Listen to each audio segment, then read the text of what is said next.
In Baiyun City on the Tianwu continent, a quiet night suddenly signaled a storm about to crash down on the Yi family. The room door was kicked open as a group of armed men charged straight inside. The leader mocked the moment he arrived, asking if the useless Yi Yun had finally died. The arrogant man waving a fan was Fang Ho, a steward of the Yi family. He openly demanded that if Yi Yun was still alive, he should show himself at once. As the doorway opened wider, moonlight revealed a silent figure, sitting motionless, with his head lowered. Fang Ho was surprised that someone who had once reached the ninth body-tempering realm had survived such a massive dose of soul-seizing poison. Even so, he quickly smiled and declared he would finish Yi Yun himself, since they were both from the Yi family. At that moment, the boy everyone thought was dead slowly raised his head. Blood still stained his lips, but his eyes had turned ice cold, and Fang Ho immediately ordered the attack. The guards drew their swords together while pretending they were only following orders. One man raised his sword to strike and warned Yi Yun not to blame them for being ruthless. But before the sword could fall, the hand holding it was locked in a crushing grip. A terrifying killing intent burst from Ye Yun's eyes, and the whole room grew heavy. The attacker widened his eyes, unable to understand what had just happened. Two sharp sounds echoed through the room, clothes were ripped apart, and a scream followed instantly. The assassin crashed onto the floor in agony as he realized his arm was ruined. Moments ago, Ye Yun had been coughing blood, but now he stood tall before everyone and spoke with a chilling voice. If you want to kill someone, then do it. Talking too much only gets you killed faster. Curled up on the floor, the man could only tremble and struggle to breathe. Fang Ho could not believe that someone poisoned so badly could fight back. The other assassin panicked after seeing his partner defeated in a single move. Fang Hao's face darkened as he gritted his teeth and guessed that Ye Yun had regained his cultivation. Ye Yun casually rolled his wrist and laughed with disdain. Want to know how his strength returned? Then the story had to start from the beginning. Before arriving here, Yi Yun had been an ordinary gamer spending his days at home.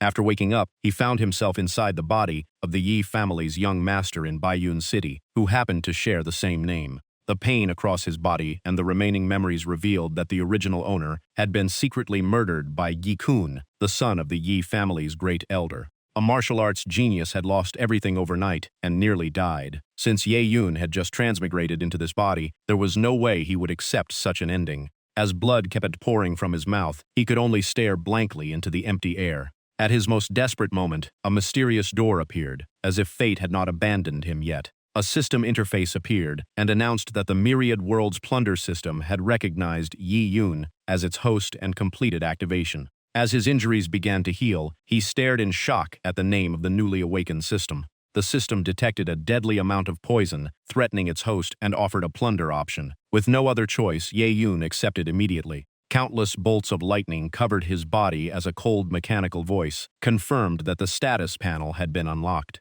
Before Ye Yun could recover from the violent surge of electricity, the system unlocked the inventory as well. The interface reflected in his eyes. Every trace of poison was absorbed, granting 800 experience points and evolving Mountain Crushing Palm into Fire Poison Palm. The updated status appeared. Yun was now at the third body-tempering realm, with enough experience to break through to the fourth. His main cultivation art was the high yellow rank Flying Cloud art. His martial skills included the high black rank Fire Poison Palm, along with Earth-Shaking Stomp and Sonic Roar, both high yellow rank techniques. Looking over the changes, he was stunned that the original Mountain Crushing Palm had evolved into a stronger martial skill after absorbing the poison. Back in the present, Fang Ho lost his patience and demanded to know who had helped Yi Yun recover his cultivation. Although he tried to act fierce, his body trembled instinctively under the young man's piercing gaze. Ye Yun slowly rolled his neck and mocked him, saying that even the heavens could not stand villains like them, so they had granted him an incredibly powerful gift.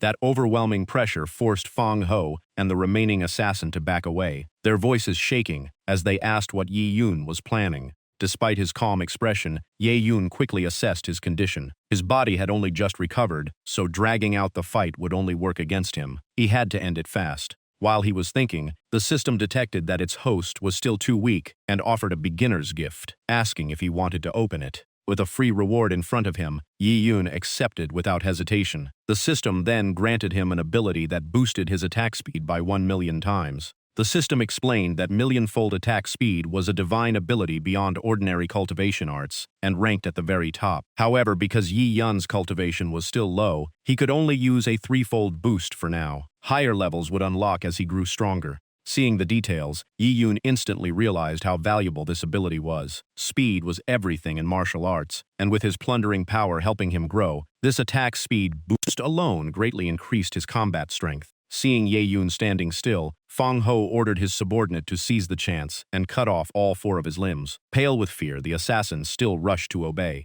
But before he could move, Ye Yun appeared beside Fang Ho and grabbed his shoulder. A faint smile crossed his lips. He activated the threefold attack speed boost. Fire poison palm erupted with blazing force and slammed into Fang Hao's abdomen, making his eyes roll back as he screamed in pain. The impact blasted him out of the room and sent him crashing into the courtyard, scattering dirt and rubble everywhere. When the dust finally settled, Fang Ho was buried in the shattered wall, and it was impossible to tell if he was still alive. That single strike had nearly destroyed his consciousness, leaving only weak groans escaping his mouth. Moments later, Fang Ho lost all strength and collapsed face-first onto the ground. Yi Yun rolled his wrist as he slowly walked over. It was his first time using the ability, but the results were impressive. It seemed to boost not only speed, but explosive power as well. Fang Ho struggled to sit up and demanded to know where Ye Yun had gained such terrifying speed. As he closed the distance step by step, Ye Yun calmly replied that there were many things in this world Fang Ho was not qualified to know.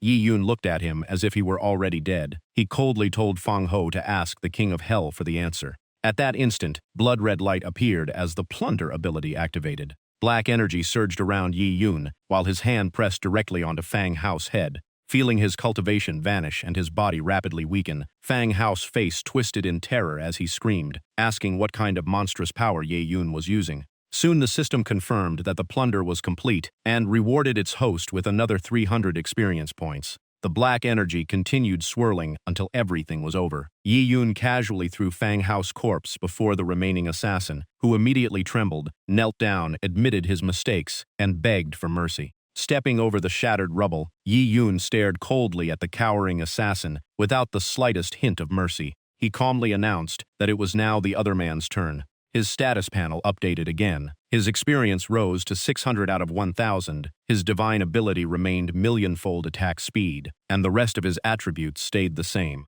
2 days later, beneath the bright moon outside the Crescent Moon mountain range, the forest lay in complete silence. The peaceful night was suddenly shattered when a giant wild boar suffered a fatal blow. Its massive body slammed into a tree with enough force to smash the trunk into pieces. The one who had defeated the beast was none other than Ye Yun. He wiped the sweat from his forehead, breathing heavily after the fierce battle. The huge boar lay dead before him, while the piglets nearby huddled together in fear. Only after seeing his final target fall did Ye Yun let out a sigh of relief. Placing a hand on the beast's body, he admitted that his stamina had almost reached its limit. Even so, Ye Yun soon smiled in satisfaction and activated his special ability. As plunder activated, black energy spread across the area. The system announced that he had absorbed the blood essence of a first-rank wild boar king, gained another 100 experience points, and successfully advanced to the 5th body tempering realm. Yi Yun was pleased with the result. After only 2 days of non-stop training, he had advanced from the 3rd to the 5th body tempering realm, while uncovering even more secrets of the system.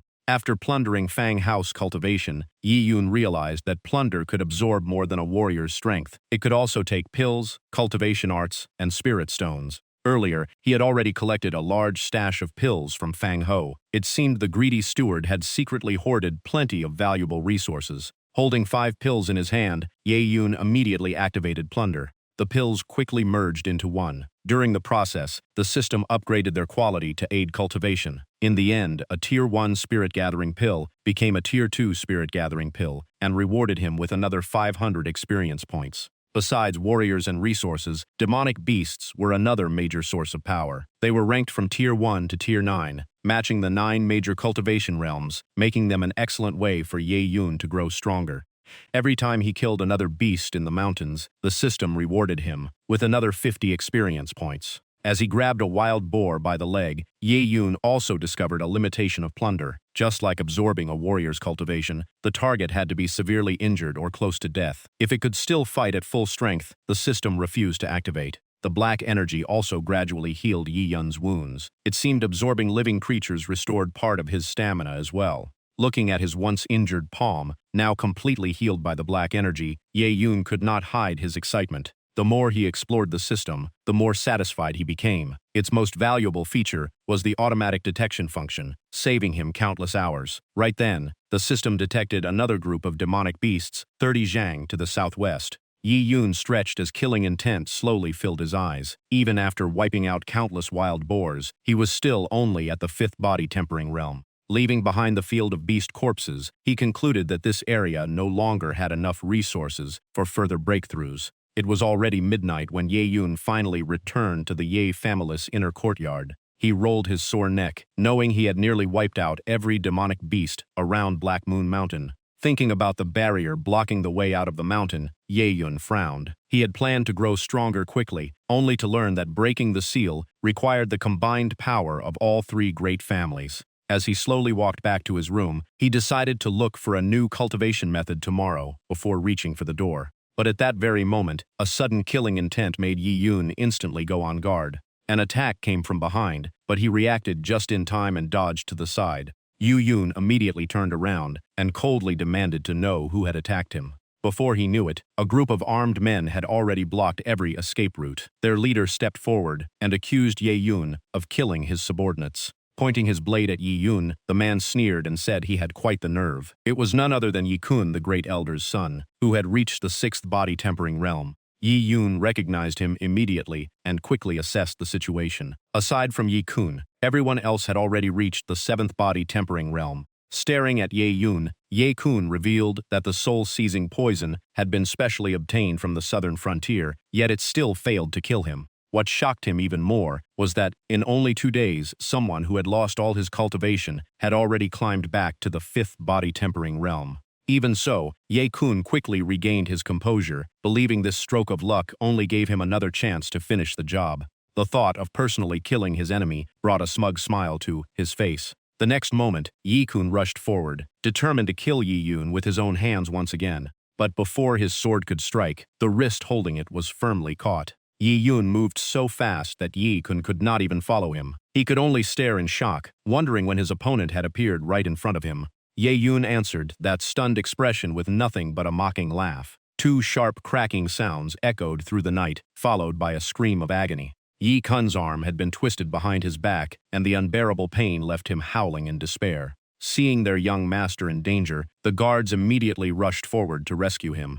Yi Yun not only refused to let go but tightened his grip even further, making Yi Kun scream even louder. With bloodshot eyes from the pain, Yi Kun cursed Yi Yun and raged that he had crippled his arm. Blinded by fury, Ye Kun roared that he would kill Ye Yun no matter what. Another bone snapped. Ye Yun calmly reminded him that the punishment would not end with just one arm. A terrifying force crashed down on Yi Kun's leg, followed by the sickening sound of bones snapping. The pain made his eyes nearly pop out of their sockets, leaving him only able to scream in agony. Yi Yun coldly declared that those legs were no longer worth keeping, ignoring Yi Kun's desperate cries. One of the guards charged in with his blade raised, shouting for Ye Yun to release their young master immediately. Hearing that, Ye Yun grabbed Ye Kun by the collar and calmly agreed to their request. Ye Kun had no idea what those words really meant. Yi Yun let out a quiet snort as his expression turned deadly serious. In an instant, he flashed through the guards like lightning, leaving everyone too stunned to react. Their leader was horrified that someone at the 5th body tempering realm could move that fast. Faced with such overwhelming speed, cold sweat instantly covered the man's face.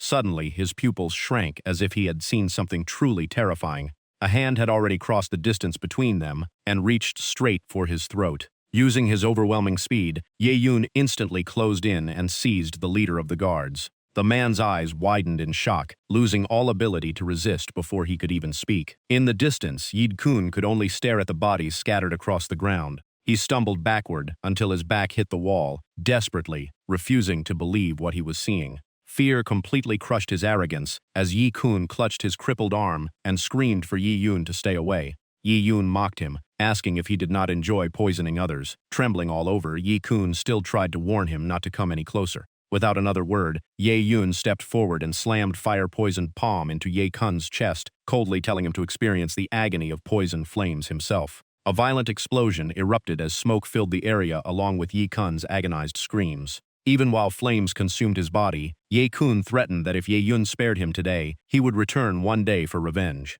Ye Yun immediately grabbed Ye Kun by the head and asked coldly if he still thought he would live long enough to take revenge. Looking at the terror on his face, Ye Yun knew that chance was already gone. Ye Kun instantly lost all courage and began begging for mercy as he realized death was closing in. The familiar black energy spread once again as Ye Yun ordered the system to begin.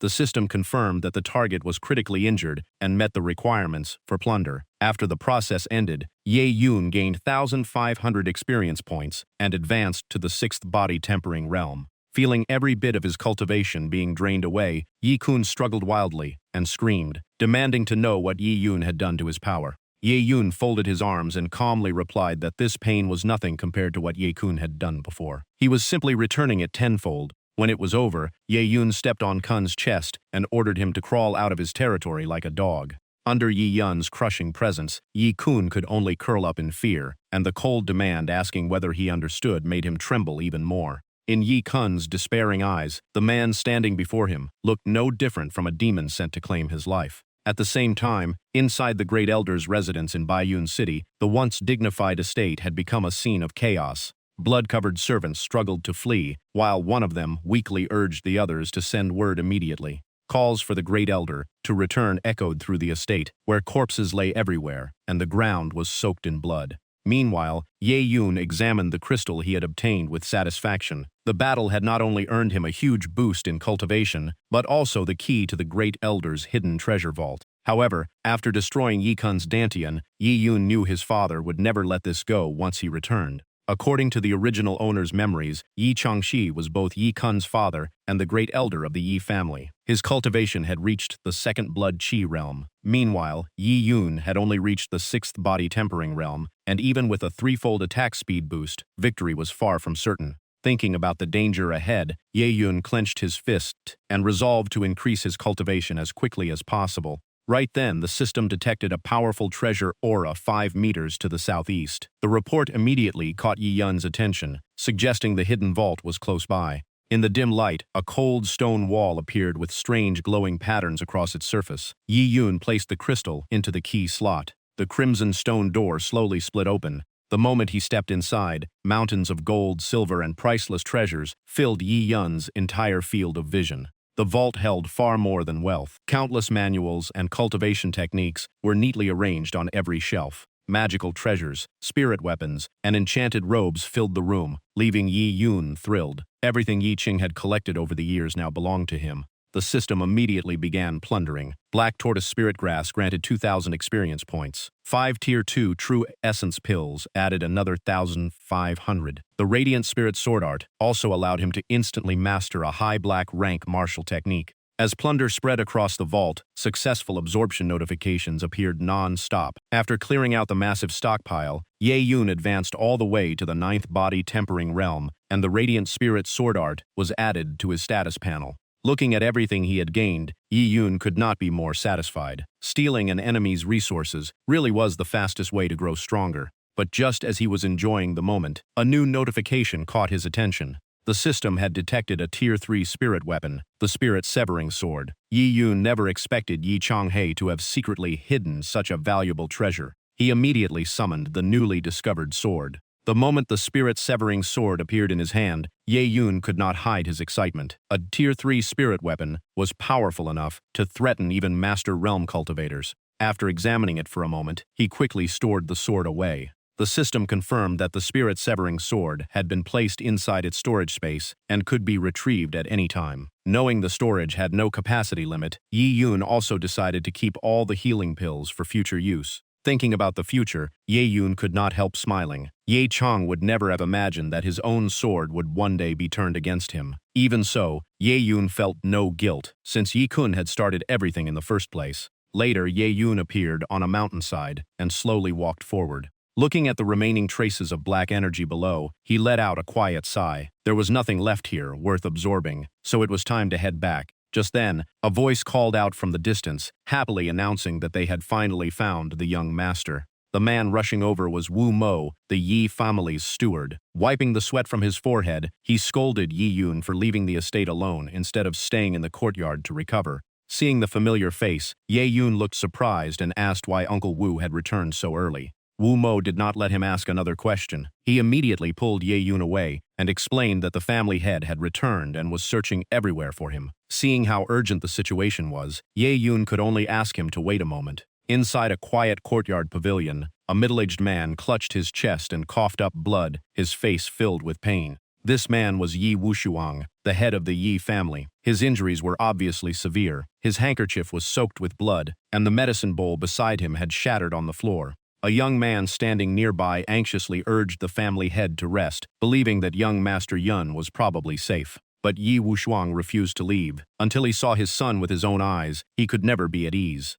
At that moment, Ye Yun hurried into the courtyard and called out, "Father." The instant he saw his son, the worry on Ye Wushuang's face turned into relief. Ye Yun also rushed straight to his side. Noticing his father's condition, Yi Yun quickly supported him and asked Wu Mo what had happened. Wu Mo explained that after Yi Yun was poisoned, the family head had searched everywhere for a cure. In the end, Ye Wushuang entered the deadly Nine-Death Mist Marsh to hunt demonic beasts for the antidote, which was why he had suffered such terrible injuries. Not wanting his son to worry any further, Ye Wushuang coughed to interrupt the conversation and told Wu Mo to bring over the profound spirit fruit. A small box was opened, revealing a green spiritual fruit inside. Yi Wushuang handed the precious treasure to his son, telling him to use it immediately because it could neutralize about 30% of the poison. Holding the profound spirit fruit, Ye Yun immediately remembered what it was. It was a Tier 2 spiritual herb capable of suppressing deadly poison while also boosting cultivation.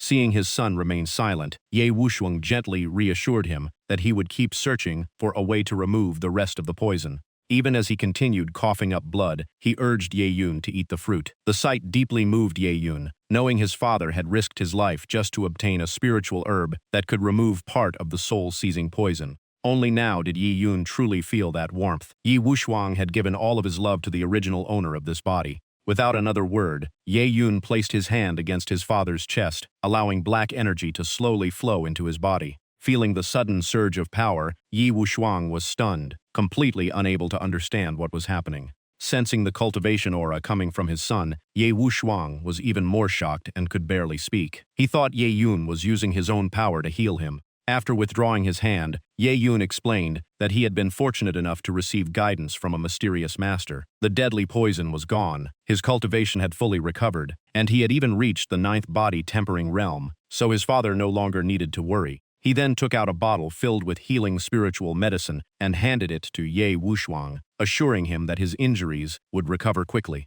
As Ye Wushuang accepted the bottle, his hands trembled with emotion. Both he and Wu Mo believed these precious medicines had also been gifts from that mysterious master. Faced with their trusting eyes, Yi Yun coughed awkwardly before admitting the truth. The medicine had actually come from Yi Changhe's hidden vault, and he had also destroyed Yi Kun's dantian, turning the man who had tried to kill him into a cripple, unable to cultivate again. Hearing that, Wu Mo's expression instantly darkened. Meanwhile, Yi Wushuang focused on the fact that his son had emptied the Great Elder's treasure vault and ruined Yi Kun's future. Wu Mo turned pale with fear. He never expected young Master Yun to openly challenge the Great Elder's faction without considering the consequences. In his eyes, the family head was bound to be furious. But to everyone's surprise, Ye Wushuang suddenly burst into hearty laughter. Stroking his beard, he loudly praised his son for doing an excellent job. In just the short time he had been away, Ye Yun had caused such a huge uproar. That was exactly what he expected from his son.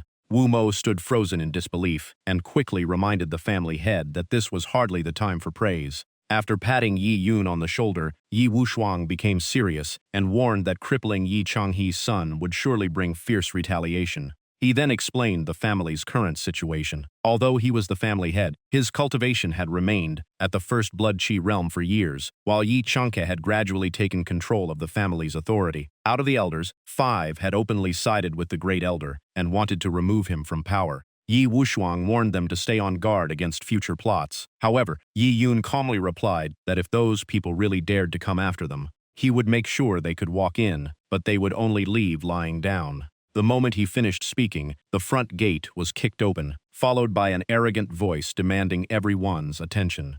Seeing the sudden intrusion, Yi Wushuang frowned and asked who dared cause trouble. The newcomer swaggered into the courtyard and arrogantly asked if the man before him was truly the head of the Yi family. Carrying a large blade over his shoulder, the leader proudly announced the Great Elder's order. Every member of the Yi family was to report to the council hall immediately without delay. Seeing the messengers act so arrogantly, Yi Yun immediately felt a surge of irritation. Meanwhile, inside the council hall, a man pretending to be fair loudly accused Ye Yun of seriously injuring his subordinates and torturing young master Ye Kun until he wished he were dead. The entire hall erupted in chaos. When they heard that the vault key had also been stolen and every resource inside had vanished, many began whispering that Yi Yun had gone too far this time and would never survive the consequences. The accusations only fueled the white-haired elder's rage. Seeing this, the servant continued adding fuel to the fire, begging the great elder to avenge his son. The furious man was none other than Yi Changhe, the great elder of the Yi family. Gritting his teeth, he swore that he would personally skin Yi Yun alive to settle the score.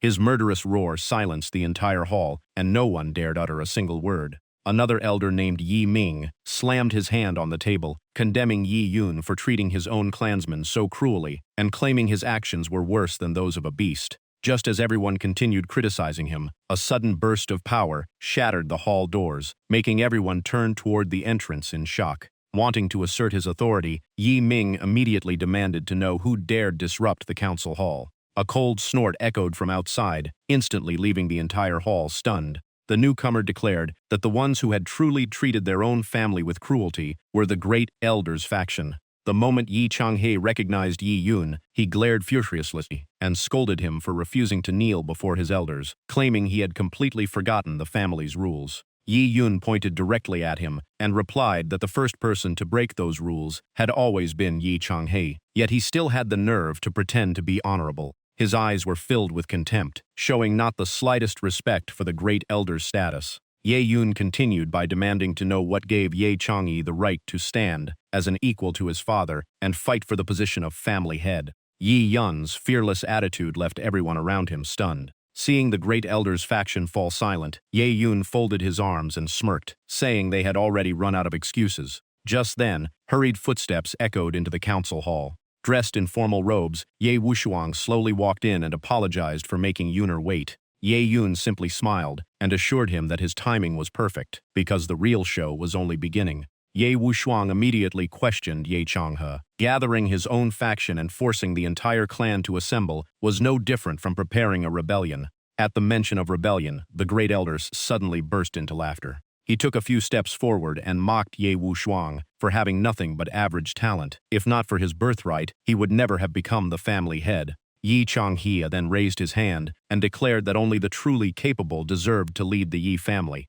After saying that, he turned toward the people behind him and ordered everyone to declare their allegiance. Under the great elder's pressure, they quickly lowered their heads and agreed, proclaiming that the capable should rule and that they would follow Yi Changhe. Seeing this, Ye Wushuang was shocked to discover that 3 more elders had sided with his enemy. The elders could only lower their heads in shame and apologize, explaining that the lives of their wives and children were in Yi Changhe's hands. The great elder gathered power into his palm and made an offer. If Yi Wushuang personally killed the useless son he despised, he would generously spare the family head's life. Hearing that proposal, Ye Yun merely smiled with contempt and asked if Ye Changhe truly wanted the family head's position that badly. Without waiting for an answer, Yi Yun charged forward to test the great elder's strength. His sudden speed even caught Yi Changhe by surprise. Even so, Ye Changhe quickly steadied himself and sneered that Yi Yun was nothing more than a fool seeking his own death. Yi Yun's fire-poison palm collided head-on with Yi Changhe's wind-breaking palm.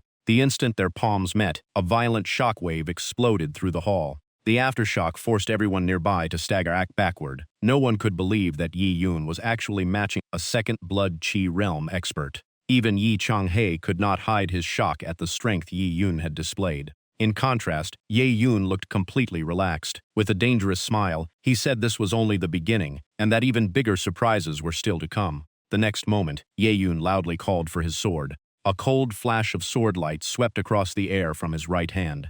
The moment Yi Changhe saw the familiar weapon, he realized in horror that it was his own spirit-severing sword. Before he had time to react, Ye Yun activated his threefold attack speed. The movement was so fast that Ye Changhe could only widen his eyes in terror. A mouthful of blood burst from his lips the very next second. Yi Changhe lost all strength and collapsed before the horrified crowd. The entire hall erupted into chaos as no one could believe Yi Yun had truly killed the great elder.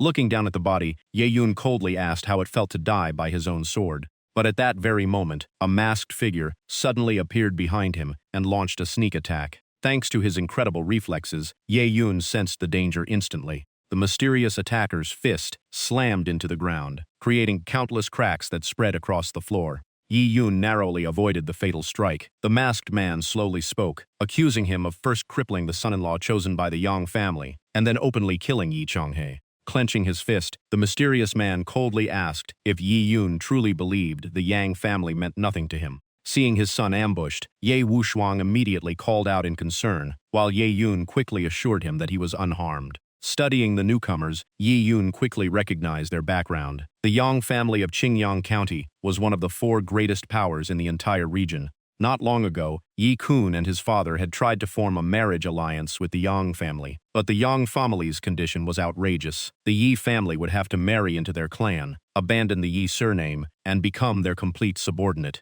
Understanding the truth behind everything, Yi Yun rested his sword on his shoulder and mocked them. No wonder Yi Changhe had dared to rebel today. He had already planned to become the Yang family's servant. Even if the Yi family was not famous, Yi Yun would never accept throwing away its dignity like that. The Yang family representative immediately flew into a rage and ordered Yi Yun to cut his own throat to atone for his crimes. In return, he might consider sparing Yi Wushuang's life. Another man impatiently cut him off, saying there was no need to waste more time. He wanted to capture Ye Yun, kill his father, and report everything to the Yang family head. As soon as he finished speaking, spiritual energy surged into his blade, and his aura exploded. He charged forward with his weapon raised, declaring that Ye Yun would die by his hand. But as the blade came down, Ye Yun calmly caught it between 2 fingers. Even with the full force of the attack behind it, Ye Yun did not move an inch. The unbelievable sight left even the Yang family warriors staring in shock. Yi Yun merely smiled with contempt and asked if the 3rd Blood Qi realm was really this weak. The next instant, his arm moved so fast that his opponent could not even follow it. A sharp sword slash cut straight through the man, leaving him only enough time to scream in pain. The 2 sides reacted completely differently. The Yang family cried out in panic for their second brother, while Yi Changhe's followers stood frozen in disbelief at Yi Yun's strength. Yi Ming shouted in horror, accusing Yi Yun of losing his mind. Killing the great elder was not enough, and now he had even slain the Yang family's envoy. Yi Yun paid no attention to the accusation. As he rested his sword on his shoulder, he calmly stated that he never caused trouble unless someone came after him first. But once someone crossed the line, he had only one answer, and that was to destroy them. Yi Yun immediately unleashed the radiant spirit sword art, filling the hall with countless phantom swords. Seeing thousands of floating swords, Yi Ming and the others turned pale as they realized this sword technique was anything but ordinary. Yi Yun frowned slightly before giving everyone 2 choices. The first was to submit to his father and swear absolute loyalty to the family head.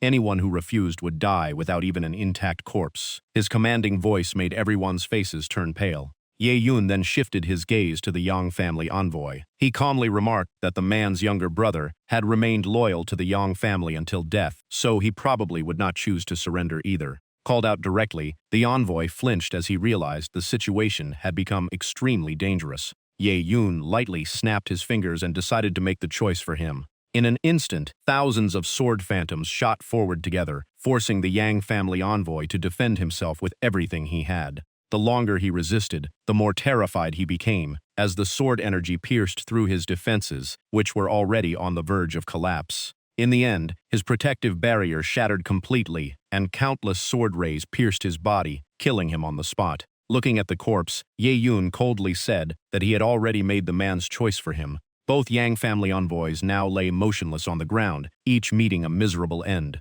After the battle ended, Ye Yun immediately called for the system. Black energy spread across the area and covered every nearby target. A flood of successful plunder notifications followed, granting a total of 60,000 experience points and advancing Yi Yun to the 2nd Blood Qi realm. After both Yang family envoys were fully absorbed, the system announced that the limit of his divine ability had increased, allowing him to use a 5-fold attack speed boost. Looking at his updated status panel, Yi Yun smiled with satisfaction. It seemed every major breakthrough also unlocked a higher attack speed limit. Meanwhile, Yi Chang's followers had completely fallen into despair. The Great Elder was dead, the two Yang family experts had been killed in moments, and Yi Yun's strength had far exceeded anything they imagined. By now, they knew there was only one way to survive. Yi Ming immediately dropped to his knees before the family head. He repeatedly kowtowed and swore loyalty to Ye Wushuang. Deep down, he knew that continuing to resist would only cost him his head. Watching them switch sides so quickly, Ye Yun laughed with disdain. The elders who had been forced into submission still had a chance to redeem themselves by wiping out the remaining followers of Ye Changhe, but the five who had willingly betrayed the family would receive no mercy.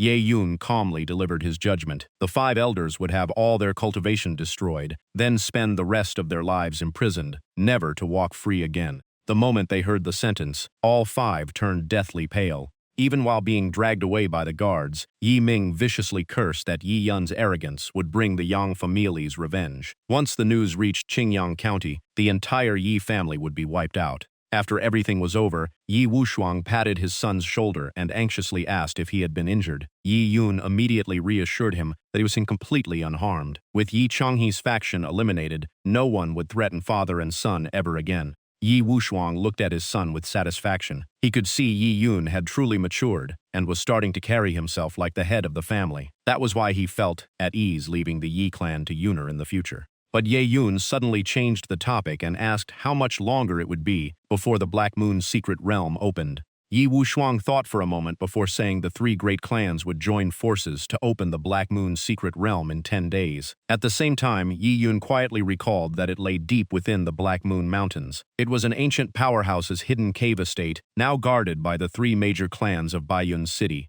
The Black Moon's secret realm was filled with rich spiritual energy. Powerful beasts roamed everywhere, and rare herbs and treasures were abundant. It was the perfect training ground for martial artists. But if cultivators were allowed to enter freely, all those resources would soon be exhausted. So 300 years ago, the three great clans of Baiyun City sealed the realm and agreed to open it only once every 3 years. Whenever the seal was lifted, each clan selected its best disciples to train inside, hunt beasts, and search for lucky opportunities. Thinking about the current situation, Ye Yun's expression turned serious. The Yang clan had many Blood Qi realm experts, especially their eldest young master Yang Longzan, who was rumored to have reached the peak of the Blood Qi realm. To face him, Ye Yun needed to become even stronger. After thinking it over, Ye Yun decided he could not miss this trip to the Black Moon's secret realm. Not long later, beneath a towering waterfall with raging currents, a lone figure quietly entered the area below. Ye Yun dived through the icy water and slowly descended toward the deepest part of the spirit pool. The deeper he went, the more surprised he became that such a treasure was hidden in such a hard-to-reach place. Luckily, the water-repelling pearl let him move underwater without trouble. Right then, the system detected the aura of a treasure to the south. Yi Yun quickly swam over and found a rare spiritual herb waiting before him. He immediately collected it. He never expected such a priceless natural treasure to exist at the bottom of the spirit pool. After absorbing it completely, the system rewarded him with another 4,000 experience points. Yi Yun quickly returned to the surface, pleased that this opportunity in the spirit pool had raised his cultivation to the 3rd level of the Blood Qi realm. His status panel updated at once. Host Yi Yun had reached the 3rd level of the Blood Qi realm with 150,000 out of 300,000 experience. Once full, he would advance to the 4th level, while the spirit-slaying sword and all his other abilities remained unchanged. A moment later, Ye Yun burst out of the water, sending waves splashing in every direction. But the moment he looked ahead, he froze after unexpectedly spotting a young woman near the shore. She was Qin Zhao. Ye Yun's sudden appearance made her stop at once, while he awkwardly looked away. It took Qin Zhao a few seconds to react before she screamed about an attacker and hurried to cover herself. Without giving Ye Yun a chance to explain, she immediately launched an attack. He could only dodge while insisting it was all a misunderstanding. It seemed Qin Zhao had already been hunted by someone. Furious, she thought her enemies had caught up again and struck with another palm attack. Yi Yun spun around and caught her wrist, helplessly repeating that they had misunderstood each other. But the next moment, Qin Zhao suddenly coughed up blood, and her face quickly turned pale. Realizing something was wrong, Ye Yun immediately caught her and anxiously asked about her injuries. Leaning against him because she had no strength left, Qin Zhao weakly told him to let her go. Only then did Ye Yun notice a wound hidden beneath her clothes near her shoulder and realized it looked like it had been caused by a weapon. Not far away, a group of riders rushed toward them. Their leader happily announced they had found the target and ordered his men to chase them down. The scarfist leader drew his sword with a sinister grin and mocked Qin Jiao for being such a fast runner. As soon as he got close, he pointed his blade at Yi Yun and declared that the girl had been marked by the Wild Horse Gang. If Yi Yun wanted to stay alive, he had better step aside. Hearing the name Wild Horse Gang, Ye Yun immediately remembered they were the infamous bandits outside Baiyun City, known for endless robbery and every kind of evil. The gang leader raised his blade again and threatened that once his weapon left its sheath, someone would always bleed. Ye Yun calmly replied that he followed the same rule. In the next instant, he vanished and reappeared behind his opponent. The bandit leader spun around in shock, completely unable to understand how Ye Yun had moved so fast. Before he could finish speaking, a cold sword slash flashed past him. The strike sent the luggage flying off the horses, revealing piles of gold, silver, and stolen valuables. The bandits shouted for their leader in panic, but the man who had been threatening everyone was already lying motionless on the ground. Supporting Qin Jiao with one hand and holding his sword with the other, Ye Yun glanced at the rest and told those first-level Blood Qi realm fighters to stop wasting his time. One of them flew into a rage and ordered everyone to charge together and avenge their boss. Ye Yun narrowed his eyes, convinced they had no idea how outmatched they were. Sword lights swept across the battlefield and quickly cut down every bandit rushing toward him. After the battle, the system detected 7 valid targets and a large number of treasures to absorb. It also unlocked the mass plunder function. Realizing his ability could now process multiple targets at once, Yi Yun was genuinely surprised. He immediately activated mass plunder, knowing this new feature would save him a lot of effort in the future. Black energy spread across the area as one successful mass absorption notification appeared after another. After collecting everything, Yi Yun left with Qin Jiao. Although the bandits were weak, their numbers gave him enough power to prepare for another breakthrough. Along a narrow mountain path, Ye Yun walked ahead while Qin Jiao hurried after him and called for him to wait. She sincerely thanked him for saving her life and treating her injuries. She admitted the misunderstanding was her fault, introduced herself as Qin Jiao, and asked for the name and home of her savior. Ye Yun calmly said he was from the Ye clan of Baiyun City. He told her there was no need to thank him, because wiping out criminals like the Wild Horse Gang only made life safer for everyone. Hearing that, Qin Jiao finally learned his identity. She quickly explained she was from Kaiyuan sect in Qingyang County and had been following an elder to recruit talented disciples, but before she could finish, a sudden explosion echoed through the air and a signal flare instantly interrupted their conversation. Looking toward the distant signal, Ye Yun realized something had happened to his clan. Without wasting another second, he dashed away at incredible speed, leaving only a promise that they would meet again if fate allowed, while Qin Jiao anxiously called after him to wait. Not long afterward, Ye Yun returned to the clan, only to find people lying everywhere and countless damaged belongings scattered across the ground. He quickly helped someone who was still conscious and asked who had done this. The injured man could only weakly call out, "Young master." At that moment, a voice from nearby confirmed Yi Yun's identity, and his eyes instantly filled with fury. A group dressed in dark uniforms stepped forward. Their leader brought up how Yi Yun had ruined the marriage alliance between the Yi clan and the Yang clan, and had even killed 2 of their stewards. He mocked how someone who had once lost all his cultivation could cause so much trouble. The arrogant man before Ye Yun was Yang Qingmu, the Yang clan's chief steward, a 6th-level Blood Qi realm expert. Behind him, a man in black dragged Yi Changhe forward. Blood still seeped from his wounds, yet the first thing he did was urge Yuner to leave at once. Seeing his father tortured like that, Ye Yan's rage exploded. He coldly repeated the insult about being a cripple who had lost his cultivation. Then he warned the man to worry about his own life first. His sword left its sheath, and a fierce attack tore through the air. The 2 men restraining Ye Changhe barely realized the strike was beyond anything they could react to. When the black sword energy swept past their legs, the injured man finally recognized it as Soul Destroyer. Even Yi Changhe was stunned by his son's strength. A strange sensation spread through his body. Trembling, he begged for mercy before looking down at his legs. A heart-wrenching scream echoed across the area as unbearable pain shot through both of his legs. He completely lost the strength to stand and collapsed to his knees. Gray energy still wrapped around his legs, forcing everyone else to retreat in fear.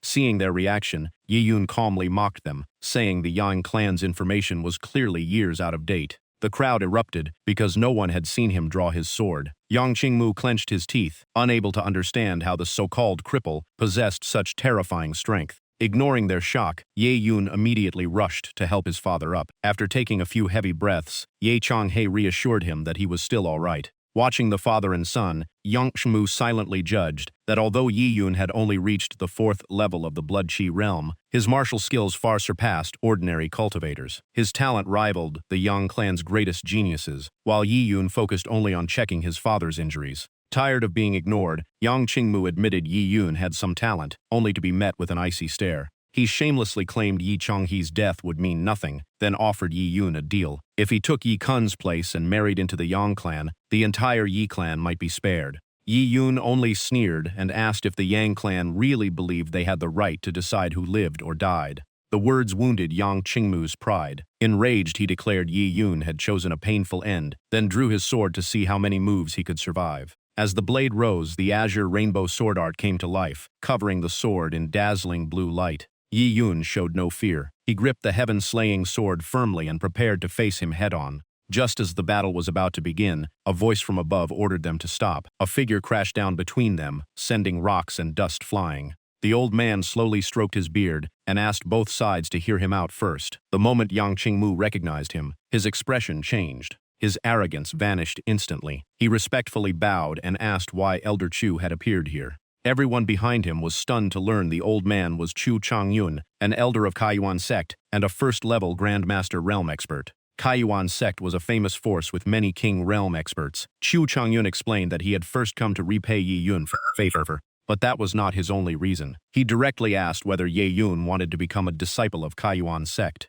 The invitation left Yang Qingmu's group completely pale. Kaiyuan sect only recruited once every 100 years under strict standards, and it was even rarer for an elder to personally invite someone. Yet Ye Yun calmly replied that he was not interested. He was used to leading others, or teaching reckless fools a lesson whenever necessary. Knowing those words were aimed at him, Yang Qingmu exploded with rage, cursed Yi Yun for his arrogance, and charged with his sword. Elder Chu stepped in front with a single hand and forced the sword back into its sheath. He coldly asked whether Yang Qingmu had failed to hear what he had just said. A freezing pressure poured from Elder Chu as he asked if the Yang clan truly wanted to become an enemy of Kaiyuan sect. The overwhelming pressure turned Yang Qingmu's face pale. He quickly lowered his head, saying he would never dare, while secretly trembling before a true grandmaster. Knowing he could not continue, he sheathed his sword and bitterly declared that today's matter would end here. Before leaving, Yang Qingmu still threatened that if Yi Yun ever stepped into Qingyang County, he would make sure Yi Yun died a miserable death. With that, he ordered all of his men to retreat immediately. But the instant Yang Qingmu turned around, Ye Yun rushed forward with his sword and coldly demanded the arm that had injured his father. A majestic phantom rose behind him like a divine being, freezing everyone in place. Sensing the danger, Yang Qingmu panicked and quickly moved to dodge. Unfortunately for him, he was still one step too slow. In the blink of an eye, Yi Yun grabbed his arm and twisted it behind his back. The intense pain made Yang Qingmu clutch his arm and scream in agony. Even so, he lost control and charged at Yi Yun again. Yi Yun did not even bother opening his eyes, calmly saying it seemed he had grabbed the wrong arm. Only then did Ye Yun open his eyes, stare straight at him, and remind him that the other arm was the one that deserved punishment. Those words stopped Yang Qingmu in his tracks. He no longer dared to fight and immediately fled. Only then did Yi Yun coldly allow him to leave with the rest of his men. Elder Chu also warned Yang Qingmu not to think about coming back for revenge, because the consequences would be far beyond anything he could bear. Yang Qingmu could only grit his teeth in silence. Before rejoining his men, Yang Qingmu tried to save face by declaring he would never forget Today's humiliation or Ye Yun. After the Yang clan finally left, Ye Changhe let out a long sigh of relief. He felt fortunate that Yuner had returned in time, because any later would have led to unimaginable consequences. Yi Changhe then stepped forward to thank Elder Chu for saving the Yi clan, but the elder immediately helped him up and told the clan leader there was no need to be so polite. Elder Chu also revealed that Qin Yao had repeatedly asked him to repay Ye Yun for saving her life. On top of that, this trip had allowed him to discover another rare genius. Turning to Ye Yun, Elder Chu took out a golden token engraved with the words Kaiyuan and said it was his personal token. If Ye Yun ever changed his mind, he could use it to join Kaiyuan sect without taking the entrance test. Yi Yun fell into thought. The Black Moon's secret realm was about to open, so he could not leave just yet. After thinking it over, he accepted the token and thanked Elder Chu. He knew that if he wanted to grow stronger, he would eventually have to explore the outside world, and this token could become the perfect backup plan. Seeing Ye Yun accept the token, Elder Chu nodded in satisfaction and said it was time for him to leave. As soon as he finished speaking, his figure merged into a stream of green energy and vanished from everyone's sight. At that moment, a servant reported that although no one had died in the attack, every member preparing to enter the Black Moon's secret realm had suffered serious injuries, and only 7 days remained before it opened. Yi Changhe was about to worry, but Yi Yun raised a hand and told his father there was no need. He said he had something that could solve the problem, and a small box appeared in his palm. In the next moment, countless items were piled before everyone. They were stunned to discover they were all high-grade healing pills. Yi Changhe picked up a box and asked where they had come from. Yi Yun vaguely said he had found a lucky opportunity, while secretly smiling, because the healing medicine taken from the bandits had finally become useful. Crossing his arms, Yi Yun declared that these pills would not only heal everyone's injuries quickly, but also help improve their cultivation. Yi Yun announced that in 7 days, everyone strong enough would enter the Black Moon's secret realm with him. The entire clan answered with excitement and accepted the young master's order. Time passed quickly. 7 days later, everyone arrived at the dangerous Black Moon Mountains, a place shrouded in darkness all year round. Led by Ye Yun, the Ye clan steadily advanced deeper into the area. Before long, a pitch-black abyss-like space appeared ahead. It was the entrance to the Black Moon's secret realm. The Yi clan immediately quickened their pace and rushed toward the entrance. Looking ahead, Ye Yun silently confirmed that this was indeed where the Black Moon's secret realm would soon open. Just then, a voice greeted the Yi clan leader after such a long time apart, making Yi Yun turn around in curiosity. The newcomer was Zhou Leiwan, the Zhou clan leader, and a 6th-level Blood Qi realm expert. Beside him stood his son Zhou Xiong and many followers. Smiling, he asked why Elder Ye Changhe was not leading the group this year. In his memory, Yi Changhe had always led the Yi clan into the secret realm in previous years. Yi Changhe calmly replied that the troublemakers within the clan had already been dealt with, apologizing for letting everyone witness such an unpleasant matter. Not far away, Zheng Yinfeng, the Zheng clan leader and a 7th-level Blood Qi realm expert, arrived with his son and followers. He mocked the Yi clan for bringing such a weak team, saying the once great clan was clearly declining. Zhou Leiwan pretended to calm him down, sarcastically saying the Yi clan seemed more organized this year, so perhaps the other 2 clans would not need to look after them anymore. He then brought up the past, reminding everyone that during the previous trip into the secret realm, the Yi clan had been chased by spirit beasts and nearly wiped out. If his people had not rescued them, none of them would have survived. Yi Yun calmly replied that Zhou Leiwan was not entirely right, because the clans should continue looking after one another. That meaningful answer immediately changed everyone's expressions. Yi Yun then declared that this year, the Yi-Ik would be the ones taking special care of the other 2 clans. As soon as he finished, the tension between the groups exploded. The 2 clan leaders who had been mocking them suddenly looked uneasy. Almost every member of the Yi clan had reached the 3rd level of the Blood Qi realm, and one had even reached the 4th level. Zheng Yinfeng's group was even more shocked. In just a few days, the Ye clan's strength had increased dramatically, and they had no idea what opportunity they had found. Seeing their reaction, Ye Yun smiled confidently, teasing the 2 clan leaders for acting as though they had never seen anything impressive before. Then he asked when the Black Moon's secret realm would finally open. Zheng Yinfeng immediately pointed his weapon at Yi Yun and coldly declared that once they entered the secret realm, they would see who was truly stronger. Deep down, he still believed the Yi clan was no match for the Zheng clan. Yi Yun remained completely unfazed by the provocation. He simply replied that everyone would soon find out the truth. Zheng Yinfeng let out a cold snort and gave the signal. Zhou Leiwan and Yi Changhe immediately joined him in opening the Black Moon's secret realm. The 3 streams of power poured into the seal, and with a united shout, they forced the gateway open. The barrier shook violently as thunderous rumbling echoed through the area, and brilliant light covered the sky. The moment the entrance appeared, Zhou Xiong, the Zhou clan's young master, at the 4th level of the Blood Qi realm, rushed in first while his followers hurried after him. Zheng Tianlong, the Zheng clan's young master at the 5th level of the Blood Qi realm, charged in with his massive hammer, declaring that he would not let anyone steal the opportunity. Unlike the other 2 groups, Ye Yun remained calm and simply gave the order to move out. Every member of the Yi clan answered in unison. One after another, they passed through the barrier and entered the Black Moon's secret realm. Inside the realm, the Yi clan members were thrilled to gather a large amount of spiritual herbs, knowing these resources would greatly speed up their cultivation. Everyone believed it was thanks to the young master's choice of route, while Yi Yun stayed silent and quietly watched a certain direction. Just then, the system reported that countless treasures were located 1 kilometer to the northwest. Yi Yun smiled confidently, knowing that with this guidance, finding resources would be effortless. Yi Yun immediately urged everyone to pick up the pace so they could return before nightfall, and the entire team eagerly obeyed. However, as soon as the Yi clan left the area, another group quietly appeared. It was Zhou Xiong and his followers. One of them nervously suggested rushing ahead before the Yi clan claimed every treasure, but Zhou Xiong mocked them for being so impatient. According to Zhou Xiong's plan, the Yi clan would scout the way first. If they encountered fierce beasts or deadly traps, they would take the risk. Once the treasures appeared, all he had to do was kill them and seize everything. One follower still looked uneasy, saying that if Yi Yun died by their hands, the Yi clan would never let it go.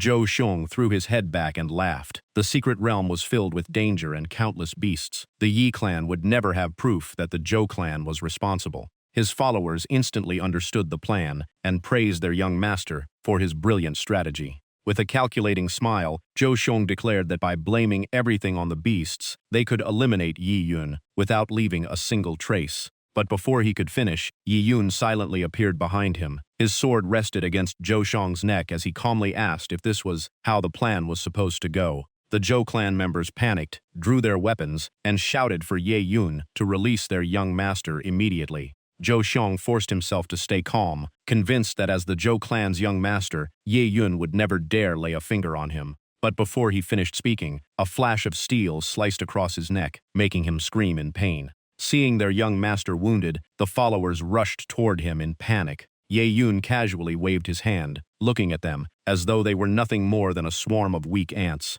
A burst of power swept across the area, sending Zhou Xiong and every one of his followers flying, without the slightest chance to resist. Clutching the wound on his neck, Zhou Xiong struggled to his feet, furious that Yi Yun had actually attacked him. Hearing such a foolish question, Yi Yun laughed and asked why he would not dare. Besides, he was only getting started. Resting his sword on his shoulder, Yi Yun slowly walked forward and coldly declared that once he acted, he always removed every future threat. Holding his neck with one hand and using his sword to stand, Zhou Xiong threatened that if he died today, his father would avenge him and bury the entire Yi clan alongside him. Yi Yun pretended to think it over and admitted the threat sounded reasonable. Then he asked whether the Zhou clan had any proof that he was the one responsible. Hoisted by his own logic, Zhou Xiong was left speechless and could only glare at Yi Yun through gritted teeth. Yi Yun casually stepped onto a rock and reminded him that the Black Moon's secret realm was full of danger and savage beasts, making them the perfect scapegoats.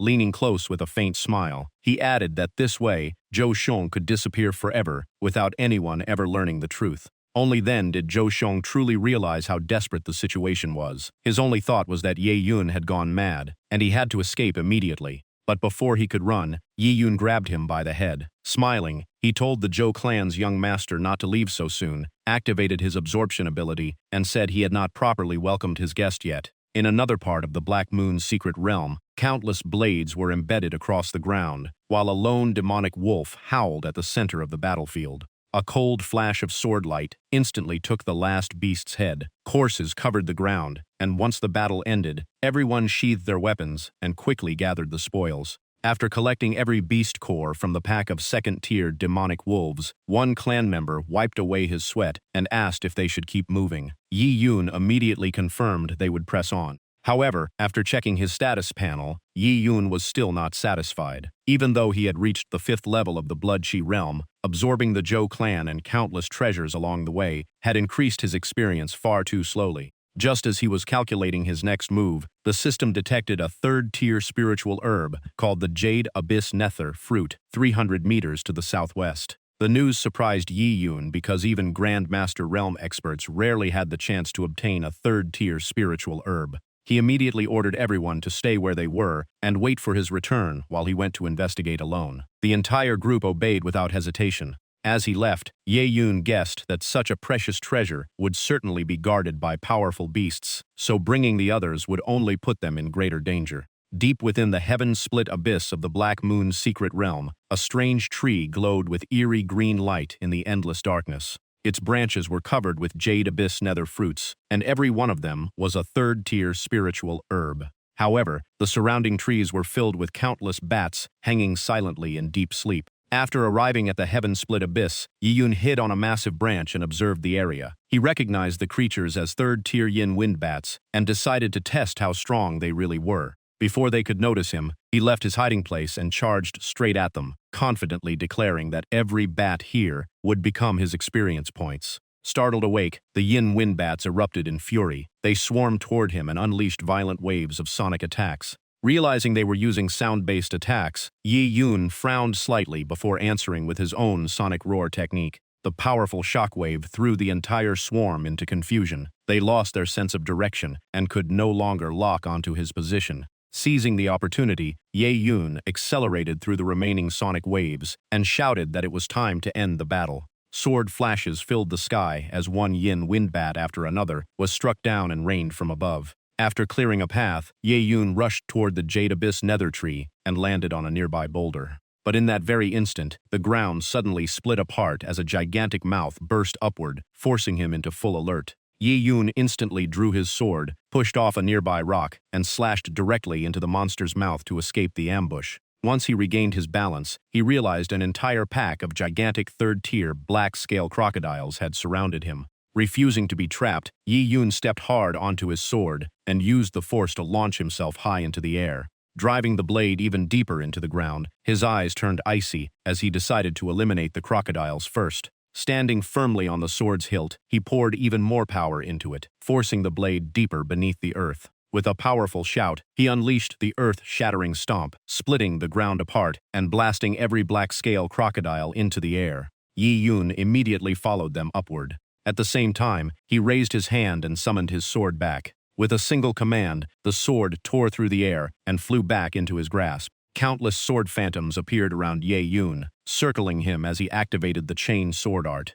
Sword energy covered the sky before crashing down together, turning the entire pack of black-scale crocodiles into targets beneath a storm of countless blades. The remaining yin wind bats were also caught in the attack, pierced through by endless flashes of sword light. A massive whirlwind formed and swept through the heaven-split abyss, while Yi Yun roared that every beast here would die. As the sword storm slowly faded, the young man finally appeared standing alone at the center of the battlefield. Ye Yun gently landed on the ground and let out a long breath after ending the fight. Looking at the countless beast corpses around him, he immediately activated mass plunder and ordered the system to begin absorbing them. The mass absorption mode activated, and once it finished, Ye Yun received a total of 500,000 experience points. Moments later, the system announced that Yi Yun had broken through 2 levels in a row and reached the 7th level of the Blood Chi realm. Yi Yun smiled in satisfaction at such an incredible gain. His eyes locked onto the Tier 3 Spirit Herb, and he silently thanked the Beast Horde for the huge EXP while realizing the Jade Abyss Dark Fruit was now his. But just as Ye Yun stepped forward, a sharp sound tore through the air behind him. A massive iron hammer crashed down and smashed the exact spot where he had been standing.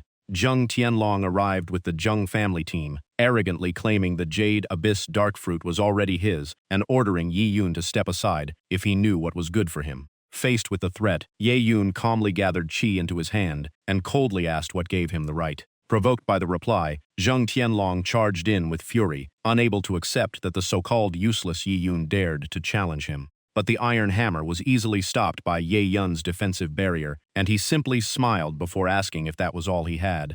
While Zheng Tianlong was still shocked that his attack had been blocked, Ye Yun coldly said his performance was truly disappointing. As the barrier faded, Ye Yun reached out with one hand and lightly pushed against his opponent's stomach. The gentle-looking move sent Zheng Tianlong flying backward as he coughed up blood in midair. He rolled across the ground until crashing through a huge boulder before finally coming to a stop. The once arrogant Zheng family members panicked and hurriedly called out to their young master. Yi Yun beckoned with a taunting gesture and warned that anyone who dared covet his treasure had to be ready to pay with their life. Zheng Tianlong frowned in rage, then let out a cold snort and declared the fight had finally become interesting. He pulled out a bright red pill, wiped the blood from his lips, and declared that Yi Yun would never leave this place alive. The moment he finished speaking, Zheng Tianlong swallowed the pill without the slightest hesitation. The strange action made Yi Yun slightly curious as he wondered what his opponent was planning. Moments later, a crimson aura covered Zheng Tianlong's body, and bulging veins twisted across his face into a savage expression. Power surged through him non-stop, tearing apart his clothes as his muscles rapidly swelled. Feeling his new strength, Zheng Tianlong clenched his body and proudly declared that Ye Yun was doomed this time. The Zheng family quickly recognized it as a Tier 2 blood chi pill, which could temporarily triple combat power, leaving them convinced Yi Yun had no chance to survive. With his newly enlarged arm, Zheng Tianlong gripped the iron hammer and raised it high overhead. He charged forward like a beast out of control, eyes filled with killing intent, and arrogantly told Yi Yun to kneel and call him father if he wanted a chance to live. Yi Yun only frowned with a mocking smile and told him to enjoy his final moments before he ended up crying for his father in pain. Meanwhile, outside the Black Moon's secret realm, the three family heads were still waiting as the teams were about to return. Yi Changhe stood with his hands behind his back, appearing calm on the outside while constantly worrying about Yuner inside. Seeing that expression, Zhou Leiwan pretended to care and asked if the Yi family head was silent because he feared something had happened to his son. He went on to mock him, saying the secret realm was full of beasts, where losing an arm or a leg was common, and even without monsters, fighting over treasures often ended in casualties. Zheng Yinfeng rested his weapon on his shoulder and laughed along, saying this place was ruled by strength, so anyone injured or killed could only blame their own weakness. Zhou Leiwan stressed that these were rules set by their ancestors, so everyone had to follow them, while pretending to hope the Yi family head would not resent their two families over the outcome. But Yi Changhe refused to take the bait and calmly admitted he was indeed worried about his son, though not because Yi Yun might get hurt. He looked toward the Zhou and Zheng families, then smiled and said he was only afraid Yuner might go too far and forget to stop. Right then, a deafening blast suddenly interrupted the conversation between the three family heads. The entire team, led by Zheng Tianlong, was blasted out through the gate of the Black Moon's secret realm. Seeing his son appear in such a miserable state, Zheng Yinfeng panicked and shouted longer. But Zheng Tianlong had no strength left to answer as he slammed into the ground and spat out another mouthful of blood.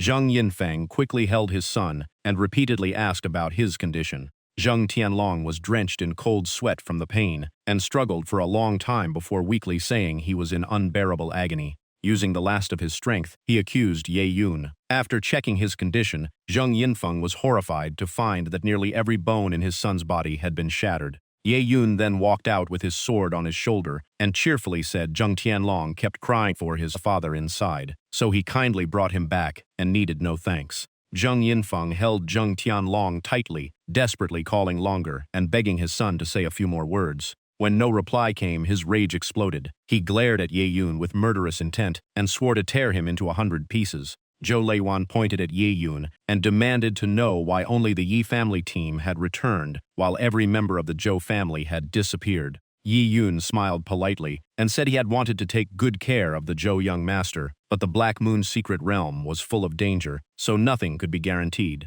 Hearing that, Zhou Leiwan instantly realized his son was dead. He angrily declared that Yi Yun must have killed him, or the Zhou team could not have vanished without a single survivor. He then turned to Zheng Yinfeng, pretending to stand for justice, and urged him to act now, because if Yi Yun lived today, he would become a disaster in the future. Seeing Zhou Leiwan trying to break the rules, Ye Changhe immediately stepped forward and questioned his intentions. Zhou Leiwan gritted his teeth and coldly declared that today's matter had nothing to do with Ye Changhe. Drawing his weapon, he charged forward with killing intent, determined to kill Ye Yun on the spot. But before he could reach his target, a hand suddenly clamped around his throat. The one who stopped Zhou Leiwan was Yi Yun. Holding him by the neck, he calmly warned that if the Zhou family wanted to ignore the rules, then the Yi family would do the same. The moment he finished speaking, his grip tightened and he snapped Zhou Leiyuan's neck on the spot. Zheng Yinfeng stared in horror, unable to believe Zhou Leiwan had been killed by Ye Yun so effortlessly. The Zhou family head never even had a chance to fight back before his lifeless body collapsed to the ground. Yi Yun casually rolled his wrist, looked at Zheng Yinfeng, and coldly said he had waited long enough and now it was his turn. Zheng Yinfeng refused to wait for death. He rushed forward, slashed down with his weapon, and shouted for Yi Yun to stop acting so arrogant. But the powerful strike was effortlessly blocked by Yi Yun's sword. While they were locked in combat, Zheng Yinfeng quickly shifted positions, circled behind him, and threw a punch straight at Ye Yun. Ye Yun instantly turned his sword to deflect the attack and mocked the move as nothing but flashy tricks. In the next moment, Ye Yun vanished from sight, leaving Zheng Yinfeng stunned. An instant later, Yi Yun appeared right in front of him, moving so fast that Zheng Yinfeng could hardly believe it. Yi Yun swung his sword and calmly said the only reason was that his opponent was far too slow. Zheng Yinfeng hurriedly raised a barrier as he realized he could barely keep up. The moment Zheng Yinfeng lost focus, Ye Yun's figure kept appearing and disappearing around him, while mocking whether a family head was really this weak. Then a wave of black energy carrying terrifying destructive power slammed directly into Zheng Yinfeng. His weapon shattered into countless pieces, leaving him staring in shock at his destroyed spear. But Ye Yun had no intention of stopping as another relentless wave of attacks closed in. He rushed forward with a storm of sword strikes. Killing intent erupted with his final shout, and Zheng Yinfeng's screams echoed across the battlefield. In the end, Zheng Yinfeng collapsed, while the Yi family members behind Yi Yun cheered in disbelief at their young master's overwhelming strength. Zheng Yinfeng struggled back to his feet and painfully admitted he had truly lost to Ye Yun. Yet he still refused to give up hope. He quickly brought up the balance of power, saying the three great families of Baiyun City had kept each other in check for hundreds of years. If the Yi family destroyed that balance, the Zhou and Zheng families would surely join forces, and the Yi family alone might not survive. Yi Yun slowly walked forward and nodded, saying the Zheng family head actually made a very reasonable point. Believing he still had a chance to live, Zheng Yinfeng immediately promised that if spared, he would serve the Yi family with complete loyalty and even help negotiate with the Zhou family. But Yi Yun had no interest in those offers. He said the balance among the three families had lasted long enough, and from this day on, Baiyun City would have only one ruling force, the Yi family. Hearing those words, Zheng Yinfeng screamed in terror, unable to believe Yi Yun truly intended to wipe out the other two families. Yi Yun brought up the old debts, reminding him that for years the Zhou and Zheng families had used every secret realm trial to slaughter countless Yi family members. Did they really think everyone had forgotten? He raised his hand and coldly delivered the final verdict. Since the two families always stood together, they could go to hell together today. Zheng Yinfeng desperately crawled backward, begging Ye Yun to stop and insisting he could not do this. A miserable scream echoed through the air. When silence returned, only the cold corpse of the Zheng family head remained on the ground. At the same time, night had fallen over the Zhou family estate in Baiyun City. The streets were nearly empty, with only the night watchman's voice reminding everyone to guard against fires as the third watch arrived. Inside the Zhou family, Han Li, the Wild Horse Gang's second hall master and an 8th-layer Blood Qi realm cultivator, impatiently stood up and angrily demanded how much longer they had to wait. Zhou Tianhao, Zhou Leiyuan's younger brother and a 5th-layer Blood Qi realm cultivator, calmly sipped his tea and advised Han Li to stay patient until the family head gave the signal. Han Li immediately stepped closer and questioned him, saying that since the Zhou family had allied with the Wild Horse Gang, they had no reason to fear the Zheng or Yi families. He even asked if Zhou Tianhao doubted his strength or the 100 brothers in the gang, forcing Zhou Tianhao to quickly assure him of his complete confidence.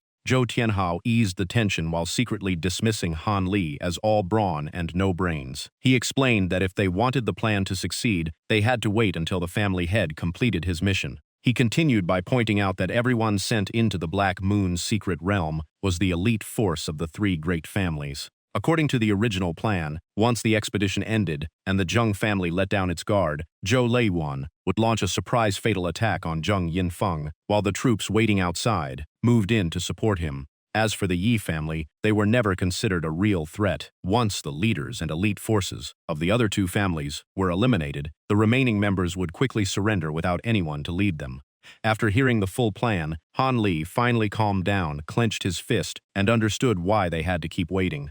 Even so, he secretly looked down on them, thinking these so-called righteous families were even more ruthless and underhanded than the Wild Horse Gang. Zhou Tianhao smiled cunningly and said that as long as they achieved their goal, the method did not matter. If the city lord investigated later, Han Li would simply have to take the blame. Han Li threw back his head and laughed, saying they had nothing to worry about. As long as the payment was complete, every other problem could be solved. As soon as he finished speaking, he casually swung his massive blade and sent a sharp gust slicing through the room.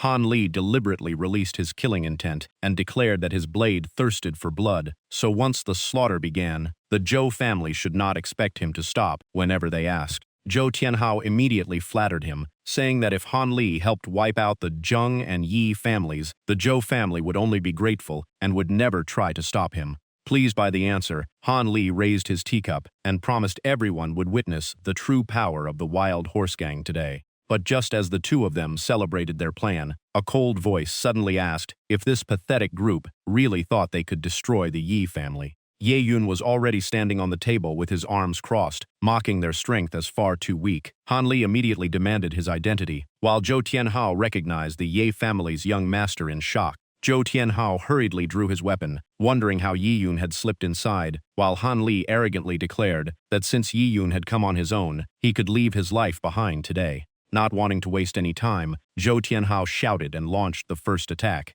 The two charged at Ye Yun together, and a fierce battle was about to erupt inside the room. Seeing only a young man before them, neither of them took Ye Yun seriously, believing he was just another weak fool with a big mouth. But the moment Han Li closed the distance, Ye Yun cut him down with a single sword strike before he could even react. Zhou Tianhao survived the opening move, but Ye Yun followed up with a powerful kick that slammed into his body. The impact made him spit out a huge mouthful of blood before he was sent flying backward. Seeing their second-in-command fall, the gang members outside rushed in with weapons drawn, shouting for revenge. Ye Yun did not hesitate. He charged straight into battle and declared that not a single one of them would leave alive today. Before long, the room was filled with a non-stop clash of weapons and endless screams. Taking advantage of the chaos, Zhou Tianhao staggered toward the exit while desperately calling for help. But the moment he stepped outside, he froze as every one of his men was already lying dead on the ground. Right then, another corpse dropped in front of him, making Zhou Tianhao scream in terror. Unable to believe what he was seeing, his legs gave out and he collapsed to the ground, wondering how this could have happened. Ye Yun calmly walked out through the front door, then casually reminded him of something. Looking Zhou Tianhao straight in the eye, he said all of his men were already waiting for him below. The courtyard proved his words, as corpses covered the ground, and almost no one had survived. Sword in hand, Ye Yun slowly approached and declared that the Zhou family, Zheng family, and Wild Horse Gang had committed 3 unforgivable mistakes, while Zhou Tianhao remained frozen by the bloody scene. In desperation, Zhou Tianhao suddenly threw hidden weapons at Ye Yun and frantically yelled for him not to come any closer. But the sneak attack was effortlessly neutralized without causing Ye Yun the slightest injury. Looking down at him, Ye Yun coldly said their first mistake was daring to touch the Yi family. Zhou Tianhao flinched as his face turned even paler under Ye Yun's overwhelming killing intent. Ye Yun crushed the hidden weapons in his hand, then said their second mistake was being arrogant enough to think they could challenge the Yi family. Staring at him as if he were already dead, Ye Yun declared their final mistake was making an enemy of someone who always repaid both kindness and hatred in full. Zhou Tianhao still pointed at Ye Yun and threatened that even if he killed them all, it would be useless because the city lord would drag the entire Ye family into the investigation. But before he could finish, a flash of sword light swept down toward his head. Ye Yun calmly sheathed his sword and silently watched Zhou Tianhao's body collapse to the ground. He then ordered that any force refusing to submit today would be wiped out. Zhou Tianhao's head hit the ground with a heavy thud, echoing through the silent courtyard. Not long afterward, Yi Changhe and the Yi family arrived. Yi Yun smiled with relief, said they had finally made it, handed the cleanup over to them, and immediately headed for the Zheng family estate. One subordinate stared after him in confusion, unable to believe this was still the young master he once knew. Yi Changhe could only scratch his head helplessly and admit he had worried Yuner might go too far to stop himself. 3 days passed in the blink of an eye, and the Yi family hall remained as busy as ever as Steward Wu stepped forward with the account books to report to the family head and young master. Every force tied to the Zhou and Zheng families that had taken part in murdering Yi family disciples had been eliminated, and the major and minor families across Baiyun City had begun pledging their loyalty. Looking at the mountain of gold, silver, and treasures before them, Steward Wu explained that this was everything collected after the purge. Ye Yun thanked Steward Wu for all his hard work, but the old man simply smiled and said there was no need for such courtesy. Yi Changhe proudly placed a hand on his son's shoulder and said that thanks to Yuner's quick judgment and decisive action, the Yi family had escaped complete destruction in Baiyun City. As everyone continued talking, a servant suddenly rushed into the hall and urgently delivered a message. Kneeling on the floor, the servant reported that the city lord wanted the young master to come to the city lord's mansion immediately, leaving Ye Chang'e visibly surprised. When Ye Yun arrived, a servant warmly came forward to guide him, saying the city lord had been waiting for him for quite some time. As he walked deeper into the estate, Ye Yun quietly observed the extremely tight security surrounding the city lord's mansion. Reaching the lotus pond, he spotted 2 figures ahead and guessed that the man was the city lord. Yi Yun stepped forward, cupped his fists in greeting, and introduced himself as a junior of the Yi family, paying his respects to City Lord Fang. But the instant his greeting ended, countless silver needles shot through the air, all aimed directly at him. Almost at the same moment, a barrier instantly formed before Ye Yun and blocked every hidden needle. Attacked the moment they met, Ye Yun's expression turned cold as he directly asked City Lord Fang what this was supposed to mean. From across the courtyard, a hearty voice praised Yi Yun's quick reflexes and impressive skills. The man was Fang Lei, the city lord of Baiyun City and a first-layer Grand Master realm expert. Beside him stood his daughter, Fang Lingya, a 9th-layer Blood Qi realm cultivator. He remarked that Yi Yun had reached a similar level at such a young age, so it was no surprise he had wiped out the Zhou and Zheng families. Yi Yun casually spun the silver needle he had caught and asked directly if he had been summoned to answer for his actions. Fang Lei narrowed his eyes, deliberately applying pressure as he asked what Yi Yun would do if that were true. Without the slightest hesitation, Ye Yun declared that the Zhou and Zheng families had plotted against the Yi family first. There was no reason to stand still and wait for death, because endless tolerance only led to destruction. Dark energy slowly gathered around him as he calmly said that if even the city lord could not tell right from wrong, perhaps someone else should be sitting in that seat. Fang Lei's expression darkened at the bold remark, yet Ye Yun stood his ground without taking a single step back. The two locked eyes, and the tension between them was so intense, it felt as though invisible sparks were flying. But Fang Lei suddenly turned to his daughter and asked for his eye drops, rubbing his eyes while complaining they had become too dry. Fang Lingya quickly handed him a small bottle. Watching the sudden change, Yi Yun could only stand there in confusion, completely unsure where this conversation was going. After using the eye drops, Fang Lei awkwardly explained that he was getting old, and using his power for too long always irritated his eyes. He even joked that the young man should not laugh at him, leaving Ye Yun to politely reply that he would not dare. Once he finished, Fang Lei immediately became serious again. He praised Yi Yun's extraordinary courage and said he had not called him here to punish him. Fang Lei explained that he had already investigated the conflict between the Yi family and the Zhou and Zheng families. Since they had joined forces with bandits to murder innocent people, everything that happened to them was their own fault. Hearing that, the tension on Yi Yun's face finally eased, and he asked the real reason for the meeting. Fang Lei stretched comfortably and said he actually wanted to ask Ye Yun for a favor. Gesturing toward Fang Lingya, he asked Ye Yun to escort his daughter safely to Kaiyuan sect in Qingyang County and protect her throughout the journey. The unexpected request left both Ye Yun and Fang Lingya stunned, and she immediately asked in disbelief if she had heard correctly.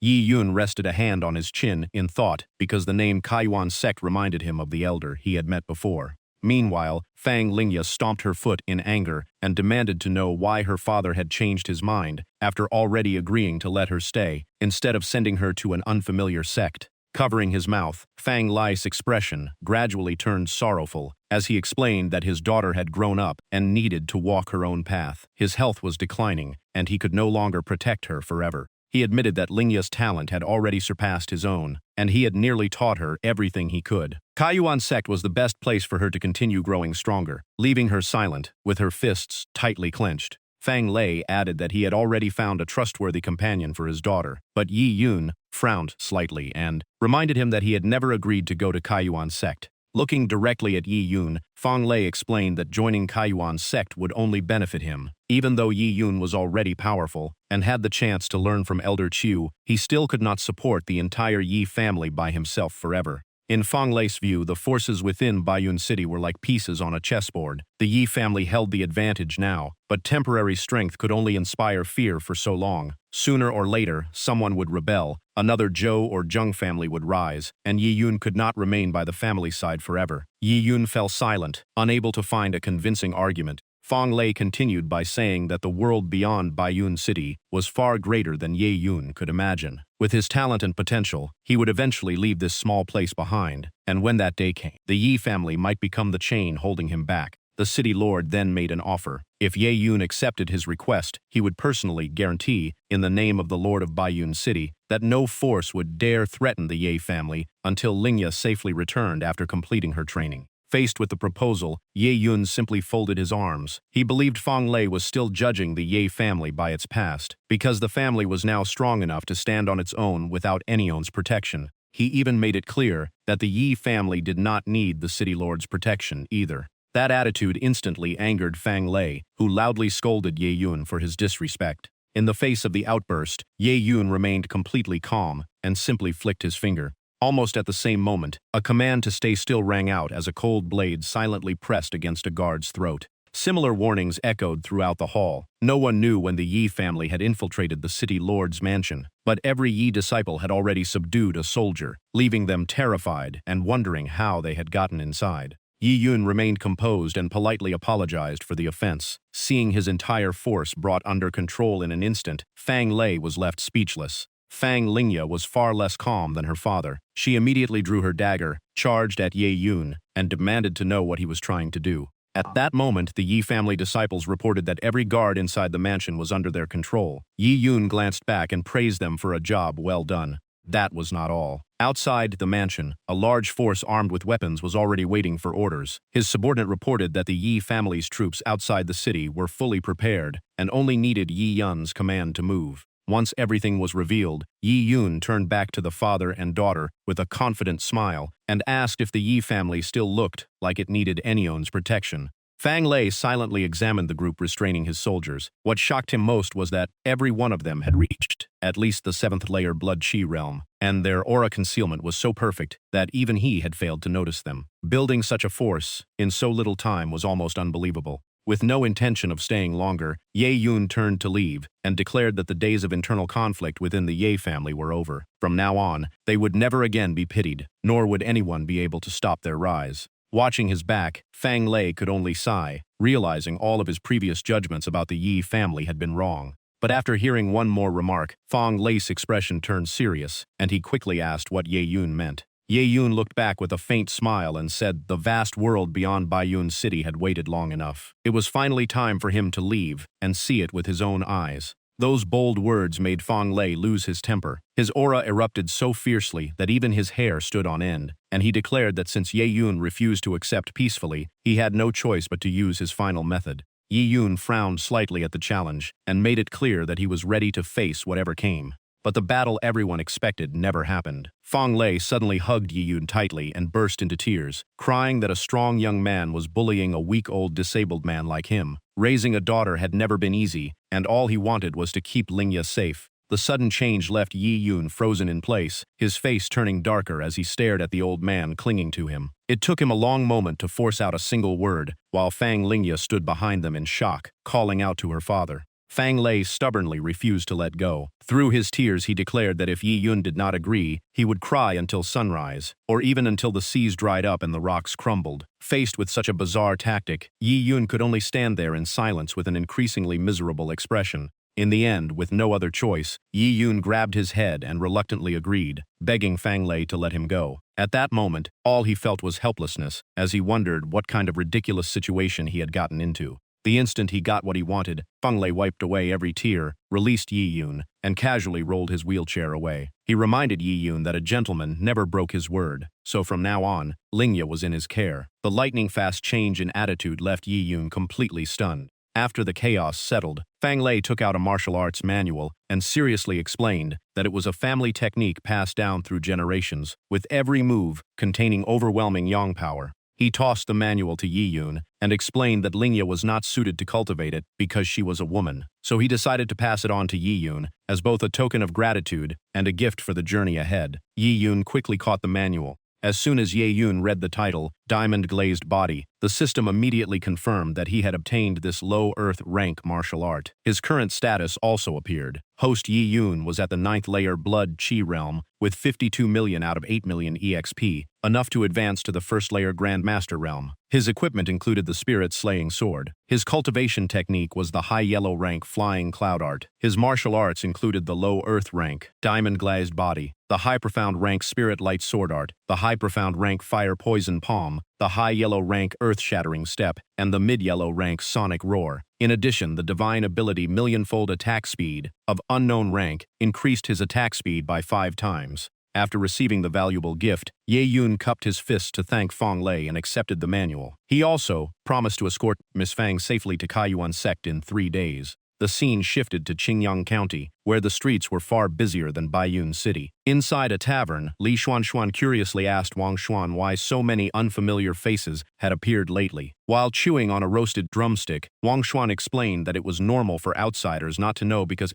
everyone was gathering for Kaiyuan Sect's disciple recruitment. Wang Xuan went on to explain that Kaiyuan Sect was the strongest force among the cities of Qingyang County, home to countless powerful cultivators. Since the sect had opened public recruitment, it was only natural for warriors from everywhere to flock there. But joining the sect was anything but easy. The selection process was filled with harsh trials, so although countless young men and women participated every year, only a tiny fraction were accepted. At a nearby table, Ye Yun and Fang Lingya overheard the entire conversation. Wang Xuan added that even those who passed every test only qualified as outer disciples.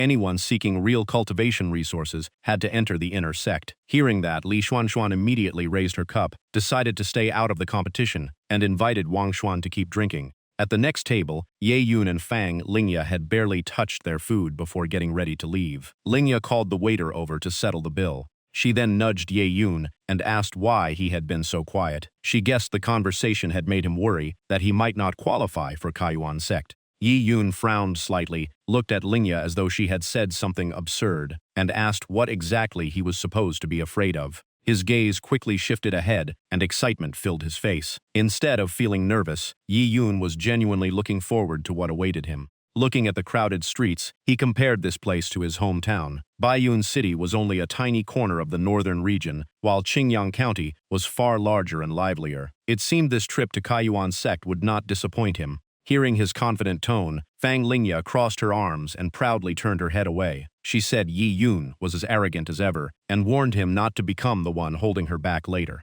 At the foot of Mount Qingrao in Qingdu County stood a towering mountain reaching into the sky. Kaiyuan Sect was built on its summit, and the only path to the sect was the endless stone staircase leading upward. Ye Yun calmly climbed the steps with his arms folded and remarked that the first trial was simply climbing the staircase, which hardly seemed difficult. He even turned to ask Miss Fang what she thought. In complete contrast to Ye Yun's relaxed attitude, Fang Lingya was already gasping for breath with sweat covering her face. Watching Ye Yun stroll upward, as if he were taking a casual walk, she was both shocked and annoyed that this hateful guy could climb so effortlessly. Lingya wiped the sweat from her forehead and silently reminded herself that no matter what happened, she could not let Ye Yun see her embarrassing state. Ye Yun glanced at the setting sun in the distance and reminded her that, if she kept moving this slowly, they still would not reach the top by nightfall. Before Lingya could respond, he suddenly grabbed her hand. Startled by the unexpected move, she hurriedly asked what he was doing. Holding her hand firmly, Ye Yun looked straight into her eyes and seriously replied that he just wanted to help her reach the top. His words and their sudden closeness made Fang Lingya's face turn bright red. She instantly imagined Ye Yun carrying her in his arms and even panicked at the thought that he might actually hug her. But the romantic fantasy vanished in an instant. Ye Yun grabbed both her arms and legs, slung her over his shoulder like a pig, and calmly explained that it would save much more time. Fang Lingya was left completely speechless, managing only a stunned squeak. The next moment, Ye Yun bent his knees to accelerate and reminded her not to struggle and to hold on tightly. As soon as he finished speaking, he adjusted his grip, hoisted Fang Lingya higher, and shot forward at full speed. Meanwhile, the other participants were still struggling step by step up the long stone staircase. Just as everyone remained focused on climbing, Ye Yun flew past them with Fang Lingya at an unbelievable speed. The sudden burst terrified her so badly that she screamed the entire way. Everyone behind them turned pale at the unbelievable sight. Some stood there with mouths wide open, unable to tell whether what had just flashed past was a person or nothing more than a gust of wind. Fang Lingya's terrified screams made everyone on the mountain look up. Ye Yun carried her at incredible speed, while she kept yelling for him to put her down, her voice echoing through the forest. Thanks to that bizarre way of traveling, they cleared the entire staircase and reached the summit in no time. The moment they arrived, Ye Yun let go without warning, and Fang Lingya crashed onto the ground with a painful cry. Still dizzy from the wild ride, she forced herself up, said they had finally made it, and complained she was completely exhausted. Just then, footsteps approached from ahead. Two members of Kaiyuan sect appeared. The man wearing the hat was Zuo Yan, and the one beside him was Guo Zhang. Both were deacons. Zuo Yan congratulated everyone for clearing the first trial. He explained that everyone here wanted to join Kaiyuan sect, but not everyone qualified. Applicants had to be under 18, and at least at the Qi blood realm. Guo Zhang pointed at a massive spirit stone and explained that it tested both age and cultivation. Those who qualified would make it shine, while a silent stone meant immediate failure. The newcomers quickly began discussing how strict Kaiyuan sect's requirements were. Still, someone urged everyone to stop complaining and line up for the test. An hour later, everyone approved by the spirit stone stood in neat rows. Facing the crowd, Zuo Yan announced they had passed the evaluation and met the basic requirements to enter Kaiyuan sect. He then pointed toward a long flight of stone steps leading higher up and announced that the second trial was about to begin, before telling everyone to follow him. The group quickly formed an orderly line and followed behind the two deacons. Along the way, they saw many Kaiyuan sect disciples training, throwing powerful strikes, while loud battle cries echoed around them. At last, Zuo Yan and Guo Zhang brought the newcomers to a huge arena and introduced it as the sect's martial training ground.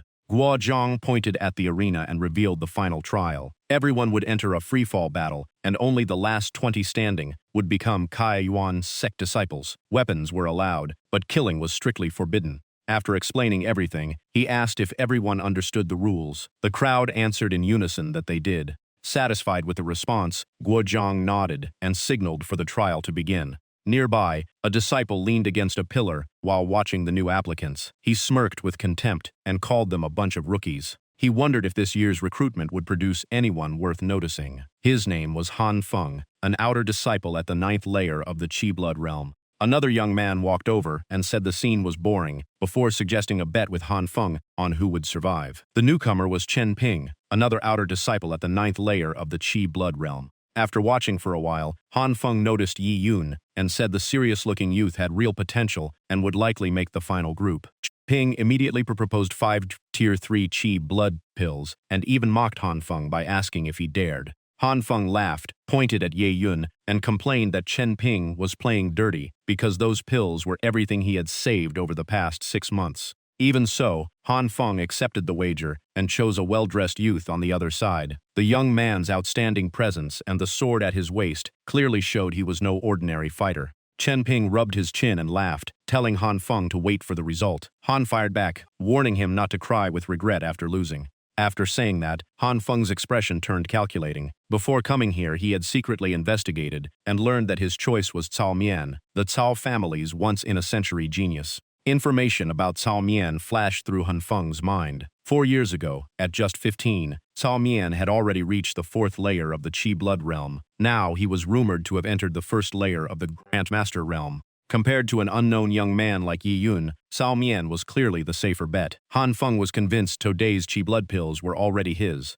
Seeing that every participant was in position, Zuo Yan raised his voice and officially declared the free-fall battle had begun. The atmosphere in the arena instantly became tense. Some drew swords, others raised bows, and everyone took a fighting stance. None of them looked like an easy opponent. Fang Lingya carefully scanned the crowd and warned Yi Yun that everyone here was far from ordinary. She suggested they work together and protect each other. But instead of agreeing, Ye Yun suddenly raised his hand to call the deacons. Fang Lingya stared at him in confusion. Yi Yun took out a token and tossed it toward the two deacons, asking if he could use it to join the assessment. The moment Zuo Yan and Guo Zhang recognized the token, they exchanged shocked looks. It clearly belonged to Elder Chu. Watching from outside, Chen Ping smiled as if everything had gone exactly as planned. Han Feng, however, was so stunned that he blurted out loud. Zuo Yan examined the token for a moment before making his decision. Since Ye Yun had already been acknowledged by Elder Chu, he would automatically pass the assessment, and no one in the arena was allowed to attack him. He then instructed Yi Yun to remain inside the arena and simply watch the battle. Under countless shocked gazes, Yi Yun calmly obeyed. Fang Lingya immediately questioned him because she thought they would fight together until the end. Yi Yun reminded her that if she truly wanted to grow stronger, she could not hide behind his protection forever. If she could not even pass the outer disciple test alone, was he supposed to protect her for life? His words made Fang Lingya hesitate, but she still blushed and snapped back that she did not need him to take care of her forever. She proudly tossed her hair back and declared that she would win this outer disciple trial and prove it to Ye Yun.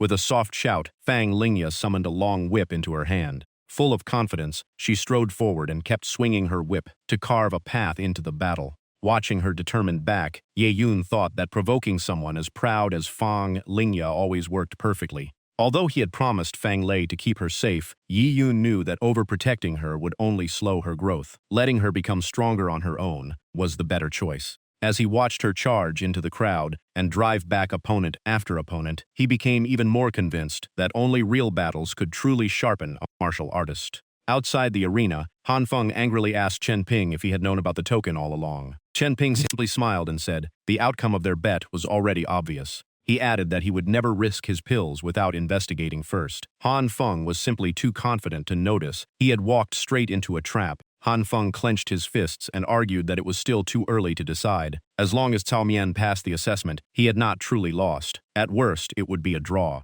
While the two argued, the freefall grew even more intense. Everyone fought with everything they had for a chance to join Kaiyuan's sect. One participant was suddenly struck by Fang Lingya's whip, cried out in pain, and was knocked out of the fight. Fang Lingya kept swinging her whip while quietly counting 5 opponents already eliminated. Only 23 people remained in the arena. She glanced toward Yi Yun and realized that, after his strange encouragement, her nervousness had completely disappeared. That brief distraction exposed an opening. Cao Mian instantly rushed in with a smug grin, thrilled to finally find his chance. Fang Lingya reacted quickly and leaped into the air to dodge the sudden attack. But Cao Mian had already predicted her escape route. He moved behind her in an instant and declared that she would not get away this time, making her realize the situation had turned dangerous. Cao Mian grabbed her by the throat, forcing out a painful cry. At the same time, he raised his sword, intending to end her life. With the upper hand, Cao Mian became even more arrogant. He mocked her for being weak and sneered that a woman like her had no place in Kaiyuan's sect. Fang Lingya struggled to breathe as her face turned pale. Cao Mian demanded that she surrender immediately or he would snap her neck on the spot. Gripping his arm with both hands, Fang Lingya silently vowed that no matter what happened, she would never let this man look down on her. Struggling to speak, she told Cao Mian there was one thing he needed to remember, no matter the situation. Sensing her aura suddenly changed, Cao Mian looked shocked and could not understand where this power had come from. A blazing golden aura erupted around Fang Lingya like living fire. As her power surged, she declared that he should never underestimate a woman. Otherwise, the price would be unbearable. The moment she finished speaking, Fang Lingya unleashed her full power and hurled Cao Mian flying, leaving him screaming in shock. Cao Mian slammed hard onto the arena floor with a heavy crash. Seeing that, Han Feng gripped the nearby wall in disbelief. He could not believe Cao Mian had been sent flying so easily. Everyone else in the arena also turned toward Fang Lingya. They quickly realized she had just broken through, and her sudden surge in power made everyone wary. Yi Yun had watched everything unfold and quietly nodded in satisfaction. Overall, Fang Lingya had performed well. Fang Lingya wiped her face and assumed her opponent was finished before searching for her next target. But Cao Mian refused to give up. Furious, he climbed back to his feet. Blinded by humiliation, he charged straight at Fang Lingya, cursing as he tried to kill her, forcing her to turn around in surprise. Before Cao Mian could reach her, an arm shot out at incredible speed and grabbed his shoulder. Feeling the pressure behind him, he turned back in horror. With just one hand, Ye Yun forced Cao Mian onto his knees and coldly asked what exactly he thought he was doing. Cao Mian's knees slammed into the arena with terrifying force, instantly shattering the bones inside. The unbearable pain made him scream as he desperately clutched his crippled legs. Right before Fang Lingya's stunned eyes, Ye Yun calmly pinned Cao Mian beneath his foot. She could only call out Ye Yun's name in disbelief. Pinned flat against the ground, Cao Mian struggled wildly and shouted for Yi Yun to let him go. Yi Yun twisted his arm behind his back and coldly exposed the truth. Even after losing, Cao Mian had still planned to use poison for a sneak attack. Overwhelmed by pain, Cao Mian could do nothing but scream and beg Ye Yun to release him. Looking at the poison hidden in his hand, Yi Yun declared that he had no interest in becoming fellow disciples with someone who relied on such vicious tricks. Furious and in agony, Cao Mian demanded to know what Ye Yun intended to do and reminded him of the rules the deacon had just announced. Ye Yun pressed his arm down even harder and pointed out a clear loophole. The deacons had only forbidden others from attacking him, but they had never said he could not deal with someone himself. The crushing pressure made Cao Mian cough up blood. Sensing Yi Yun's killing intent, he panicked and asked if Yi Yun meant to kill him, desperately bringing up the rule against taking lives. Yi Yun calmly lifted him by the collar and admitted that the assessment did forbid killing. Meanwhile, Cao Mian screamed in pain, completely losing his arrogance as he begged for mercy. Yi Yun then kicked him straight out of the arena and declared that crippling him did not count as breaking the rules. Cao Mian flew away with a miserable scream. He crashed into a distant pillar and lost consciousness on the spot. Both deacons were stunned by what had just happened. They realized Cao Mian's sneak attack had targeted Lingya's vital point, and without Yi Yun's intervention, she would have died. Even more shocking, neither of them had seen how Yi Yun appeared so quickly. As expected, someone favored by Elder Chu was no ordinary person. After dealing with Cao Mian, Ye Yun turned to the two deacons and said he did not want someone so despicable as a fellow disciple, so his actions should not count as breaking the sect rules. The unexpected question left both of them speechless. After a brief silence, Zuo Yan and Guo Zhang immediately confirmed that Ye Yun had not violated any rules. Fang Lingya walked over to Ye Yun and quietly thanked him for saving her in time. Ye Yun simply walked past her and reminded her to stay alert because many opponents were still left in the arena. In the viewing area, Han Feng punched the wall in frustration, while Chen Ping happily declared that he would gladly collect the 5 Qi blood pills. Han Feng gritted his teeth, memorized Yi Yun's face, and blamed him for losing the bet. After the time it took to burn 1 stick of incense, the arena floor was covered with defeated participants. Only a small group continued fighting fiercely. Looking at those still standing, Yi Yun figured the assessment was almost over. In another corner, Xiao Wenqing remained completely relaxed and told his opponent to stop. The man behind him immediately admitted he was no match. On Hu Wei's side, his fierce aura and overwhelming attacks terrified his opponent, who quickly surrendered before suffering even worse injuries. At that moment, the deacon called an end to the battle and announced that the remaining 20 participants had passed the assessment. From this day on, they officially became outer disciples of Kaiyuan's sect. Hearing the announcement, Fang Lingya finally relaxed, relieved that the long trial was finally over. Yi Yun swept his gaze across everyone who had earned the right to join the sect. His attention quickly settled on 2 standout figures. From what he had seen, Xiao Wenqing and Hu Wei were both powerful fighters who could become worthy rivals in the future. The senior deacon instructed all the new disciples to follow him to the affairs hall to receive their identity tokens and essential supplies. After his announcement, the group immediately left the arena and followed the deacons in an orderly line. Along the way, the senior deacon introduced the scale of Kaiyuan sect. The entire sect was divided into 7 main peaks, 36 secondary peaks, and 300 minor peaks. The 7 main peaks were the most important cultivation areas with the richest resources, but only inner disciples were allowed to enter. Anyone who trespassed could be killed by the mountain's restrictions, so no one should wander there by mistake. The other deacon added that besides the main hall and inner sect, Kaiyuan sect also had the Spirit Refinement Hall, Treasure Pavilion, Affairs Hall, Battle Arena, and the 7-story pagoda, all of which were key locations. The Spirit Refinement Hall contained 36 stone chambers equipped with powerful spirit gathering arrays. Every disciple could use these rooms to improve their cultivation.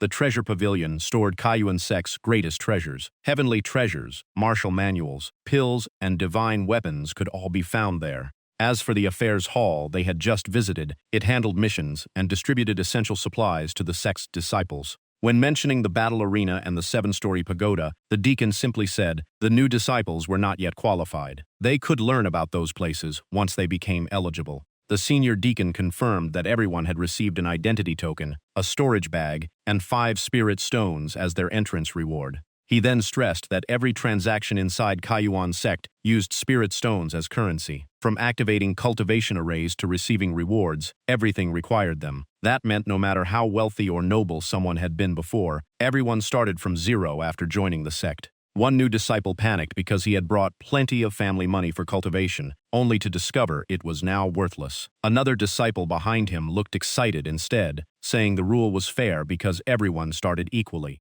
After walking a little farther, the senior deacon stopped and pointed ahead, introducing the cave residences prepared for the outer disciples. he instructed the male disciples to stay there, while the female disciples continued following him to the residences farther behind. Looking at the simple cave dwellings, one disciple could not help complaining about how shabby they were. The person beside him covered his face and said that description was still being generous.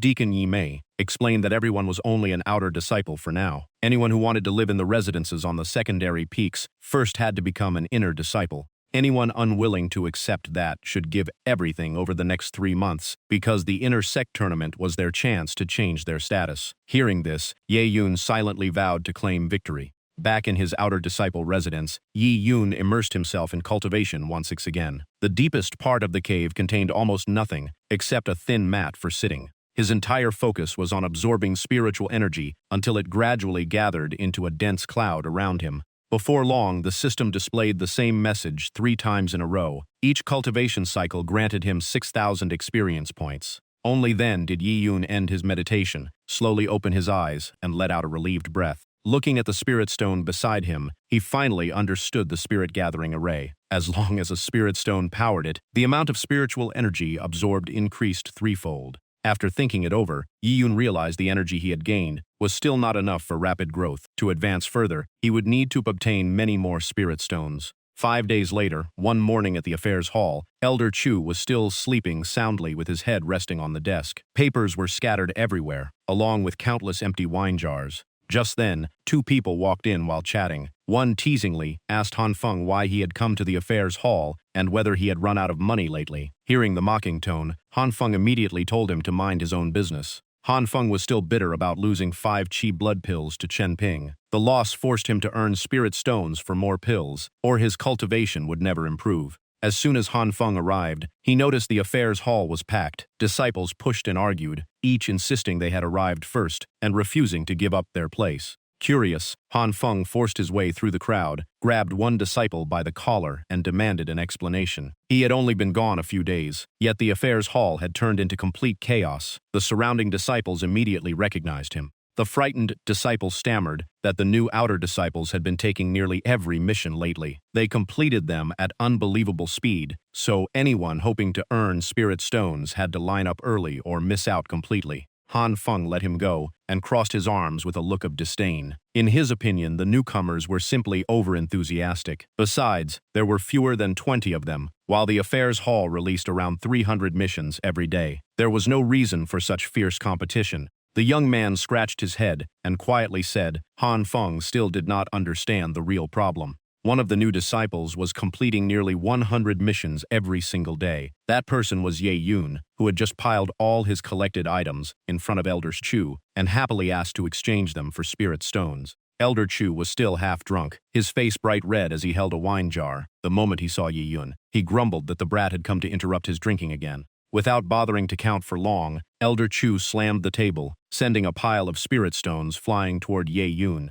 Blue and purple spirit stones shot through the air, while Yi Yun calmly caught them. Elder Chu impatiently urged him to take everything and leave because he did not want to see him anymore. Yi Yun paid no attention to the old man's attitude. He calmly stored all the spirit stones in his storage bag and cheerfully announced that he would be back again tomorrow, leaving Elder Chu frozen. Those words instantly ignited Elder Chu's temper. He grabbed another pile of items and mission tokens and threw them at Ye Yun while shouting that tomorrow he planned to sleep in peace and would not let this brat ruin his dreams again.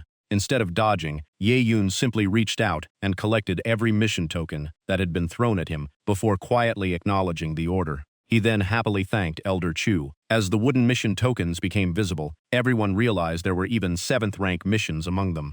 Han Feng and the other young disciples outside completely lost their composure. No one expected Elder Chu to hand 7th-rank missions to Ye Yun, because the affairs hall ranked missions from 1st rank at the bottom to 10th rank at the top. According to the crowd, ordinary outer disciples usually handled only 1st to 4th rank missions, such as gathering spiritual herbs or hunting Tier 3 demonic beasts. From 5th rank onward, the danger increased dramatically. Yet Yi Yun was completing multiple 7th-rank missions all by himself. No one could guess his true background, and they could only watch in amazement as he walked out of the affairs hall. Hugging his wine jar, Elder Chu waved lazily at the waiting crowd and shooed them away. After letting out a loud hiccup, he announced that all of Today's missions were gone, and everyone should head home. The disciples who had waited since morning could only stare in disbelief. As Ye Yun casually walked past, his calm expression only made Han Feng grind his teeth in frustration. Realizing Yi Yun was responsible for all of this, Han Feng's hatred toward him grew even stronger. In a sunlit valley, Ye Yun stood atop a tree and observed a pack of demonic beasts below. After sizing up his next target, he decided this mission looked fairly easy. Below him, the entire wolf pack was resting except for two wolves that kept clashing with each other. The two wind wolves suddenly charged at one another. The noise startled the entire pack awake, and their furious howls threw the valley into chaos. After observing them for a while, Ye Yun recognized them as Tier 3 Gale wolves, beasts that usually hunted in pairs. He first estimated there were around 30, but a closer look revealed at least 40, and every one of them was a leader-class beast. Seeing such a valuable opportunity, Yi Yun shot down from the treetop like lightning and landed in the middle of the pack, instantly alerting every wolf. He decided to leave only 2 alive to complete his Affairs Hall mission. The moment an intruder entered their territory, every Gale wolf switched into hunting mode. Their deafening howls echoed through the forest, and at the Alpha's command, the entire pack charged at once. Facing the approaching wolves, Ye Yun showed no fear. To him, they were nothing more than fuel to help him grow even stronger. The moment those words fell, a flash of sword light swept across the battlefield. In an instant, nearly the entire wolf pack was wiped out. Without wasting the spoils, Yi Yun immediately activated Devour All, turning the slain beasts into experience points. As soon as the skill finished, the system announced that all targets had been absorbed, rewarding the host with a total of 3,600,000 experience points. Suddenly, sensing movement behind him, Ye Yun casually glanced over his shoulder. The 2 Gale wolves he had intentionally spared were preparing a sneak attack. Yi Yun simply dismissed them as beasts rushing toward their own deaths. The next moment, he activated the diamond-glazed body, and a powerful defensive force quickly covered his body. A solid layer of energy formed around him. No matter how fiercely the 2 Gale wolves bit at him, they could not break through. Yi Yun immediately locked onto both targets. A single cold word echoed out as golden lightning gathered around his body, ready to erupt. Yi Yun calmly slipped between the 2 beasts, with his hand shaped like a claw. By the time he passed them, both heads had already fallen from their necks, ending the battle in the blink of an eye. He then collected the demon cores from the 2 Gale wolves, preparing to return and complete his mission. The system announced that Yi Yun had advanced to the first layer of the Grandmaster realm, and his attack speed ability had increased to 10 times faster. His current status was Host Yi Yun. Cultivation, first layer of the Grandmaster realm. Experience, 9,618,000 out of 10 million, just short of reaching the second layer. Weapon, Spirit-Slaying Sword. Techniques, Family Inheritance Art, and the High Yellow Rank Spirit Pattern Art. Martial Skills, Low Earth Rank Diamond Glazed Body, High Profound Rank Fire Poison Palm, High Yellow Rank Earth-Shattering Step, and Mid Yellow Rank Sonic Roar. His divine ability still displayed millionfold attack speed with an unknown status, while its current effect had reached a 2-fold speed boost. After checking his status, Yi Yun dismissed the diamond-glazed body, and the protective aura around him slowly faded. Standing among the corpses of countless Gale wolves, he could not help admiring the overwhelming power of this Earth-rank martial skill. Looking back at the divine ability section, Yi Yun noticed that his attack speed enhancement had advanced another level. With his current strength, he decided that after returning, he would ask Elder Chu to assign him 8th-rank missions. Just as he was thinking, a streak of green light suddenly shot through the air from behind. Someone was clearly launching a sneak attack. Yi Yun remained completely calm and instantly used his 10-fold speed to dodge the strike with ease. Turning around, he found a group of outer disciples blocking the mountain path. At the front stood Han Feng, pointing his sword at Ye Yun and demanding his demon cores. The man beside him laughed smugly, while the lingering aura on Han Feng's blade revealed that he had been the one who launched the sneak attack. Even while surrounded, Yi Yun stayed perfectly composed. He was only slightly surprised that Han Feng actually knew who he was. Han Feng slowly lowered his sword and smiled coldly. He claimed that not only did he know Yi Yun, but from the moment Yi Yun angered him, his miserable fate had already been decided. Covering half his face with one hand, Han Feng laughed arrogantly and claimed he was still being generous. If Yi Yun obediently handed over the demon cores, he might consider letting him leave alive. Yi Yun merely responded with an indifferent sound, making it clear that Han Feng's threats meant nothing to him. Han Feng's followers were already convinced victory was theirs. One impatient disciple urged his boss to stop talking, beat Yi Yun down, and take everything he owned. He even revealed that he had seen Yi Yun exchange a huge amount of spirit stones with Elder Chu, making the whole group burst into laughter. Only one bald disciple looked uneasy, worrying that attacking a fellow disciple would bring punishment from the deacons or Elder Chu. A man surnamed Wang immediately called him a coward. According to Wang, injuries and even lost limbs during missions were common, and as long as everyone kept quiet, no one would ever discover the truth. As soon as he finished speaking, Wang gave the order to attack. The entire group charged forward, while Han Feng simply folded his arms and watched from the sidelines. Facing the tightening encirclement, Ye Yun did not move an inch and calmly waited for them to approach. With the advantage in numbers, the attackers became even more confident. They even told Han Feng to relax, because they would beat every tooth out of Ye Yun themselves. Moments later, several of them activated the spirit locking formation at the same time, creating countless energy chains that tightly bound Yi Yun. Even while trapped, Ye Yun calmly observed the formation and quickly realized that it could drain spiritual energy from anyone caught inside.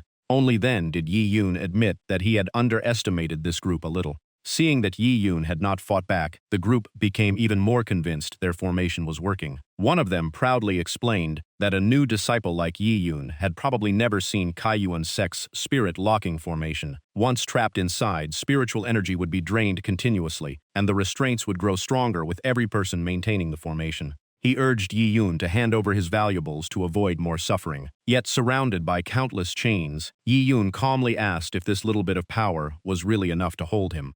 The moment he finished speaking, cracks spread across every chain around him. Blinding golden light erupted from the center of the formation as the diamond-glazed body activated. Watching their prized formation fall apart, Han Feng broke into a cold sweat, unable to understand what was happening. Yi Yun spread his arms and unleashed his full strength. Golden light exploded outward, crushing every chain that bound him.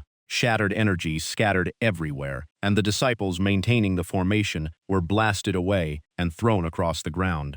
Han Feng could hardly believe what he was seeing. In just half a day, Ye Yun had somehow reached the Grand Master realm, a speed he simply could not comprehend. Meanwhile, all of his followers lay on the ground badly injured, groaning in pain. Furious and terrified, Han Feng drew his sword and charged forward, shouting that he would kill Ye Yun. This time, Ye Yun did not dodge. His tenfold attack speed activated instantly, allowing him to appear in front of Han Feng in the blink of an eye. Just as the sword was about to reach him, Ye Yun casually raised 2 fingers and caught the blade. A burst of force traveled through his fingertips, snapping the sword apart on the spot. Han Feng stared in shock, as his weapon shattered so effortlessly. Without giving him time to react, Yi Yun stepped forward, grabbed him by the throat, and calmly said that he was about to return every word Han Feng had spoken earlier.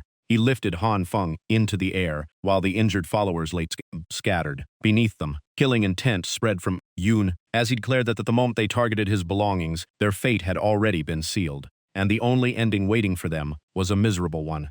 Only then did Han Feng realize the enormous gap between their strength. Faced with Yi Yun's icy killing intent, he completely lost his nerve, tearfully called Yi Yun his big brother, begged for mercy, and even offered to hand over everything before leaving immediately. Seeing how quickly Han Feng gave in, Ye Yun smiled slightly. It seemed Han Feng knew when to recognize reality.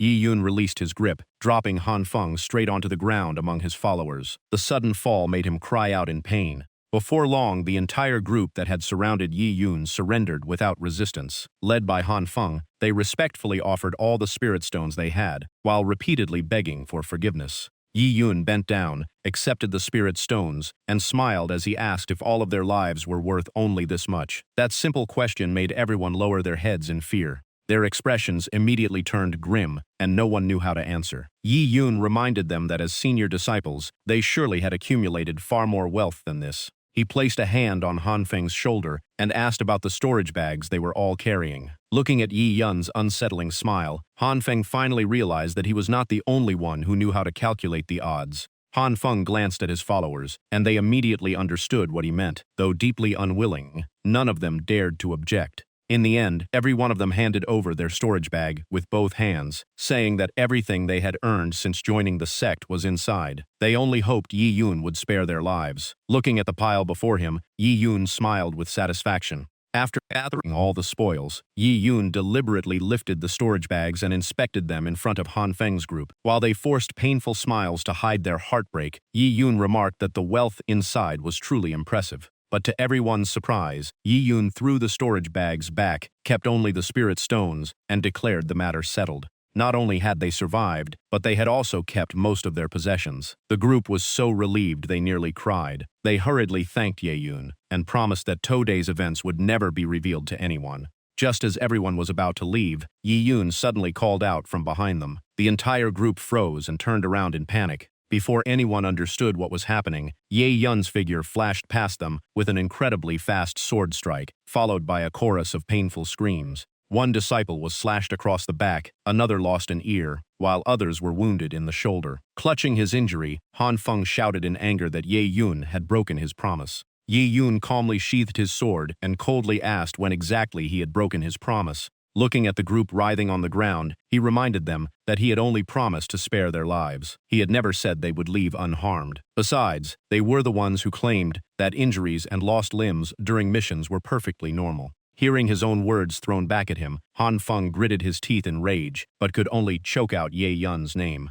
Unwilling to waste any more time, Ye Yun vanished at incredible speed. Before leaving, he casually wished them goodbye. Back at his cave residence, Ye Yun entered cultivation once more, in a space filled with spiritual energy. Countless spirit stones were scattered around his seat. After some time, the last of the spirit stones ran out of energy and crumbled away. His status panel appeared with 10,118,000 out of 12,000 experience points. Once full, he could advance to the third layer of the Grandmaster realm. His weapon was the Spirit Slaying Sword. Techniques included the Family Inheritance Art and the High Yellow Rank Spirit Pattern Art. Martial skills included the Low Earth Rank, Diamond Glazed Body, the High Profound Rank Fire Poison Palm, the High Yellow Rank Earth Shattering Step, and the Mid Yellow Rank Sonic Roar. His divine ability, Millionfold Attack Speed, still had an unknown limit, while its current effect increased his attack speed tenfold. Holding a spirit stone that had completely lost its energy, Ye Yun smiled. He had not expected the resources taken from that group to be enough to help him reach the second layer of the Grandmaster realm. Considering they constantly bullied fellow disciples, this punishment had also removed a future threat. Leaving his cultivation spot, Yi Yun felt it was finally time to rest after spending half a day in seclusion. Just then, his voice transmission token suddenly lit up, repeatedly calling his name and asking if he was there.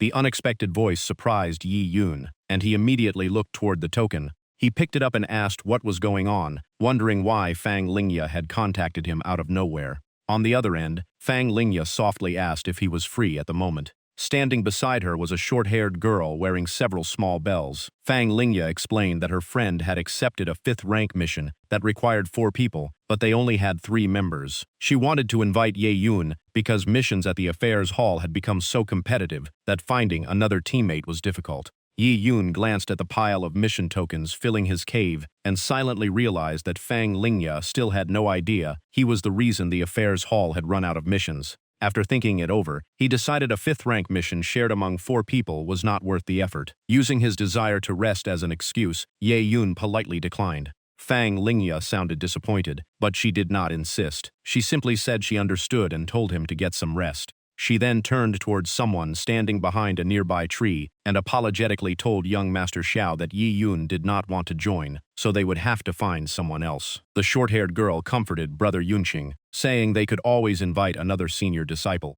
Only then did the man behind the tree step forward. He was a refined young scholar, holding a folding fan that covered nearly half his face as he expressed regret over Yi Yun's refusal. He sighed that it was truly unfortunate, yet behind the fan, a calculating smile quietly appeared without either girl noticing. Later, in a quiet mountain forest, the girl traveling with Fang Lingya teasingly asked whether that friend surnamed Yi liked her. Otherwise, why had he rushed over the moment Xiao's name was mentioned? Surprisingly, Yi Yun, who had refused the invitation earlier, was now calmly traveling with the group. Walking behind them, Xiao Yunqing waved his fan with a smile and said it was fortunate Brother Yi had come, or this mission might have taken forever. Faced with Xiao Yunqing's enthusiasm, Yi Yun only gave a casual reply. Meanwhile, after hearing her friend's teasing, Fang Lingya began thinking about the blockhead walking ahead of them. The thought that Yi Yun might have feelings for her reminded Fang Lingya of their earlier conversation. After learning they were short one member, Yi Yun had asked who else would be joining. and the name mentioned had been Xiao Yunqing. Memories of Ye Yun gradually filled Fang Lingya's mind. From convincing City Lord Fang to let her leave for training, to his countless unpredictable actions, she realized that despite knowing him for so long, she still could not understand what he was truly thinking. She remembered how he stopped the man who tried to poison her, and coldly declared he would never become fellow disciples with someone like that, and how he constantly reminded her during battle to stay alert, because many enemies were still waiting. The more Fang Lingya thought about it, the more confused she became. She turned to senior sister Tang and insisted she was wrong because Ye Yun could not possibly have feelings for her. Embarrassed, she quickly changed the subject and urged everyone to catch up with the group ahead. Fang Lingya immediately picked up the pace, forcing Miss Tang to rush after her while calling for her to slow down because she could barely keep up. Up ahead, Xiao Yunqing remained calm and casually started chatting with Ye Yun. Unsure whether Lingya had explained everything, he first warned that this mission was far more dangerous than it seemed. Xiao Yunqing explained that their goal was to enter Blackwater Marsh deep inside the forest and search for the devouring yin bone flower. It was an extremely rare treasure filled with powerful yin energy that very few people had ever found. The eerie flower only grew in places overflowing with death energy, but the real danger was not the beasts. It was the poisonous miasma covering Blackwater Marsh. One careless breath could rot the organs, and even survivors were often left crippled.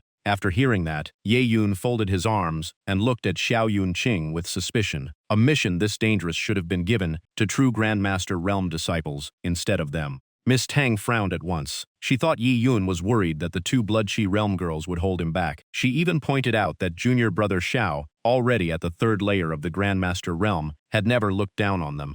Xiao Yunqing understood what Ye Yun was really asking, and admitted that he was being cautious. He explained that choosing this team was no accident, because he possessed a special method that would guarantee the mission's success. With a confident smile, he took out a bottle of pills. He introduced them as Yang Origin pills, a secret family medicine that could neutralize poison for 1 hour and keep everyone safe inside Blackwater Marsh. Xiao Yunqing then turned to the two girls and joked that traveling with beautiful women was far more enjoyable than spending time with a group of men. The compliment left Miss Tang absolutely delighted. Xiao Yunqing handed a pill to everyone. Fang Lingya accepted hers with only a soft cough, while Miss Tang happily praised junior brother Xiao for being such a smooth talker. Holding the pill in his hand, Ye Yun still was not convinced. He simply stared at Xiao Yunqing and asked a question loaded with hidden meaning. Xiao Yunqing immediately urged everyone to take the pills because no one could withstand the poisonous miasma with their current bodies. Without the slightest doubt, Miss Tang swallowed hers and praised him again for preparing everything in advance.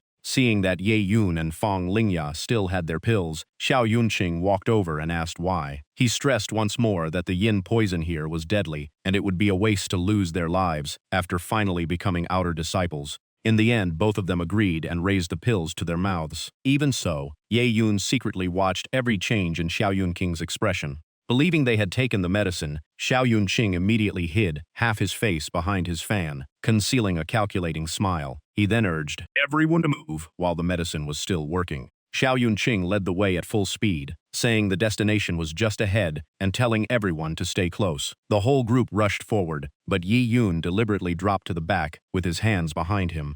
The pill was hidden in his hand. Using the distance to avoid attention, Yi Yun quietly crushed it before speeding up to catch the others. After traveling for a while, the group finally arrived at a swamp shrouded in thick black mist. Everyone suddenly stopped after spotting a flower that perfectly matched the mission's description. Cheers broke out as they confirmed it was the devouring yin bone flower. In the middle of the vast swamp, the flower stood alone on an open patch of land, making it impossible to miss. Streams of black energy continued drifting around its petals. Miss Tang happily declared that their luck was incredible this time. Fang Lingya, however, felt something was wrong because they had not encountered a single beast along the way, making the journey far too easy. Looking at the muddy swamp blocking their path, Miss Tang began worrying about how they could reach the devouring yin bone flower. Xiao Yunqing immediately assured everyone it was no problem, because he knew a formation that could temporarily turn spiritual energy into a bridge. Xiao Yunqing added that the formation required someone to control it the entire time, so Ye Yun would have to retrieve the devouring yin bone flower. As he spoke, he turned his gaze toward Ye Yun.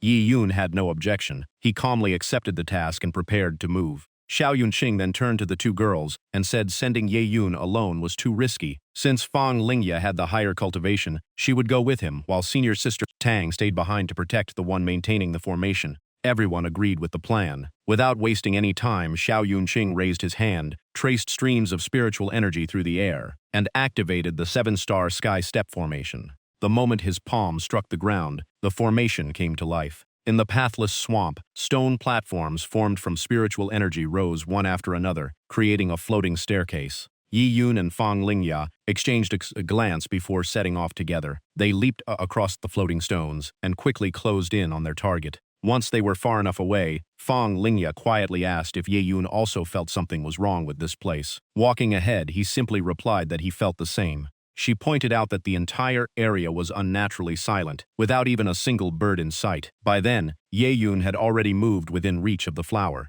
After looking around, Ye Yun guessed that the source of the strange feeling was most likely the devouring yin bone flower itself. Instead of touching it directly, Ye Yun drew his sword and unleashed Wolf Wind Slash, sending a blade of sword energy straight at the flower. Watching the attack fly forward, Fang Lingya relaxed, believing the mission was almost over. Miss Tang was also delighted by how smoothly everything had gone. Only Xiao Yunqing watched in silence, with an unreadable expression, as if waiting for something to happen. Just before the sword energy struck, countless gray-white thorny vines burst out around the flower. They blocked the attack and shot toward the two of them at the same time. The sudden change caught everyone off guard. Miss Tang immediately shouted for them to be careful.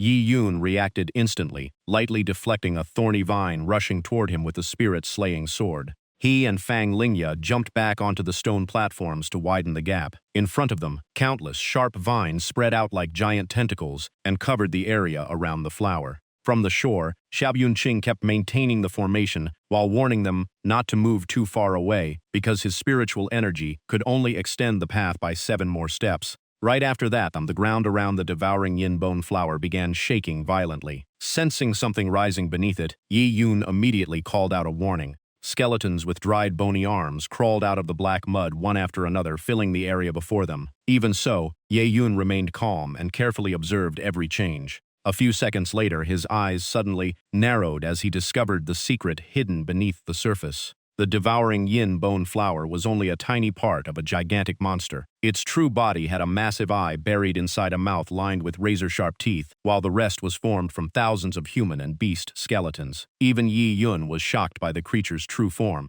Fang Lingya guessed that every beast missing along the way had been lured in by the flower and devoured as food. But while she was speaking, the thorn-covered tentacles behind her quietly began to move. Feeling danger closing in, Ye Yun immediately shouted for Lingya to dodge. At almost the same instant, a giant thorny vine swept straight toward her face. The two of them kept changing positions to avoid the relentless attacks. The tentacles were so powerful that they even shattered the spiritual stone platforms beneath their feet. In the distance, Xiao Yunqing seemed to be struggling to keep the formation stable. He shouted for Yi Yun and Fang Lingya not to drag out the fight and to grab the flower before retreating immediately. Yi Yun had no intention of fighting the giant monster any longer than necessary. He replied that no reminder was needed, then shot into the air and charged through the layers of thorny vines toward the devouring yin bone flower. Yi Yun declared that he knew exactly what to do. As he broke through the encirclement, his sword repeatedly sliced apart the demonic vines, blocking his path. A powerful burst of sword force erupted. Yi Yun let out a roar and forced every tentacle in front of him crashing to the ground. He immediately locked onto the giant eye and unleashed Wolf Wind Slash. The sword energy tore through the monster's body as Yi Yun accelerated right behind his own attack. Struck head-on, the flower growing from the monster's body was blasted away from its original position. Yi Yun quickly reached out and activated his retrieval ability, pulling the flower straight toward himself. Drawn by an invisible force, the devouring yin bone flower spun through the air before flying straight into Yi Yun's hand. The moment it lost the flower, the monster went completely berserk. Its attacks became even more violent and uncontrollable. Even Xiao Yunqing and senior sister Tang on the shore were targeted by its massive claws. Miss Tang struggled to defend the formation master, but the pressure kept growing until she was nearly overwhelmed. The relentless attacks pushed the entire group into danger. On the other side, Fang Lingya fought off the thorny tentacles while retreating. Seeing that Yi Yun had secured the flower, she knew they had to escape immediately. At that moment, the spiritual stone beneath Fang Lingya suddenly dimmed and began to disappear. Losing her footing without warning, she panicked as she fell toward the swamp below. Seeing her in danger, Miss Tang urgently shouted that Xiaoya had fallen off the path and begged Xiao Yunqing to create another platform. But he only pretended to be exhausted, wiped the sweat from his face, and claimed he had spent too much spiritual energy to save her now. Just before Fang Lingya plunged into the swamp, Yi Yun finally revealed his true speed. Activating his tenfold speed boost, he flashed over in an instant and caught her in midair. Carrying her in a princess hold while keeping the devouring yin bone flower in his mouth, he looked exactly like a hero rescuing the damsel. After carrying them both out of danger, Ye Yun handed the flower to Fang Lingya and told her to hold on to it. Still shaken by everything that had happened, she quietly accepted it. Holding Fang Lingya with one arm, Yi Yun turned and unleashed Wolf Wind Slash at the monster before retreating at full speed. The sword energy exploded on impact, shaking the entire swamp. A blinding flash engulfed the battlefield and gave the two of them the chance to escape. Resting in Ye Yun's arms, Fang Lingya hugged the devouring yin bone flower and silently looked at him. Her cheeks slowly turned red, and all she could do was softly call his name. Yi Yun pushed his speed to the limit and crossed the remaining stone platforms in only a few breaths, carrying Fang Lingya safely out of the swamp. At last, the two of them landed safely on solid ground. The moment she saw Fang Lingya return unharmed, Miss Tang rushed over and hugged her tightly. She had been terrified and was relieved that Xia was safe. Xiao Yunqing scratched his head and repeatedly apologized, pretending to feel guilty. He explained that the two of them had moved beyond the formation's range, and the monster's final attack had been too powerful for him to create another platform in time. He even remarked that it was lucky Yi Yun had been there to prevent a tragedy. Although Xiao Yunqing claimed the mission had ended without casualties, greed was obvious in his eyes as he stared at the devouring yin bone flower. He slowly reached out, intending to take it for himself. Before his hand could touch the flower, Ye Yun stopped him. Staring at him with an icy gaze, Yi Yun asked if he could finally stop pretending after hiding his true intentions for so long. Xiao Yunqing kept his harmless smile, acted confused, and asked what Brother Yi was implying. Yi Yun calmly pointed out that if Fang Lingya had been the one to retrieve the flower, then he would have been the one left, without a platform, and sent falling into the swamp. He continued by exposing Xiao Yunqing's three-step plan. First, he would send two of the three companions into the danger zone, then use the formation to eliminate one of them after the flower was secured. Next, he deliberately kept the weakest cultivator behind to guard him. Once the battlefield turned chaotic, that person would become an easy target. Hearing Yi Yun repeatedly accuse Xiao Yunqing, Miss Tang interrupted in confusion, unable to understand what he meant. Ignoring her, Ye Yun finished his deduction. After the last survivor exhausted their spiritual energy in battle, Xiao Yunqing only needed to kill them and claim the entire mission reward for himself. Both girls fell silent, though Miss Tang still could not believe it. Ye Yun looked Xiao Yunqing in the eye and asked if he had guessed correctly. Dropping his friendly act, Xiao Yunqing slowly revealed a sinister smile and admitted that Brother Yes' insight had truly surprised him. But in his eyes, it no longer mattered who lived or died. According to Xiao Yunqing, the entire group had stepped through the gates of hell long ago. He completely dropped his disguise, revealing his malice and absolute confidence that everything was still under his control. The moment he finished speaking, the two girls who had taken the pills suddenly showed alarming symptoms. Miss Tang coughed up blood, while Fang Lingya clutched her body in agony, unable to understand why her blood and qi had begun flowing in reverse. Today's plan had been rather unlucky. He originally intended to use the conflict among the inner disciples to get rid of Ye Yun, but that plan had clearly fallen through. He turned to the two girls and calmly admitted he had not lied about everything. The pills really could resist the poisonous miasma, but the moment the user circulated their inner energy, the medicine would turn against them. Black blood kept pouring from Tang Xiara's mouth as tears rolled down her pale face. Nearly drained of all strength, she still could not believe that the junior brother Xiao she trusted had betrayed them all. Yi Yun turned around and told the two girls to stay away from the battlefield. While supporting Tang Xiaorou, Fang Lingya anxiously told him to be careful.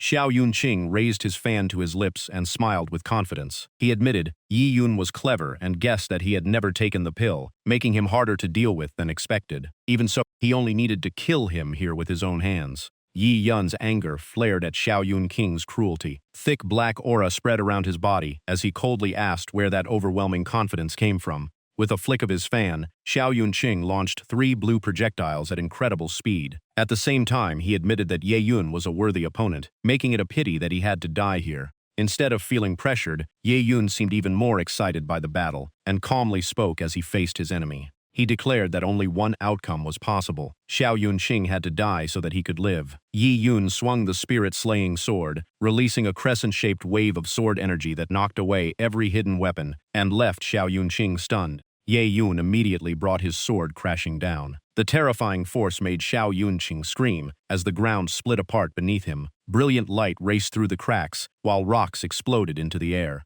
Faced with such overwhelming power, Xiao Yunqing was completely horrified. Only one thought remained in his mind. How was this even possible? What terrified him, even more, was that Yi Yun's cultivation was clearly lower, yet his speed was far beyond what the eye could follow. Every time Yi Yun swung his sword, the attack had already arrived before Xiao Yunqing could react, while the killing intent around him kept growing heavier. In the next instant, the blade swept across his arm. Xiao Yunqing's fan flew from his hand as blood sprayed through the air. He cried out in pain while watching his treasured weapon get knocked away. Only then did Xiao Yunqing realize how terrifying Yi Yun's true combat power was. White lightning flashed around Yi Yun, making him move like a bolt of lightning. A crescent sword slash swept past, and Xiao Yunqing froze in place before he even had the chance to dodge. Ye Yun calmly sheathed his sword and looked at Xiao Yunqing with icy eyes. He declared that with such pitiful strength, Xiao Yunqing was nowhere near capable of taking his life. The blood-stained fan slowly lost its momentum and fell to the ground. Xiao Yunqing's entire body trembled violently. His bloodshot eyes were wide open, cold sweat covered his face, and a fresh cut marked his cheek. He could not believe he had truly been defeated. The crushing defeat shattered his sanity. Looking like a madman, Xiao Yunqing repeatedly screamed Yi Yun's name and swore to kill him. But just as his rage exploded, a sudden burst of pain forced out a miserable scream. Looking down, Xiao Yunqing was horrified to find a black iron spear piercing through one of his shoulders. For a moment, he had no idea what had happened. Standing behind him with a proud smile, Fang Lingye warned him not to move. The next attack would not stop at his shoulder. Completely restrained, Xiao Yunqing could only stand there trembling. He demanded to know how Fang Lingye could still fight after taking the pill. Was her earlier weakness nothing but an act? Fang Lingye calmly replied that deception was not his exclusive talent. She added that Xiao Yunqing's scheme had indeed caused her some trouble. After entering the swamp, she had been constantly using spiritual energy to suppress the poison. Otherwise, that last strike would have crippled his arm completely. Hearing that, Yi Yun smiled and remarked that Miss Fang had improved remarkably fast. Fang Lingye yanked the weapon out of Xiao Yunqing's shoulder. The force threw him off balance, sending him crashing face first onto the ground. She then turned to Ye Yun and asked how they should deal with him. Although she wanted to kill him on the spot, the sect rules forbade disciples from murdering fellow disciples over conflicts during a mission. Clutching his wound, Xiao Yunqing secretly felt relieved. In his mind, even if they brought him before a steward or an elder, he could simply accuse the two of trying to monopolize the mission rewards and murder him. At the very least, he believed he would survive. As he slowly backed away, Xiao Yunqing kept reassuring himself that as long as he stayed alive, he could make a comeback. If he earned an elder's favor, revenge would only be a matter of time. His eyes shifted to the unconscious Tang Xiaoru as he made another calculation. Once she woke up, a few sweet words might be enough to convince the innocent girl to testify in his favor. Just as Xiao Yunqing was dreaming of an escape, Ye Yun suddenly grabbed him by the throat. He asked if Xiao Yunqing was happy because he thought everything could still be fixed, especially since no one had any evidence. Gasping in pain, Xiao Yunqing wondered if Ye Yun could actually read minds. Yi Yun smirked and said that judging by the scheming look on his face, his guess had clearly been right. Those words only made Xiao Yunqing even more uneasy. Yi Yun then let go, dropping him to the ground before calmly saying there was one thing Xiao Yunqing still did not know. Yi Yun declared that every one of his plans had already become useless, leaving Xiao Yunqing staring in horror at the object Yi Yun had just taken out. The item displayed both an image and Xiao Yunqing's own confession. He admitted he had planned to use the conflict among the inner disciples to eliminate Yi Yun. It also exposed that the pills could block the poisonous miasma, but would immediately backfire once the users circulated their inner energy. Realizing the truth, Xiao Yunqing cried out the name Recording Stone and frantically asked when Yi Yun had recorded everything. He could not understand how such a priceless treasure from the sect had ended up in Yi Yun's hands.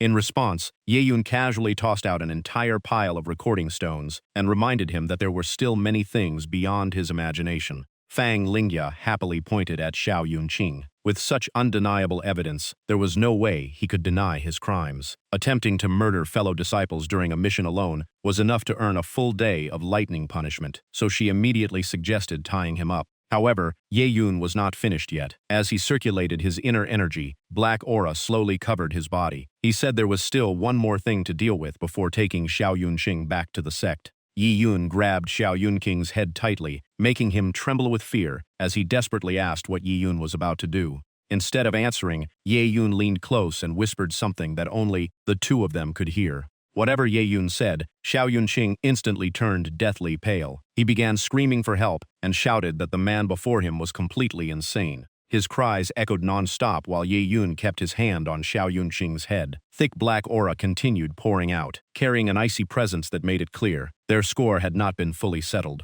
After leaving Xiao Yunqing completely unable to resist, Ye Yun calmly suggested that everyone return to report the mission. He stood up and warned Xiao Yunqing that his cultivation had been destroyed, so he had better behave on the way back. Fang Lingya crossed her arms in disgust, saying this punishment was still far too merciful for someone like him. Just then, Fang Lingya casually glanced behind her. No one knew what she saw, but terror instantly filled her face. When she turned back around, Fang Lingya suddenly felt dizzy, and her legs nearly gave out. Noticing something was wrong, Ye Yun immediately asked what had happened. Struggling to speak, Fang Lingya could only say in a trembling voice that her entire body felt unbearably cold. The freezing sensation quickly spread through her body. She began shivering violently before collapsing into Ye Yun's arms. Only then did he realize that something was seriously wrong. Before long, the group arrived at the affairs hall, with Ye Yun carrying Fang Lingya in his arms. Right outside the entrance hung a sign that read, "Ye Yun and dogs are not allowed inside."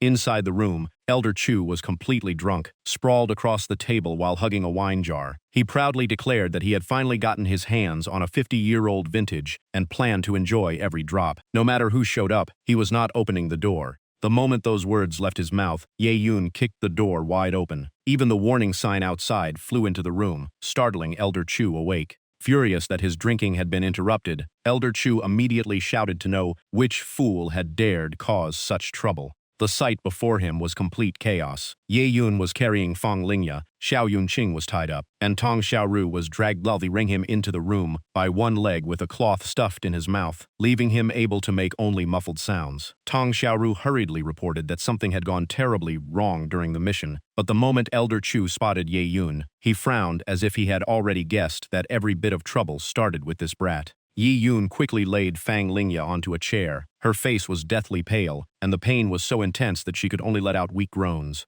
Tong Xiaoru immediately explained that the mission had gone terribly wrong and begged Elder Chu to examine Xiaoya, but he turned away without hesitation, saying the affairs hall was not a clinic, and anyone who accepted a mission had to bear the consequences themselves. Elder Chu even walked straight up to Ye Yun, waving everyone away so they would stop interrupting his drinking. Seeing that the old man refused to help, Ye Yun immediately released his power, and countless phantom swords appeared around Elder Chu. The sudden pressure knocked the wine jar from Elder Chu's hand, shattering it on the floor. Elder Chu laughed in anger, pointed at Ye Yun, and demanded to know if he really planned to force an old man into obedience with brute strength. A layer of blue energy quickly formed around Elder Chu. Completely unfazed, he warned Ye Yun not to think he could intimidate him so easily. Facing that overwhelming aura, Ye Yun calmly replied that as a junior, he would never dare do such a thing. His tone suddenly softened as he took out a rare bottle of fine wine and casually remarked that if this dragged on any longer, someone else might end up enjoying it.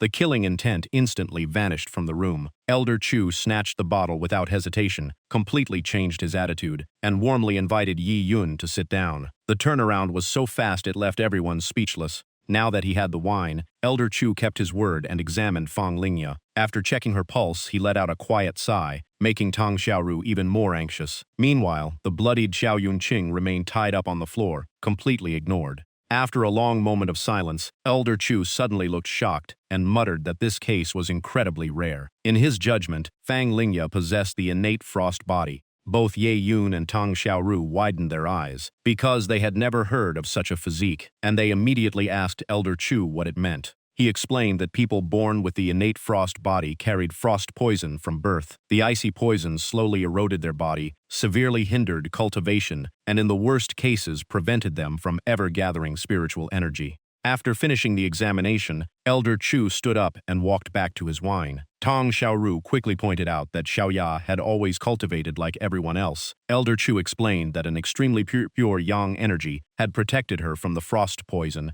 ever since she was still in her mother's womb. Elder Chu took another satisfied drink before continuing that pure yang energy had to remain in perfect balance. Too much would damage her life force, while too little would fail to suppress the frost poison. In his opinion, Fang Lingya had constantly consumed her true energy to resist the poisonous miasma during the mission. Her already weakened body was then affected by the frost energy from the devouring yinbone flower, causing the hidden frost poison to erupt completely. As soon as Elder Chu finished speaking, Fang Lingya coughed out a stream of icy mist. The yang energy and frost poison inside her were now clashing violently, forcing her energy to flow backward through her meridians. Without a cure, she had no more than 3 days left to live. Looking at Fang Lingya's critical condition, Yi Yun finally understood why Fang Lei had so generously passed down the Vajra glazed body technique while insisting that Lingya was unsuited to cultivate it. Thinking back on it, Yi Yun could not help feeling annoyed. It had looked like Fang Lei was simply repaying a favor, but in reality he had prepared an escape plan long ago, making sure someone with powerful yang energy would be able to save Fang Lingya if her illness ever flared up. The old fox had planned everything.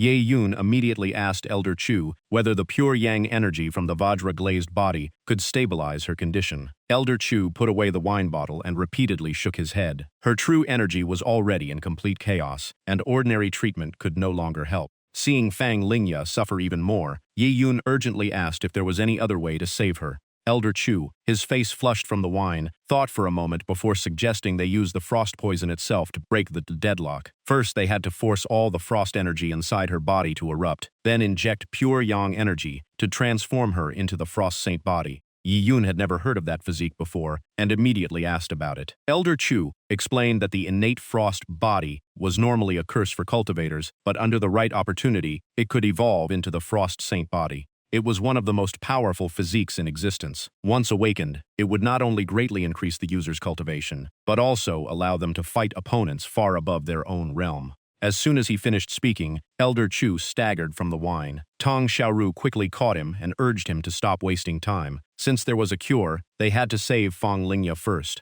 That night, Elder Chu's voice came from outside the bathhouse, asking if Ye Yun had memorized the entire method of guiding spiritual energy. Thick steam filled the bath, hiding Fang Lingya's figure as she sat quietly in the water. Across from her, Ye Yun rested one hand on the edge of the bath, wondering how things had somehow turned into such an awkward situation. Even so, he quickly cleared his mind, turned around, placed a hand before his chest, and circulated golden energy. Saving her life mattered more than anything else. 4 days passed. Fang Lingya lay motionless inside a tent with her eyes still closed. A moment later, her eyelids twitched before slowly opening. The first thing she saw was a brown-haired girl sitting beside her, making her drowsily ask where she was. The girl immediately helped her sit up and happily said Xiaoya had finally awakened. Rubbing her eyes, Fang Lingya asked why everyone was here, because she remembered they were still on the mission. Tong Xiaoru smiled and replied that the dependable junior brother Yi had safely brought everyone back. Hearing the word dependable, Fang Lingya widened her eyes in surprise. She clearly remembered that Tong Xiaoru used to dislike Ye Yun, yet now her attitude had completely changed.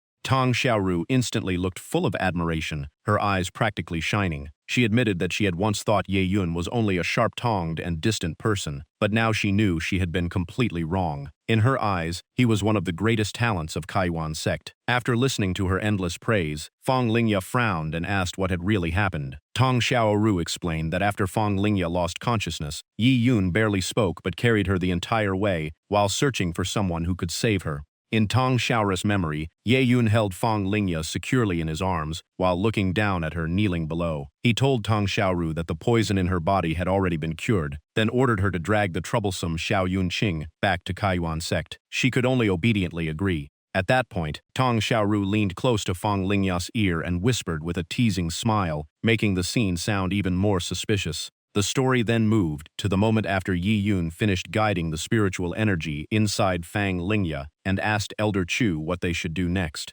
Elder Chu opened his palm to reveal a glowing pill called the Ice Soul Pill. He explained that once Fang Lingya swallowed it and cultivated for 7 days, the power of the Frost Saint body would awaken. He proudly added that he possessed the only one in the entire Kaiyuan sect, so they had come to the right person. Tong Xiaoru was overjoyed and urged Elder Chu to save Fang Lingya at once, but he folded his hands behind his back and bluntly replied that he was not running a charity. The Ice Soul Pill was priceless, and anyone who wanted it had to pay 500 spirit stones. The price left Tong Xiaoru speechless. An outer disciple only earned 10 spirit stones each month, while even an inner disciple received only 20. 500 was an enormous fortune. Before she could even process it, Yi Yun tossed a bag of spirit stones straight to Elder Chu. It contained a full 1,000 stones, and he casually said the extra could be considered payment for good wine. His decisive move stunned everyone, while Elder Chu burst into delighted laughter. After checking the bag, Elder Chu laughed heartily and repeatedly praised Yi Yun for knowing exactly how to handle things.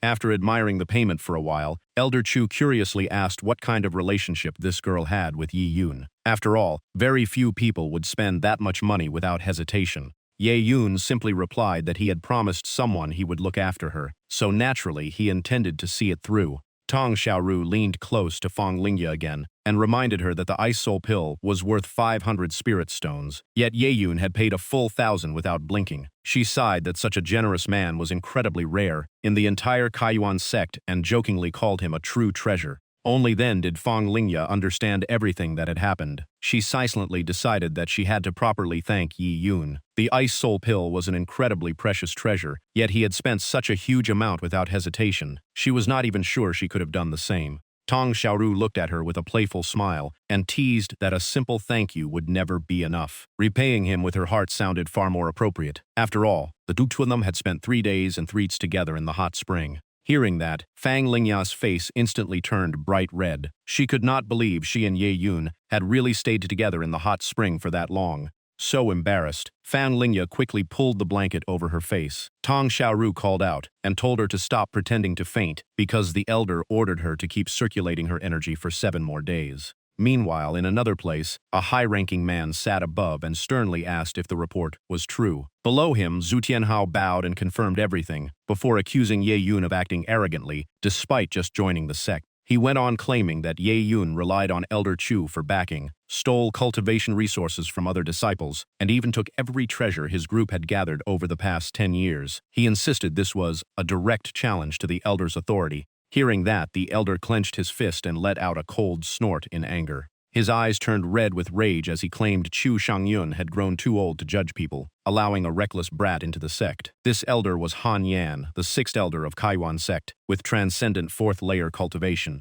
Zhu Tianhao gritted his teeth and reminded him that Elder Chu had received Qin sect master's inheritance half a month ago, becoming the 10th elder to do so, and had also reached the transcendent 4th layer. Han Yan waved it off. In his eyes, Qin sect master only rewarded Chu Shangyun because he once saved Qin Yao. A newly promoted elder with no solid influence could never stand above him. After thinking it over, Han Yan shifted his attention to Ye Yun and coldly declared he would make that brat regret offending the Han family inside Kaiyuan sect. Zhu Tianhao immediately bowed and praised his uncle for his brilliant plan.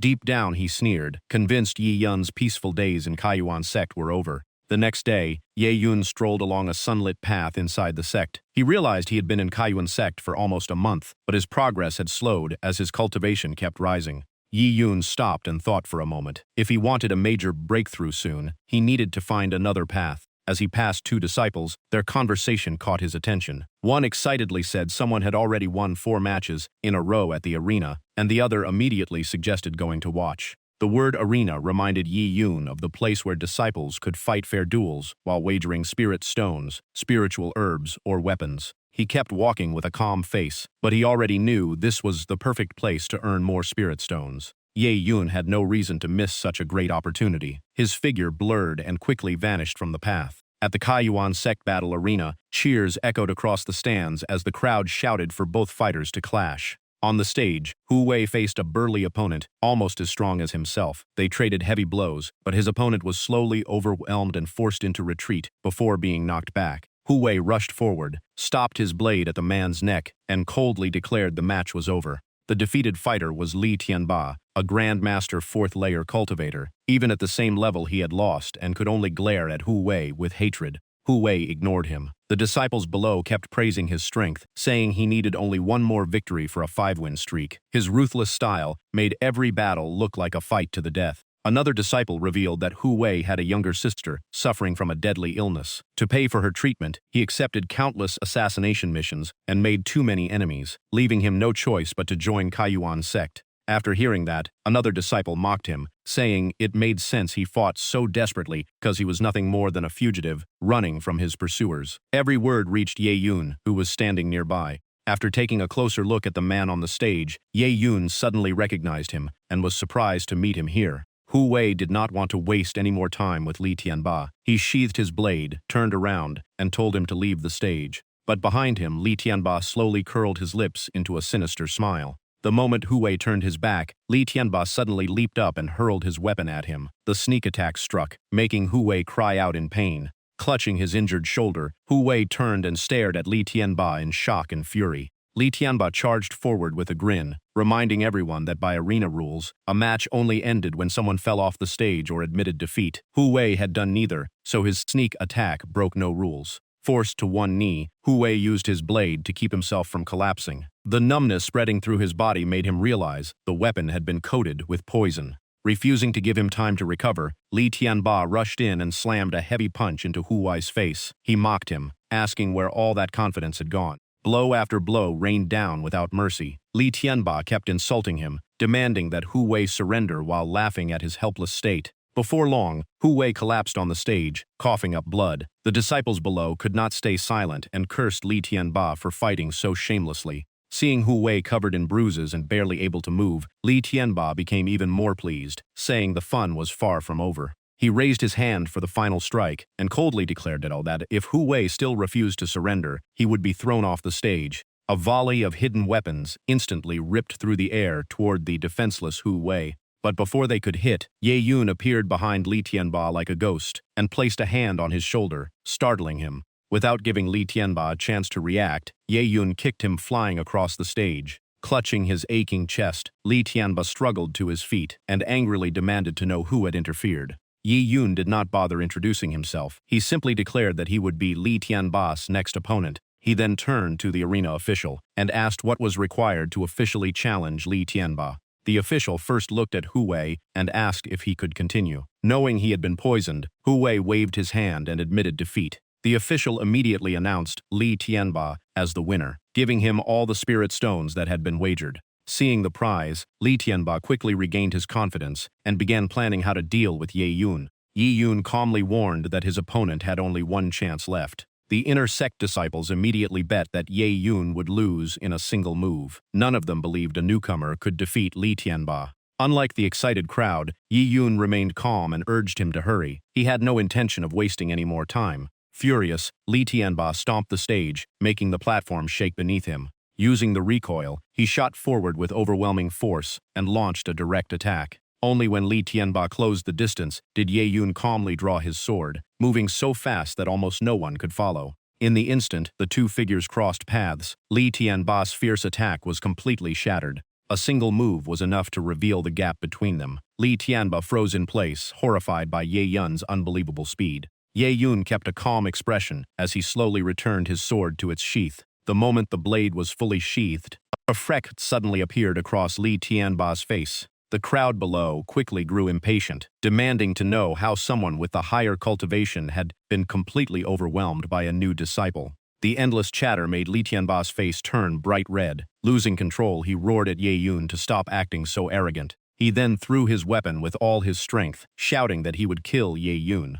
Ye Yun did not even dodge. He casually caught the incoming weapon and coldly remarked that Li Tianba had no idea how weak he really was. Li Tianba's face instantly turned pale. When he tried to attack again, he realized in terror that his arms and legs had gone completely stiff. The pressure from Ye Yun's spiritual energy had locked down his entire body. Against such overwhelming power, Li Tianba was no more than an ant. Staring at Ye Yun in shock, he finally realized every sword strike had been too fast for the naked eye to see. If he kept fighting, he would likely lose his life. Li Tianba panicked and tried to surrender, but before he could finish the words, Ye Yun hurled the weapon straight back at him. Watching Li Tianba collapse to the ground in agony, Ye Yun coldly reminded him that he had already wasted his only chance to surrender. The next second, Ye Yun flashed forward and slammed a powerful punch into the arena. The ground exploded, and Li Tianba could only let out a scream before passing out. The impact shattered most of the stage, sending broken rocks flying as a thick cloud of dust swallowed the entire arena.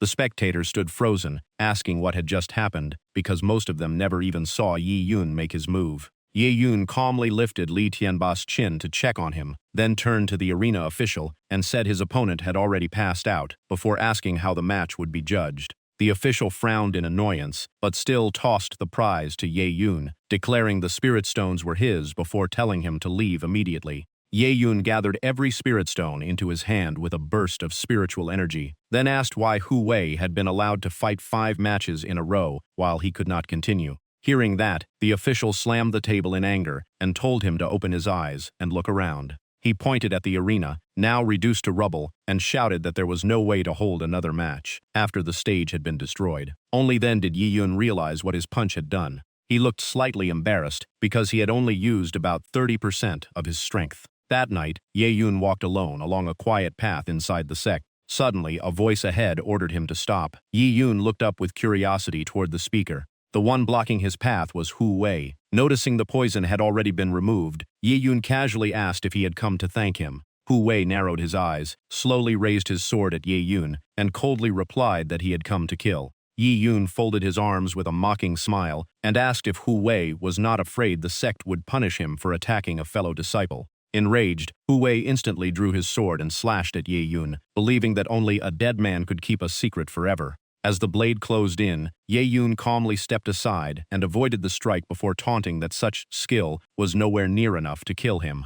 At almost the same moment, Ye Yun's own sword slid smoothly from its sheath. Provoked by Ye Yun's attitude, Hu Wei tightened his grip and attacked again, demanding that Ye Yun reveal the true strength he had hidden in the arena. As the attack swept toward him, Ye Yun leaped into the air with ease, leaving Hu Wei stunned. A sharp impact echoed through the air as a dangerous smile appeared on Ye Yun's face, signaling the start of his counterattack with a single punch. Hu Wei still had no idea what had happened, his mind filled with nothing but confusion. The gap vanished in an instant as Ye Yun activated the diamond-glazed body, making Hu Wei's expression change as he shouted that something was wrong. The overwhelming force of the diamond-glazed body pierced through Hu Wei's defense and dealt devastating damage. The impact blasted him backward and slammed him into a tree in the distance. The remaining force sent him flying even farther before he coughed up another mouthful of blood. Looking at Hu Wei lying on the ground, Ye Yun smiled faintly and declared that his true strength was enough to defeat him with a single punch. Even Ye Yun was surprised. It was his first time controlling the power of the diamond-glazed body so precisely, yet its destructive force was already terrifying. Once mastered completely, its power would far surpass what he had shown today. Covered in wounds and unable to move, Hu Wei admitted he had lost because he was weaker and asked Ye Yun to finish him. Ye Yun walked over and asked if he truly accepted defeat, then gave Hu Wei one chance to leave his final words. With blood covering his face, Hu Wei asked Ye Yun to visit Hulin village, find his younger sister, and give her everything he had left in Kaiyuan's sect, but never tell her that he had died. After making his final request, Hu Wei burst into laughter and said he had no regrets about dying at Ye Yun's hands. Hearing that, Ye Yun's expression subtly changed. But instead of killing him, Ye Yun turned away and unexpectedly told him to leave, leaving Hu Wei unable to believe his ears. Unable to understand, Hu Wei immediately asked why Ye Yun had spared his life. Ye Yun laughed and casually replied that not everything in this world needed a reason. Whether he chose to kill or spare someone depended only on his mood. Glancing back over his shoulder, Ye Yun added that crushing an ant had never been difficult. Instead of getting angry, Hu Wei suddenly burst into loud laughter. Leaning against a rock and watching Ye Yun walk away, Hu Wei asked if he had never been considered a real opponent. Ye Yun did not bother explaining, and simply said he could think whatever he wanted. Being looked down on left Hu Wei frustrated, but he insisted he always settled things fairly and never wanted to owe anyone a favor. So Hu Wei revealed that the mastermind was the 6th elder, Han Yan, who had paid him to assassinate Ye Yun. Hearing that, Ye Yun's face darkened, and he simply thanked him. After leaving, Ye Yun looked over the barren land and quietly marveled that it hid countless treasures. Without the system's guidance, he would have missed every one of them. The system absorbed the 7-star sand willow herb and the Huanchi cluster, granting a total of 3,200,000 experience points and advancing Ye Yun to Grand Master 3rd layer. His experience now stood at 14,578, zeroed out of 15,000,000, only one step away from Grand Master 4th layer. His current weapon was the Spirit-Slaying Sword. His techniques included the high yellow rank Feywind art, the low earth rank Diamond Glazed Body, the high mystic rank Spirit Light Sword art, the high mystic rank Fire Poison Palm, the high yellow rank Earth Shaking Step, the mid yellow rank Sonic Roar, along with an attack speed divine ability with an unknown limit and a 10-fold acceleration state. Stroking his chin, Ye Yun recalled that Kaiyuan sect had 10 elders. Most rarely appeared and only returned for the sect tournament. Even the weakest among them had reached the transcendent 4th layer. Ranked by combat strength, Han Yan stood 6th, far above Elder Chu, who ranked last. Han Yan was infamous for his ruthless methods and always carried out whatever he decided. At that moment, the system issued another alert, reporting the aura of a treasure appearing to the south. Knowing that raising his cultivation came first, before his enemies struck again, Ye Yun immediately activated his 10-fold acceleration and rushed toward the location. In what felt like only an instant, Ye Yun arrived at the destination and slowly landed on the ground. The moment he saw what was ahead, Ye Yun sensed the danger and was stunned by the scene before him. Below him stood a giant scorpion at peak 5th rank. A group of cultivators surrounded the beast while shouting for everyone to hold the line. Trapped by the crowd, the giant scorpion let out furious roars as its savage nature erupted. But Yi Yan's attention quickly shifted to the glow near the cave entrance, where a sand mandala flower was growing. The sight of the sand mandala flower shocked Yi Yun. This legendary spiritual herb was said to bring people back from the brink of death. He quickly realized the group had come for the flower, but their actions made the beast believe its nest was under attack, triggering the battle. Chen Ho, a Grand Master 6th layer cultivator, tightened his grip on his sword and shouted for everyone to stay back. The beast's destructive power was terrifying, and it kept changing positions, making it nearly impossible to reach the flower. Li Yuan, a Grand Master 7th layer cultivator, worried that their spiritual energy would run out before the beast fell. Beside him, Liu Mei, also at Grand Master 7th layer, suggested attacking from 2 directions with a coordinated sword technique.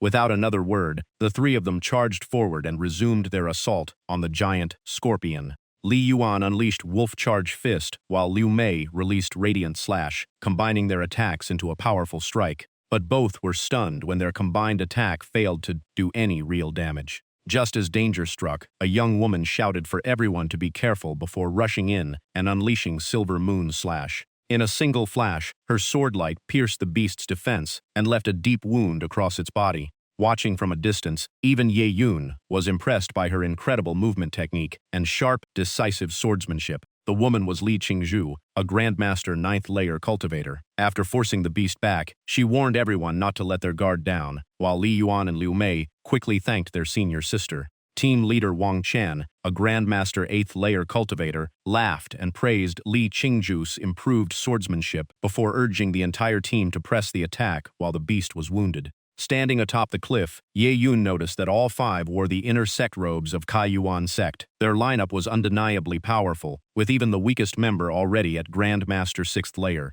After thinking it over, Ye Yun guessed the group was carrying out a mission assigned by the mission hall. Quietly taking the treasure without trouble would not be easy. Below, the 5 cultivators unleashed a relentless assault, but every wound only drove the giant scorpion into an even greater frenzy. Sensing the beast was about to unleash its full power, the team immediately switched to defense and warned each other to hold the line. Li Yuan noticed something was wrong. His expression changed, and he warned that the monster was preparing a suicidal attack. Liu Mei realized it wanted to drag everyone down with it and hesitated between fighting on or retreating. Keeping her eyes locked on the giant scorpion, Liu Mei asked if they should abandon the mission. Wang Qian also saw that the situation had gone beyond their expectations and quickly made a decision. Just as the team prepared to withdraw, a masked figure appeared from the shadows. Yi Yun smiled faintly, seeing that they had truly given up the objective. Taking advantage of the 5 being pinned down by the giant scorpion, Ye Yun accelerated toward the sand mandala flower. Since they no longer wanted it, he had no reason to hold back. The moment Liu Mei spotted the intruder, her face changed as she shouted a warning to her teammates. Before anyone could react, Ye Yun grabbed the sand mandala flower and disappeared from the area at astonishing speed. Even though the treasure had been taken, they could not give chase, because the giant scorpion had entered a berserk state. The team had no choice but to keep fighting while guarding against the spreading poison. After holding the beast back for a while, Li Yuan asked about Liu Mei's condition. She waved him off and said she was fine, but Chen Ho suddenly cried out after realizing the sand mandala flower had been stolen. Wang Qian immediately narrowed his eyes at Chen Ho before turning to Li Qingzhu, clearly signaling her to pursue the thief. Deep inside the forest, Ye Yun moved so fast that only a streak of light remained behind him, but a sudden fragrance made him realize something was wrong. Sure enough, someone was closely following him. After changing direction several times, the mysterious pursuer landed on a tree branch and blocked his path. The one chasing him was Li Qingzhu. The moment she appeared, she coldly demanded that Ye Yun hand over the treasure. Frowning with obvious anger, Li Qingzhu stood in front of the masked figure and demanded an explanation. Recognizing his robe, she asked why an outer sect disciple of Kaiyuan sect dared steal her team's treasure. Unable to see his face beneath the mask, Li Qingzhu studied him closely and even questioned whether the person before her was really a man. Ye Yun calmly adjusted his mask and explained that her team had already decided to retreat, which meant abandoning the mission. Besides, heavenly treasures belonged to no one. As soon as he finished speaking, Ye Yun sped away, leaving behind only the words that anyone had the right to claim an ownerless treasure. By the time Li Qingzhu reacted, Ye Yun had already become a distant streak of light. His unbelievable speed left her stunned. Even so, she immediately activated her movement technique and chased after him while shouting for him to stop. Ye Yun continued racing through the forest, but he was secretly surprised that this woman could actually keep up with his tenfold acceleration. Knowing he could not shake her off by ordinary means, he took out a talisman and thought she was still far from catching him. The spatial teleportation talisman activated at once, opening a spatial rift before him. Ye Yun stepped inside without hesitation and vanished from the forest. Li Qingzhu landed on a nearby branch, her face filled with frustration after losing sight of her target. Ye Yun had disappeared without leaving a trace, so she immediately circulated her spiritual energy as an unusual light shone from her eyes. Li Qingzhu expanded her senses across the entire area, but after searching for a while, she realized in shock that Yi Yun's aura had completely vanished. Not long afterward, Wang Qian arrived behind her and asked if she had managed to catch the one who stole the treasure. Li Qingzhu slowly descended to the ground and could only admit that he had escaped. Liu Mei frowned in disbelief, saying the thief was only a Grandmaster third-layer outer sect disciple. She suspected he had deliberately concealed his true cultivation and was actually a powerful expert. Li Qingzhu narrowed her eyes and calmly explained that cultivation was not the issue. With a spatial teleportation talisman, even a mere outer sect disciple at the Bloodshi realm could escape all 5 of them. Hearing the name of that treasure, everyone's expressions changed.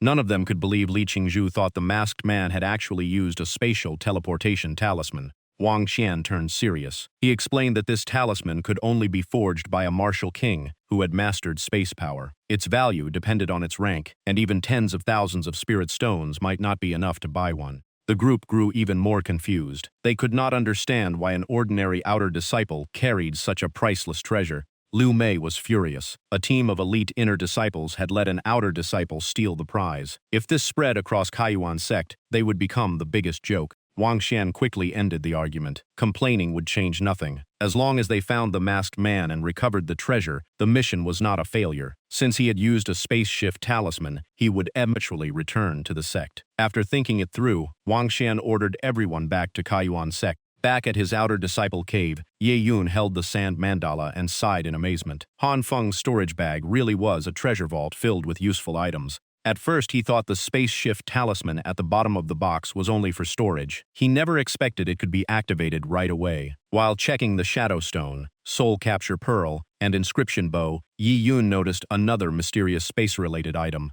Looking at the sand mandala, Ye Yun hoped this legendary treasure would bring an equally great reward. Ye Yun immediately ordered the system to absorb it. The system confirmed the sand mandala had been devoured, granting 1 million experience points and pushing him straight to 4th A Grandmaster realm. His status screen showed Earth-Shattering Stomp at High Yellow rank, Sonic Roar at Mid-Yellow rank, plus a divine ability with an unknown attack speed limit and a tenfold acceleration effect. Feeling fresh power flow through his body, Ye Yun smiled with satisfaction. Breaking through to a new realm always felt incredible. But at that very moment, a dark figure suddenly flashed behind him. Sensing the movement, Yi Yun spun around and demanded to know who was hiding there. The next day, Ye Yun and Fang Lingya strolled through Qingyang County Market. Seeing her focused only on shopping, he reminded her they had secretly left the sect for more than just sightseeing. Fang Lingya frowned and denied it. She explained that Zhenbao Pavilion, the largest auction house in Qingyang County, was holding a massive auction packed with rare treasures, so she brought him to see it. As they walked, she crossed her arms and said she would buy anything Ye Yun liked. It was her way of repaying him for the ice soul pill, because she had never properly thanked him. Thinking about it made her cheeks turn red.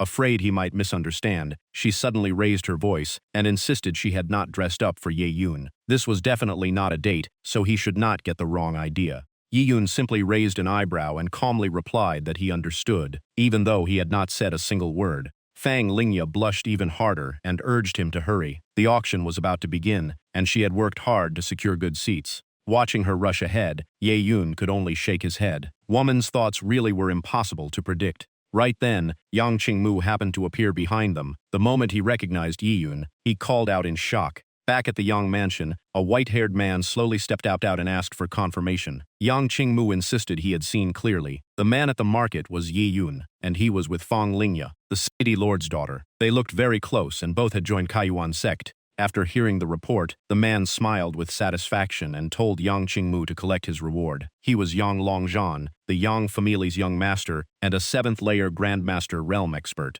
Yang Qingmu quickly stood up, thanked the young master respectfully, and prepared to leave the hall. But the moment he turned around, a cold voice mocked him, saying a useless man like him still had the nerve to claim a reward. An instant later, a burst of power slammed into Yang Qingmu, making him cry out in pain across the hall. The attacker coldly scolded Yang Longzhan for failing to judge people, despite preparing to inherit the family. The man was Yang Xiong, the current Yang family patriarch and a 1st-layer transcendent realm expert. Yang Longzhan immediately changed his tone. He sneered that someone like Yang Qingmu, who had lost an arm and failed again and again, only brought shame to the Yang family. Sitting in the main seat, Yang Xiong released a chilling killing intent and gave a simple order. No reward was needed. A useless man like that deserved execution. Faced with the patriarch's overwhelming presence, every subordinate bowed with clasped fists and congratulated Yang Xiong on leaving seclusion.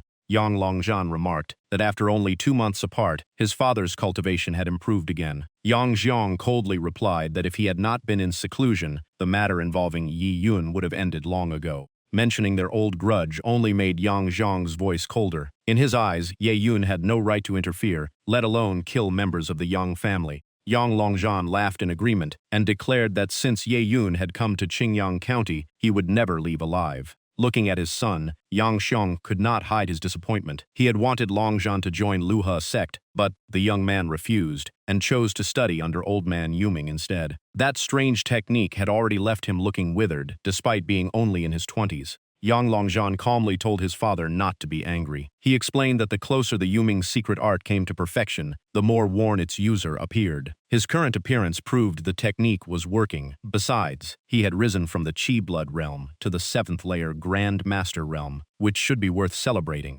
After hearing the explanation, Yang Xiong only snorted and ended the argument. He told Longzhan to prove the results of his training through action. Yang Xiong slowly poured himself a cup of tea before ordering his son to bring back Yi Yun's head before nightfall. His eyes rested on the teacup as killing intent quietly spread. It was as if he planned to use Yi Yun's blood as his victory drink. Yang Lan immediately accepted the order and promised to complete the mission. At the same time, Zhenbao Pavilion was already packed with people waiting for the auction to begin. Looking around at the lively crowd, Wang Qian admired the scale of the annual event before asking why Qingju had been so quiet. As if remembering something, Wang Qian took out a magical artifact. He said he had found it during last month's mission, and rumor claimed it could block attacks from a 3rd-layer transcendent realm expert. He wanted Qingju to keep it for protection. Qingju showed no interest and politely refused the gift, telling Wang Qian to keep it himself. Wang Qian put the artifact away and comforted himself by thinking that Qingju was the 3rd elder's personal disciple. She had seen countless rare treasures, so it was natural that this item failed to impress her.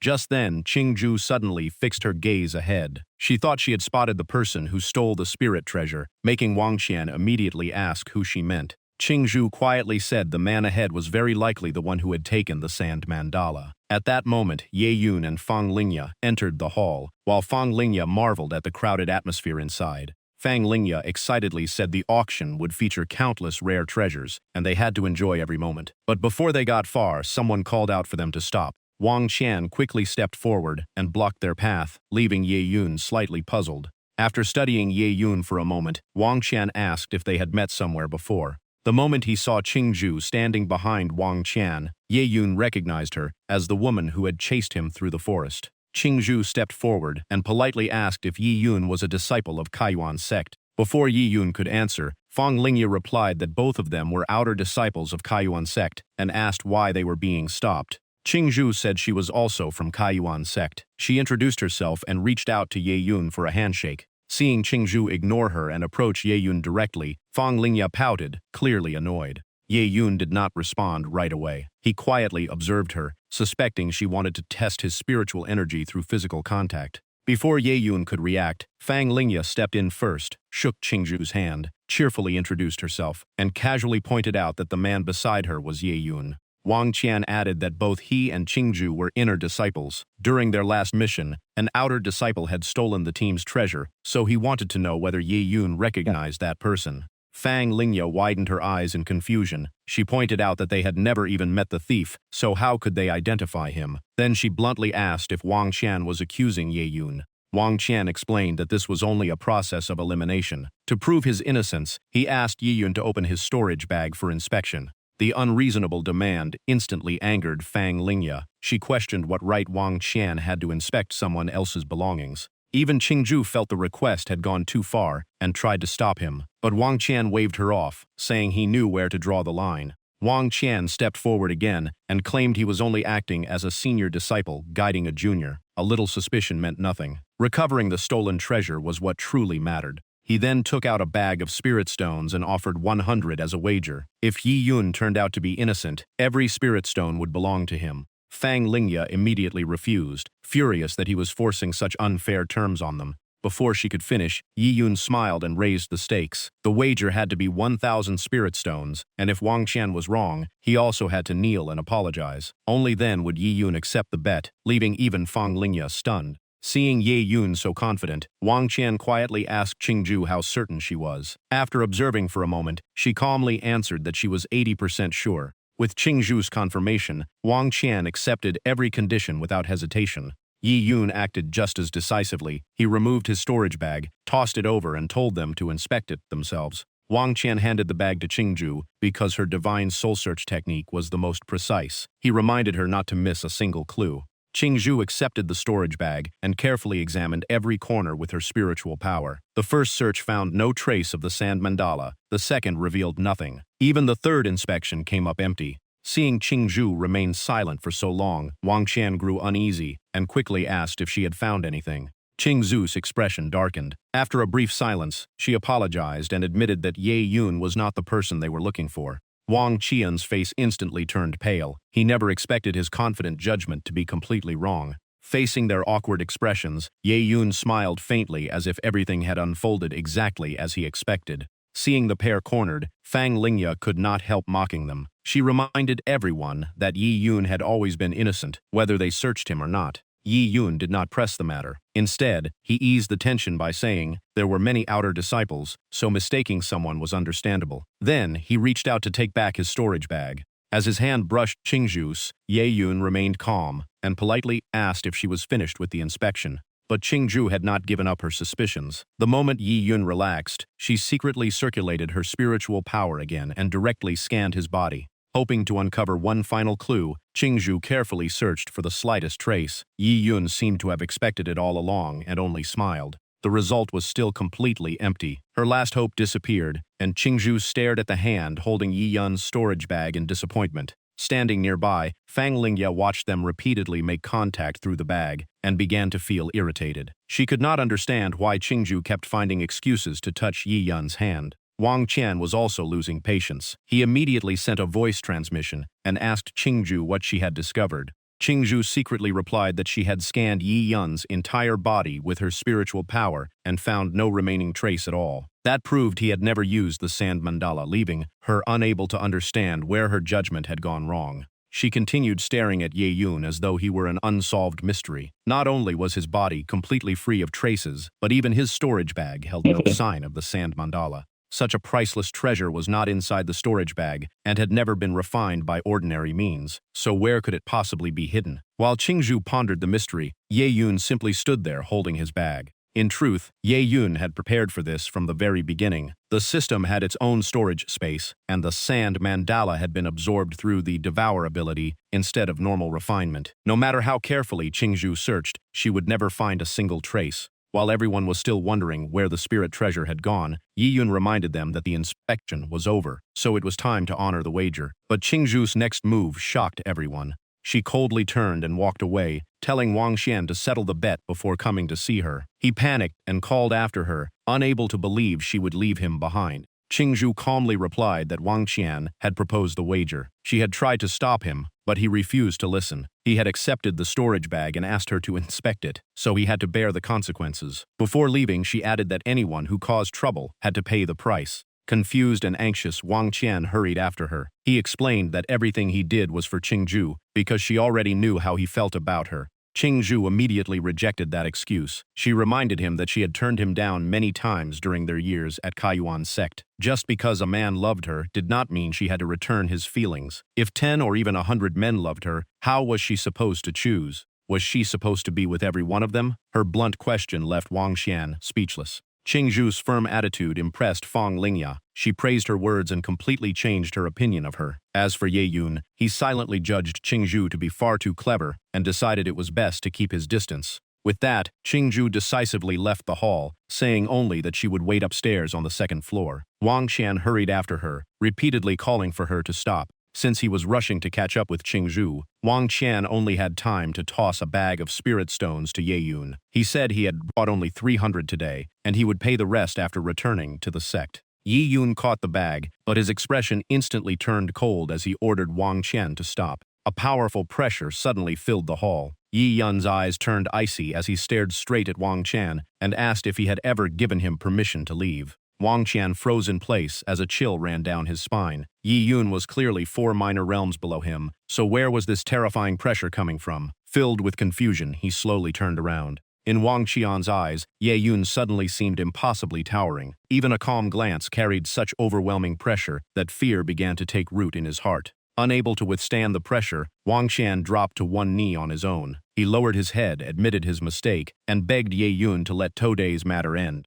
But Ye Yun had no intention of letting him off so easily. Smiling faintly, he said that perhaps Wang Qian's senior brothers had failed to teach him properly, so this junior brother would give him a lesson instead. Without showing any mercy, Yi Yun raised his hand and pressed it down, telling Wang Qian what true kneeling really meant. Before Wang Qian could react, a terrifying force crashed onto his body, making him cry out in pain. Under the crushing pressure, Wang Qian was forced to kneel flat before Yi Yun. The commotion immediately drew a crowd, and people whispered that someone had apparently lost a bet so badly. He ended up kneeling in public. Humiliated, Wang Qian poured all his strength into standing up, but no matter how hard he struggled, his hands remained pinned to the ground. Only then did he realize in horror that Yi Yun's strength was far beyond anything he could resist. As if that humiliation was not enough, Yi Yun still was not finished. He said there was one more lesson for this senior brother. Borrowing a debt was fine, but the repayment had to be worth it. With a wave of his hand, a magical artifact flew off Wang Qian's body. Even though Wang Qian gritted his teeth and tried to hold on, he could not resist the force controlling it.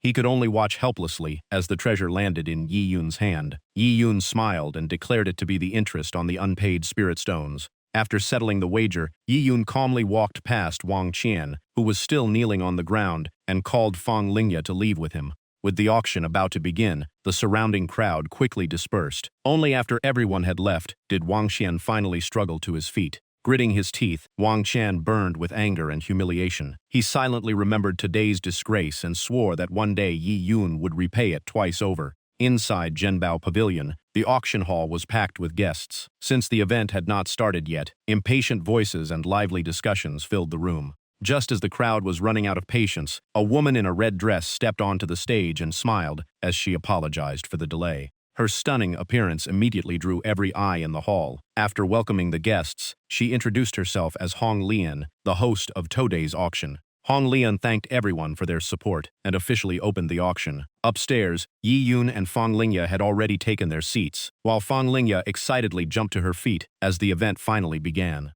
Two attendants carefully carried the first item onto the stage. Hong Lian introduced it as the Flame Wave Saber, a high third-rank weapon. Walking beside the blade, Hong Lian explained that it had been forged from the blood and horn of the third-rank Violent Blood Spirit Rhinoceros, greatly boosting its user's combat power. The opening bid was 100 gold coins. As soon as the bidding started, offers came in one after another. The price quickly climbed from 150 to 160, then 170 gold coins. Enjoying the lively competition, Fang Lingya turned to Ye Yun and asked if he wanted the saber. He calmly sipped his tea and said he had no interest. While taking another sip, Ye Yun judged that the Flame Wave Saber was far inferior to his spirit-slaying sword in both rank and power, making it worthless to him. After several rounds of bidding, Hong Lian struck the hammer and announced that the Flame Wave Saber had sold for 300 gold coins. As the next treasure was about to be revealed, Wang Qian arrived at the upstairs room where Qingzhu was waiting. Like Yi Yun, neither of them cared about the saber that had just been sold.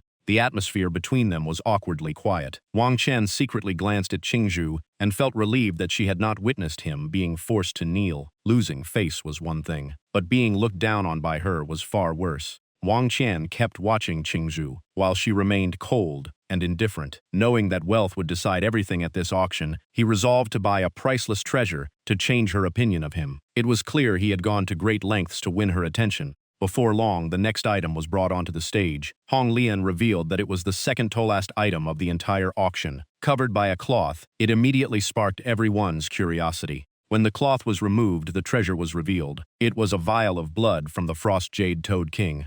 The entire hall erupted in shock. Many people jumped to their feet, never expecting Zhenbao Pavilion to auction off the blood of the Frost Jade Toad King. Standing beside the vial, Hong Lian began explaining its value. The Frost Jade Toad was famous for neutralizing countless deadly poisons, and the Toad King's blood was far more effective than that of ordinary specimens. Though the vial was only palm-sized, its value was beyond measure. It could counter nearly every poison and greatly boost cultivation, with benefits surpassing 10 years of hard training. That description finally caught Yi Yun's attention. Resting his chin on one hand, he showed a rare hint of interest. At last, the auction had produced something truly worthwhile. It was not long before bidders rushed to compete. The price soared from 10,000 to 20,000, then 30,000, showing just how coveted the treasure was.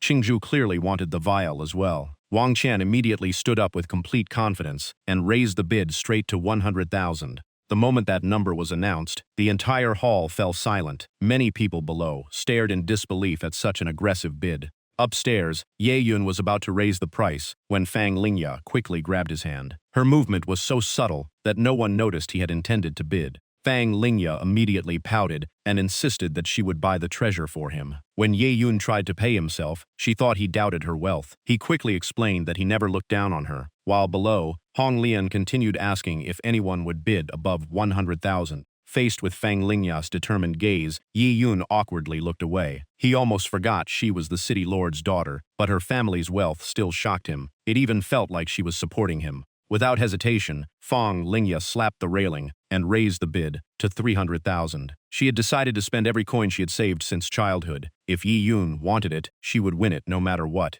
The massive bid caught Yi Yun off guard. He never expected the young lady to be this wealthy. Hong Lian's eyes lit up with excitement, while everyone below turned pale at a fortune many could never earn in a lifetime. Wang Gan's face darkened as he clenched his fists in frustration. Meanwhile, Qingzhu calmly sipped her tea, as if the price meant nothing to her. Hong Lian confirmed the 300,000 bid and waited for the next challenger. Wang Gan nervously glanced at Qingzhu. He had planned to buy the blood essence as a gift for her, but the bidding had already gone far beyond his expectations. Just when everyone thought it was over, Qingzhu casually raised her hand. Without changing her expression, she offered 500,000. Even Wang Gan could not hide his shock. No one expected Qingzhu to be this rich. The huge jump in price stunned the entire auction hall. Fang Lingya angrily glared toward the opposite room. Wang Gan had failed to impress Qingzhu, and now she could not buy a gift for Ye Yun either. Only then did Ye Yun realize Qingzhu was their rival. The bidding war had gone far beyond anyone's expectations, leaving Hong Lian unable to hide her excitement. She announced the current price of 500,000 and waited to see if anyone would go even higher. Fang Lingya slowly lowered her hand, unable to hide her disappointment. She apologized to Ye Yun and admitted that 500,000 was beyond her limit. Ye Yun did not blame her at all. He simply smiled and said that was more than enough because he understood how much she cared about him. No one else in the hall could afford to keep bidding. Hong Lian raised her hammer, ready to end the auction if no new offer appeared. But Ye Yun had not given up yet. After a brief moment of thought, he decided it was time to handle this himself. Just as silence filled the hall, a hand suddenly rose from the crowd and asked everyone to wait. The audience immediately broke into an uproar. The bidder was Fang Lei, the old man in the wheelchair. Without hesitation, he offered 1 million, doubling Qingzhu's price. The entire hall fell into stunned silence. Fang Lingya was shocked to see that the bidder was her father. Ye Yun immediately recognized him as the city lord, while Wang Gan stood frozen in disbelief. Hong Lian happily announced the result and congratulated the old gentleman on winning the Hanbing Jade Toad King's blood essence. With that, the Treasure Pavilion auction officially came to an end. The sun disappeared beyond the horizon as the last glow of sunset faded into night. After leaving the Treasure Pavilion, Fang Lingya and Ye Yun pushed Fang Lei's wheelchair together. She was delighted to see her father here, after arriving in Qingyang County not long ago. Fang Lingya leaned closer and jokingly asked if he had secretly been sending people to watch her every day. The unexpected question made Fang Lei freeze, before awkwardly denying it with a forced laugh. Seeing her father's awkward smile, Fang Lingya instantly understood the truth. His reaction was practically an admission. With his secret exposed, Fang Lei stopped making excuses. After a light cough, he changed the subject and handed the bottle of blood essence to Ye Yun, telling him to accept the item they had fought so hard to buy. Ye Yun did not take it right away. He looked at Fang Lei with clear caution and bluntly asked what favor he wanted this time. In Ye Yun's eyes, this old fox never gave away something valuable without a reason. Seeing the suspicion, Fang Lei mocked Ye Yun for still having a talent for ruining the mood. The kid never said anything pleasant, but this time, he should just accept the gift. Despite his complaints, Fang Lei happily spoke about his daughter's progress. In just 1 month, Fang Lingya had advanced from the 9th Qi and Blood realm to the 5th Grandmaster realm. He believed Ye Yun deserved most of the credit, and she silently agreed. Fang Lei explained that Fang Lingya's innate frost body had suppressed her true potential for years. Now that it had awakened, her cultivation soared, and he sincerely thanked Ye Yun. Hearing that, Ye Yun quickly grabbed the bottle and smiled, saying he would gladly accept a gift of gratitude. As soon as Ye Yun accepted the 1 million blood essence, Fang Lei calmly added that there was no need to be polite. He could consider it part of Fang Lingya's future dowry. The shocking remark froze both young people. Fang Lingya stared at her father in disbelief and asked what he had just said. Fang Lei simply smiled from his wheelchair, making it obvious he had already picked Ye Yun as his future son-in-law. The sudden matchmaking left Fang Lingya blushing. She hurriedly told Ye Yun not to take her father's joke seriously, because there was no engagement or dowry between them. Even so, deep down, she did not dislike the idea. Unfortunately, Ye Yun's response was the exact opposite of what she hoped for. He calmly said he had never thought about that. His cold answer left both Fang Lingya and her father speechless. Fang Lingya looked at him with one last hint of hope. She wished she had heard him wrong, but when she asked again, Ye Yun calmly confirmed he had never considered it. His firm answer shattered the last of her hopes. The smile vanished from her face as she lowered her head and said she wanted to be alone, asking everyone not to follow her. Fang Lingya immediately turned and walked away. Fang Lei called after her but could not stop her. He told Ye Yun to wait there while he brought her back, and they agreed to meet again in 2 hours. Even then, Ye Yun had no idea what had gone wrong. He simply nodded without the slightest change in expression. Fang Lei quickly had a servant push his wheelchair after his daughter. Along the way, he sighed to Asan, wondering why an old man like him had to suffer over young people's romance. Asan laughed and said the answer was simple, because he had a daughter. Watching the wheelchair disappear into the distance, Ye Yun stood there in confusion. Everything had been fine. Yet Fang Lingya suddenly ran off in tears. It was clear his understanding of romance was almost non-existent. Putting the matter aside, Ye Yun examined the bottle of blood essence. He decided to find a quiet place and study the power hidden within the Hanbing Jade Toad King's blood. As he walked, Ye Yun thought the Hanbing Jade Toad's ability to neutralize countless poisons would be invaluable. Before he realized it, night had completely fallen, and he found himself alone in a deserted forest filled with eerie cold winds. As Ye Yun continued forward, a strange creature quietly crawled out from the bushes behind him. It slowly closed the distance, flicking its long tongue like a predator stalking its prey. In the darkness, the creature's eyes glowed with an eerie green light, making the forest even more unsettling. It activated Soul Shadow Gaze and fixed its vicious eyes on Ye Yun, waiting for the perfect chance to tear him apart. But Ye Yun had already sensed the hidden presence behind him. Without even turning around, Ye Yun thrust one hand behind his back, power gathered in his palm, ready to strike the sneaking attacker. A brilliant burst of energy ripped through the darkness and slammed into its target. The creature had planned a silent ambush, but the sudden counterattack forced it into the open. As the light faded, Ye Yun finally turned around with a cold expression. He ordered the hidden enemy to show itself, saying tricks like sneak attacks and mind control would never work on him. Through the fading smoke, a silver-haired man slowly stepped out with a sinister grin. The creature from before was nothing more than one of his summoned creations. He mocked Ye Yun, saying anyone who wiped out so many members of the Yang family had to be worth something. After studying the silver-haired man for a moment, Ye Yun connected the pieces and calmly spoke his name. The man before him was Yang Longzhen. The disguise faded away, revealing Yang Longzhen's true appearance. Seeing that Ye Yun recognized him, he sneered and arrogantly told him to surrender if he wanted an intact corpse. He clearly had no idea who he was facing. Before his threat was even finished, Yang Longzhen's expression changed. Without waiting for him to attack, Ye Yun drew his sword and charged with a speed he could not follow. Taking the initiative, Ye Yun coldly asked if this was all the strength a man seeking revenge had. His figure vanished from Yang Longzhen's sight again and again, proving the gap between them was enormous. Sword flashes streaked across the forest as Ye Yun soared into the air and unleashed the Silver Moon sword art. Before Yang Longzhen could lock onto him, Ye Yun had already shifted positions, forcing him to stay on guard. A sudden slash cut across Yang Longzhen's body, dropping him to one knee as he clutched his stomach in pain. Landing calmly from above, Yuchen said that since reaching the Grandmaster realm, he had yet to meet a worthy opponent. Resting Mi Yun on his shoulder, Ye Yun looked at his enemy with complete confidence and hoped Yang Longzhen could last a little longer. Despite the heavy wound, Yang Longzhen forced himself back to his feet. He wiped the blood from his mouth with his tongue and declared he would end the fight with a single move. Refusing to accept defeat, Yang Longzhen unleashed his full power. His eyes glowed with eerie green light, his grin turned crazed, and sharp fangs emerged as he let out a furious roar. Green flames erupted around Yang Longzhen. One palm strike shattered the ground, sending rocks flying as the aura of the Nether Divine Art spread across the battlefield. Even Ye Yun did not expect his opponent to be hiding such a technique. Feeling the cold and sinister aura spreading through the forest, he frowned slightly. Without giving Ye Yun more time to observe, Yang Longzhen quickly formed hand seals and activated Spirit Devouring Force. He immediately followed with the bone-melting hand. The green flames blazed even brighter, covering the forest in an eerie glow. Yang Longzhen was clearly going all out with his strongest attack. His rage ignited overwhelming killing intent. With a roar to kill Ye Yun, dozens of glowing green arms formed around his body and shot forward.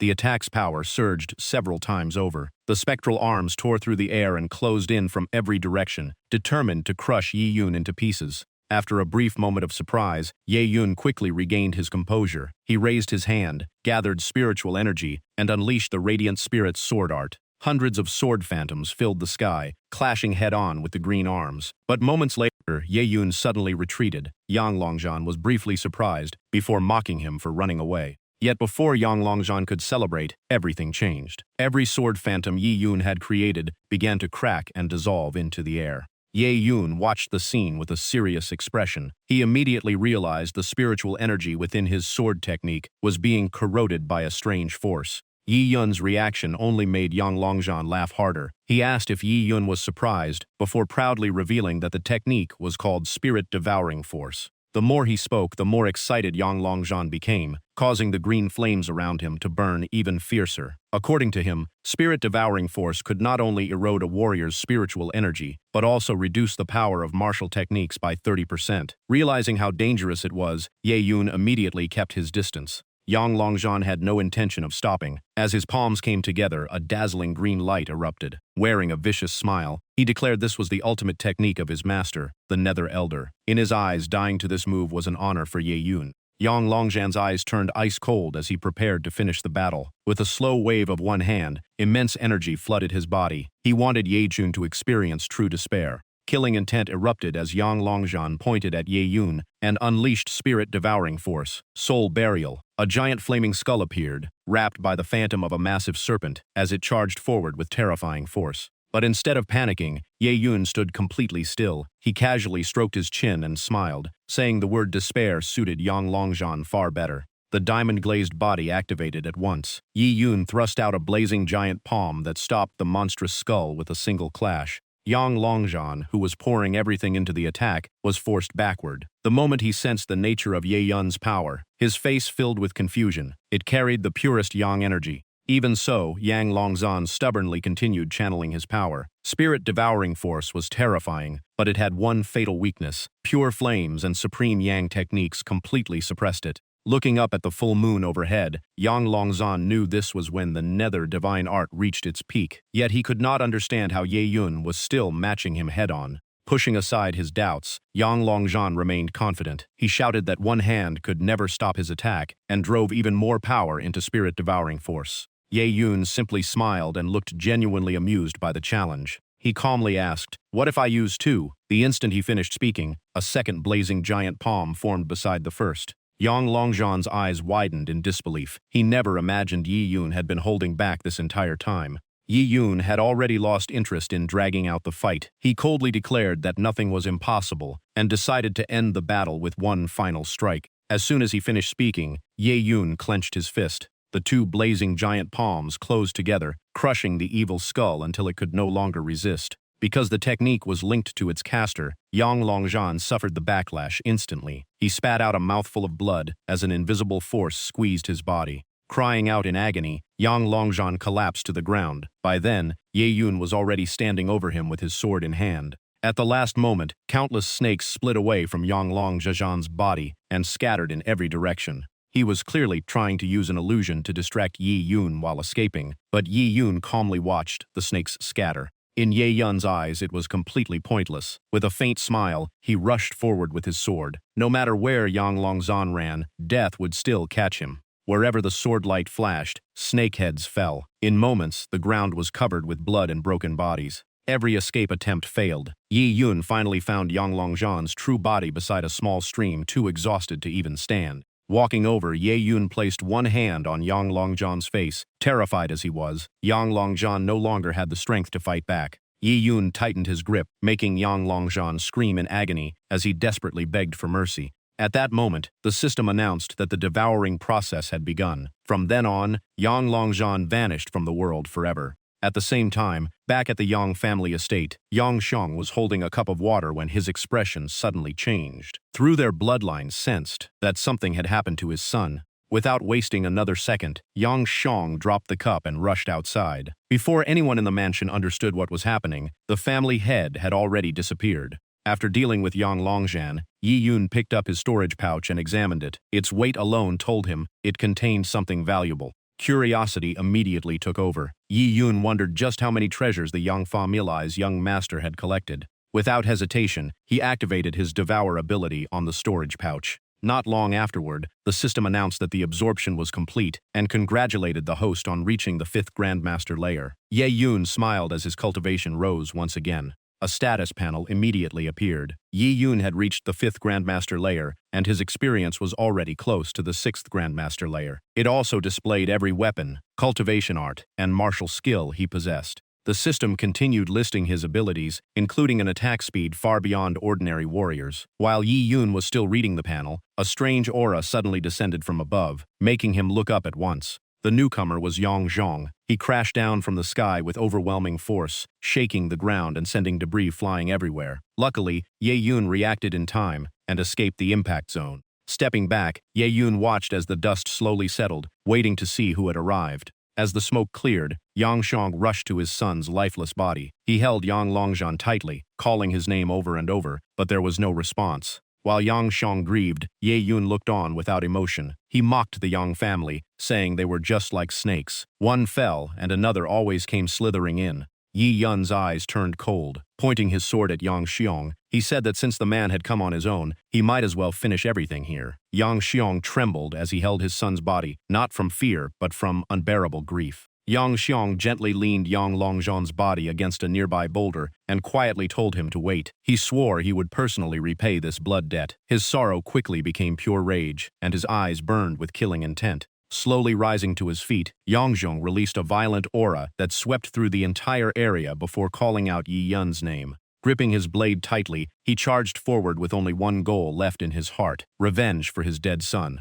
Yang Xiong immediately unleashed blazing flame slash, swinging his saber with all the fury in his heart. The deeper his hatred grew, the stronger the attack became. Facing the strike, Yi Yun remained completely calm. He smiled and asked if a first-level transcendent realm cultivation was really enough to make Yang Xiong so confident. Yi Yun also wanted to test the limits of his current strength, so he launched a counterattack without hesitation. Yang Xiong leaped into the air and shattered the attack with a powerful swing. He roared that Ye Yun was still talking big despite standing on the edge of death. Yi Yun answered with only a short, calm reply before attacking again. That indifferent attitude pushed Yang Xiong into even greater fury. He poured all his strength into his saber and charged straight at Ye Yun. As the blade came down, Ye Yun did not move from his spot. Only one arm shifted in an incredibly strange motion. The sight left Yang Xiong so shocked that he cried out in disbelief. Yi Yun's arm bent as if it had no bones, slipping around the blade before reaching directly for Yang Xiong's weapon hand. The move came too fast to react.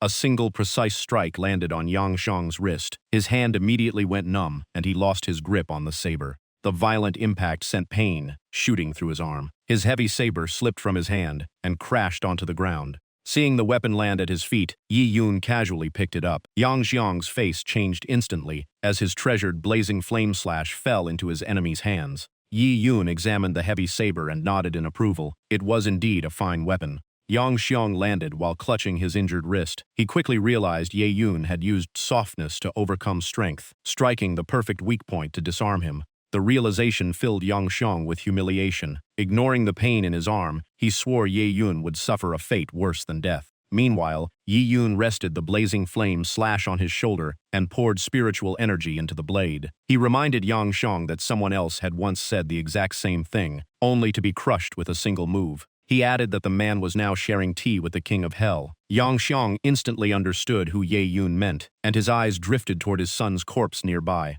Grief and hatred exploded inside him. Yang Xiong roared like a cornered beast and swore to kill Ye Yun. His aura suddenly surged as massive pillars of energy erupted from both the ground and his body. He unleashed scorching sun blaze with overwhelming force. A beam of energy shot toward Yi Yun, but he dodged it with ease. Spinning the saber in his hand, he shook his head and remarked that the Yang family head had become so angry that he had completely lost his composure. That was exactly the case. Hatred had consumed Yang Xiong's reason. At this point, the only thought left in his mind was killing Ye Yun at any cost. Wave after wave of energy blasts continued to rain down, but Yi Yun's agile movement allowed him to evade every single attack without a scratch. After dodging for a while, Ye Yun decided it was time to end the battle. He coldly reminded Yang Xiong that he had already given him a warning. Activating his tenfold attack speed, Yi Yun burst through the sea of purple flames, closed the distance in an instant, and hurled the blazing flames slash straight at Yang Xiong. In his eyes, anyone who let emotions control a battle would eventually pay with their life. Only then did Yang Xiong snap out of his blind rage. His eyes widened in horror as he looked ahead. But it was already too late. The massive saber shot toward him at incredible speed, forcing him to raise his arms in defense. Reacting just in time, Yang Xiong activated Mystic Flame Blood Armor, creating a defensive barrier to stop the incoming blade. Ye Yun instantly appeared behind the flying saber and poured all his strength into it. The overwhelming force shook even Yang Xiong, while his shield trembled violently. Watching his enemy struggle, Ye Yun gave a faint smile and said the resistance was pointless. Yang Xiong's expression immediately changed. Yi Yun released the blade and drove another burst of force into its hilt, pushing it forward once more. With a loud shout, the pressure exploded. Cracks spread across the mystic flame, blood armor, as Yang Xiong desperately poured everything into holding it together. the crushing force kept increasing. No matter how hard Yang Xiong resisted, he could not stop the saber. A terrible feeling rose in his heart as his defense neared its limit. Despite fighting with everything he had, Yang Xiong finally ran out of strength. The blazing flame slash broke through the stalemate, pierced his defense, and slashed across his chest, making him scream in agony. Everything had gone exactly as Yi Yun expected. Looking at Yang Xiong calmly, he said the battle had been decided the moment rage clouded his judgment and exposed an opening. Yi Yun took control of the saber once again, deciding to end the fight with Yang Xiong's own weapon. The blade shot forward with terrifying speed. Yang Xiong desperately raised his shield one last time, but it was useless. Already at a disadvantage, he had no way to turn things around. The saber pierced straight through his defense and drove into his chest, making him spit out a mouthful of blood. The strike was overwhelmingly powerful, far beyond what a human body could endure. Yang Xiong felt as though every rib and even his spine were being crushed.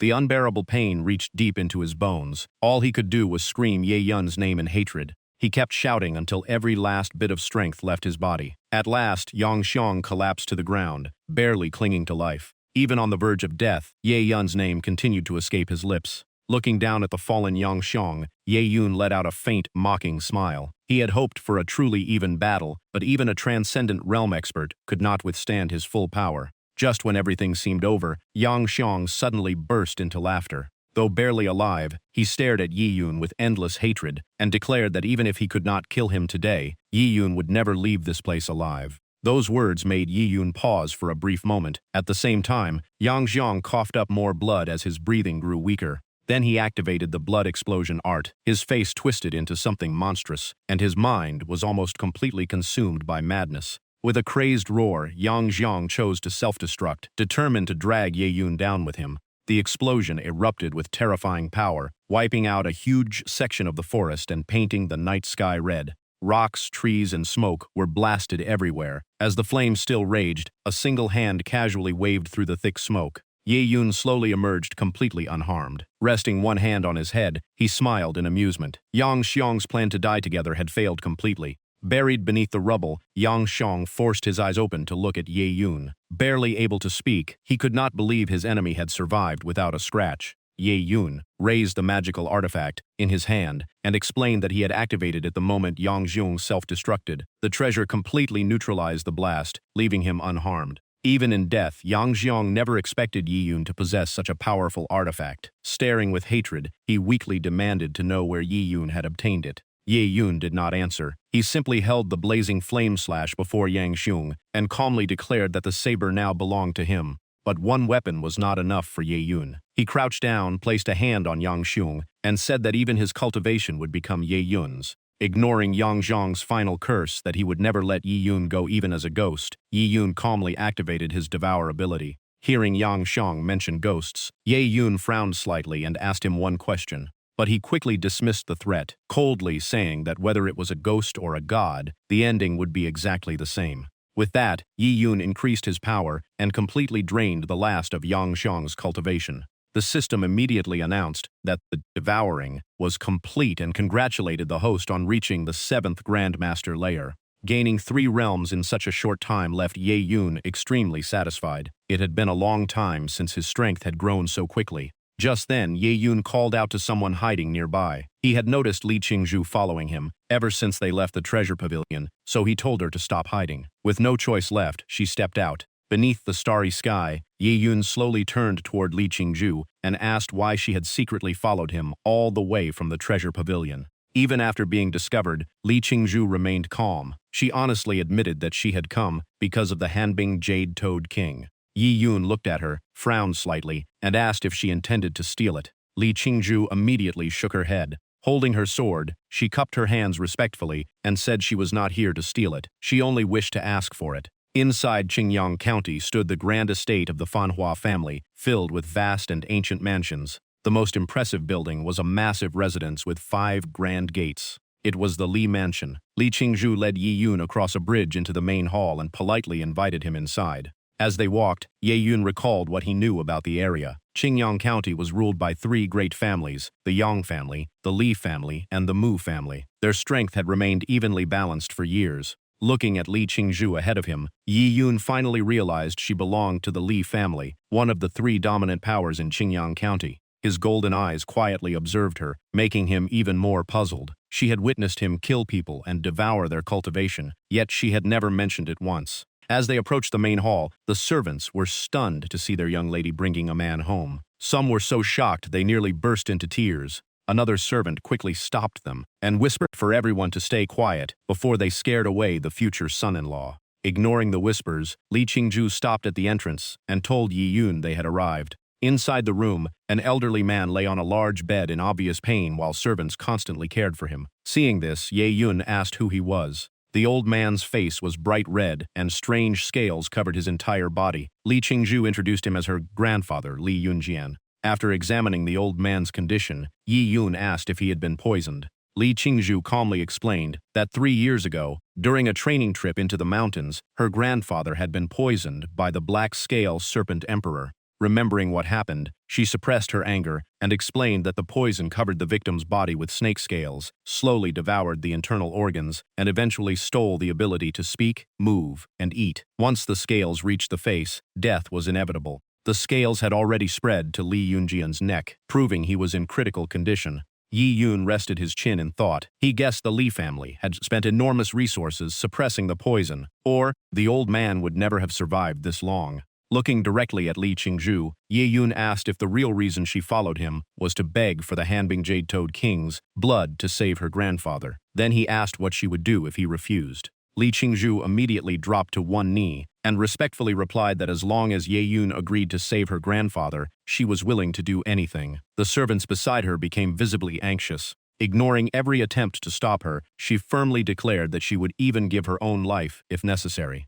Seeing this, every servant behind her also knelt down and repeatedly begged Ye Yun to save their family head. Ye Yun silently watched the scene, feeling slightly uncomfortable, as if everyone was trying to force his hand. Li Qingzhu's determined eyes and the tearful faces around her continued pleading for him to save their family head. Ye Yun quietly weighed the situation. If he refused now, he suspected they would keep bothering him after returning to Kaiyuan sect. In the end, he let out a sigh, took out a bottle of medicine, and agreed to save the old man as one more good deed. As Ye Yun fed the medicine to Li Yunjian, he thought about using his devour ability, but doing so would likely drain the old man's cultivation, making it completely unsuitable. So he decided to use the antidote while channeling his inner energy. A green glow spread from his right hand and flowed through Li Yunjian's entire body. The scales covering his body quickly disappeared. The servants laughed through their tears, knowing their family head had finally been saved. About an hour later, Li Yunjian slowly opened his eyes. As soon as he sat up, he coughed out a mouthful of purple poisoned blood. Li Qingzhu rushed over to check on her grandfather. She wiped away the blood, but Li Yunjian gently stopped her and said he was already feeling much better. His spiritual power was steadily recovering. Then he asked who had saved him. Li Qingzhu turned and introduced the man as her junior fellow disciple Ye Yun. The moment he heard that, Li Yunjian misunderstood everything. He loudly called Yi Yun his future grandson-in-law, jumped to his feet and happily grabbed his hand. Li Qingzhu instantly blushed and cried out, "Grandpa." Yi Yun quickly stepped back with cold sweat on his forehead. He repeatedly explained that it was not what the old senior thought, but Li Yunjian kept insisting Yi Yun was the perfect grandson-in-law. While being held back, Ye Yun sensed Li Yunjian's aura and confirmed he had reached the 4th layer of the transcendent realm. Beaming with joy, Li Yunjian held Ye Yun's hand and bombarded him with questions. He asked how they met, where he came from, what his family was like, when they would marry, and even started planning the full wedding ceremony. Yi Yun could only rub his forehead and calmly explained that Li Yunjian had misunderstood. He and Li Qingzhu were only fellow disciples with no intention of getting married. Hearing that, Li Yunjian's face darkened. He crossed his arms and demanded to know what was so lacking about his granddaughter. Yi Yun refused to argue any further and turned to leave the Li estate. He simply said his job was done and asked them not to trouble him again because he still had other matters to handle. Li Yunjian immediately raised his cultivation and shouted for Yi Yun to stop. He even declared that Yi Yun had to marry his granddaughter today. Yi Yun easily dodged the incoming attack and calmly asked what the senior was trying to do. Seeing the two about to fight, Li Qingzhu hurriedly shouted for her grandfather to stop. Li Yunjian clenched his fists as true qi surged around him like blazing flames. He still refused to back down and demanded to know if Yi Yun would marry his granddaughter. Ye Yun quietly gathered his inner energy as his left arm slowly turned purple. He replied that if the senior insisted, he would have no choice but to offend him, all while staying alert against a fourth-layer transcendent realm expert. Just as the tension reached its peak, Li Yunjian suddenly withdrew his power and dropped onto the ground. Crying dramatically, he said Ye Yun would rather fight him than marry Qingzhu, proving they were never meant to be. As he drew circles on the ground, Li Yunjian kept sighing. He complained that heaven gave him hope only to take it away, and said it would have been better if he had just died. Li Qingzhu walked over with a murderous glare and coldly asked how much longer he planned to keep causing trouble. The moment Li Yunjian heard her voice, he immediately panicked. In an instant, he completely changed his attitude. Smiling brightly, he pulled Ye Yun along and said they still had to thank his lifesaver, then led him to the treasure vault to choose a reward. The Li family treasure vault glittered with gold, treasures, weapons, magical artifacts, and rare manuals. As soon as they entered, Li Yunjian generously told Ye Yun to take anything he wanted. Ye Yun picked up a golden statue and confirmed he could really choose freely. Li Yunjian nodded without hesitation, though he still sighed over his poor granddaughter. Ye Yun ran his hand across a row of manuals and quietly thought how easy it was to judge cultivation techniques with the help of the system. The system quickly displayed the information. Jinghong movement was only a low profound rank movement technique, with limited value, while explosive thunder fist was at the same rank, but nothing special. After giving it some thought, Yi Yun smiled and picked up the two manuals he believed were worth taking.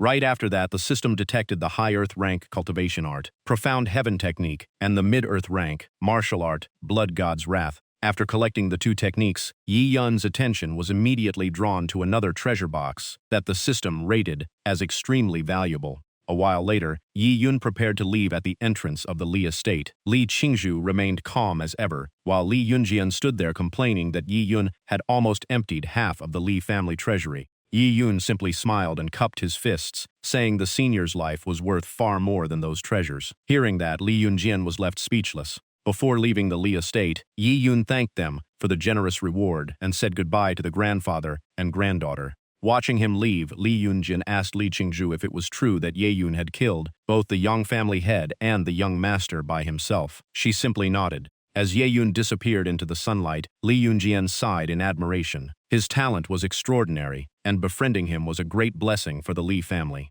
He continued that with both the family head and young master dead, the Yang family had lost its strongest support. The rest would not be much of a threat. However, Li Yunjian brought up Yang Longjian's master, the old ghost of the Nether. He was an extremely dangerous figure, and Yang Longjian had been his only disciple. The image of the old ghost of the Nether haunted Li Yunjian's mind like a nightmare. He concluded that once the old master learned his disciple had been killed, he would certainly hunt down Yi Yun. Even with Yi Yun's strength, the outcome would be impossible to predict. Hearing her grandfather mention Ye Yun, Li Qingzhu's expression briefly darkened, but she remained silent. Seeing her reaction, Li Yunjian stroked his beard with a knowing smile and teased that she was worried about Ye Yun. Li Qingzhu folded her arms and calmly replied that she was only curious. Li Yunjian snapped his fingers and summoned the Shadow Guard. Moments later, a group of masked guards dressed in blue appeared and knelt before him, waiting for orders. The playful look on Li Yunjian's face vanished. He ordered them to closely monitor every move of the Yang family, especially if they contacted the old ghost of the Nether. The Shadow Guard accepted the order in unison and vanished so quickly that they were almost impossible to see. Li Yunjian then turned to his granddaughter and gently said there was something he wanted her to remember. Smiling, he said that curiosity about someone often marked the beginning of love. Li Qingzhu's face instantly turned red. Not wanting to stay any longer, she said she was returning to the sect and quickly left. Watching her leave, Li Yunjian laughed to himself, convinced she had run off because she was embarrassed. Under the clear blue sky, his laughter slowly faded into the wind. He sighed that his grandchildren had grown up, and matters of the heart could never be forced. Everything should be left to fate. The scene shifted to the Spirit Refinement Tower, an ancient 9-story building. It had just opened for the day, and countless disciples eagerly gathered outside. At the entrance, an old man was registering visitors, while many disciples chatted nearby. Someone congratulated Li Xuan on his recent breakthrough, and Li Xuan smiled in return. The old man told everyone to line up and enter the Spirit Refinement Tower, one by one.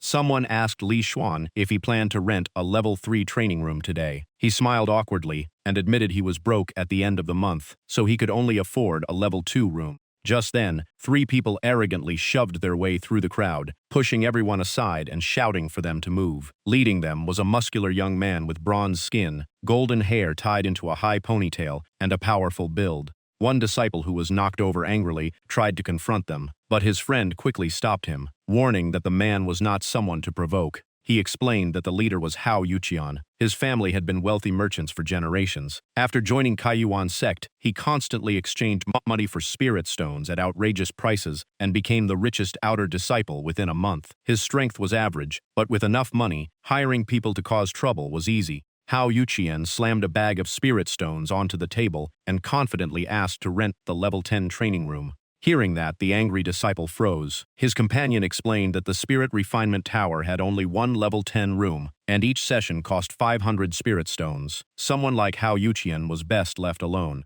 The old registrar calmly informed Hao Yuqian that he had arrived too late. The level 10 room had already been rented. Hao Yuqian and his 2 followers were stunned. He immediately stepped up to the table and asked if it was really true. In his opinion, no one else would spend that many spirit stones. The old man pointed toward the Spirit Refinement Tower and told him to see for himself. At the very top of the Spirit Refinement Tower, the level 10 room was glowing brightly, proving that someone was already cultivating inside. Hao Yuqian's 2 followers grabbed his arm and nervously reminded him that the level 10 room had indeed been activated. Hao Yuqian simply smiled with complete confidence and told everyone to wait and see. He loudly explained that the level 10 room was rarely used not only because of its outrageous rental fee, but also because activating its grand formation required at least 300 spirit stones. He went to explain that the Lotus platform formation had to be constantly supplied with spirit stones. If the supply ran out, or the cultivator could not withstand the pressure, the formation would backfire. After finishing his explanation, Hao Yuqian proudly declared that even if the person inside could afford the room, they probably could not keep the formation running. In his opinion, they would come out within half an incense stick, and his 2 followers immediately showered him with praise.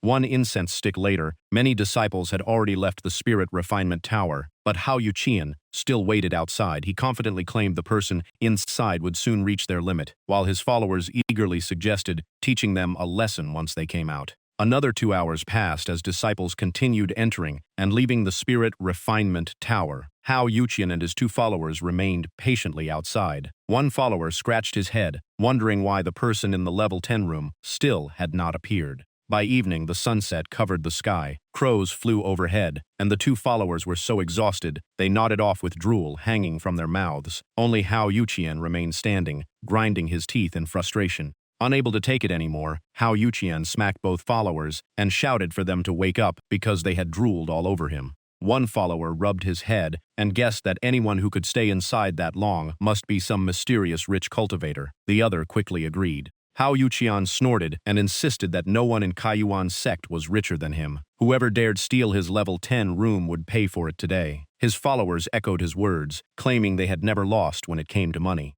Just then, a group of frightened disciples rushed out of the Spirit Refinement Tower, shouting for everyone to get away. Hao Yuqian grabbed 1 disciple by the collar and demanded to know what had happened. The disciple gasped for breath and replied that the entire Spirit Refinement Tower was shaking like an earthquake. The disciple pointed toward the tower and told Hao Yuqian to look for himself. He immediately turned around. Sure enough, the entire Spirit Refinement Tower was violently trembling, and the center of the disturbance was the level 10 training room. Hao Yuqian gasped in shock, wondering if the person inside was breaking through. Under the evening sky, the level 10 room shone with a dazzling light. The crowd quickly fell into chaos. Hao Yuqian's followers tried to drag him away, but he refused because he wanted to see who was inside. Suddenly, the level 10 room exploded with a deafening blast. Everyone's faces changed, while Hao Yuqian's expression shifted faster than a rainbow. 1 follower stammered and urged Hao Yuqian to leave the dangerous area immediately.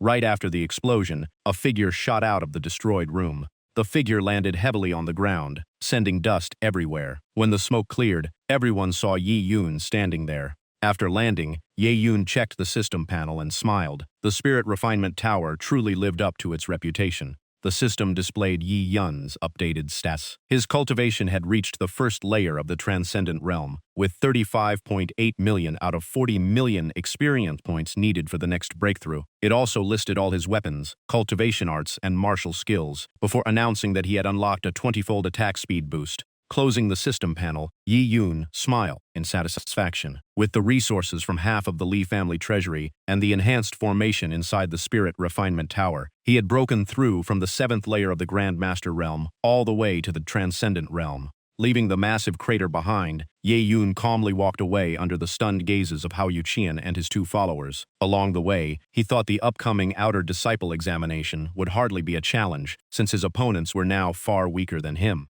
Behind him, the 2 followers tearfully pulled the dazed Hao Yuqian out of the rubble, desperately calling for him to wake up after seeing his enormous fortune completely drained away. Before long, the day of the Outer Disciple examination officially arrived beneath a clear blue sky. The massive square of Kaiyuan's sect was packed with disciples, and every seat in the surrounding stands was filled. Standing before the crowd was an elder dressed in crimson robes, carrying an elegant aura and a red mark on her forehead. She announced the opening of the examination, an event held only once every 3 years. The elder continued explaining the rules. The tournament would be held as one-on-one matches among 300 outer disciples, and only 20 would earn a place in the inner sect. Standing in line, Ye Yun listened carefully as the elder reminded everyone to stop when the match was decided and never injure fellow disciples out of pride. Just then, someone called out from behind him. Yun turned around and saw a lively girl with purple twin tails looking his way. It was Fang Lingya. When Ye Yun looked at her, she suddenly panicked, shook her head, and awkwardly said it was nothing. Ye Yun could not understand why Fang Lingya had been avoiding him ever since they returned from the trip. He had no idea what he had done to upset her. Meanwhile, Fang Lingya kept remembering Yi Yun's indifferent expression and his words that he had never thought about her that way. Biting her lip, she silently called him an idiot. Gripping the hilt of her sword, Fang Lingya forced herself to calm down. After days of thinking, she had finally found her answer. Her determination grew stronger than ever. From this day on, she would keep chasing after Ye Yun, because only by reaching the same height would he truly notice her. Her resolve burned like a blazing fire, and even those nearby could feel the pressure. She vowed that if he had ignored her before, she would make sure he never could again. As for Ye Yun, he simply let out a quiet sigh. To him, a girl's thoughts were impossible to understand. After finishing the rules, the female elder officially declared the Outer Disciple Tournament open. Cheers from hundreds of disciples instantly echoed across the plaza. On the elder's platform, an old man with white hair leaned against a massive saber and casually remarked that this year's examination looked more interesting than the last. He was the 7th elder, Hu Yanfeng, a 4th-layer transcendent realm expert. Sitting beside him was the 4th elder, Sun Qi, a graceful woman dressed in pink. As she sipped her tea, she mentioned Yi Yun and asked Elder Qiu if he had personally recommended such an outstanding outer disciple. Qiu Shangyun, the 10th elder, smiled and shook his head. The old man in black with a great sword on his back humbly said he could not take the credit because the 3rd elder's disciple, Li Qingju, was the truly exceptional one. The 3rd elder, Zhu Shu, wore a green cloak with her pink hair hidden beneath the hood. She smiled and said Li Qingju possessed extraordinary talent and insight. Her only concern was that Qingju focused too much on cultivation and remained too cold toward others.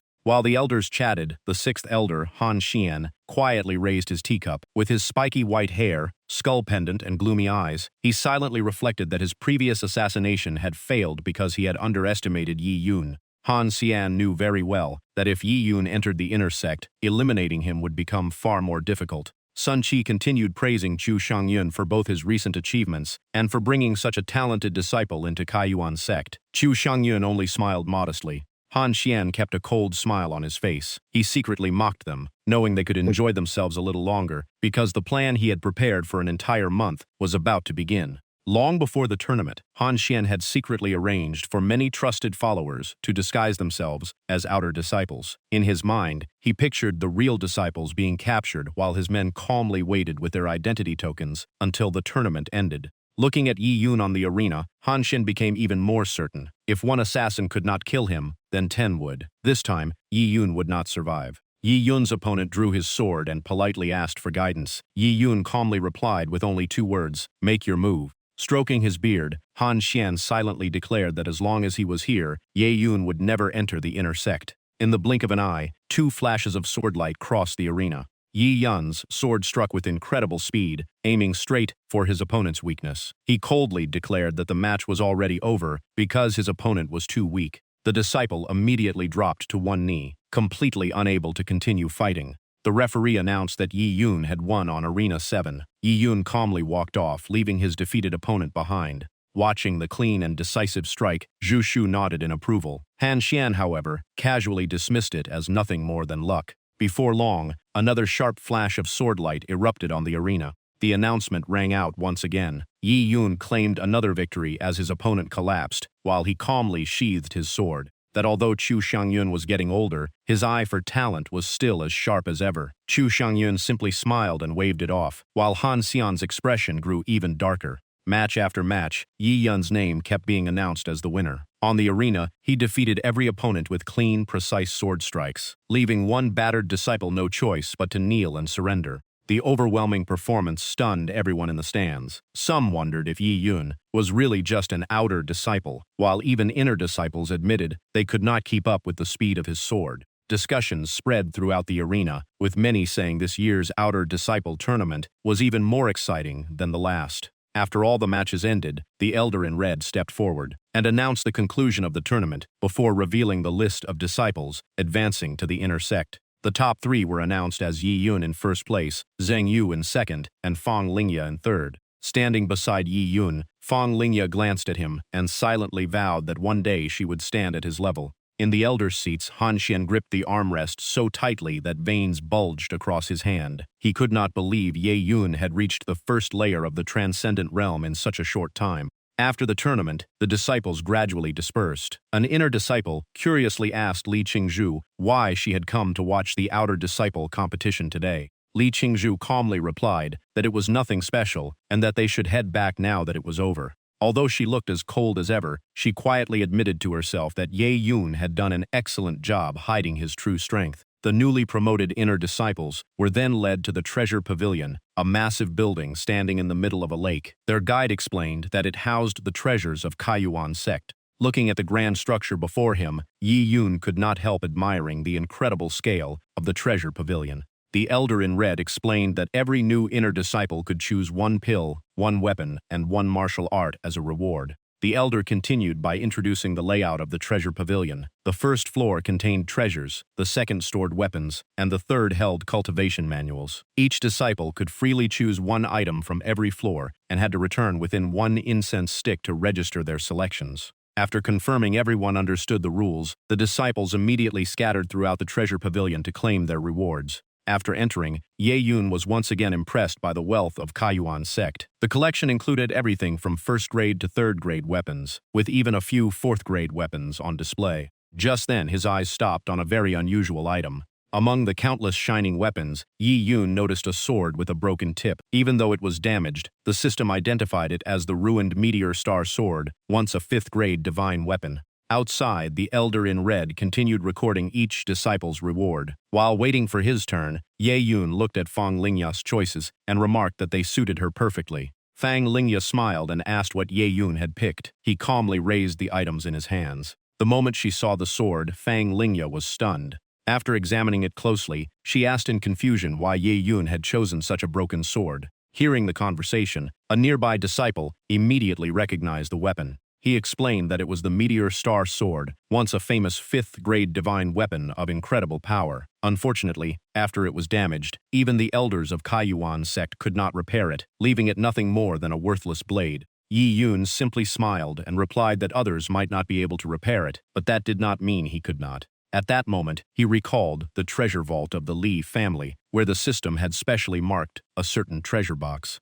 Back then, when Ye Yun chose that box, Li Yunjin had laughed and praised his excellent judgment. Inside was a rare piece of ancient profound iron. According to Li Yunjian, it could be used to reforge divine weapons and upgrade their quality, and the Li family was the only one in the entire Qingyang commandery that possessed such a material. Back in the present, Ye Yun placed his 3 selections on the table. After recording them, the Elder told him he only needed to register them before taking them away. The Elder loudly announced Yi Yun's rewards, the Hidden Spirit Pill, the Gale/Martial Art, and the Meteor Star Sword before calling the next disciple. Holding the hidden spirit pill in his hand, Yi Yun nodded in satisfaction. The pill could strengthen the five senses and spiritual power, making it the perfect match for his enhanced attack speed. Gale Slash was a mid-earth rank martial art famous for its incredible speed and destructive power. Combined with the system's speed boost, its strength would become even more terrifying. Seeing Ye Yun leave in such a hurry, Fang Lingya asked where he was rushing off to.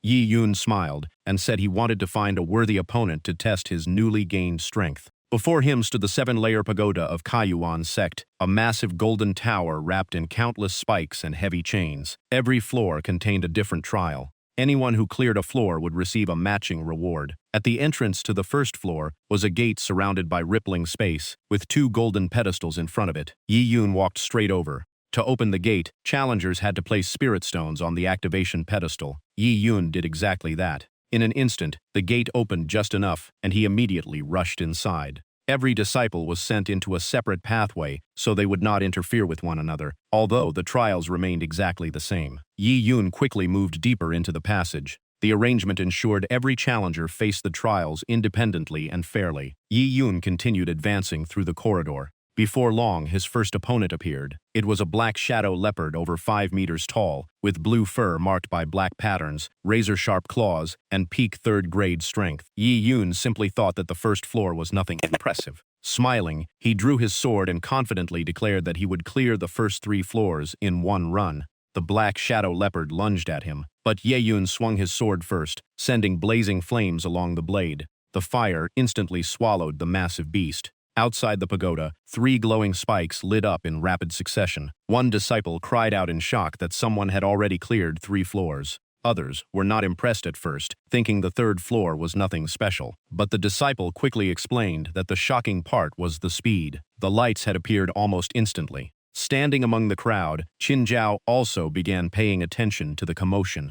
Moments later, another glowing spike lit up, showing that the 4th floor had also been cleared. The lights continued climbing higher, and soon both the 5th and 6th floors lit up as well, leaving the crowd in awe. One disciple reminded everyone that Li Qingzhu had once needed 2 full hours and the 3rd elder's treasure to clear the 5th floor, yet the person inside had reached that point in less than 1 incense stick. The speed was beyond imagination. Seeing this, Qin Zhao smiled faintly. Things were becoming more interesting. However, after the lights stopped at the 6th floor, the crowd became restless. They wondered why nothing else had happened for so long. Had the challenger run into trouble? A disciple familiar with the pagoda explained that while the first 5 floors were simply dangerous trials, the 6th floor was a completely different level. He continued that clearing the 6th floor required not only powerful cultivation, but also extraordinary combat experience. It was even rumored that many elders struggled to leave that floor unharmed. Someone immediately asked what was waiting inside. The disciple only replied mysteriously that it was the greatest secret hidden from every disciple of Kaiyuan sect. Inside the 6th floor, Ye Yun saw an old man with white hair whose legs were bound by heavy chains. His tattered clothes showed he had been imprisoned for a very long time, yet a terrifying black aura surrounded him. Seeing that his opponent was finally a human, Ye Yun smiled and said he was glad he no longer had to fight beasts. Resting a hand on his hip, he laughed and hoped his opponent could finally give him a satisfying battle. As Yi Yun looked at the chains around the old man's legs and wondered why he had been imprisoned, his expression suddenly changed. The old man had vanished before his eyes with unbelievable speed. Yi Yun instantly leaped backward. The old man, possessing 5th-layer transcendent realm strength, shot toward him like lightning. His blade-like hand nearly tore Yi Yun in half. Without hesitation, Ye Yun clenched his fist and unleashed Raging Wave Fist. But before the technique could show its power, the old man blocked it effortlessly with one hand.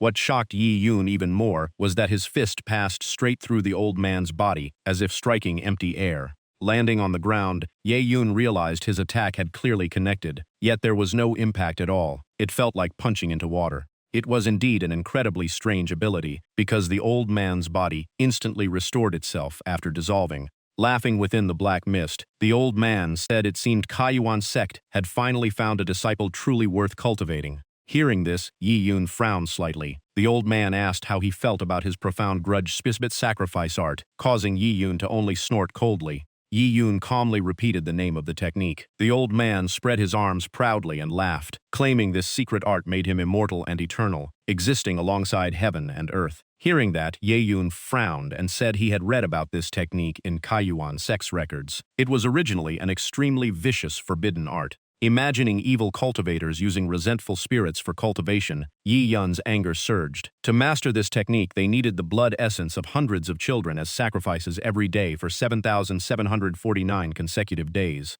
After completion, the body would become a state of emptiness, almost impossible to destroy. The old man laughed crazily and admitted everything was true. Yi Yun drew his sword and coldly declared that he hated those who bullied the weak. He would never forgive someone who slaughtered countless innocent children for their own greed. Killing intent appeared in Yi Yun's eyes as he declared that today he would defeat the old man. The old man burst into laughter as black energy poured from his body. He mocked Ye Yun for pretending to be righteous. Half of his face hidden in darkness, the old man sneered and asked if Yi Yun had ever heard the saying that those who do not live for themselves will be destroyed by heaven and earth. Slamming his hand into the ground, the old man released countless streams of black energy. While Yi Yun dodged with 15-fold attack speed and closed the distance, the old man crazily shouted that Kaiyuan sect imprisoned him in this tower, only to turn him into a training tool for disciples, using redemption as an excuse to hide their selfishness. Seizing the opportunity, Ye Yun immediately unleashed an attack that erupted with blue light.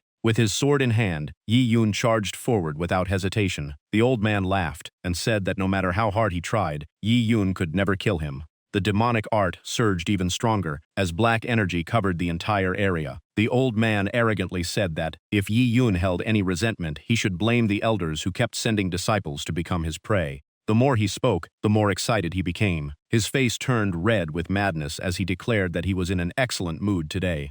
The shadow behind him rose like a tide as he announced that he would grant Yi Yun a quick death. At that moment, Ye Yun calmly said that the time had come. He circulated his inner energy, raised his attack speed to 20 times, and charged forward with his sword. Golden light covered his body and tore through the black mist, leaving the old man horrified. With terrifying speed, Yi Yun cut through countless shadows and appeared directly before him. Before the old man could react, Yi Yun coldly spoke. Saying the old man's words were only that much, Yi Yun unleashed Gale Slash and severed all 4 limbs of the old man as he screamed in pain. Even while flying backward and regenerating his body, the old man could not escape Yi Yun's pursuit. Yi Yun immediately realized he was trying to flee. Without giving him a chance to widen the distance, Ye Yun chased after him, leaving only a trail of smoke behind. His sword descended once again. The old man's newly regenerated hand was cut off again instantly. Immediately after, his entire body was sliced apart by countless sword flashes.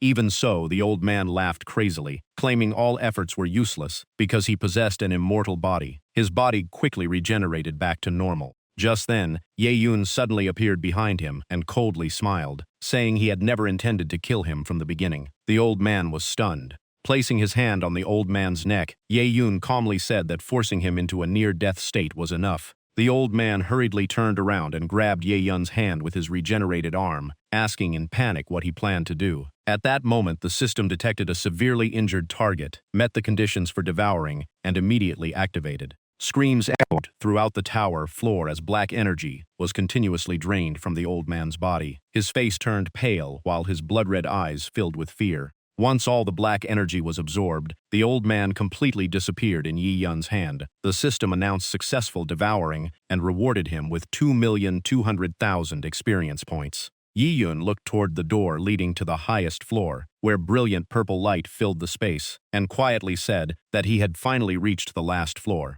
He sheathed his sword and calmly moved forward, wanting to see what was hidden on the 7th floor. Outside the pagoda, when the 7th floor light ignited, every disciple was shaken. Some rubbed their eyes in disbelief, while others wondered when Kaiyuan sect had gained such a terrifying genius. On the 7th floor, the space was filled with mysterious purple light. In the center, a figure sat on a floating chair and smiled, praising Ye Yun for his outstanding performance. She was a stunning girl with purple hair, red eyes, and luxurious golden jewelry. Butterflies flew around her, creating a mysterious scene. She smiled and said that someone only at the first level of the transcendent realm could reach this place and even defeat a 6th-floor old monster. His potential was truly impressive. The chair slowly turned around, revealing her breathtaking face. She looked at Yi Yun and gently asked for his name. Yi Yun stayed cautious, holding his sword as he replied that he was a tower challenger named Yi Yun and asked for her guidance. The girl gently raised her hand and lifted Yi Yun's chin. With a charming smile, she moved closer and teased that he was indeed a reckless man, but one who could easily attract a woman's interest.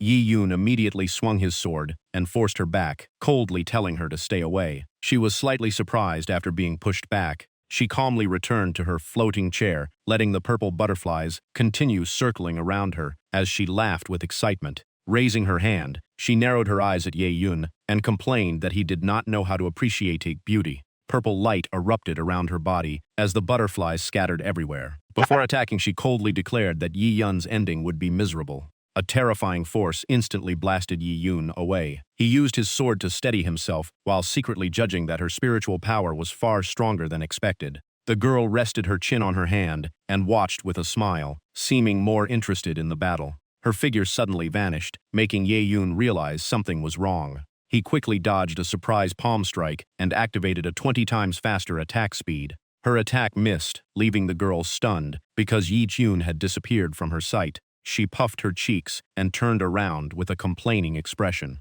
She complained that she had twice tried to get closer, yet Yi Yun kept avoiding her. Meanwhile, looking at his arm covered in purple smoke, Yi Yun realized that if he had been even a moment slower, his arm would have been destroyed. His eyes immediately became serious. The opponent before him could not be underestimated, and he could only fight carefully. The girl placed both hands behind her back, smiled provocatively, and declared that next time she would not let Ye Yun escape. In response, Yi Yun unleashed Flame Wind Slash, sending flames along his sword energy straight toward his opponent. A roaring fire dragon charged forward. The purple-haired girl calmly remarked that, although Ye Yun was only at the first level of the transcendent realm, he possessed many powerful martial skills. She lightly waved her hand, and purple circles instantly appeared. A larger formation gradually formed in her palm as she calmly stated that all those attacks were useless against her. Using spiritual energy shield, the purple circle expanded above her head. She smiled and said she would help Yi Yun extinguish his flames. The purple shield was thrown out and directly swallowed the fire dragon. Seeing this, Ye Yun simply raised his hand. He coldly shouted "Explode," causing the girl to change expression as she sensed something wrong. The fire dragon broke through the shield and rushed out. She was shocked that her magic could not suppress the flames. The flames struck her body, making her groan in pain. Crossing her arms in front of herself, she admitted that she had underestimated Yi Yun because he perfectly combined sword energy with flames. Without hesitation, she cast another spell, forming a purple cube and ordering it to attack the fire dragon. The cube quickly transformed into a spiritual energy barrier, sealing away all the flames. The fire dragon was gradually extinguished under the barrier's pressure. She shouted "Absorb" and then "Destroy," causing all flames to disappear. Landing safely, she smiled and praised Yi Yun's techniques for being extremely versatile. While secretly healing the wound on her abdomen, she calmly said that if this was all Ye Yun had, his defeat was only a matter of time. Ye Yun immediately noticed that her injuries had completely recovered. Standing up, she raised her right hand as purple light gathered. Smiling, she said that Yi Yun was exactly her type, but her eyes quickly turned cold. The purple energy sphere in her hand continued growing as she calmly said she disliked men weaker than herself. With a shout of wind glory, a massive energy sphere appeared behind her, releasing overwhelming pressure. Yi Yun immediately formed hand seals and prepared to counterattack. Blood God Pool Rage activated, turning his eyes bright red. Then the Blood God Seal appeared. Yi Yun shouted as the Blood God Seal transformed into a red beam and shot straight toward Wind Glory. He confidently declared that he had found a way to counter her and the battle was about to end. The Blood God Seal pierced through Wind Glory before the girl's disbelieving eyes. She widened her eyes, completely stunned by the attack. At that moment, the sky suddenly darkened as golden lightning tore across the towering mountain peaks. Outside Kaiwan sect, Li Qingzhu, who was cultivating, suddenly opened her eyes. Looking toward the 7-story pagoda and the strange phenomenon in the sky, she immediately realized something had happened there. Li Qingzhu fell into deep thought. Could someone have really passed the final floor? Elsewhere, Chulao was drunk among piles of empty wine jars, still laughing loudly and mumbling that the kid had become even stronger. In his drunken state, his words were unclear, but he kept repeating that Ye Yun had improved greatly compared to before. Back on the 7th floor, the Blood God Seal continued charging forward. The purple-haired girl kept dodging while feeling shocked that things had turned out this way. Covering her face, she unwillingly asked Ye Yun when he discovered her weakness. Seizing the chance, Ye Yun instantly increased his speed 20 times and closed in on her. As he rushed forward, Ye Yun thought this was the decisive moment, but before his sword could land, the girl's body suddenly shrank. Seeing this scene, Ye Yun was completely stunned. After looking carefully, he discovered her true form was only a child around 3 or 4 years old, so he immediately turned his sword and stopped the attack. The little girl had tears in her eyes and looked extremely wronged. Crying loudly, she pointed at Ye Yun and shouted that no one had ever dared to bully her like this for so many years. Seeing this, Ye Yun could only sweat nervously, not knowing how to react. Wiping away her tears, the little girl looked at Ye Yun and asked when he realized that the one fighting him was only a clone, and even figured out how to use spiritual power to attack her true body. Ye Yun calmly explained that from the start of the battle, his flame wind slash had never caused real damage to her. Unlike the old monster on the 6th floor, her recovery ability was not regeneration, because her true nature was a spirit body. The little girl put her hands on her waist, puffed her cheeks, and admitted that Ye Yun's guess was completely correct. Her name was Bai Shen, the spirit body responsible for guarding the 7-story pagoda. Spirit bodies were formed from the spiritual energy of heaven and earth, so ordinary martial skills could hardly destroy them completely. To damage them effectively, one could only rely on spiritual power. Hearing this, Ye Yun finally understood why Blood God's fury obtained from the Li family worked at the perfect moment. Then he curiously asked why she disguised herself as an adult. Bai Shen stuck out her tongue playfully and said staying inside the tower all year was too boring, so transforming into an adult to have fun sometimes was nothing wrong. Ye Yun was speechless, realizing it was truly a child's way of thinking. Without arguing further, Ye Yun turned around to leave. He said he had passed the 7th floor and needed to go down to receive his reward, then bid her farewell. While walking away, he thought this tower challenge had not only improved his battle experience, but also earned him quite a lot of spirit stones. However, Bai Shen immediately grabbed his hand and pulled him back. She laughed and said the reward from the Kaiyuan sect elders was nothing special, then urged him to follow her before Ye Yun could react. She brought Ye Yun before a large door glowing with blue light and explained that those who passed the 7th floor had a chance to receive an additional special reward. Tapping the door lightly, Bai Shen introduced it as the exclusive reward for first-class heavenly prodigies. According to her, those who met the requirements could choose any heaven-rank martial skill. While speaking, she led Ye Yun inside. Hearing this, Ye Yun could not hide his shock because the reward was extremely generous. But he immediately asked again, since she said it was only a chance, what exactly was the selection requirement? Bai Shen proudly gave a simple answer, being handsome. The reply left Ye Yun completely speechless. After looking around, Ye Yun's eyes stopped on a manual, placed on a golden platform, and he decided to choose that one. Bai Shen happily praised his vision, because that manual was the 9 extinction swords. With a single movement, the manual flew into Ye Yun's hand. Bai Shen said this was the most explosive martial skill in her collection, and hoped he could soon master it. Holding the manual, Ye Yun smiled confidently and declared that he would definitely succeed. The evening light covered the mountains. On a high peak inside a quiet small house, 2 people were playing chess when an old man suddenly stopped while preparing to place a white piece. This was Wang Fen, the Grand Elder of Kaiyuan sect, wearing a hat and a red bead necklace. With the cultivation of first-level martial king realm, he slowly told the sect master that it had been hundreds of years since the sect last had someone receive the first-class heavenly prodigy reward. Sitting opposite him was Qin Yuandao, the sect master of Kaiyuan sect. He was a dignified yet calm middle-aged man with the cultivation of 4th-level martial king realm. Wang Fen placed down his chess piece and said he would immediately investigate the young man's identity. If he was truly a talent worth nurturing, he would make an exception and accept him as a disciple. Qin Yuandao looked at the chessboard, casually threw down a black piece, and laughed helplessly, saying he was getting old, and his reactions were no longer as fast as before. Seeing that the sect master seemed troubled, Wang Fen asked him about it. With both hands behind his back, Qin Yuandao solemnly mentioned that the Tianluo Empire sect competition was less than 3 months away. Looking at the distant sky, he expressed hope that the newly appeared young man would bring a surprise to Kaiyuan sect. Wang Fen also nodded in agreement. A gentle breeze swept by, carrying leaves through the air and adding a peaceful feeling to the mountain peak. Back outside the 7-story pagoda, Ye Yun met the elder, responsible for guarding and recording rewards, telling him he had come to receive his tower challenge reward. The elder immediately brought out boxes of spirit stones, stacking them into a pile taller than a person, and said they all belonged to Ye Yun. The surrounding disciples were shocked when they saw the person who walked out was Ye Yun. While everyone was still discussing, he calmly used his Qiankun bag to collect all the spirit stones. Among the crowd, Qin Jiao froze when she saw Ye Yun, then quickly called out his name. Ye Yun also turned around.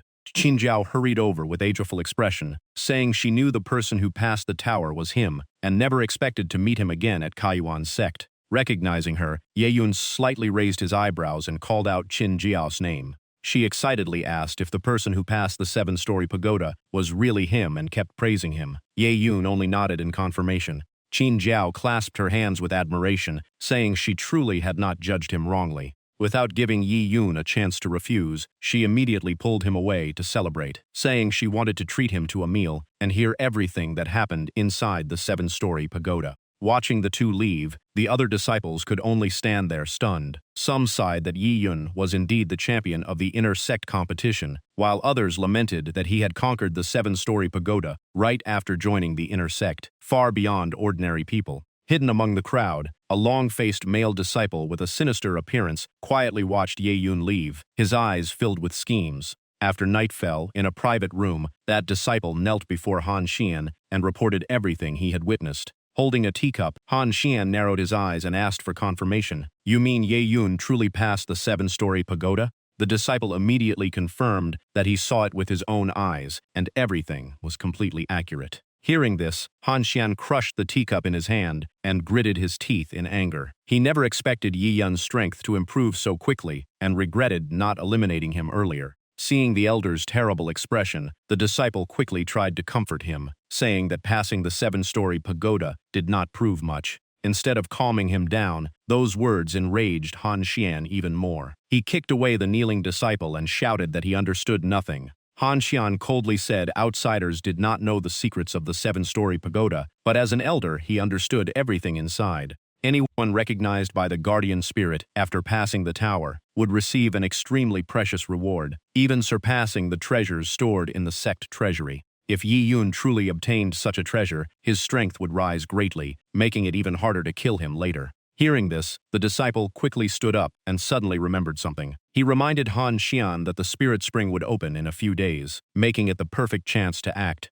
Hearing about the spirit spring, Han Xian immediately came back to his senses. He stroked his white beard and smiled meaningfully, saying that thanks to this reminder, he knew exactly what to do next. Han Xian threw a bag to the disciple and gave his orders. The sect master and 2 vice sect masters were currently absent, so he had to hide the news of Ye Yun passing the tower and prevent other higher-ups from noticing him. Opening the bag, the disciple found precious glowing ores inside. He immediately accepted the order with excitement. Having already formed a plan, Han Xian sneered and thought to let Ye Yun enjoy his success for a few more days. Meanwhile, Ye Yun and Qin Jiao were still eating and chatting comfortably. After hearing Ye Yun recount everything he had experienced over the past few months, Qin Jiao could not help but admire him even more. She believed Ye Yun's current strength gave him a great chance to compete for a spot in the Spirit Spring contest. Hearing this name, he became curious and asked about it. Qin Jiao was not surprised. While picking up food, she explained that it was normal for a new disciple not to know about it. She explained that ordinary spirit springs only contained a certain amount of spiritual energy to help warriors break through, but they would eventually run dry after some time. The spirit spring she mentioned was a natural spirit spring located on Mount Funyu, outside Qingyang County. A massive spirit vein existed beneath the ground there, constantly restoring energy, so it almost never dried up. Because of its location between several regions and its immense value, the spirit spring was jointly managed by 4 major sects after being discovered. Besides Kaiyuan sect, there was Liang sect from Heishan County. The other 2 forces were Liuhe sect from Baiyan County and Wind Thunder Pavilion from Huainan County. 100 years ago, the 4 major sects agreed to use the spirit spring as a shared trial ground, opening it once every year. Each sect could send 8 talented young disciples to participate, but only 10 people would eventually qualify to enter the Spirit Spring. At first, each sect had 5 fixed spots, but this arrangement gradually caused dissatisfaction, so the competition rule was created to fight for entry rights. Now, only those who passed the competition and ranked among the final 20 winners could enter the Spirit Spring. After hearing this, Ye Yun finally understood. Qin Jiao sighed and said every time the Spirit Spring opened, the young disciples of the 4 major sects would clash. Unfortunately, Kaiyuan sect had been at a disadvantage and kept losing in recent years. In her opinion, with Ye Yun's talent and current strength, his chances of winning would be very high if he participated. After saying that, Qin Zhao happily patted Ye Yun's shoulder. After a moment of surprise, he raised his cup and thanked her for the important information, believing the spirit spring was truly an ideal place to rapidly increase his cultivation. Qin Zhao smiled and replied that Yi Yun had saved her life before, so this small favor was nothing. If he needed help in the future, he only had to ask. Hearing this, Ye Yun immediately said that he happened to have something he wanted her help with. Qin Zhao was surprised and asked what kind of help he needed. Meanwhile, behind Kaiwan's Sex Mountain, Wang Yi was furiously striking a tree with repeated attacks to release his frustration. He kept blaming himself for working so hard, yet making no progress in his cultivation. Thinking about how Ye Yun was becoming more outstanding, and even Li Qingzhu, who always ignored everything, personally came to watch his battle, Wang Ge became even more jealous. At this rate, he believed Li Qingzhu would never notice him.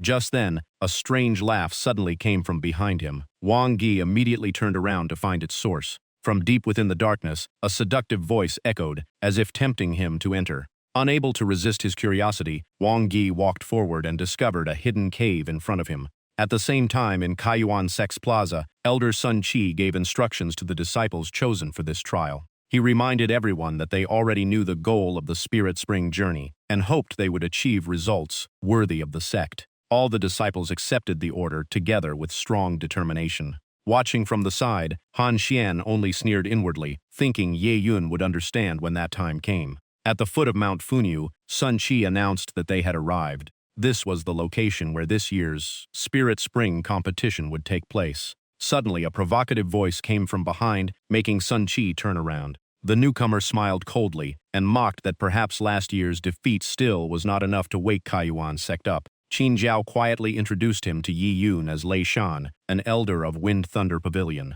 Although he was still young, his cultivation had reached the 9th level of the Transcendent Realm. Soon after, Yang Yan arrived with his disciples and laughed, saying, perhaps Kaiyuan sect was finally prepared to challenge Liuhe sect, the force that had dominated recent years. Qin Zhao continued introducing him as Yang Yan, the 3rd elder of Liang sect, with cultivation at the 8th level of the Transcendent Realm.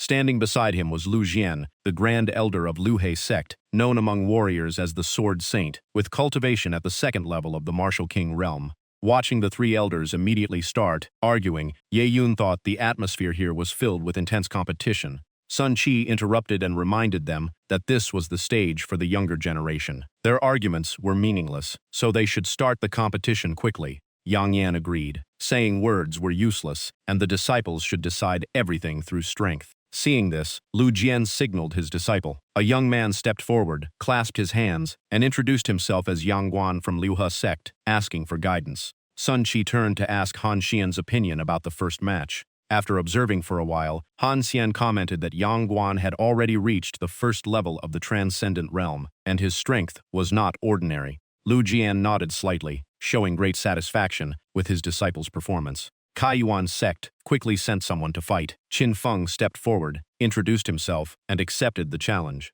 Qin Zhao quietly asked Ye Yun if Qin Feng had a chance to win. Just by sensing their auras, Ye Yun knew Qin Feng was unlikely to defeat Yang Guan. After the battle began, the situation became completely one-sided. Qin Feng attacked repeatedly, but Yang Guan only stood there dodging and coldly mocking him. Being looked down upon, Qin Feng became furious and immediately used Giant Spirit Fist, charging forward to decide the winner. Yang Guan calmly pointed his sword forward and disdainfully said his opponent was not qualified to make him use his true sword technique. A simple slash was enough to send Qin Feng flying far away, rolling across the ground. Without giving his opponent a chance to recover, Yang Guan immediately chased after him with another sword strike. Qin Feng was blasted straight into the water, while Yang Guan calmly sheathed his sword and returned to his position. He arrogantly declared that his opponent was too weak and could not even withstand one strike. The scene shocked everyone around. No one expected a 7th-level Grandmaster Realm Fighter like Qin Feng to be defeated so easily. Standing on the stage, Yang Guan looked around and loudly challenged anyone who thought they were strong enough to step forward. The disciples of the other sects immediately became angry, thinking Yang Guan was far too arrogant and looked down on everyone. Soon, another person stepped forward to accept the challenge. It was Xue Pingshan from Liang sect. He clasped his hands and asked for guidance. However, Yangguan only casually swung his sword and mocked that this opponent was even weaker than the last one. The result remained unchanged. With just one sword strike, Xue Pingshan was defeated on the spot. Witnessing what happened, everyone showed fear on their faces. No one felt surprised anymore, because the gap in strength was simply impossible to overcome. Lei Shan laughed loudly and turned to Lu Jian, praising Yangguan's outstanding performance and saying he already had some of the style of that senior from the past. Lu Jian nodded with satisfaction, saying Yangguan's sword talent pleased him greatly. He was also the direct disciple he had just allowed to leave seclusion and begin training.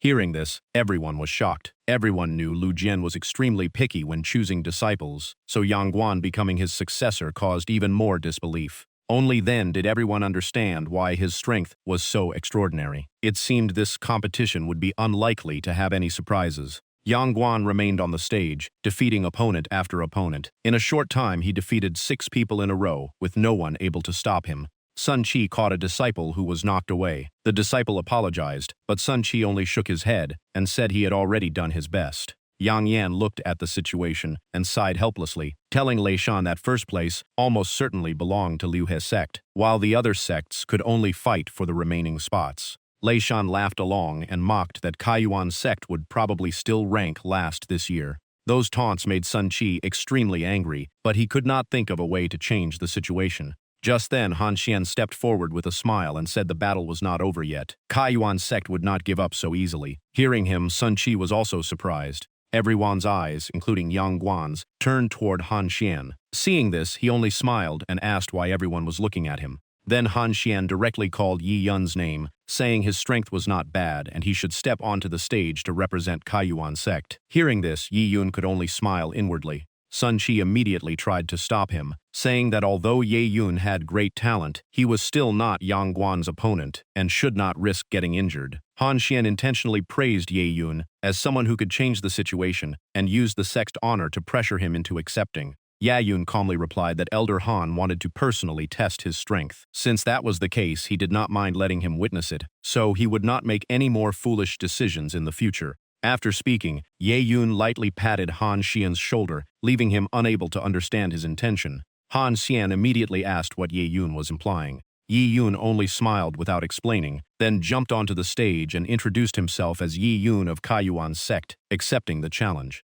Seeing his new opponent standing empty-handed, Yang Guan sneered and thought Kaiyuan's sect had truly run out of people. He urged Ye Yun to attack quickly because he did not have much time. Ye Yun calmly replied that his opponent was not qualified enough to make him draw his sword. The words immediately enraged Yang Guan, who shouted that he would beat Ye Yun until he no longer dared to act arrogant. As Yang Guan charged forward with his attack, Yi Yun's figure disappeared, leaving only an afterimage on the stage. Yang Guan froze while searching for him, but Ye Yun had already appeared behind him. Yi Yun's voice suddenly came from behind, saying that if he could not even find his position, how could he win? Yang Guan was instantly shocked. Before he could react, Ye Yun lightly struck the back of his head. With a simple attack, Yang Guan immediately collapsed on the stage. Ye Yun shook his head, feeling his opponent was too weak. The entire audience fell silent before the unbelievable result. Qin Zhao and the Kaiyuan sect disciples immediately cheered excitedly, praising Ye Yun's strength.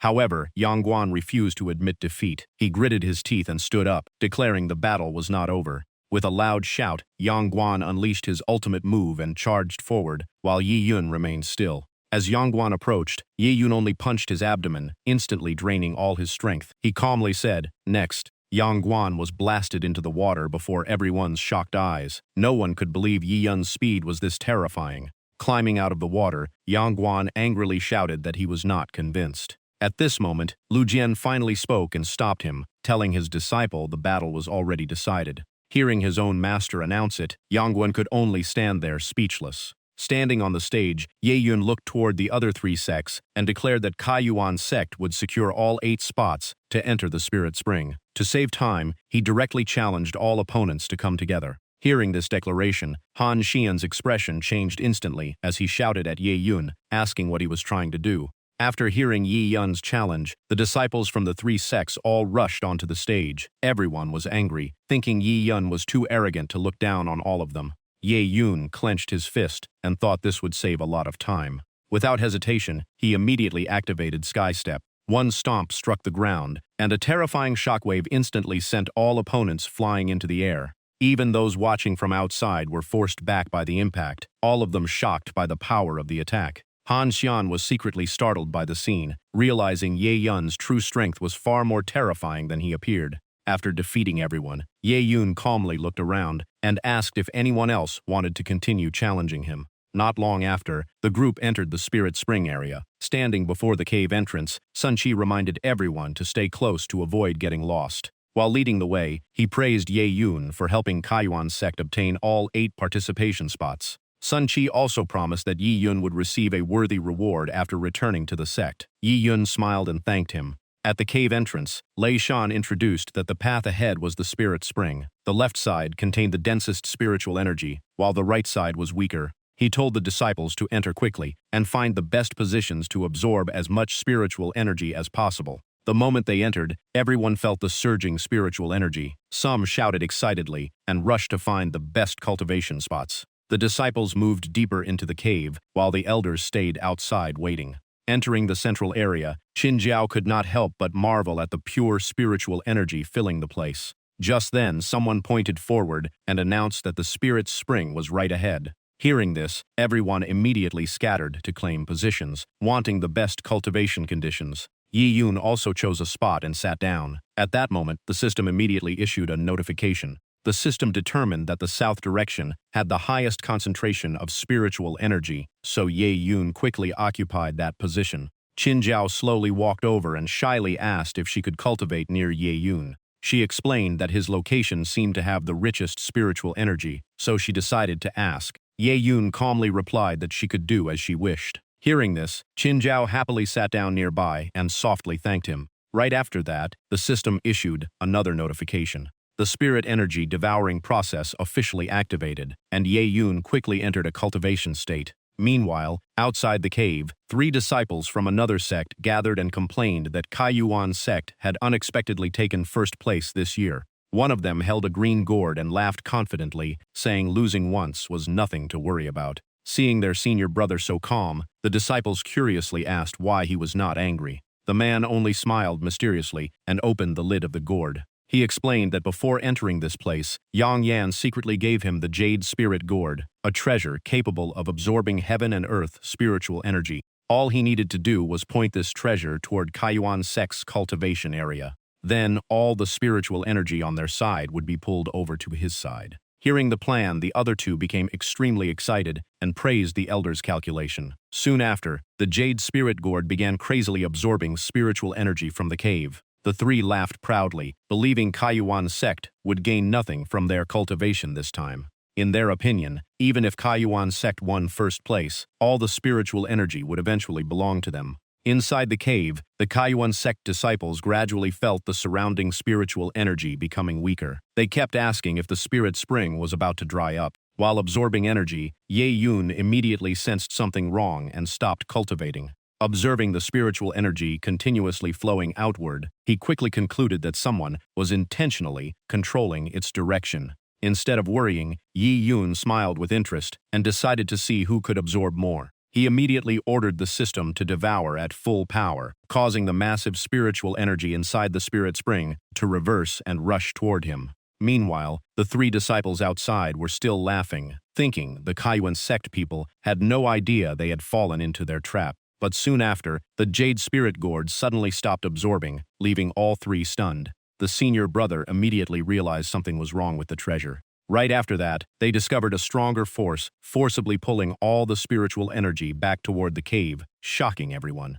The 3 could not believe their eyes and suspected Kaiyuan's sect had also prepared a treasure specifically for devouring spiritual energy. The senior brother immediately poured all his strength into controlling the Jade Spirit Gourd, refusing to let the opponent overpower them. But only minutes later, someone panicked and shouted that all the spiritual energy they had painstakingly absorbed was stolen, while the gourd could no longer absorb anything. The senior brother angrily tried to recall the treasure, but the Jade Spirit Gourd had already completely lost control. The 3 immediately joined forces and transferred their remaining spiritual energy. The senior brother took the lead, while the others desperately supported him. Looking at the energy flow before them, everyone was left helpless. If this continued, they would lose not only the treasure but also all the spiritual energy they had gathered. Seeing them still stubbornly resisting, he only thought their struggle was completely useless. Without hesitation, he continued increasing the absorption power, leaving Qinjiao beside him completely shocked.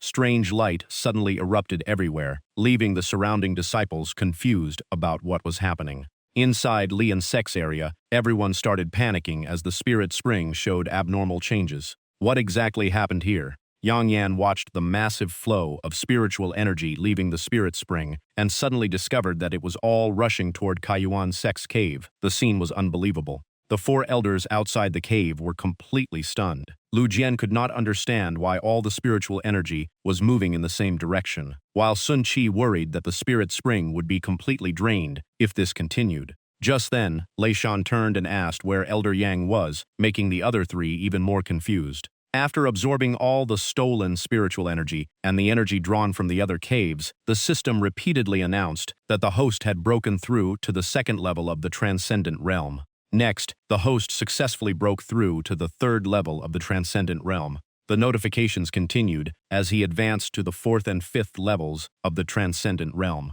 Standing in the storm of surging spiritual energy, Qin Jiao struggled to endure it, shocked by the terrifying density of the energy. When the final drop of spiritual energy was absorbed, he smiled with satisfaction. Everything was finally complete. The system continued announcing that he had broken through to the sixth level of the transcendent realm. Standing up with excitement, he felt this harvest was incredibly satisfying. Opening his status panel, he discovered he only needed around 3 million more experience points to reach the seventh level of the transcendent realm. He thought that besides the spiritual energy intentionally left for his fellow disciples, all the energy from the other sects had been absorbed by him. This result far exceeded his expectations. The person holding the gourd saw it was completely empty. His face turned pale, and he collapsed in despair, realizing everything was over. He fainted on the spot, while the other two panicked and shouted that not even a trace of spiritual energy remained. Even their senior brother had no idea what to do. After everything ended, Qin Jiao looked at him and asked if all the previous disturbances were caused by Ye Yun. He calmly nodded in confirmation.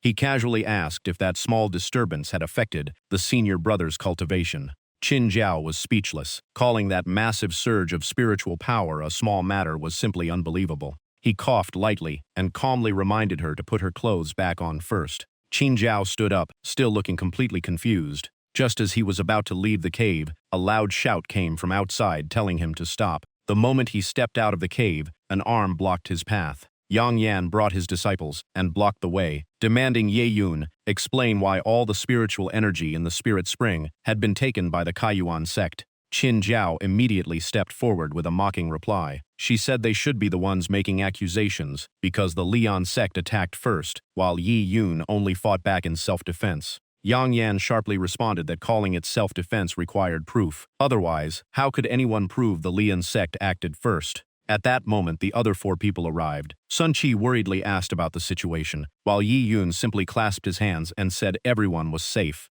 Sun Qi stepped forward and argued that food could be eaten carelessly, but words could not be spoken recklessly. If Elder Yang wanted to accuse someone, he needed clear evidence. Yang Yan immediately turned his gaze towards Sun Qi. Lu Jian spoke up and remarked that Elder Yang reacted very quickly. Using those words, Yang Yan explained that he only acted first because he was worried about his disciples' safety. Lu Jian touched the cave wall and analyzed that the spirit spring should naturally recover its spiritual energy. Its sudden dryness meant a devouring artifact might have interfered. Hearing this, Yang Yan immediately pointed at Ye Yun, claiming he was the person who needed investigation the most. He said Ye Yun had entered the cave less than an hour ago, yet his aura had already grown tremendously. He must have secretly used a devouring artifact to drain the spirit spring. Yang Yan demanded Yi Yun open his storage pouch so everyone could inspect it immediately. Lu Jian then turned to the other three elders and asked for their opinions. Sun Qi immediately rejected the accusation, calling it pure slander. Han Yan stated that the Kaiyuan sect disciples were innocent. If they had done nothing wrong, there was no reason to fear an inspection. Then he asked Ye Yun for his answer.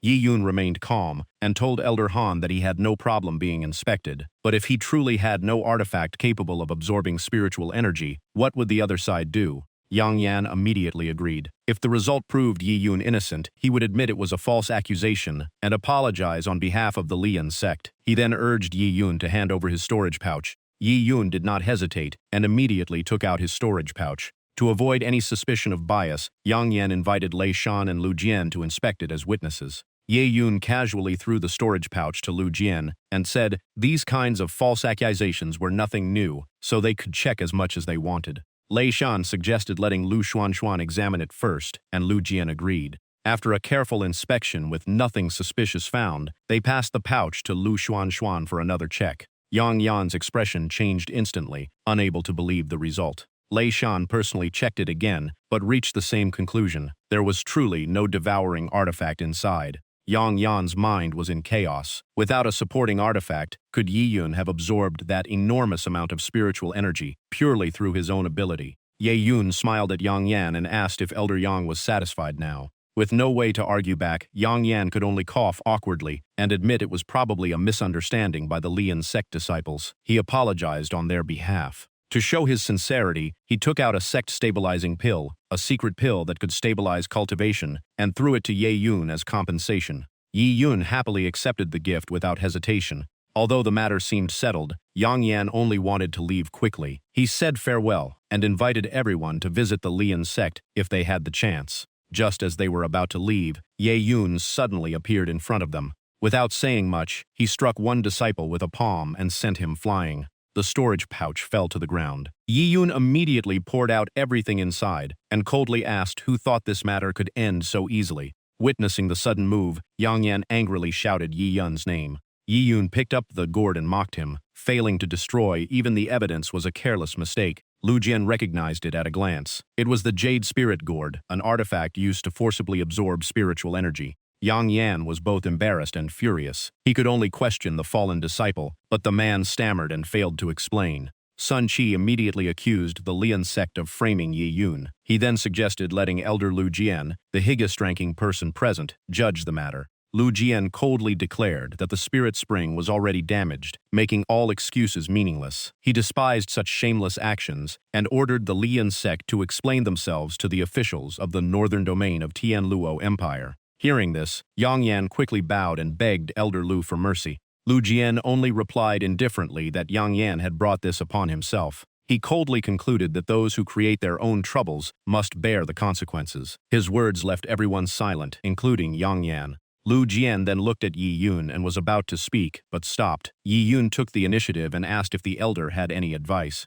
Lu Jian smiled and praised Ye Yun as a rare talent. He said he would discipline his disciples after returning and hoped to meet Ye Yun again at the peak in the future. After speaking, Lu Jian led his disciples away. Qin Jiao also relaxed and told Ye Yun they should return to the sect. Behind them, Han Yan could only grit her teeth in anger, unable to understand why Ye Yun was always so lucky. After leaving the Spirit Spring area, Ye Yun secretly checked his condition. Even after using the sect-stabilizing pill, he was still short of some experience points needed for another breakthrough. He calculated that recent sect missions were no longer challenging enough, so hunting high-level beasts for experience seemed like a better choice. While thinking, his eyes suddenly stopped after noticing something unusual. In front of him was a letter deliberately pinned there, as if someone had prepared it and waited for him to find it. Inside was only one sentence: 3/4 past Wei hour, meet behind the mountain. After reading it, Ye Yun smiled lightly. Since the opponent had sent a challenge first, he had no reason to refuse.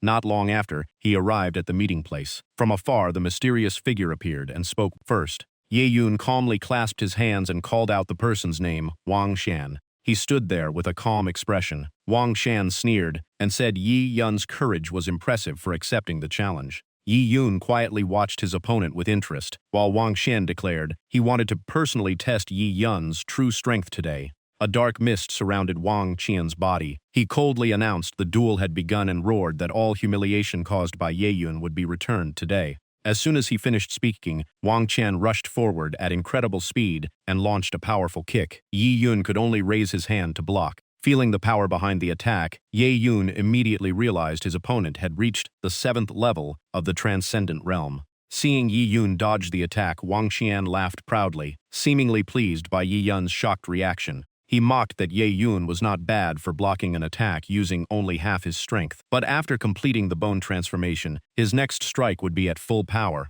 Seeing Wang Xian's strength rise so quickly, Ye Yun became suspicious. The change was clearly abnormal, making him even more cautious. Wang Xian laughed wildly and declared Ye Yun would be the first person to die under his upcoming ultimate technique, gathering all his power into the attack. Wang Xian's eyes slowly turned a strange reed-black color as he activated the Supreme Demon Eye. Immediately, a deadly beam shot out from his eyes toward Ye Yun. Facing the danger, Ye Yun drew his sword and used Gale Slash to block it. However, the sword energy vanished the moment it appeared, erased by the strange power, leaving Ye Yun shocked. Ye Yun quickly realized this energy had the ability to destroy an opponent's power, making it extremely bizarre. Wang Xian leaped into the air and laughed, believing Ye Yun had no chance of survival.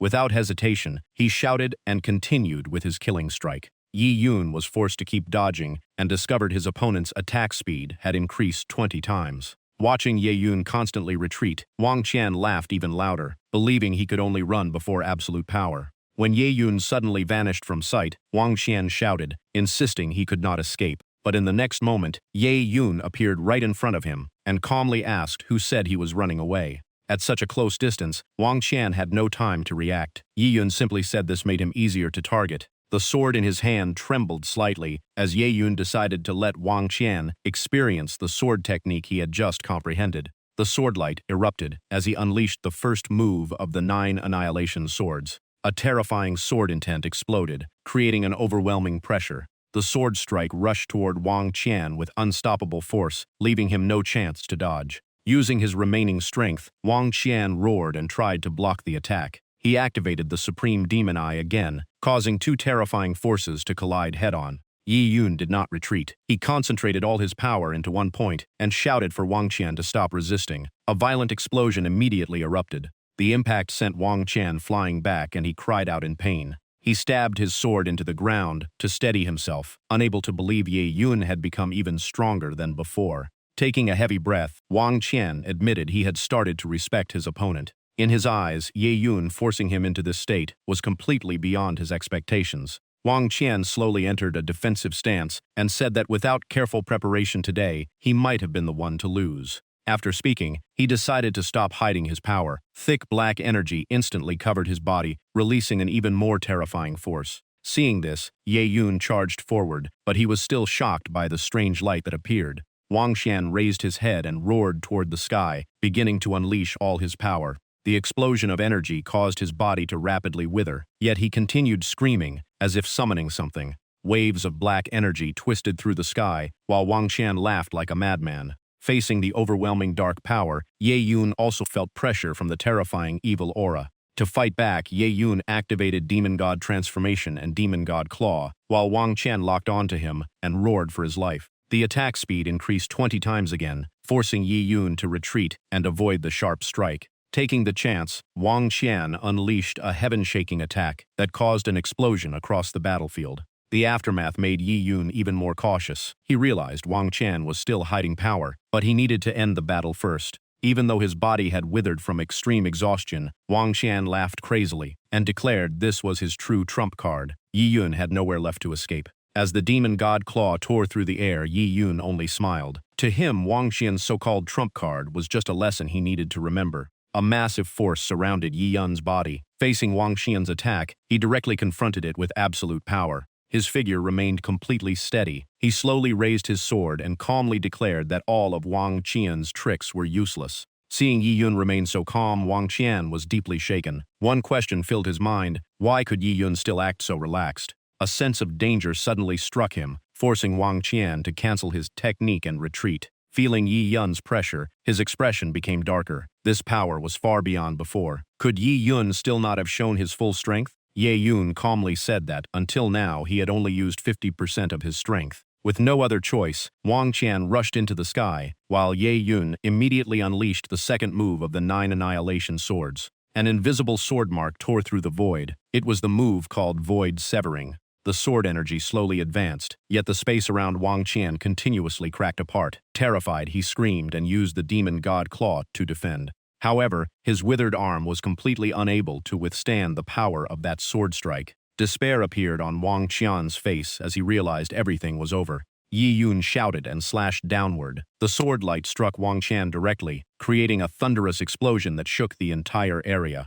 After the collision, the surroundings were covered in a blazing red glow, as if the whole forest had been burned. The outcome was decided. Wang Qian collapsed to the ground with weak breaths, and Yi Yun declared him the loser. Using his final strength, Wang Qian gave a bitter laugh. He admitted he had underestimated Yi Yun, and that Yi Yun's talent far surpassed his own. But the next moment, he still held on to his killing intent. A purple beam suddenly shot out from his body straight toward Yi Yun. Yi Yun only sighed lightly and calmly raised his sword to block in front of him. He quickly dodged aside, but the purple beam changed direction and chased him as if it had a mind of its own. Seeing this, Yi Yun decided to follow it and find out where it was heading. Following the beam, he eventually arrived at a place called the Demon God Cave. The moment he landed, he discovered the purple light had completely disappeared. Looking around the cave, Ye Yun was surprised that such a hidden place existed behind Kaiyuan Sex Mountain. He guessed Wang Xian's transformation was definitely related to this place. Just then, his eyes stopped at a strange sight ahead. An ancient voice echoed through the cave, declaring that anyone destined to inherit the demon god's legacy could take a treasure from this place. Yi Yun looked down at the area where the mentioned treasures were stored. Many treasure chests were neatly arranged below. He quickly noticed 5 chests had already been opened by someone else. Without hesitation, he moved forward to check the remaining ones. After breaking open a chest, he found a cultivation technique called Blood Demon Art, releasing an extremely sinister reed-black aura. The moment he touched it, the technique suddenly floated into the air by itself. The aura from the Blood Demon Art was almost identical to the power Wang Qian used, allowing Ye Yun to immediately understand something. Without hesitation, Ye Yun crushed the technique and understood why Wang Qian's strength had increased so rapidly. As the technique turned to ashes, Ye Yun sensed that beneath the pure spiritual energy was a hidden demonic force trying to invade the user's body. Remembering the records he read in the Kaiyuan Sex Scripture Pavilion, he connected it to the spirit seizing technique, an ancient secret art that turned cultivators into vessels for transferring power. But the price was terrifying. After gaining that power, the vessel would eventually have its blood essence and cultivation drained by the true master behind it, becoming nourishment. Only then did Yi Yun understand why Wang Qian could break through so quickly. It was all because of the Blood Demon Art. Yi Yun coldly concluded that the demon god behind this legacy had gained intelligence and deliberately used opportunities as bait to turn others into vessels. Looking at the open chests, Ye Yun knew many people had already fallen into this trap. Not wanting anyone else to become a victim, he drew his sword and used Flame Slash to burn all the evil techniques and artifacts in the cave. After dealing with everything, Ye Yun looked up at the purple energy floating in the air and coldly said it still refused to give up. His eyes became sharp. He activated the Spirit Light Sword Art, summoning dozens of swords around his body and pointing them all toward the strange energy. Yi Yun confidently declared that each Spirit Light Sword possessed power at the 6th level of the Transcendent Realm. With such overwhelming sword power, he refused to believe the evil creature could survive. He then launched the attack.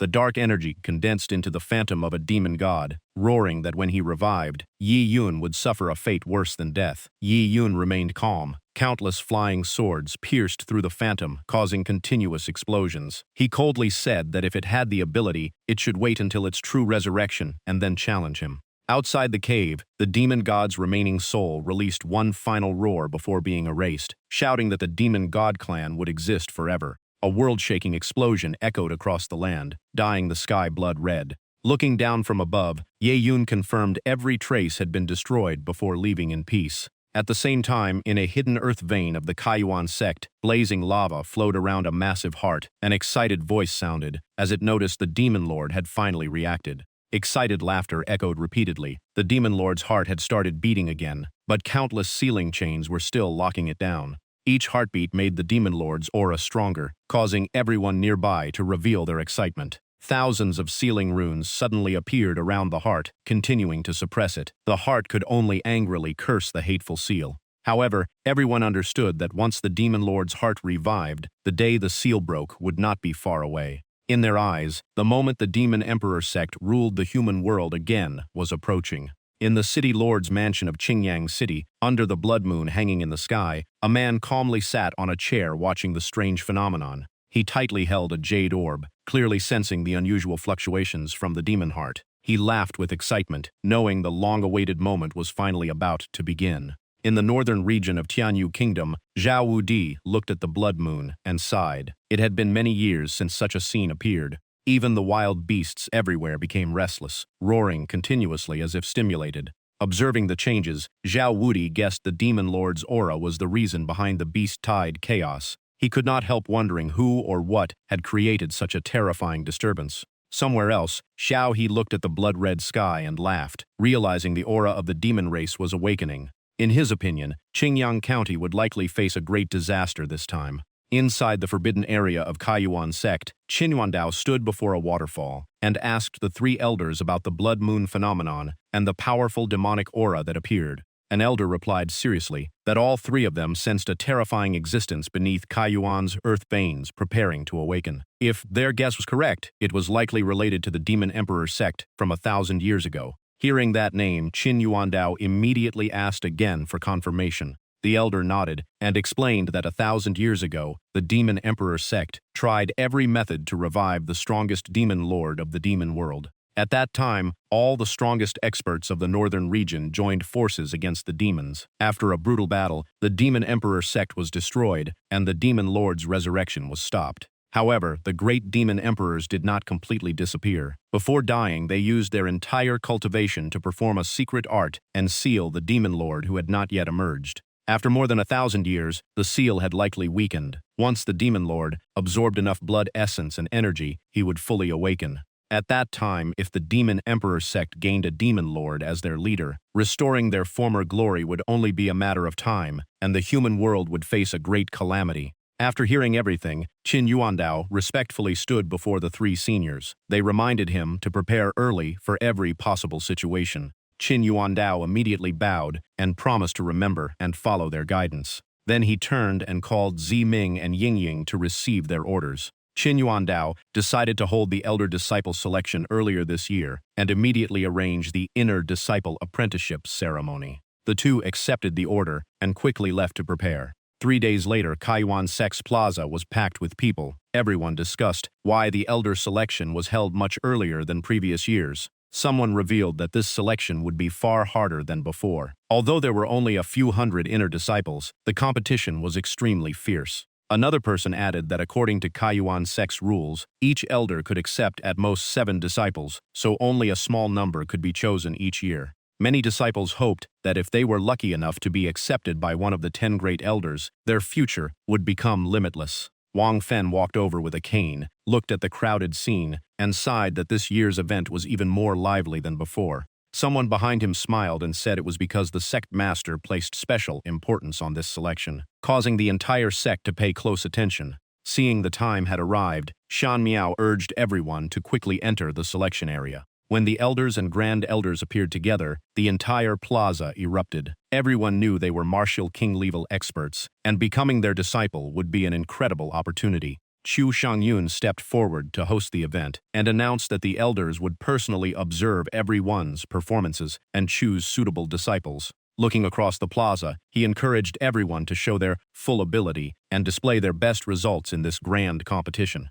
Immediately afterward, he pointed toward the sky and announced that the main trial would be the Heaven Trial Stairway.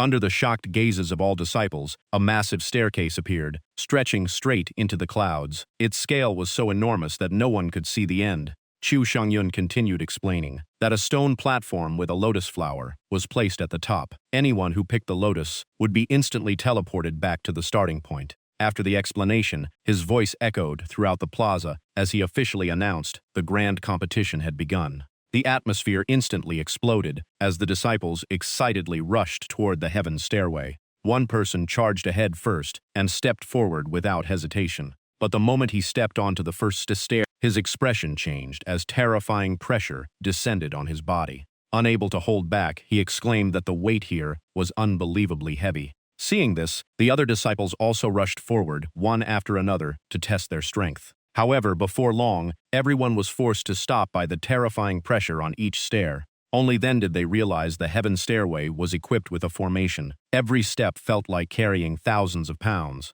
Complaints echoed everywhere. Even lifting a foot was extremely difficult, let alone reaching the top. Hu Jianfeng watched from below and laughed, asking Xiedong if he had made the Dan too difficult this time. Xiedong calmly replied that only higher difficulty could reveal true talents. Besides, this was the sect master's special request, so he could not take it lightly. He confidently added that he had used 70% of his power this time.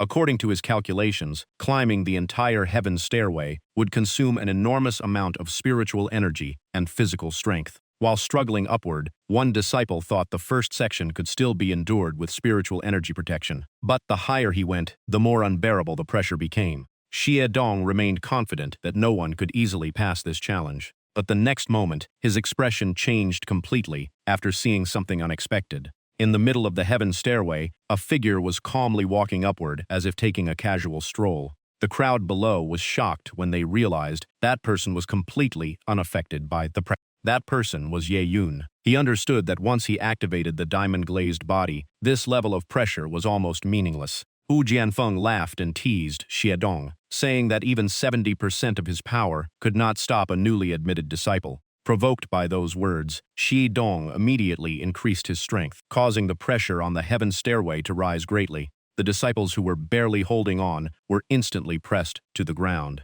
Cries of pain echoed continuously as the pressure exceeded their limits. Xiedong secretly thought that he had already used 90% of his power. This time, Ye Yun would definitely be stopped. Yet Ye Yun maintained the same pace, calmly stepping upward and leaving Xiedong completely stunned. He was deeply shocked. Yi Yun's physique was far too powerful, completely beyond a new disciple's level, and even rare throughout Kaiyuan sect's history. Wang Fen stroked his beard and nodded in satisfaction at Yi Yun's performance. Han Yan could only stare with an annoyed expression, finding this young man's strength unbelievable. Shan Miao also commented that this year's disciples had great potential, and besides Ye Yun, several others could still endure. Fang Lingya watched Ye Yun's back closely, filled with admiration, because he was almost unaffected by the pressure. Hu Jianfeng slowly drew his weapon, smiled faintly, and said the next part of the test would be handled by him. He believed no one could maintain such speed while facing enormous pressure, so he immediately used Wild Wind Chaotic Dance Slash to increase the difficulty. Sharp blade energy swept across the heaven stairway, striking most disciples and knocking them away. Seeing this, Fang Lingya was shocked. Enduring the pressure was already difficult enough, but now they also had to block fierce attacks. Chu Ru observed the process and concluded that the second stage tested reaction ability through sudden attacks. He continued explaining that Hu Jianfeng's blade techniques were famous for their speed and sharpness. Combined with the binding technique of the Ninth Elder, even 7th-level Transcendent Realm experts might not dodge easily. A roar echoed through the sky as the attacks became 10 times stronger. Yet Yi Yun only increased his dodging speed calmly, thinking this level was not enough to make him use 20 times his speed. Hu Yanfeng stared in shock, completely unable to understand how Ye Yun's movement technique could be so fast. Yi Yun even turned back and gave him a confident smile. That action only ignited Hu Yanfeng's fighting spirit. He admitted his opponent's speed was truly astonishing. The blade energy suddenly surged, becoming so dense that everyone watching changed expressions. The attacks grew fiercer and fiercer. Hu Yanfeng refused to give up. He continued increasing his power and shouted that he would triple it again to see how long Ye Yun could last. The slash speed suddenly increased 20 times, slightly surprising Yi Yun. He did not expect the opponent could still become faster. Xiedong secretly observed and realized that neither the pressure nor the blade energy could affect Yi Yun at all. Thinking about this, he became even more frustrated. Not only was Yi Yun unharmed, but he was continuously getting faster. While moving forward, Ye Yun secretly evaluated the power of the blade energies behind him. After considering them, he concluded their strength and speed were still not enough to threaten him, so he decided not to waste more time. Yi Yun's eyes became firm. His only goal was to take first place in the grand competition, then he rushed straight to the finish. Seeing things go beyond expectations, Xiedong and Hu Yanfeng argued, while worrying, wondering how to explain this to the sect master if the trial ended too soon. Hu Yanfeng still sighed at how strange Yi Yun's movement technique was, as even their combined strength could not stop him from escaping. Han Yan looked toward Ye Yun and said she had met him before and knew he still hid many secrets. Hearing this, the elders all turned to Han Yan and asked her to explain further. Han Yan believed Ye Yun's short burst of speed and body refinement both came from secret techniques, and obtaining them would greatly increase Kaiyuan sect's power. Her opinion quickly gained support, as everyone believed the secret art would bring huge benefits to the entire sect. Some even suggested taking Ye Yun as a disciple, rewarding him first, then asking for the secret art, while focusing on nurturing him later. Zhao Ru immediately opposed them, saying a martial artist opportunities belonged to themselves, and Kaiyuan sect existed to nurture disciples, not steal their fortunes. Being hit at their weak point, the two people had no reply for a moment. Zhao Ru continued that if the sect acted this way, no one would dare stay in the future. Han Yan could only admit the third elder had a point. Shan Miao asked Wang Fen if he still had not found a successor for Dongli sword art and suggested considering Ye Yun. Wang Fen only smiled mysteriously and told everyone to keep watching. While others were still struggling to climb the tower, they were shocked to discover Ye Yun had reached the top, unable to believe someone could finish so quickly. Ye Yun stepped forward, feeling the trial was not as difficult as he imagined. In his mind, everything would end once he picked the lotus flower ahead. But just as he was about to act, Ye Yun suddenly froze as a familiar feeling appeared. The scene around him instantly changed. The heavenly staircase trial disappeared, replaced by a completely unfamiliar place. Ye Yun quickly realized he had fallen into an unusual situation. Even after overcoming every obstacle to reach the top, he stood still without moving, confusing Fang Lingya, who kept telling him to pick the flower. Seeing Ye Yun remain motionless like a statue, she found it even stranger. Unable to hide her worry, Fang Lingya shouted again and asked if something had happened to Ye Yun. Shan Miao calmly explained that the final stage was a heart demon trial. Touching the flower would reveal a martial artist's deepest fear. If one was trapped by the illusion and lost in the heart demon, even picking the flower would not allow them to leave the heavenly staircase. Only then did Ye Yun understand. This was the true final challenge he had to overcome. In the mist, countless figures slowly appeared, screaming with hatred and cursing Ye Yun for causing their deaths, repeating that he deserved to die. Facing the vengeful spirits before him, Ye Yun only glanced coldly and shouted. He declared his sword only killed those who deserved it. These illusions wanting to become his heart demon were foolish, so they should disappear. With one sword strike, all the shadows were erased in an instant. But right after that, they turned into countless strange ghost masks, circling Ye Yun and mocking his sword as useless. They arrogantly claimed this was their illusion, meaning they were invincible here. Ye Yun remained calm and replied that if one strike was not enough, he would cut with 1,000 strikes, 10,000 strikes. The shadows changed expression, shocked that he remained so determined. Painful screams soon echoed throughout the illusion as Ye Yun unleashed his attack. The third move of the Sishin sword, Soul Severing, exploded with terrifying power. Outside, everyone was shocked as the lotus at the peak released unusual spiritual energy, and Fang Lingya urged everyone to look up. Shan Miao observed carefully and realized Ye Yun seemed to be forcefully breaking through the heart demon trial. A dazzling light erupted, forcing Fang Lingya to cover her eyes while anxiously calling Ye Yun's name. Inside the illusion, Ye Yun's eyes shone brightly as he declared only those with weak wills and unstable Dao hearts could be controlled by heart demons. He proclaimed his Dao heart was clear like glass, untouched by worldly dust, so he had no reason to fear heart demons. All the shadows merged into a giant monster, laughing as it tried to force Ye Yun to give up and fall into the demonic path with them. Hearing this, Ye Yun only raised the corner of his mouth with a look of disdain. He laughed and replied that becoming a Buddha or a demon was his own choice, and even heaven had no right to decide his fate. After speaking, Ye Yun shot into the sky, raised his sword toward the heavens and shouted. He declared that anything outside his own martial path would be completely destroyed. Instantly, the heavenly staircase shook violently, shocking everyone. Some people realized in horror that the entire spiritual platform was about to collapse. At the same time, Ye Yun turned into a beam of light and stabbed directly at the heart demon's true form. The entire arena trembled as panic spread everywhere. The spiritual platform had begun collapsing, leaving no time to defend. Shi Dong immediately ordered the elders to create a spiritual barrier and reduce the casualties as much as possible. After the danger passed, everyone finally relaxed, knowing the consequences would have been severe without the elders' barrier. Looking upward, everyone was horrified to see the heavenly staircase completely destroyed, then noticed Ye Yun appearing below.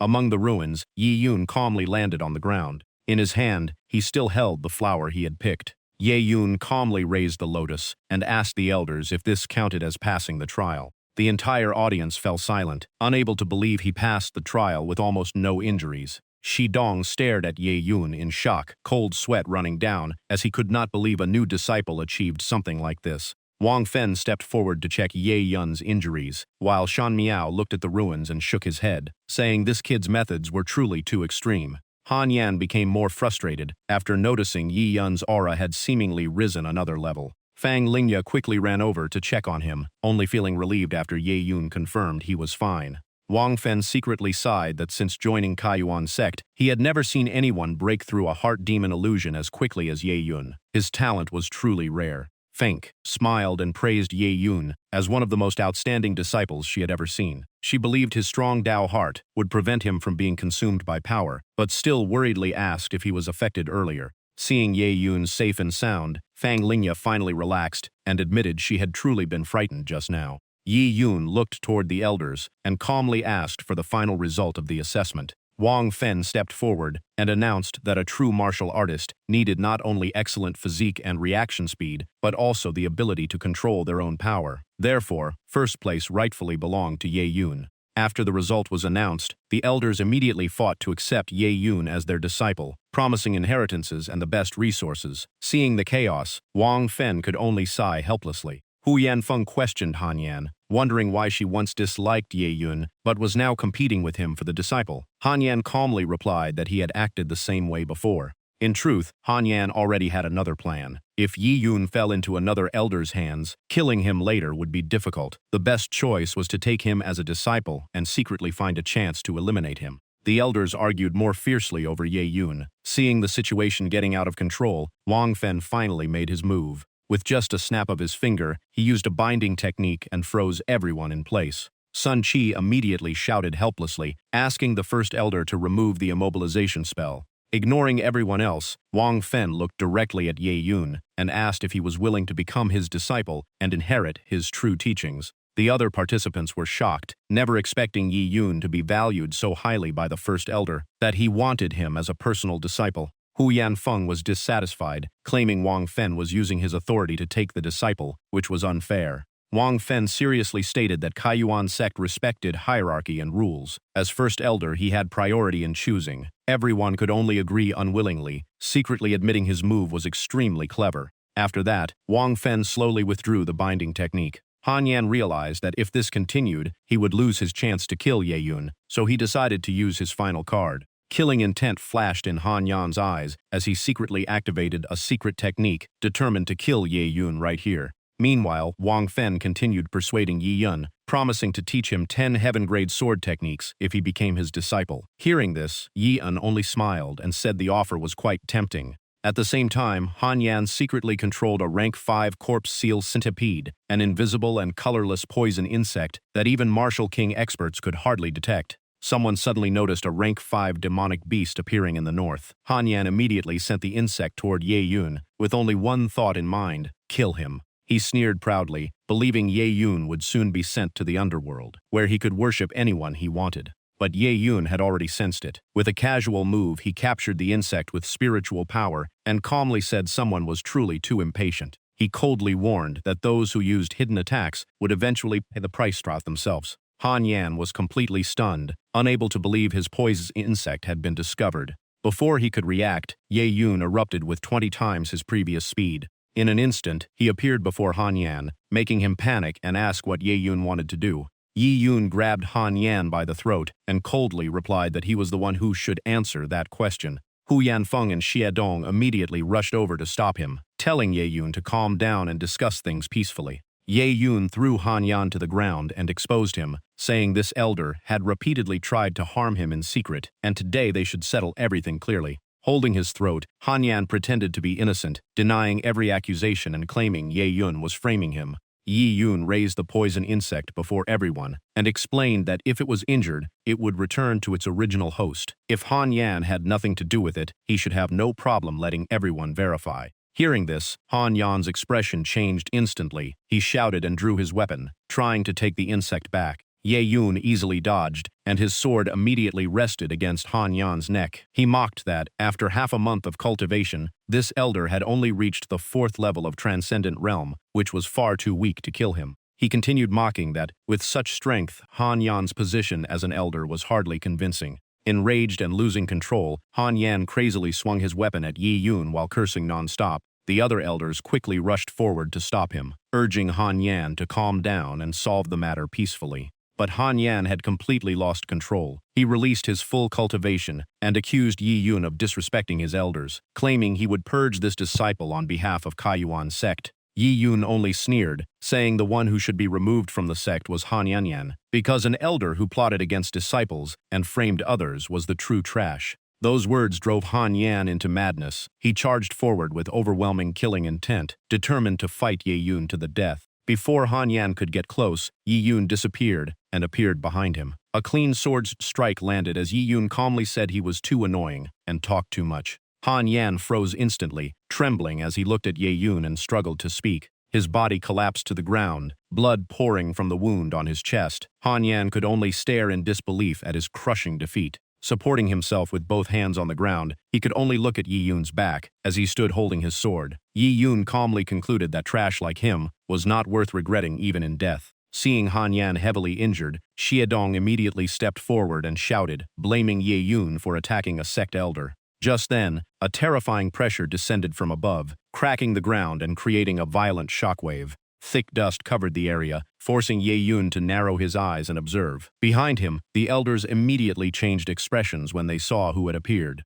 As the dust cleared, Qin Yuandao appeared at the center with his hands behind his back, looking majestic as he asked what had happened. Hearing the sect master's voice, Han Yan felt like he had found a lifeline and excitedly shouted that the sect master had arrived. He immediately pointed at Ye Yun and accused him of causing everything, from destroying the trial, making false accusations, to seriously injuring an elder, begging the sect master to seek justice. After listening, Qin Yuandao looked at Ye Yun and asked if he was the one who destroyed the heavenly staircase. Ye Yun did not avoid the question and calmly admitted it. Hu Yanfeng, Wang Feng, and Xie Dong were secretly shocked, thinking the sect master was about to get angry. If a martial king attacked, Ye Yun would have almost no chance of survival, but the result was completely different. Qin Yuandao suddenly struck Han Yan with a palm, sending him flying with a painful cry. Lying on the ground, Han Yan still could not believe it and tremblingly asked why the sect master treated him like this. Qin Yuandao coldly declared that he had witnessed everything. As an elder, Han Yan tried to murder a genius disciple and twisted the truth, so his crimes were unforgivable. He ordered Han Yan's cultivation to be crippled and expelled him from Kaiyuan's sect forever.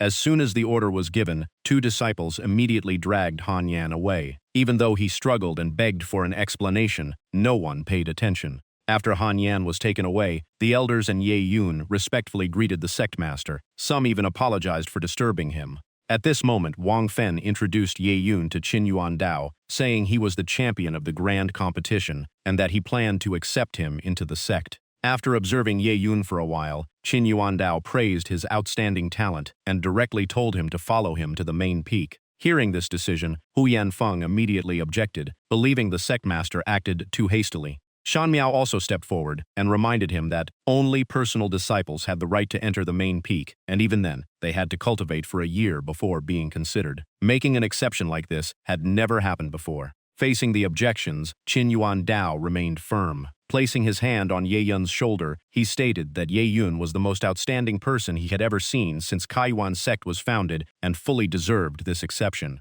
Hu Yanfeng wanted to continue persuading him, but Qin Yuandao raised his hand and firmly said there was no need for further discussion. His decision was final. Seeing the matter settled, Wang Feng could not help complaining that the sect master had basically taken away the person he wanted first. Qin Yuandao only smiled and replied that Kaiyuan sect did not follow the rule of first come, first served but respected status. As sect master, he naturally had priority. Hearing this explanation, Wang Feng could only accept it helplessly. Behind him, Hu Yanfeng and Xie Dong secretly laughed, because the first elder finally experienced the rule he had used himself. After obtaining the disciple he wanted, Qin Yuandao smiled at Ye Yun and asked if he was willing to become his disciple and cultivate under him. Ye Yun immediately knelt on one knee, clasped his hands, and respectfully thanked the sect master for accepting him. Watching everything from behind, Fang Lingya was overjoyed when she saw Qin Yuandao personally help Ye Yun up, realizing he had truly become the sect master's personal disciple.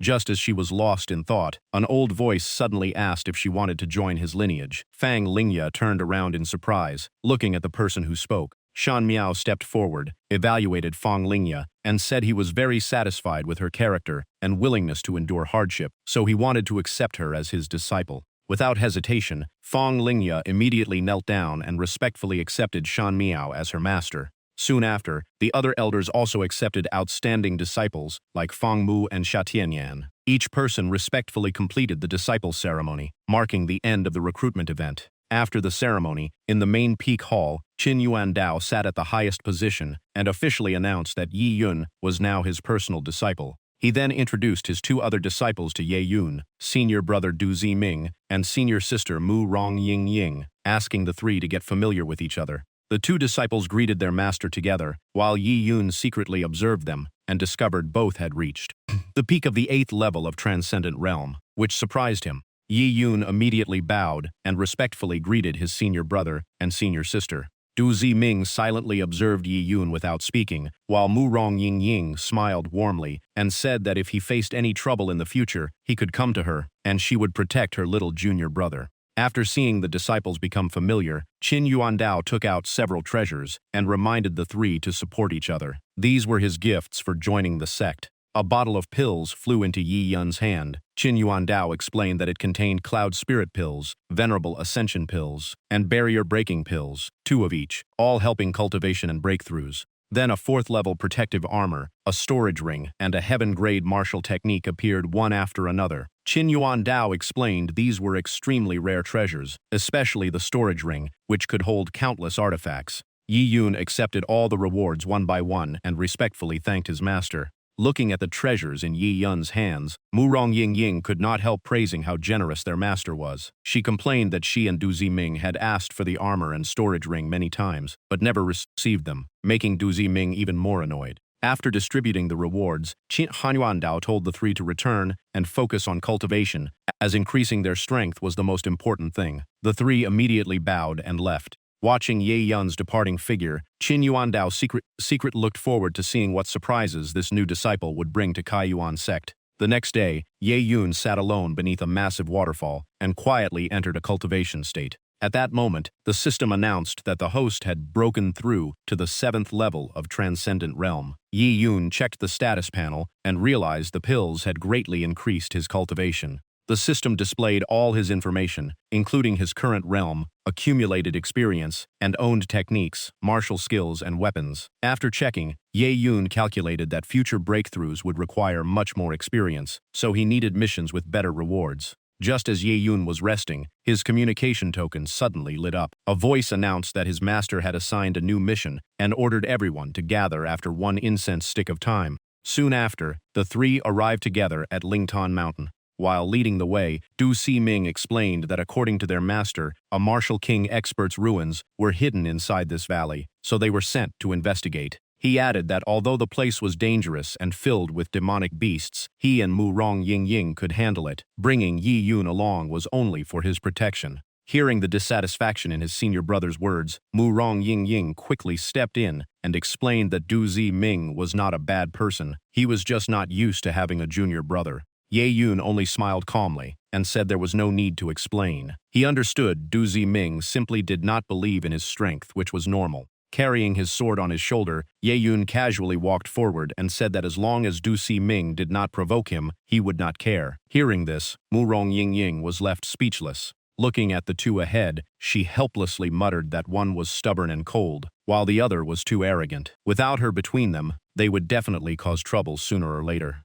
After traveling for a long time, the sun had risen high. Suddenly, a notification came from ahead that the target was nearby. Arriving at the sealed area of Lingtan Mountain, Du Ziming stopped and observed before confirming the spiritual energy here was the strongest, proving they had found the ruins. Looking back at Ye Yun, Du Ziming reminded him to stay away because breaking the seal by force could cause a powerful backlash. Mu Rong Ying Ying also examined the restriction and determined that breaking it required the strength of 3 8th-level Transcendent Realm experts. She and Du Ziming could handle it, while Yi Yun only needed to stay behind. But Ye Yun interrupted, forming hand seals and asking if one attack with power equal to an 8th-level Transcendent Realm expert would be enough. Without waiting for an answer, he immediately attacked. A powerful strike hit the seal, causing the barrier to shake violently before cracks began spreading. Du Ziming and Mu Rong Ying struggled to remain steady in the shockwave, both shocked by the strength Yi Yun displayed. As the dust cleared, Ye Yun still stood calmly at the center and smiled, saying the seal was not that difficult to break. He then asked if Du Ziming was affected.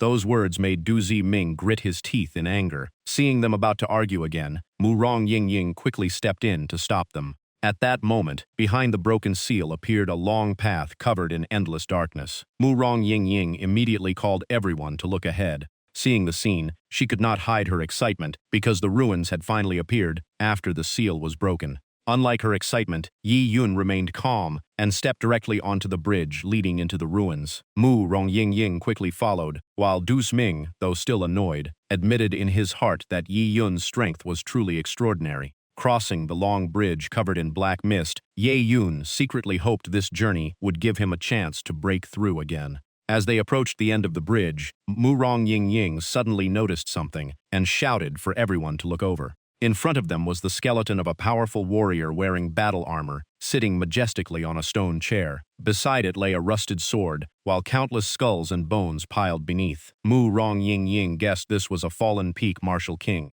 She then pointed at a box behind the skeleton and believed it was likely the mission target. From her observation, they only needed to cross the suspension bridge ahead to obtain it. Seeing Mu Rong Ying think everything was too easy, Du Ziming immediately reminded her to carefully observe the surroundings first. Looking around, they saw giant beast-shaped statues standing on both sides of the path. Mu Rong Ying was surprised and asked if they were really just stone statues. Du Ziming stepped forward cautiously, sensing strange spiritual energy inside statues. He suspected they were actually puppets. If he was right, the skeleton ahead likely belonged to a puppet master. Hearing that title, Ye Yun recalled the records he had read before. According to ancient texts, puppet masters were extremely rare, with only a few existing even across the entire Tianluo Empire. Du Ziming continued explaining that the most terrifying ability of puppet masters was controlling puppets with combat power equal to their own cultivation. The three carefully moved forward while maintaining a defensive formation. Du Ziming warned everyone that this journey would not be simple, and they could not let their guard down.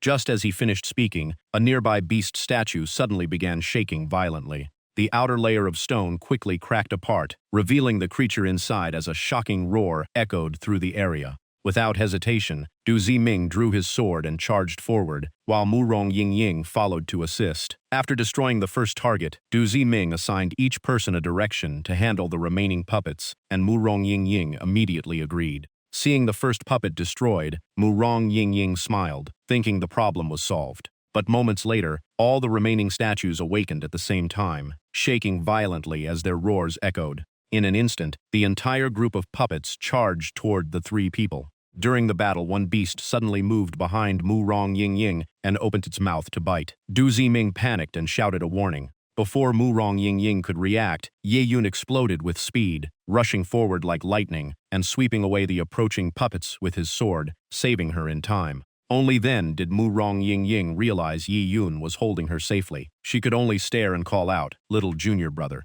While Ye Yun was still protecting her, another puppet took the chance to launch a sneak attack. But before it could strike, Ye Yun's sword instantly shattered it into pieces, sending stone fragments flying everywhere. Du Ziming immediately rushed over to check Mu Rong Ying first. After hearing she was fine, he turned his attention to Ye Yun. Mu Rong Ying happily patted Ye Yun's shoulder and praised his strength non-stop. Seeing how she went from danger to smiling again so quickly, Ye Yun could only helplessly say his senior sister's emotional changes were impressive. Standing aside, Du Ziming silently sheathed his sword and analyzed Ye Yun's fighting style. He realized Ye Yun not only predicted the enemy's attacks accurately but also moved with unpredictable steps, and every sword strike hit the puppet's weak points. His strength was far beyond what Du Ziming had imagined. Ye Yun stood in front of them with his sword ready and calmly suggested continuing deeper inside to investigate. After entering the cave, Ye Yun stayed outside to guard. Du Ziming went further in, while Mu Rong Ying excitedly ran to open the chest at the end of the cave, curious about the treasure inside.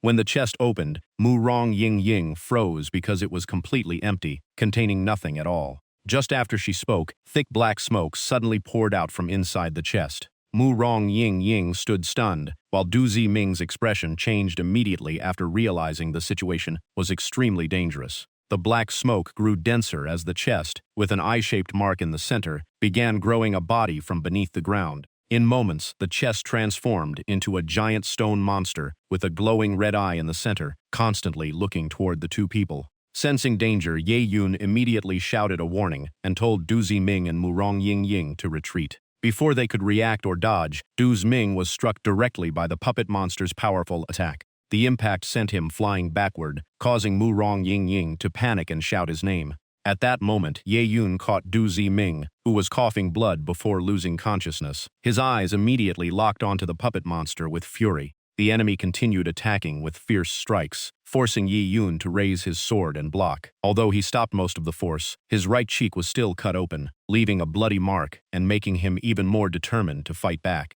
Without any hesitation, Ye Yun immediately activated Devouring Mark. As the power erupted, he swung his sword and slashed directly toward the puppet monster. Sensing danger, the puppet monster quickly jumped away to dodge, while Murong Yingying also lowered herself close to the ground to avoid the impact. Taking advantage of Ye Yun holding back the enemy, Murong Yingying rushed over to check the situation. She helped Diming down with one hand while Ye Yun kept his sword ready with the other and said his injury was minor. He told her to quickly move her senior brother to safety because the enemy before them was definitely not ordinary. The puppet monster stood like a statue, holding two swords in both hands. Its red eyes were filled with killing intent as it stared at Ye Yun. Ye Yun maintained his battle stance, tightened his grip on the sword, and quickly judged that the enemy had reached the 8th level of fake Martial King realm. The puppet monster tried to attack again, but its arms suddenly became stiff, only making dry cracking sounds. It turned to look at its arm and tried to regain control. Seeing this, Ye Yun immediately realized its transformation was not complete yet. However, if he delayed, the gap of one major realm would make things worse, so he decided to end the battle quickly.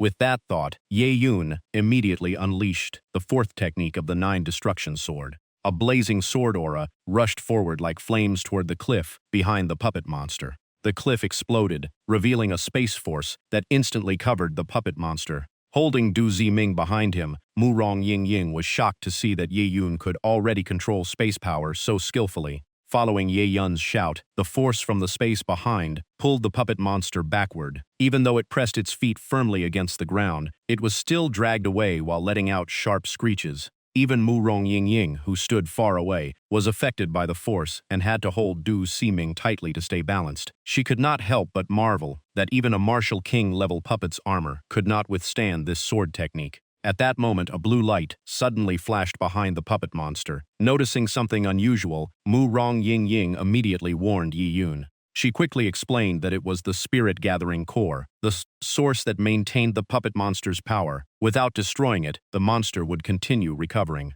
Hearing this, Ye Yun immediately rushed forward and said that if it was only a spirit core, the problem would be much easier to solve. His hand filled with devouring power grabbed directly toward the spirit core behind the puppet monster's head as he shouted for Devouring Mark to consume everything. The power of Devouring Mark quickly spread and began forcibly absorbing the spirit core. But the moment they connected, a powerful resistance surged back, making Ye Yun's arm shake violently. Even so, he gritted his teeth and increased his strength to fight against the backlash. The two forces collided fiercely, creating terrifying pressure that spread everywhere. Murong Yingying was forced to cover her face and close her eyes, anxiously telling Ye Yun to stop because his arm could be destroyed if this continued. But Ye Yun ignored her warning, holding the puppet monster tightly and ordering Devouring Mark to absorb even more. The power inside his body erupted violently as all the spiritual energy from the spirit core was forcibly drained. A dazzling light immediately covered the entire area.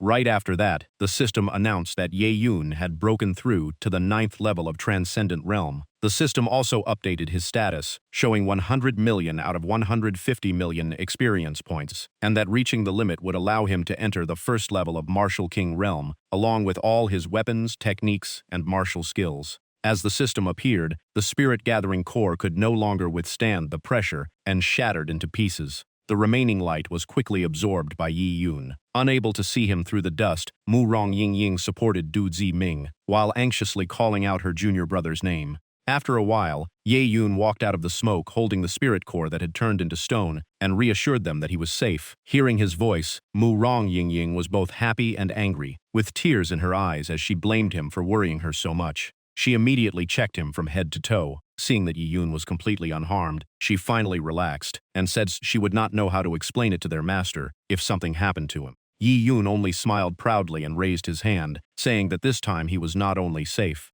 Right after his words, the puppet monster behind him suddenly knelt on one knee before him. Yi Yun smiled, implying that he had also brought back another trophy. Only then did Murong Ying notice the movement behind him. Seeing the puppet monster obediently bowing before Ye Yun, she was so shocked that cold sweat appeared, unable to believe he had completely subdued the monster. Ye Yun opened his palm and guided the golden-orange threads across the puppet's body. When Murong Ying asked, he simply smiled and said that was close enough. As he examined the puppet's inner structure, Ye Yun thought to himself. After draining the spirit-gathering core, he tried replacing its energy with his own spiritual power, and got an unexpected result. Thinking about it, Ye Yun could not hide his smile. The spirit-gathering core held so much energy that he jumped from Transcendent Level 7 straight to Level 9. This trip was absolutely worth it. While Yi Yun was pleased, Murong Ying was frozen in shock. She knew the control runes were the puppet master's greatest secret, yet Yi Yun had not only cracked them, but also taken full control.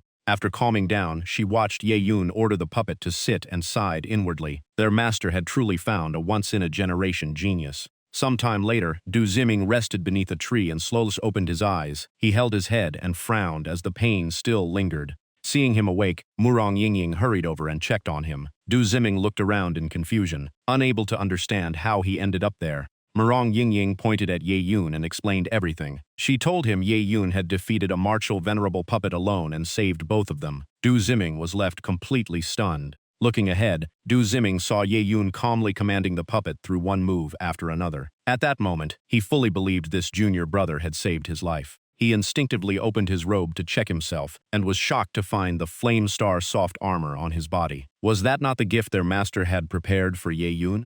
Murong Ying smiled and confirmed it. After Du Ziming passed out, Ye Yun feared she could not protect him alone, so he placed the armor on him in case another puppet appeared. Du Ziming stared silently at the precious armor, overwhelmed with emotion.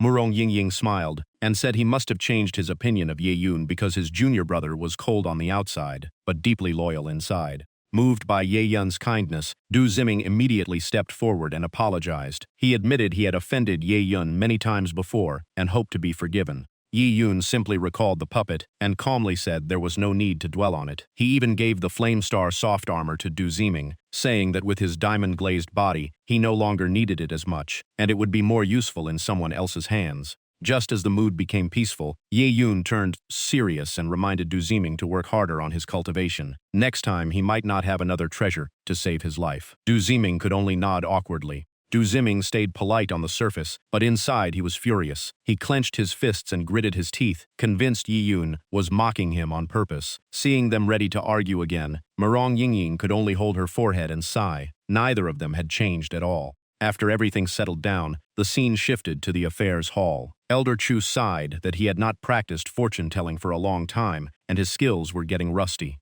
Just then, Li Qingzhu walked in to report her mission and requested higher-level assignments. Elder Chu shook his head helplessly and complained that everyone was just like that brat, always rushing toward danger. Hearing him mention someone, Li Qingzhu crossed her arms and curiously asked who he was talking about. Before he could answer, Ye Yun's voice came from outside. He walked in carrying a pile of spoils and announced that he had completed all 20 assigned missions. Walking to the desk, Yi Yun smiled at Elder Chu and reminded him of his earlier promise that the harder missions would be reserved for him. At that moment, Li Qingzhu also turned to look at the newcomer. The moment their eyes met, they recognized each other and reached the same thought. Seeing that it was really Ye Yun, Elder Chu slammed the table and jumped to his feet. He loudly complained that this brat gave him the biggest headache. Li Qingzhu looked over the spoils Yi Yun had brought back and quietly noted that her junior brother had clearly trained hard and grown much stronger. Yi Yun smiled and replied that his senior sister was no less impressive. Li Qingzhu calmly said that if the chance came, she still wanted another match to settle the score.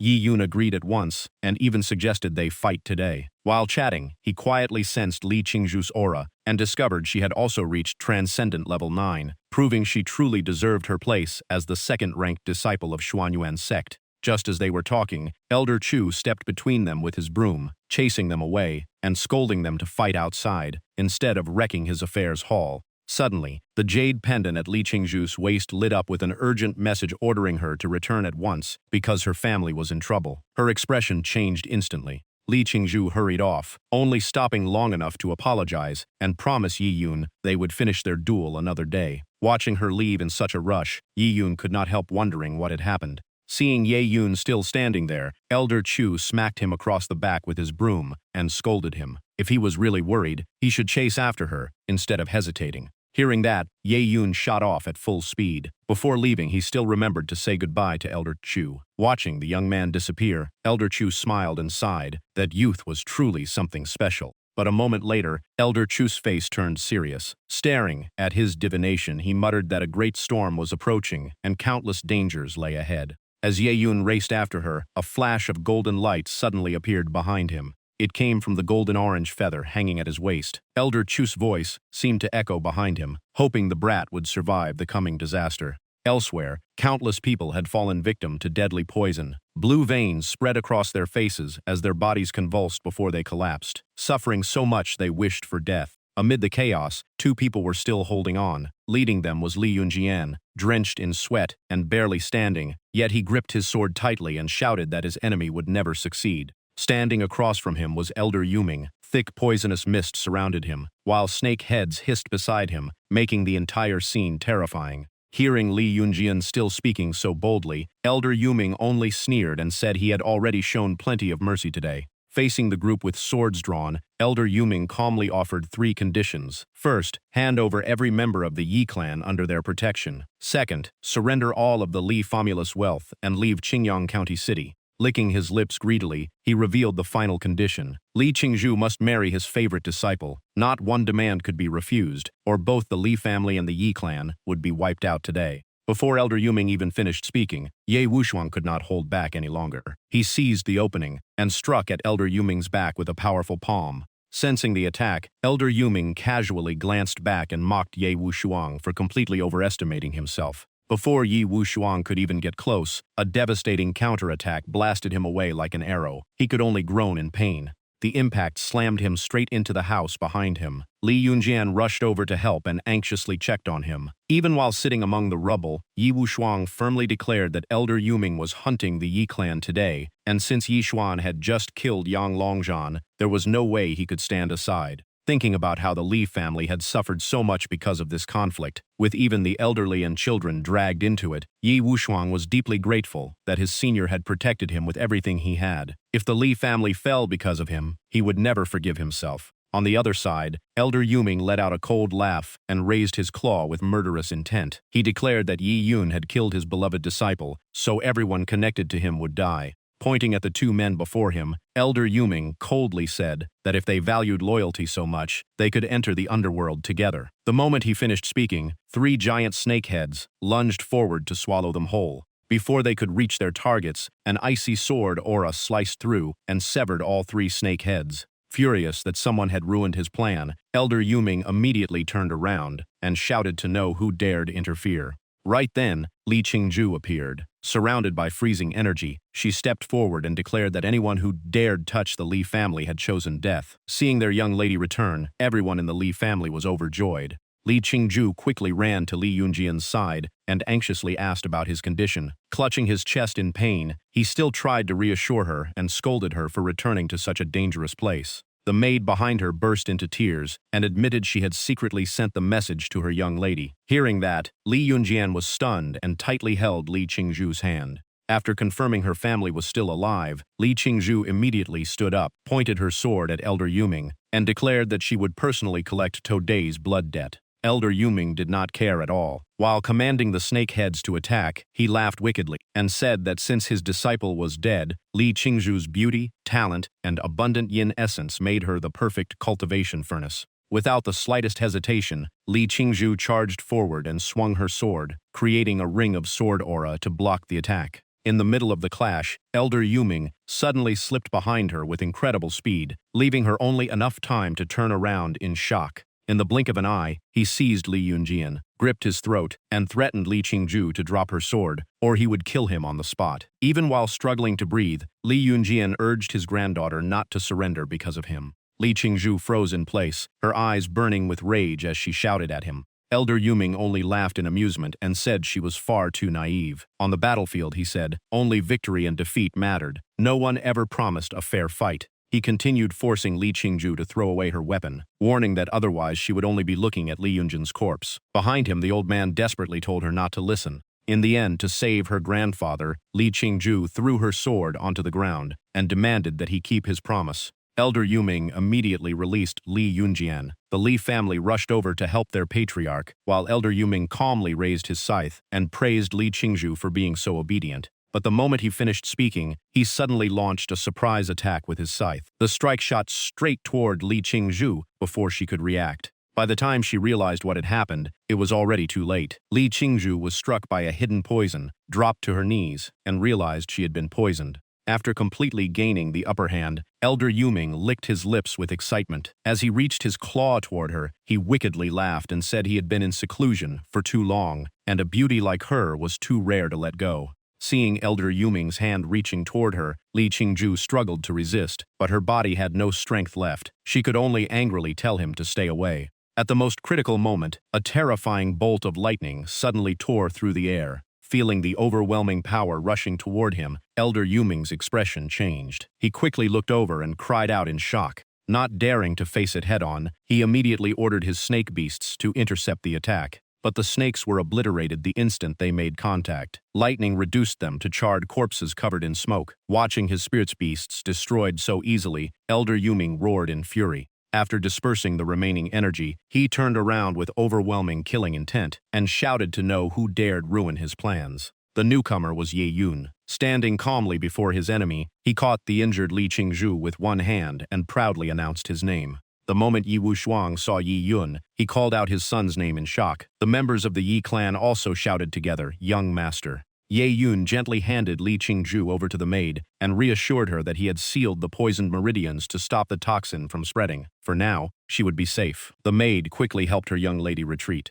After making sure everything was settled, Yi Yun walked over to support Yi Wushuang and apologized for making his father suffer. But Yi Wushuang did not blame him. He simply stared at Elder Yuming and warned Yi Yun not to force a fight against someone so powerful. Li Yunjian also stepped forward and stood beside Ye Wushuang. He urged Ye Yun to take Li Qingju away, while the two of them stayed behind to handle everything. Two young members of the Shi clan immediately drew their swords and stood in front, determined to hold the enemy back so their young master could escape. Facing everyone's determination to protect him, Ye Yun simply patted the young man's shoulder to reassure him before calmly walking forward, leaving him wondering what he was about to do. Elder Yuming had already guessed his identity. The moment he confirmed Yi Yun was the man he had been searching for, his killing intent exploded as he swore to avenge his disciple with blood. Yi Yun remained completely calm. He raised his hand, condensed a blazing fireball, and coldly gave the command to activate it. The fireball instantly expanded as countless bolts of lightning spread in every direction, quickly forming a barrier around the entire battlefield. The barrier was so powerful that the instant Elder Yuming touched it, sword aura sliced open his arm and blood sprayed everywhere. He realized in horror that this was the Golden Sun Formation, a formation that would only disappear once its creator died. Once the barrier fully closed, everyone outside was no longer in danger. Yi Yun drew his sword and smiled, saying that since everyone called him young master, he would protect them all today. Hearing that declaration, Elder Yuming only sneered. Forming hand seals with both hands, he shouted that today he would completely cripple Yi Yun's cultivation. As the shout echoed, Elder Yuming unleashed the Azure Dragon Seal, sending a savage dragon straight at Yi Yun. Without backing away, Yi Yun charged forward and answered with Gale Slash. Facing the overwhelming attack, Ye Yun poured all his strength into one strike and roared as he fought to break through. Watching from outside, Li Yunjian could not hide his shock at the terrifying power of the clash. During the battle, Elder Yuming quickly realized the sword in Ye Yun's hand was a serious threat, so he decided to destroy the weapon first. He immediately formed hand seals, gathered his power, and called for Longer to appear and teach Ye Yun a lesson. A fully formed spirit flood dragon appeared at once, its massive body circling the sky with overwhelming pressure. Elder Yuming ordered the spirit flood dragon to tear Ye Yun apart, and the beast charged forward without hesitation. The spirit flood dragon opened its jaws to crush Ye Yun, but his sword stopped the bite. Elder Yuming only laughed and claimed Longer's fangs would eventually shatter that blade. Ye Yun calmly tightened his grip on the sword and replied that the plan was clever, but Elder Yuming had overlooked one thing. He did not have just one sword. Those words left Elder Yuming completely stunned. Before he could recover, Yi Yun let out a roar and rushed in with another sword strike. The attack was so fast that Elder Yuming had no chance to react. The battle turned against him again, and Elder Yuming gritted his teeth, unable to understand what was happening. The sword suddenly spun around, and instead of the blade, its hilt slammed hard into Elder Yuming's chest. Watching from the sidelines, Li Yunjian froze the moment he recognized that weapon. Staring at its deep violet metal, Li Yunjian stammered in disbelief. It was forged from the meteorite once stored inside the Li family treasury. At the same time, Ye Yun swung another sword and slashed directly into the mouth of the rampaging spirit flood dragon. With a simple gesture, Ye Yun recalled the treasured sword back into his hand. Holding the weapon firmly, Ye Yun smiled to himself. The meteorite from the Li family treasury had finally been forged by Qin Jiao into a divine weapon, and now it was showing its true power. He recalled asking Qin Jiao to find the best swordsmith in Qingyang County, telling her that cost was no concern, which had left her curious. On the day the sword was delivered, Qin Jiao announced the work was complete. Even the master swordsmith admitted it was the finest blade he had ever forged and congratulated Yi Yun on obtaining another divine weapon. Yi Yun simply thanked him with a smile. After testing the new sword, Ye Yun was completely satisfied and named it the Falling Star Sword. Back on the battlefield, Yi Yun controlled both swords at once and unleashed the fifth form of the 9 Swords of Oblivion directly at Elder Yuming. Struck by the attack, Elder Yuming screamed in agony as he realized Ye Yun had mastered sword intent. Sword light pierced straight through his body, sending him flying backward, before crashing into the wall behind him. Seeing that, Li Yunjian's group erupted in cheers, believing the battle was finally over. But furious laughter echoed from the hole in the wall as Elder Yuming admitted he had been pushed this far. Hearing the voice, everyone immediately turned toward the source. Elder Yuming calmly walked out, raised his hand, and admitted Yi Yun was powerful. Even so, he declared that Yi Yun had celebrated too early. Thick green mist engulfed his body as chilling hisses filled the air. Elder Yuming declared that he possessed an immortal body. His bloodshot eyes blazed as he roared and activated his fusion technique.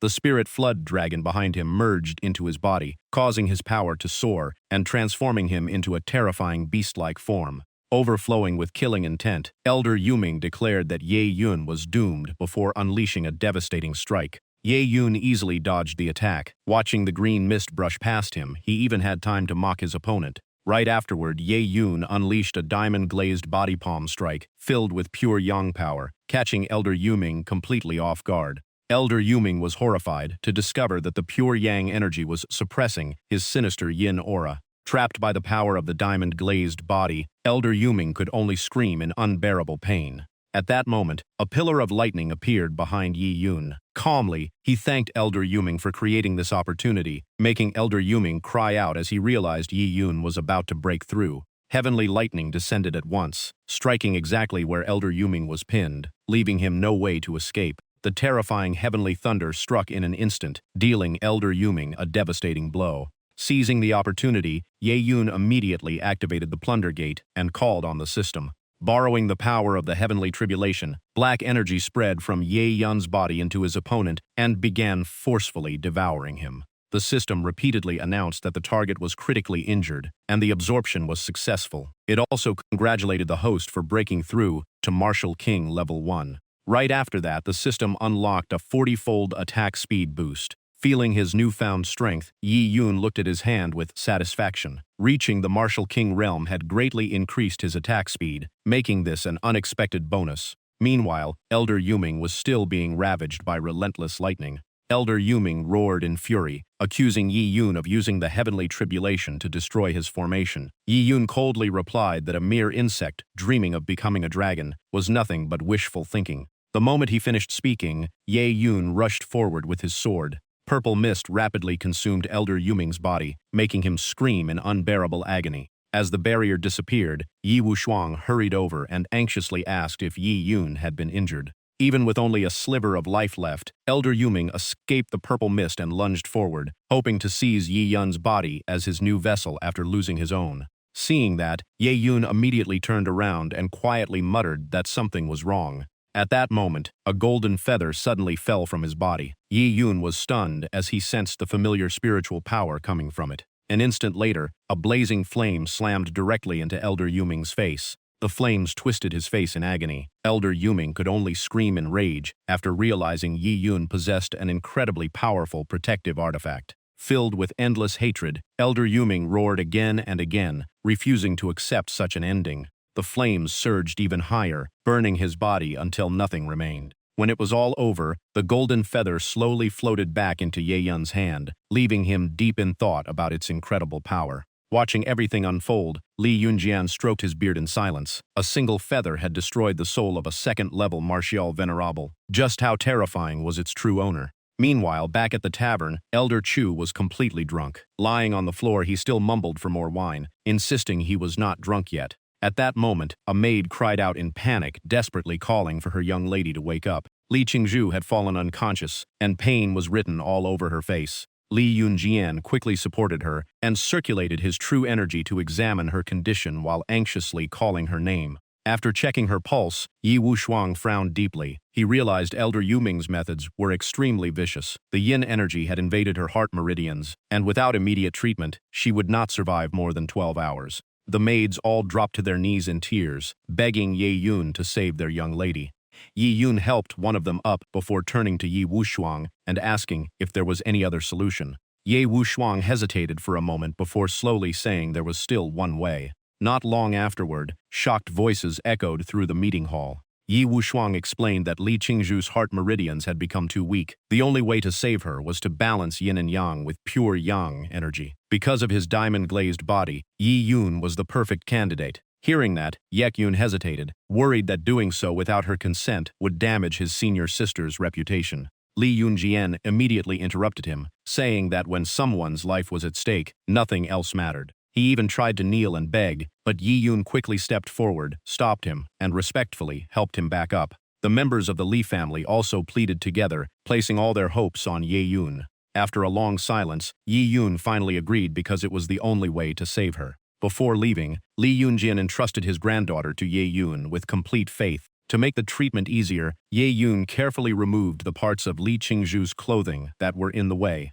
He walked to her bedside with only one thought in mind. He had to save her first. Even knowing she might blame him after waking up, Yi Yun chose not to hesitate any longer. He began transferring pure yang energy to heal Li Qingzhu. The bed curtains slowly fell, hiding everything inside the room. At the same time, at Huangquan Pavilion, 2 disciples from Fengling Pavilion hurried to report an unusual incident to the third Grand Elder. A shattered command token lay on the table as they hesitantly mentioned Lord Yuming. Mu Xuan trembled as he finished the report. Lord Yuming was dead. Hearing the news, the third Grand Elder immediately gritted his teeth, and his expression became terrifying. His rage exploded into a terrifying aura that instantly blasted the 2 disciples away as they desperately begged for mercy. The third Grand Elder raised his hand and retrieved the shattered command token. Staring at his fellow disciple's final keepsake, his killing intent grew even stronger. He blamed himself for letting the man leave years ago, only for him to die by someone else's hand, and swore to avenge him. The entire room filled with murderous intent as the third Grand Elder coldly declared that he would personally visit Qingyang County sooner or later. Back at the Li residence, loud clashes suddenly echoed through the garden as a fierce battle broke out. The one attacking was Li Qingzhu. The moment she woke up, she immediately chased after Yi Yun. While dodging her attacks, Ye Yun could only sigh helplessly, saying he had expected this day would come. Watching from afar, a maid quietly asked Li Yunjian why they were fighting, but he could only shake his head helplessly. Li Qingzhu circulated her true energy and unleashed the heavenly wind ice formation. Countless ice shards shot toward him, making Ye Yun remark that she was clearly not holding back this time. Facing the attack, Ye Yun immediately retreated to avoid its range. The next moment, he suddenly changed direction and rushed straight toward Li Qingzhu, catching her completely off guard. She instantly thrust her sword forward, while Yi Yun calmly told her to strike if she wished. Only then did Li Qingzhu realize Ye Yun had no intention of fighting back. In the end, she slowly lowered her sword. Landing on the ground, Li Qingzhu still pointed her sword at him and coldly demanded an explanation. Yi Yun calmly replied that if one sword strike could ease her anger, he was willing to accept it. He added that if she had truly wanted to kill him, she would not have held back just now. His words only left Li Qingzhu even more conflicted and annoyed. After letting out a soft snort, she turned around and walked away, saying she had only intended to spar with him in the first place. Hearing her explanation, Yi Yun paused in surprise. Li Qingzhu looked at him with admiration, never expecting his strength to have reached such a level. She stepped closer and curiously asked how he cultivated, because his growth was far beyond anything normal. The unexpected question caught Yi Yun off guard. He awkwardly stumbled over his words, while silently reminding himself that the secret of the system could never be revealed. Seeing that he did not want to answer, Li Qingzhu simply smiled and let it go. She said everyone had their own secrets, and there was no need to force the issue. Hearing that, Ye Yun secretly breathed a sigh of relief. His senior sister was truly understanding. Even so, Ye Yun quietly decided that he would simply treat it as his own unique path of cultivation.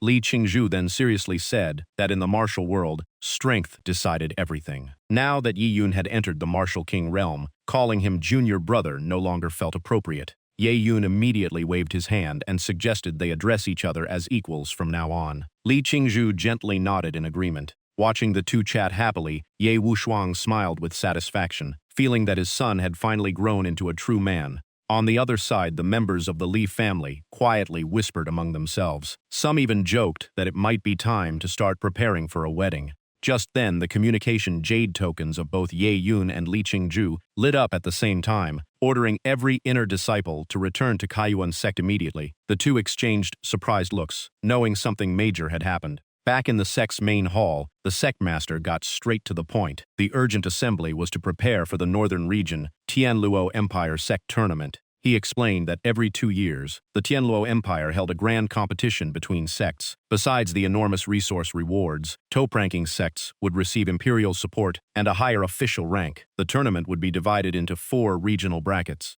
The sect master stressed that if their results were too poor, the sect could be demoted from a 3rd-grade sect to a 4th-grade sect. Such humiliation was unacceptable, so everyone had to give their all. He then called Ye Yun by name and asked for his thoughts. His plan was to send Du Ziming, Murong Yingying, and Ye Yun to represent the sect. Ye Yun immediately cupped his fists and accepted the order, promising to do everything he could to bring glory to Kaiyuan sect. The sect master nodded in satisfaction and instructed the 3 of them to prepare well. They would officially depart in 3 days. Not long afterward, the scene shifted to a bustling and lively street. From a distance, Fong Lingya happily waved and called out the moment she spotted Yi Yun. Seeing her again, Ye Yun noticed that Fang Lingya's cultivation had improved significantly and openly praised her. She proudly replied that under her grandmaster's guidance, she had finally lived up to her father's expectations. Just then, Qin Zhao walked over to greet Ye Yun. Seeing how familiar they seemed, Fong Lingya curiously looked at the girl beside him. Yi Yun asked Qin Zhao if she was also competing in the tournament, but she shook her head. Her strength was not enough yet, so she had only come to watch and gain experience. She then asked about the falling star sword. As they chatted naturally, Fong Lingya quietly realized their relationship was anything but ordinary. Ye Yun thanked her, saying the sword had been incredibly useful. Qin Zhao smiled and replied that he had once saved her life, so helping him with something so small was nothing. She warmly told him there was no need to be so formal anymore and asked him to call her Jiao Jiao. Yi Yun gladly agreed. Watching from the side, Fang Lingya felt that in such a short time, the two had become much closer than before. She pouted and complained that Ye Yun still had not introduced this senior sister to her. Qin Zhao took the initiative and complimented Fang Lingya's delicate fragrance pouch, asking if she had made it herself. Fang Lingya was a little surprised but nodded. Qin Zhao kept praising her craftsmanship, and Fang Lingya happily offered to teach her next time. In return, she complimented Qin Zhao's beautiful outfit. Watching them go from almost rivals to chatting like close friends, Ye Yun could only shake his head.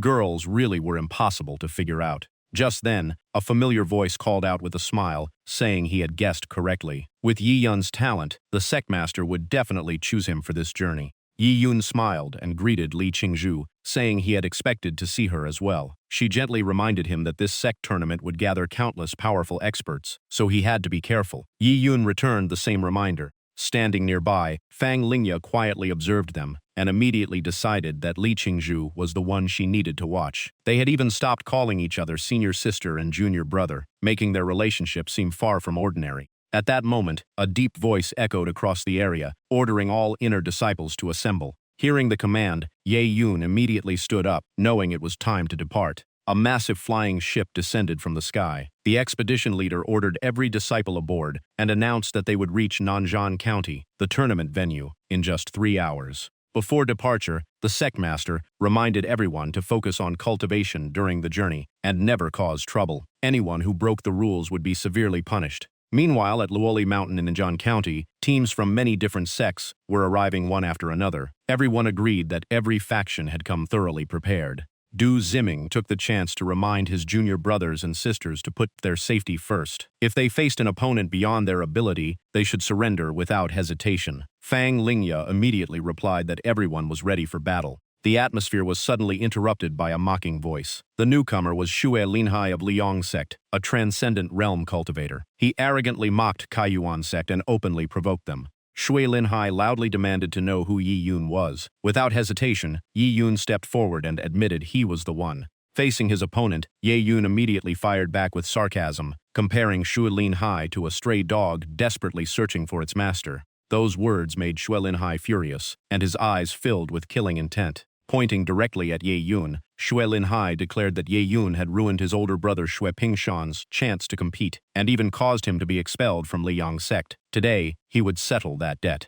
Hearing the name Xue Pingshan, Ye Yun paused for a moment because it sounded familiar. After Xue Linhai mentioned the battle at the Spirit Spring, Yi Yun finally remembered. He sneered and said it turned out to be the younger brother of that defeated loser. People that insignificant were hardly worth remembering. The mockery made Xue Linhai grind his teeth in rage. He declared that Ye Yun could enjoy himself for now, but once they met in the arena, he would make him pay. On a nearby stone pillar, Jiang Tiancheng, the first-level martial ancestor sect, master of Donglong sect, stroked his beard and remarked that this year's tournament looked even livelier than usual. Long Jian, the third-level martial venerable master of Jiaolong sect, gripped his weapon and confidently declared that no matter how many who appeared, the final victory would belong to Jiaolong sect. In contrast, Chen Yifu, the fourth-level martial venerable master of Wanxiang Pavilion, coldly replied that such arrogance would eventually become their grave. Not long afterward, Qin Yuandao also arrived with his group. Great Elder Wang Fen looked around and sighed that the major sects had already claimed all the best viewing spots. Qin Yuandao calmly replied that watching the matches from the outside was more than enough. Lei Bao, the master of Fenglei Pavilion and a fourth-level martial king, greeted Qin Yuandao after a long time apart. Qin Yuandao returned the greeting with a polite salute and exchanged a few courteous words with Lei Bao. Lei Bao acted concerned but mocked Kaiyuan sect for its poor results, saying they might even lose their sect rank if they failed to reach the top 100. Hu Jianfeng, the seventh elder, was furious and tried to argue back, but Qin Yuandao stopped him with a raised hand. Qin Yuandao calmly faced Lei Bao and declared that Kaiyuan sect's disciples were far from weak, and the arena would reveal the truth. At that moment, a dazzling golden pillar of light suddenly descended into the center of the square. Fang Lingya looked on in confusion and asked what was happening. An old man slowly stepped out of the light and introduced himself as Yang Mian, the special envoy from the northern region of the Tianluo Empire and the supervisor of this tournament. Zifeng, the city lord of Nanzhe County and a seventh-level martial king, immediately stepped forward and respectfully welcomed the envoy. Yang Mian announced the tournament rules and rewards. The top 10 sects would receive 10,000 spirit stones, a 5th rank weapon, and 10 mortal transformation pills. The top 3 would also earn a 5th rank spirit artifact and twice as many mortal transformation pills. The entire square erupted in shock at the rewards. Everyone was amazed by the Tianluo Empire's generosity, since the mortal transformation pills alone could raise a cultivator by 2 minor realms. Yang Mian revealed the grand prize. The champions would receive rare high-grade spirit stones and the chance to enter the Tianluo Empire to visit the Martial God Hall. The Martial God Hall was the Empire's most mysterious sacred land, preserving countless ancient martial inheritances. Even a small insight there could change a cultivator's future. Hearing that reward, Yi Yun became truly interested. This tournament was worth giving everything for. Yang Mian waved his hand and released glowing golden tokens into the air. The golden tokens floated neatly above everyone. As he explained, they would randomly decide the match order. The crowd admired the envoy's incredible power. Zifeng loudly declared the Northern Region 3rd grade sect tournament officially open, and 10 disciples from each sect stepped onto the arena according to the draw. As the first teams entered the arena, Zifeng announced the opening match between Kaiyuan sect and Donglong sect. The moment he appeared, Ye Yun mocked his opponents, saying, "Cannon fodder would always be nothing more than cannon fodder." Shui Linhai glared at Ye Yun and coldly warned him not to be so arrogant. He unleashed his aura and threatened to knock out all of Yi Yan's teeth before forcing him to kneel and beg for mercy. Sui Linhai's overwhelming pressure spread across the arena, making Li Qingzhu and the others worry. Yi Yun only smiled calmly before activating the diamond-glazed body. He threw a devastating punch straight into Shui Linhai's face before the man could even react. Yi Yun mocked him, asking where all that confidence had gone. With a heavy crash, Shui Linhai dropped to his knees before everyone. Yi Yun sneered again and asked who was the one searching for his teeth and begging now. His fellow disciples rushed over to help while Sui Linhai clutched his bloody face, too furious to even speak clearly. Long Jianxia watched with amusement and joked that the other side's prized disciple seemed to be in poor health. Jiang Tiancheng gritted his teeth in rage, unable to understand how Shui Linhai had been forced to kneel the moment the match began, disgracing the entire sect. The Donglang sect disciples drew their swords together and charged forward, preparing a sword formation to avenge their senior brother. Yi Yun remained completely calm, because their strength was nowhere near enough to concern him.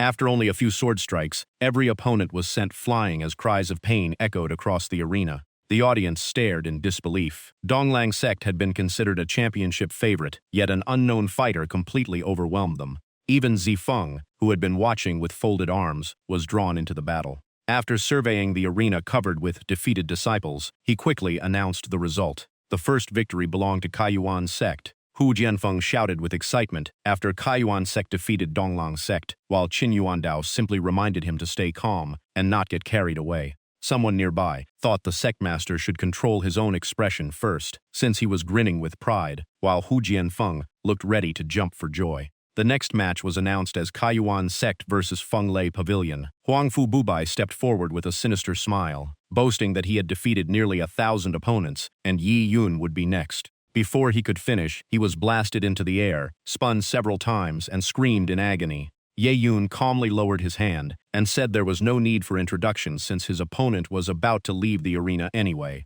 Qin Yuandao laughed with satisfaction and asked Master Lei what he thought of Kaiyuan sect's strength. Lei Bao could only grit his teeth in disbelief. Another match began as Zifeng announced Kaiyuan sect would face Kongqing sect. The Kongqing sect disciples charged together, hoping to overwhelm Yi Yun with numbers. Unfortunately, Ye Yun's sword was so fast that they were clutching their faces in pain before they even realized what happened. The next battle followed immediately as Kaiyuan sect faced Zhenwu sect. The cries for mercy never stopped. From match 101 all the way to match 230, every opponent could only beg Ye Yun to spare them. The Kaiyuan sect disciples barely had a chance to fight, so they spent the whole time watching. Some joked that Ye Yun left them no chance to enter the arena, while Murong could only laugh at how outstanding his junior brother was. When the result of match 280 was announced with another victory for Kaiyuan sect, Murong Yingying happily patted Yi Yun on the shoulder and praised his incredible strength. While Kaiyuan sect celebrated, every other sect wore gloomy expressions. They had to admit Kaiyuan sect had won every match in overwhelming fashion.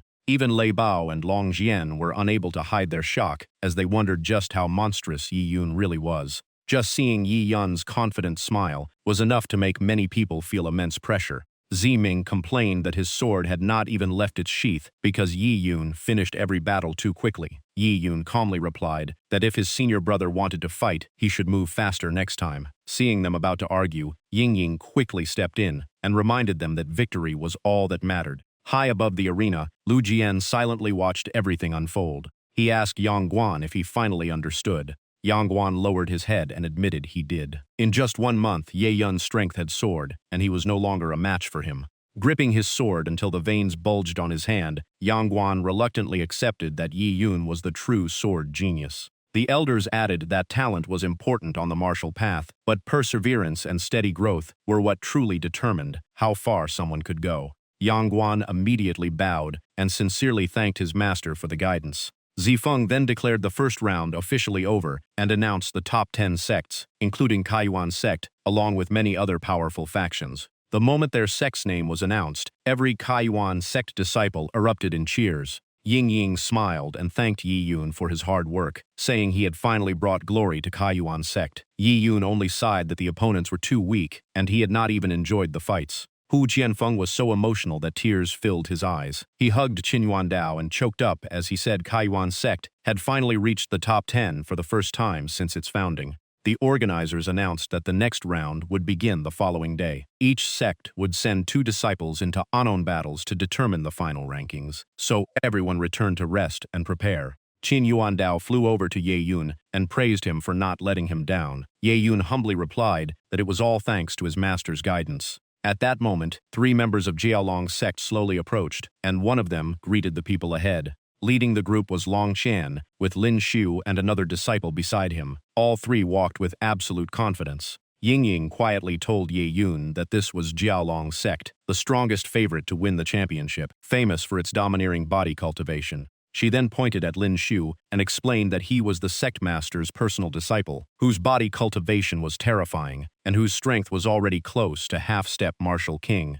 Ying could only pray that Kaiyuan's sect would not face this man too early. Meanwhile, Ye Yun quietly studied Lin Xiu with great interest. Before long, the 2 fighters stood face to face on the arena. Dark clouds covered the sky as thunder roared non-stop, making the tension unbearable. Ying sighed because her biggest fear had come true. Qingzhu remained calm and declared that Ye Yun would definitely win. Ying looked at her in surprise and asked why she was so certain. Qingzhu gently replied that she had once lost to Ye Yun. Ying immediately realized that was why she trusted him without question. Long Qian laughed from above and told Qin Yuandao that luck was clearly on Jiaolong's sect's side. He admitted Ye Yun was impressive for reaching the first-level martial king at such a young age, but insisted his disciple's victory was inevitable.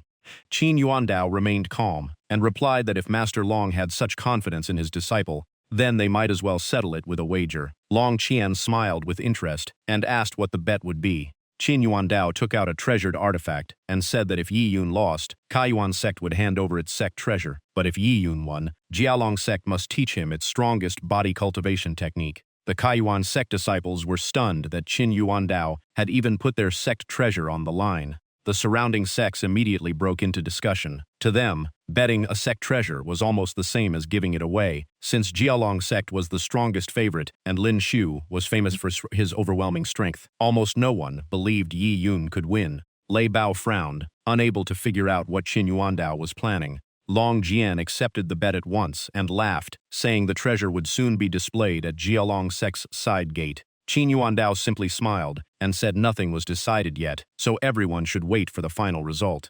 Zifeng reported to Yang Mian that after countless battles, the tournament had reached its final stage, and the top 3 teams would soon be decided. Yang Mian asked Zifeng who he believed the 3 strongest competitors were after watching more than 100 matches over the past 2 days. After thinking for a moment, Zifeng answered that Lin Xiu of Jiaolong's sect would certainly be among the top contenders. Yang Mian laughed and said Zifeng had good judgment, but this time he was mistaken. Zifeng immediately bowed and asked for his guidance. Yang Mian calmly replied that the tournament's greatest trump card had appeared long ago. At that very moment, crimson blood energy erupted around Lin Xiu. He looked at Ye Yun and admitted his swordsmanship was impressive, but his body cultivation was still lacking. Lin Xiu proudly declared that today he would show Ye Yun what a true master looked like and remind him there was always someone stronger. As soon as he finished speaking, Lin Xiu burst forward with astonishing speed, fast enough for even Ye Yun to admire. A devastating kick swept toward Ye Yun, but he dodged with even greater speed. This time, Lin Xiu was the one left surprised that Ye Yun could keep up.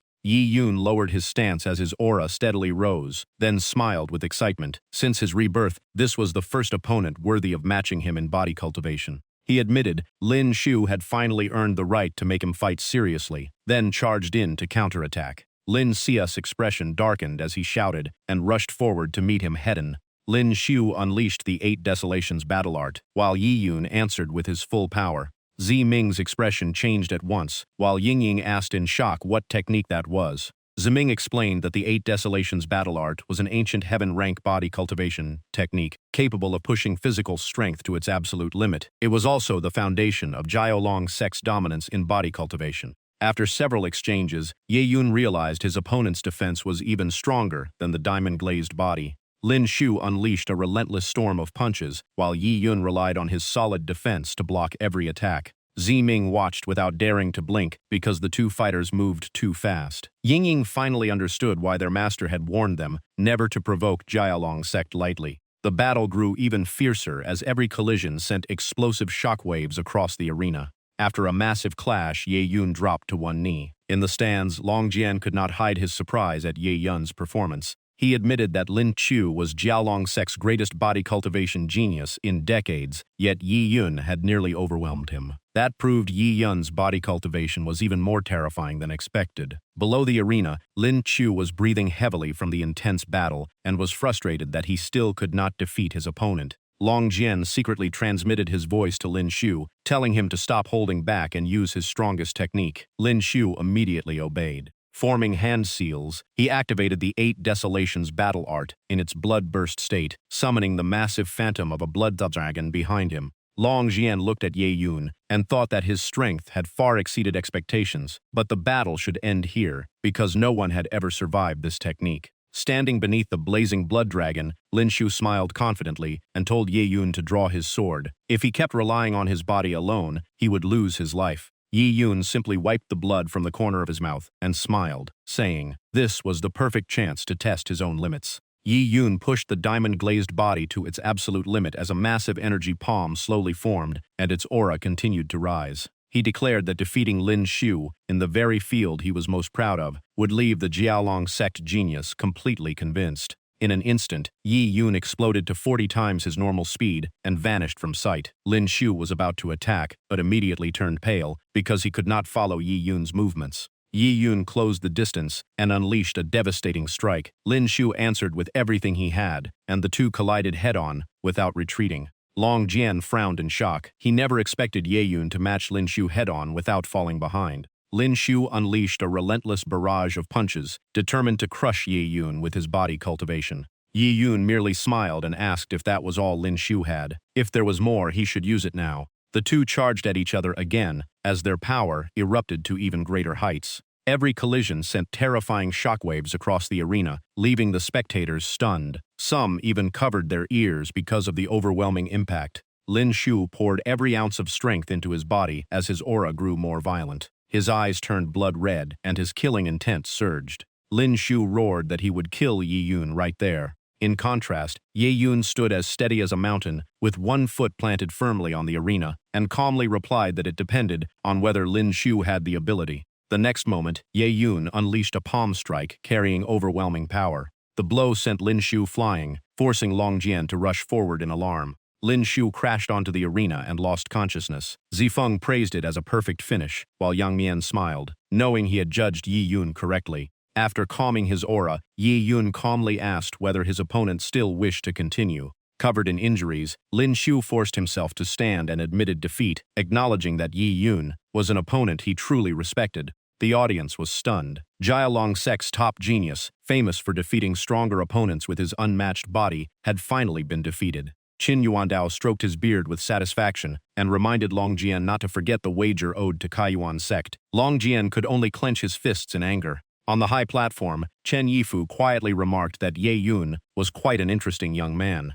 Even so, he believed physical strength alone was not enough. In his view, true cultivation relied on spiritual power, and Wanxiang Pavilion would prove it. With a single sword strike, a disciple was sent flying, while his sword shot off in the opposite direction, leaving the defeated fighter screaming on the ground. The referee then announced the result of the match between Bihan Sect and Wanxiang Pavilion. The winner was Li Mingxian. Despite being only at the 9th level Transcendent Realm, he claimed an effortless victory and stood proudly on the arena. Fang Lingya was stunned. Dugu Ye of Beihan Sect had been considered a championship favorite, yet Li Mingxian defeated him with a single strike. Li Qingzhu observed carefully and noticed a very unusual aura surrounding Li Mingxian, one that carried the presence of a martial king. She believed he had likely inherited a powerful legacy. Curious about this inherited power, Fang Lingya asked what it meant. Li Qingzhu explained that besides cultivation techniques, martial arts, and treasures, cultivators could also inherit the power left behind by ancient experts. That power was known as a source inheritance.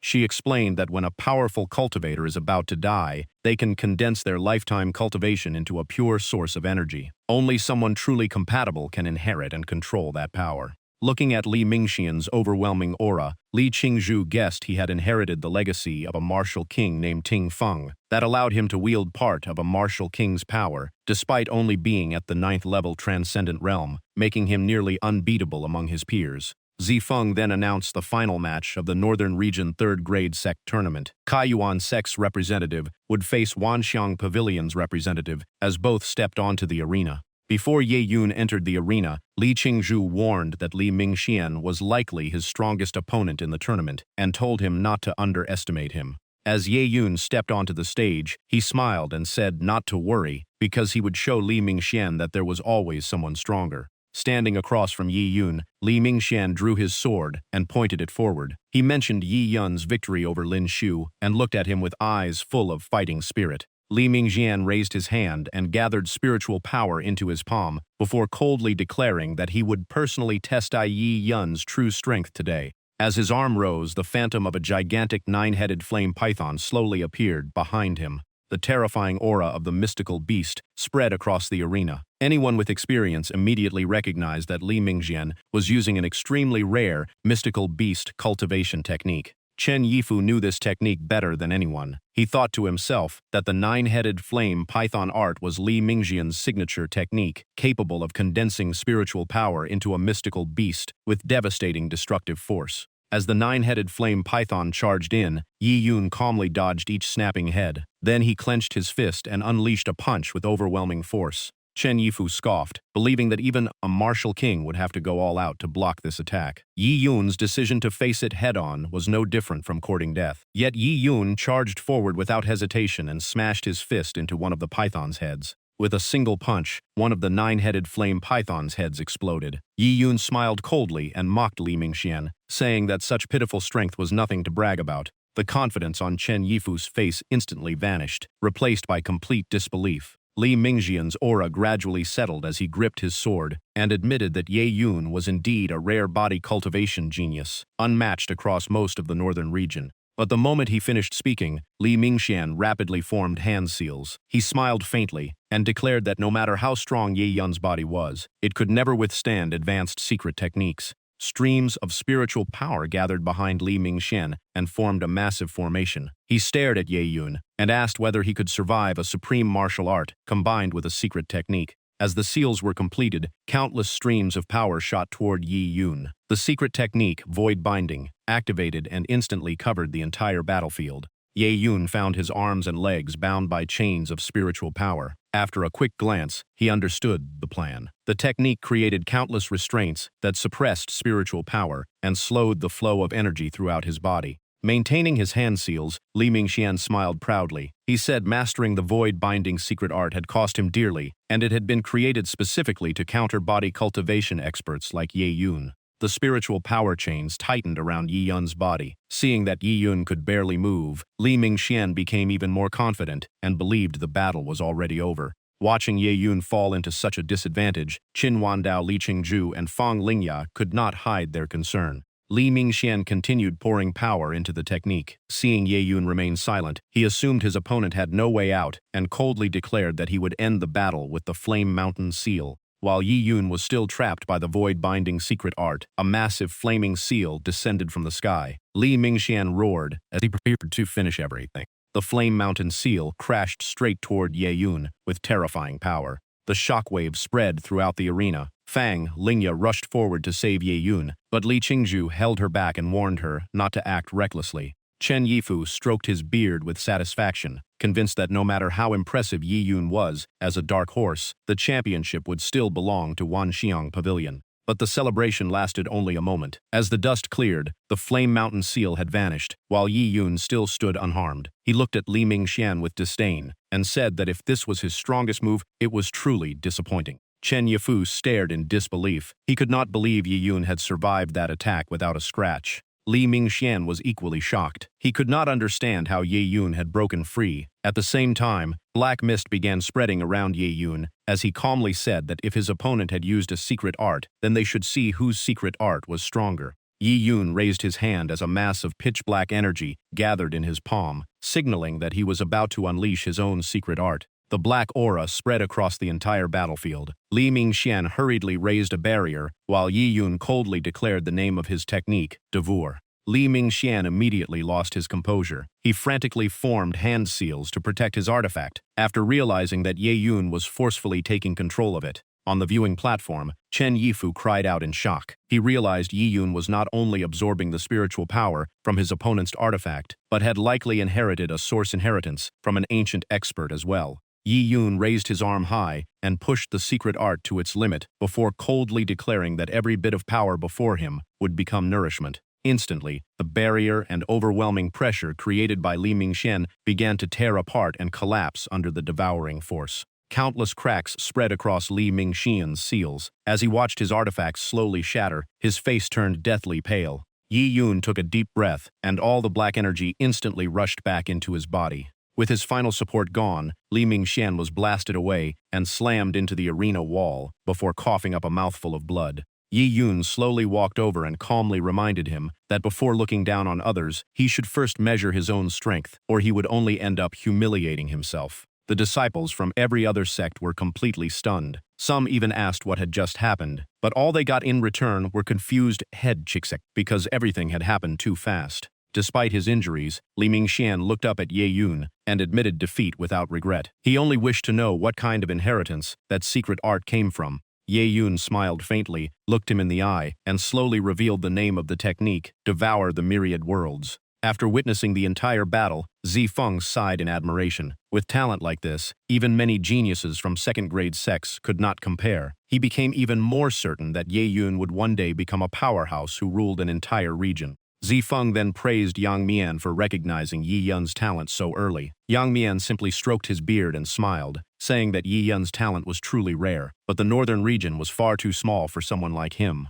A seed like this deserved a much greater stage. Without making the crowd wait any longer, Zifeng loudly announced that the champion of this tournament was Kaiyuan's sect. Cheers instantly echoed throughout the arena. The Kaiyuan sect disciples embraced in celebration. Fong Lingya shouted with joy, and the senior disciples all congratulated Yi Yun. Only Li Qingju quietly watched him from a distance with a thoughtful expression. After the tournament ended, Elder Chu Changyun reminded Qin Yuandao that Yi Yun had made an enormous contribution to the sect and deserved a great reward upon returning. Hu Jianfeng immediately agreed, but soon noticed the sect master's unusual expression. Qin Yuandao sighed softly and said that everyone had overlooked one important fact. The tournament had not only allowed Yi Yun to shine, but it had also revealed his talent to every major force present. Watching the disciples crowd around Yi Yun with congratulations, Qin Yuandao quietly said that a golden dragon could never remain in a small pond forever. With the talent Yi Yun had displayed today, Kaiyuan sect would likely struggle to keep him in the future. Meanwhile, Yi Yun could only helplessly ask everyone to step back because they were crowding him too closely.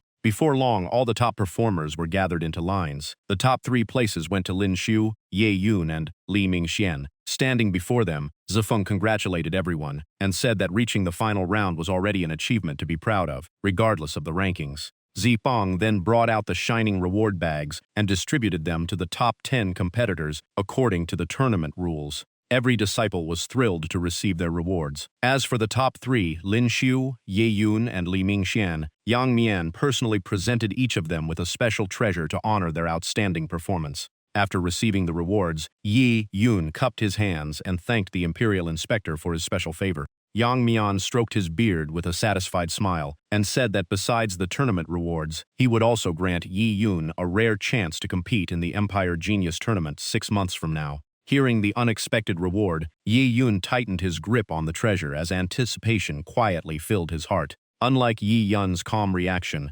everyone else was stunned. The rewards were already incredible, yet he also received a ticket to the Empire Genius Tournament. Even Ziming could not hide his surprise. The Empire Genius Tournament was reserved for the greatest prodigies, and disciples from third-rate sects in the northern region had only heard legends about it. Li Qingju looked at Ye Yun and said that simply stepping onto the stage of the Empire Genius Tournament was enough to make a name for oneself. It was also the perfect place to meet top geniuses, learn from every sect, and grow stronger. Yang Mian casually tossed a jade token to Ye Yun and explained that it was the official pass for the Empire Genius Tournament. Ye Yun carefully accepted the jade token, examined it for a moment, and respectfully thanked Yang Mian. Before leaving, Yang Mian reminded Yi Yun to keep training hard. He expected him to maintain this momentum at the Empire Genius Tournament in 6 months. Yi Yun immediately bowed and promised not to disappoint him. As soon as Ye Yun returned, his senior brothers and sisters surrounded him. Murong Yingying laughed and said he had brought great honor to the sect. Jinjiao eagerly asked to see the jade token, while Fong Lingya excitedly kept calling his name.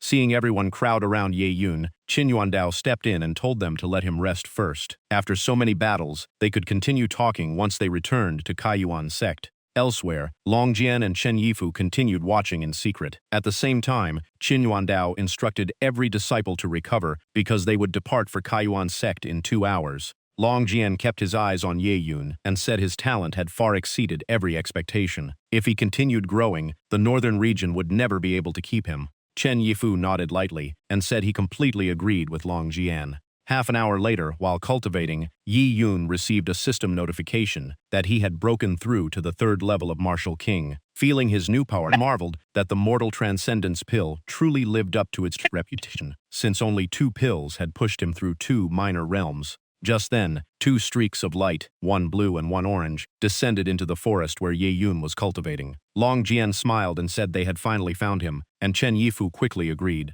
Yi Yun opened his eyes and recognized the familiar auras. He immediately realized the visitors were representatives from Jialong sect and Wanxiang Pavilion. At first, he thought they had come to avenge their disciples. Instead, Long Jian got straight to the point and asked if Ye Yun wanted to join Jialong sect. Not wanting to fall behind, Chen Yifu immediately offered to accept him as his disciple. Faced with the 2 invitations, Ye Yun froze for a moment. They had not come to cause trouble at all. They were competing to recruit him. Before long, Long Jian and Chen Yifu were arguing over which sect Yi Yun should join. One claimed he had discovered Yi Yun first, while the other insisted his spiritual talent suited Wanxiang better. Meanwhile, Yi Yun could only stand there speechless, without even getting a chance to refuse. Long Jian raised the offer by promising Yi Yun the highest treatment in Jialong sect, along with 1,000 spirit stones every month. The moment he finished, Chen Yifu doubled it to 2,000 spirit stones to lure him into Wanxiang Pavilion. Despite the generous offers, Ye Yun calmly replied that although Kaiyun sect could not match the 2 great sects in resources, he would never betray those who had nurtured him. The sect master had devoted everything to raising him, so he would never abandon the sect.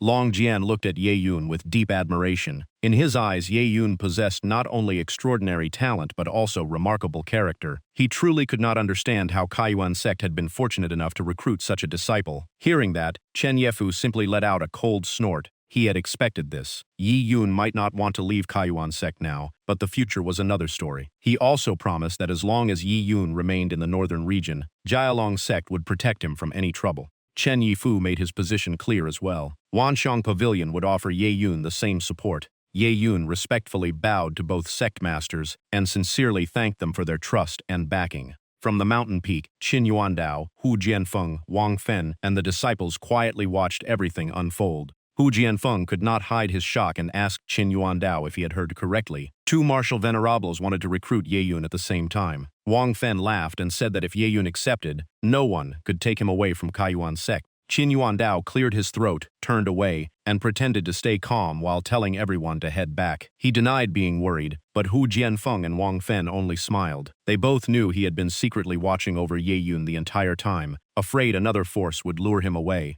Deep within a mountain range of Kaiyuan sect, countless chains bound a mysterious object above a sea of lava, while a lone deer stood nearby in confusion. The black sphere below struggled non-stop, as if trying to break free from its prison. A stream of crimson smoke suddenly rushed over and forced the deer toward the sealed object. The smoke quickly wrapped around the deer and drained away its life, leaving only horrifying screams echoing through the cavern. Only then did the truth become clear. At the center of the volcano was a massive heart sealed by countless chains, but those chains had already begun to crack. A blazing red spirit beast appeared and declared that the long-awaited moment had finally arrived. Meanwhile, the massive warship carrying everyone from Kaiyuan sect was on its way back and would arrive in about 2 hours. Standing on the ship, Chu Shangyun noticed countless signal flares rising above Kaiyuan sect and immediately realized they were the sect's highest-level emergency warning. Qin Yuandao stood beside Chu Shangyun and Wang Fen. Pointing ahead, Wang Fen saw that the mountain protection array had been activated and instantly guessed the sect was facing a major crisis.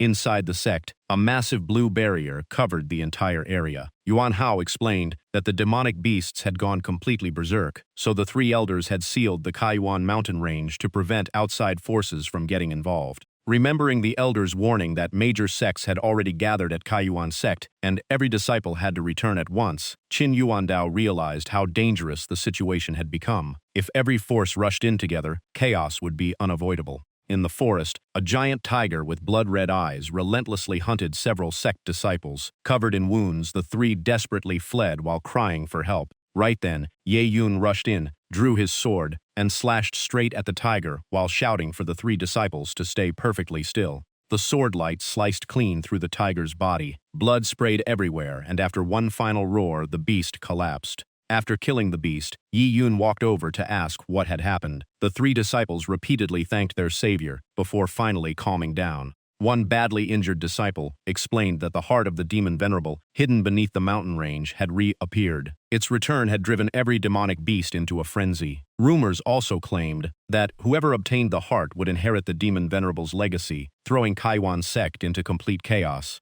The moment he heard the story, Ye Yun burst forward at full speed. Ignoring everyone calling after him, he only had time to tell his master that the situation was too urgent and he had to go first. Even aboard the warship, Qin Yuandao could not stop his disciple. Someone shouted for Ye Yun to wait, but he had already disappeared into the distance, leaving even Qin Yuandao stunned by his speed. Yi Yun moved at an unbelievable pace. Meanwhile, on a nearby cliff, a crimson-furred demonic beast threw back its head and roared. It was the sixth-rank demon emperor Hanyan Longxi. It stomped the ground and stared at the object before it, convinced it was the demon venerable's heart. The aura it released was unlike anything else. A deep voice suddenly echoed from the heart, asking why its loyal servant refused to revive its master. Hanyan Longxi burst into laughter and replied that since the demon venerable was gone, the world would belong to him instead. Sensing countless martial artists approaching from every direction, he grinned with excitement because it had been a very long time since he had so much prey. With that thought, Hanyan Longxi shot into the sky. It was time to begin a massive slaughter. Across the forest, countless berserk demonic beasts chased down and attacked everyone in sight. One disciple fought desperately with his sword, but the beasts kept coming without end. He realized that at this rate, they would die to the beast tide, long before reaching the demon venerable's inheritance. A martial king fought with everything he had while cursing in frustration. He blamed Kaiwat's sect for activating the barrier too late. Otherwise, he would not have been trapped outside. If he survived the beast tide and claimed the demon venerable's heart, his sect would become famous. Just as he focused on the battle, a pair of blood-red eyes suddenly appeared behind the martial king. Razor-sharp claws tore through his body, sending him flying as blood poured from his mouth. The attacker was the blazing red demon emperor, Hanyan Longxi. It licked the blood from its claws and laughed, saying a martial king tasted delicious, though the flavor was still lacking. The surrounding disciples turned pale in horror. A martial king had been defeated in a single instant. No one dared hesitate any longer. They all turned and fled, hoping to save their lives because nobody wanted to die there. Hanyan Longxi had no intention of letting its prey escape. It unleashed its power to block their path and laughed that powerful human cultivators made the finest meals. Everyone should obediently become its food. Hearing that, one disciple cried out in despair while running. At the critical moment, a brilliant sword slash crashed down and stopped the beast. A commanding voice shouted, "Evil beast, do not be so arrogant." The newcomer was Zhao Wudi, a 6th-level martial venerable and the sect master of Hailong sect. The disciples behind him immediately cheered, knowing their savior had finally arrived. Facing Hanyan Longxi, Zhao Wudi charged forward without hesitation. He declared that as long as he stood there, he would subdue the beast. The battle instantly erupted in the sky. Not far away, Xiao Xia and his followers stood on a cliff, protected by a transparent barrier. One of them asked whether they should join the fight. Xiao Xia, a 5th-level martial venerable and the pavilion master of Huangquan Pavilion, glanced at the battlefield and calmly replied that it was not their turn yet. He then told his subordinate to look at the city lord, who was still quietly watching. High atop a tree, Liu Yang, a 4th-level martial venerable and the city lord of Qingyang Commandery, silently held a crimson blood jade while staring ahead. The moment he had waited for had finally arrived. Thinking back to the past, Liu Yang remembered entering the Kaiyuan mountain range to train shortly after becoming the city lord of Qingyang. During one expedition, Liu Yang discovered the ruins of the demon emperor sect. Although he found no treasures, he uncovered many secrets that had never been revealed. Directly beneath the cliff where Liu Yang stood, the black heart continued beating without pause. By the torchlight, he recalled that the Demon Emperor sect had once used a secret technique to seal the unborn demon venerable. Staring at the demon venerable's heart, Liu Yang believed the seal had greatly weakened after years of observation. If he could refine the heart, his strength would reach an entirely new level. Back in the present, Liu Yang looked down at the battlefield while gripping the blood jade. He realized Hanyan Longxi had already absorbed the demon venerable's heart, but refining it would never be easy. While Zhao Wudi continued fighting Hanyan Longxi, Liu Yang quietly calculated his next move. The moment the beast showed any sign of weakness, the demon venerable's heart would surely strike back. Before the demon venerable fully revived, he would seize it for himself. Looking at the blood jade in his hand, Liu Yang grew even more confident. It contained a special seal that could help refine the demon venerable's heart. All he had to do now was wait for the perfect opportunity. On the battlefield, a single kick from Hanyan Longxi sent Zhao Wudi flying across the sky. 3 deep claw marks ripped across Zhao Wudi's chest, leaving him gritting his teeth in disbelief at the beast's overwhelming strength. Hanyan Longxi smirked as it slowly walked forward. It mocked Zhao Wudi for already being exhausted while it had only just begun. It declared that everyone present would become nourished for its growth, and witnessing its birth was the greatest honor they could ever receive.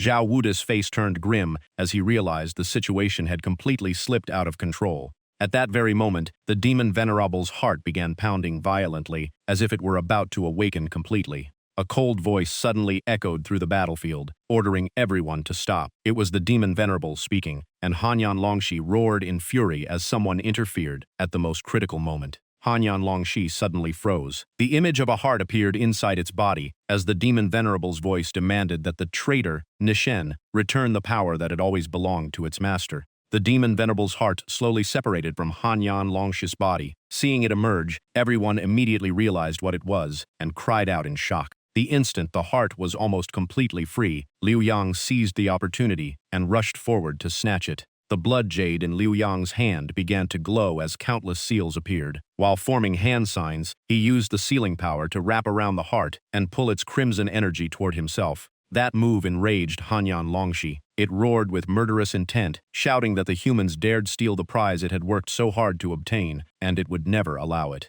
Right then, Ye Yun suddenly appeared directly in front of Liu Yang. Looking at the chaotic battlefield, he calmly remarked that things had become quite lively, while Liu Yang stared in confusion, having no idea who he was. Even Hanyan Longxi fixed its eyes on Ye Yun in surprise, unable to recognize him. Ye Yun reached toward the heart, and streams of black smoke immediately spread from his palm. A dark crimson pillar of light shot into the sky, as the red smoke formed a massive circle around the area. The disciples below could only shield themselves from the shockwave, completely bewildered by what was happening. By the time Liu Yang regained his senses, Hanyan Longxi, the demon venerable's heart, and Ye Yun had all disappeared. His face instantly darkened with shock and rage as his target vanished without a trace. Looking down, Liu Yang discovered Ye Yun standing at another location with Hanyan Longxi lying motionless beside him. When Ye Yun commented that the demon venerable's heart truly contained an enormous amount of spiritual power, Liu Yang grew even more frustrated after losing his chance. Unable to contain his anger, Liu Yang raised his hand to attack. He shouted that an unknown brat dared steal the treasure during the chaos and swore to tear him apart. Qin Yuandao appeared just in time, blocked Liu Yang's attack, and demanded to know why the city lord was attacking his disciple without reason. Before Liu Yang could answer, a surge of green power suddenly struck toward the master and disciple from another direction. At the same time, a cold voice declared that the boy deserved to die. Ye Yun immediately warned Qin Yuandao to be careful. Holding the blood sword, Ye Yun stepped forward into a defensive stance and loudly demanded that the attacker reveal himself. The newcomer was Xiao Xia. His aura exploded as killing intent filled his eyes. He confirmed that Ye Yun was the Kai Yuan sect disciple who had killed his only disciple. Standing nearby, Liu Yang mocked Qin Yuandao, saying his disciple had certainly made plenty of enemies. Xiao Xia pointed straight at Qin Yuandao and ordered him to hand over Ye Yun and seal his cultivation. If he obeyed, Huangquan Pavilion would let the matter end there. Qin Yuandao firmly refused to abandon his disciple. He declared that he knew Ye Yun's character well and believed he would never kill an innocent person without reason. Still, he secretly grew worried after seeing even Huangquan Pavilion from the western region appear. Seeing Qin Yuandao refuse to yield, Xiao Xia coldly declared that everyone would have to die. The moment he finished speaking, Xiao Xia unleashed the devouring shadow palm. Yi Yun immediately activated his 40-fold speed boost and retreated to dodge the strike. Missing his target only made Xiao Xia even angrier, and he continued the pursuit. Seeing Yi Yun retreat, Qin Yuandao hurriedly shouted, asking where he was going.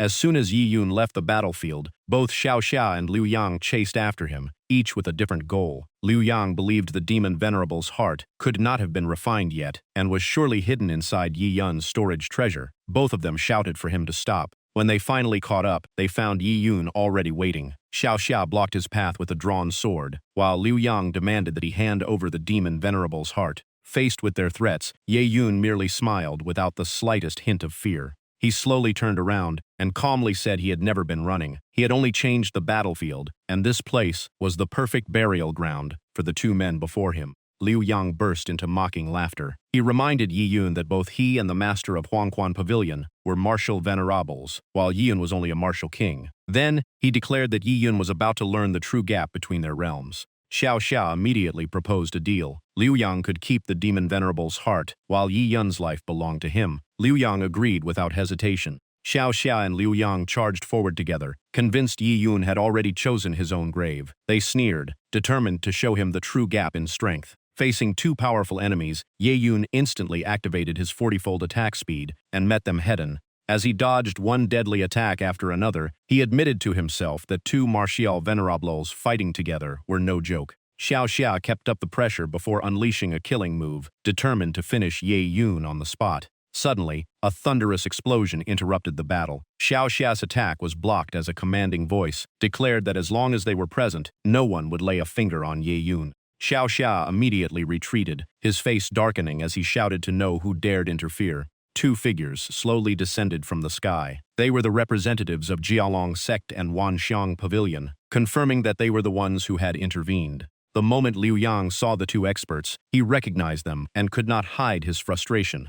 The Jialong Sect representative coldly criticized the pair for bullying a junior, with their superior cultivation just being famous seniors. He asked them to spare Yi Yun out of respect. Xiao Xia had no interest in negotiating. Before the other side could finish speaking, he launched an attack at both of them. Xiao Xia snorted, claiming that even if they protected Yi Yun with a formation, they could only delay the inevitable. In this world, the strong ruled the weak, and there was nothing unfair about weak cultivators being killed. Hearing that, Yi Yun smiled and calmly asked what they would do if he became stronger than all of them. Liu Yang stared at Yi Yun and immediately realized that the demon venerable's heart had not been fully refined, just as he had expected. Xiao Xia mocked him again, saying Yi Yun was only bluffing. A martial king needed years just to break through one realm, so surpassing them now was impossible. Meanwhile, the experts from Jialong Sect and Wanxiang Pavilion joined forces and blocked every one of Xiao Xia's attacks. Yi Yun calmly sat down and began refining the demon venerable's heart. He simply replied that everyone would soon find out whether he could succeed. He focused completely and quietly activated his devouring technique to absorb the heart's power. Seeing this, Liu Yang's expression changed as he urgently shouted for Xiao Xia to strike immediately. Even so, Yi Yun remained perfectly calm. Xiao Xia laughed with contempt. He had expected some earth-shattering technique, but it turned out Yi Yun was only putting on a show. The two rushed forward again. They believed Yi Yun's aura had become unstable, and even the defensive formation was about to collapse, leaving him defenseless. Yet the experts from Jialong Sect and Wanxiang Pavilion stood firmly in front of him, declaring that anyone who wanted Yi Yun would have to get through them first. The moment Liu Yang attacked, he was intercepted by the Wanxiang Pavilion expert, who calmly stated that Liu Yang's opponent was him. On the other side, Xiao Xia continued attacking with everything he had. He admitted Jialong's sect valued loyalty, but coldly warned that since they had chosen this path, he would show no mercy. At the height of the battle, the energy sphere surrounding Yi Yun suddenly burst into dazzling light. Both Liu Yang and Xiao Xia froze in shock at the sudden change. Yi Yun's aura exploded as the system announced his breakthrough to the 4th level of Martial King. In the blink of an eye, his cultivation surged from the 5th level to the 7th, 8th, and 9th levels of Martial King, before breaking straight into the 1st level of Martial Venerable. At the same time,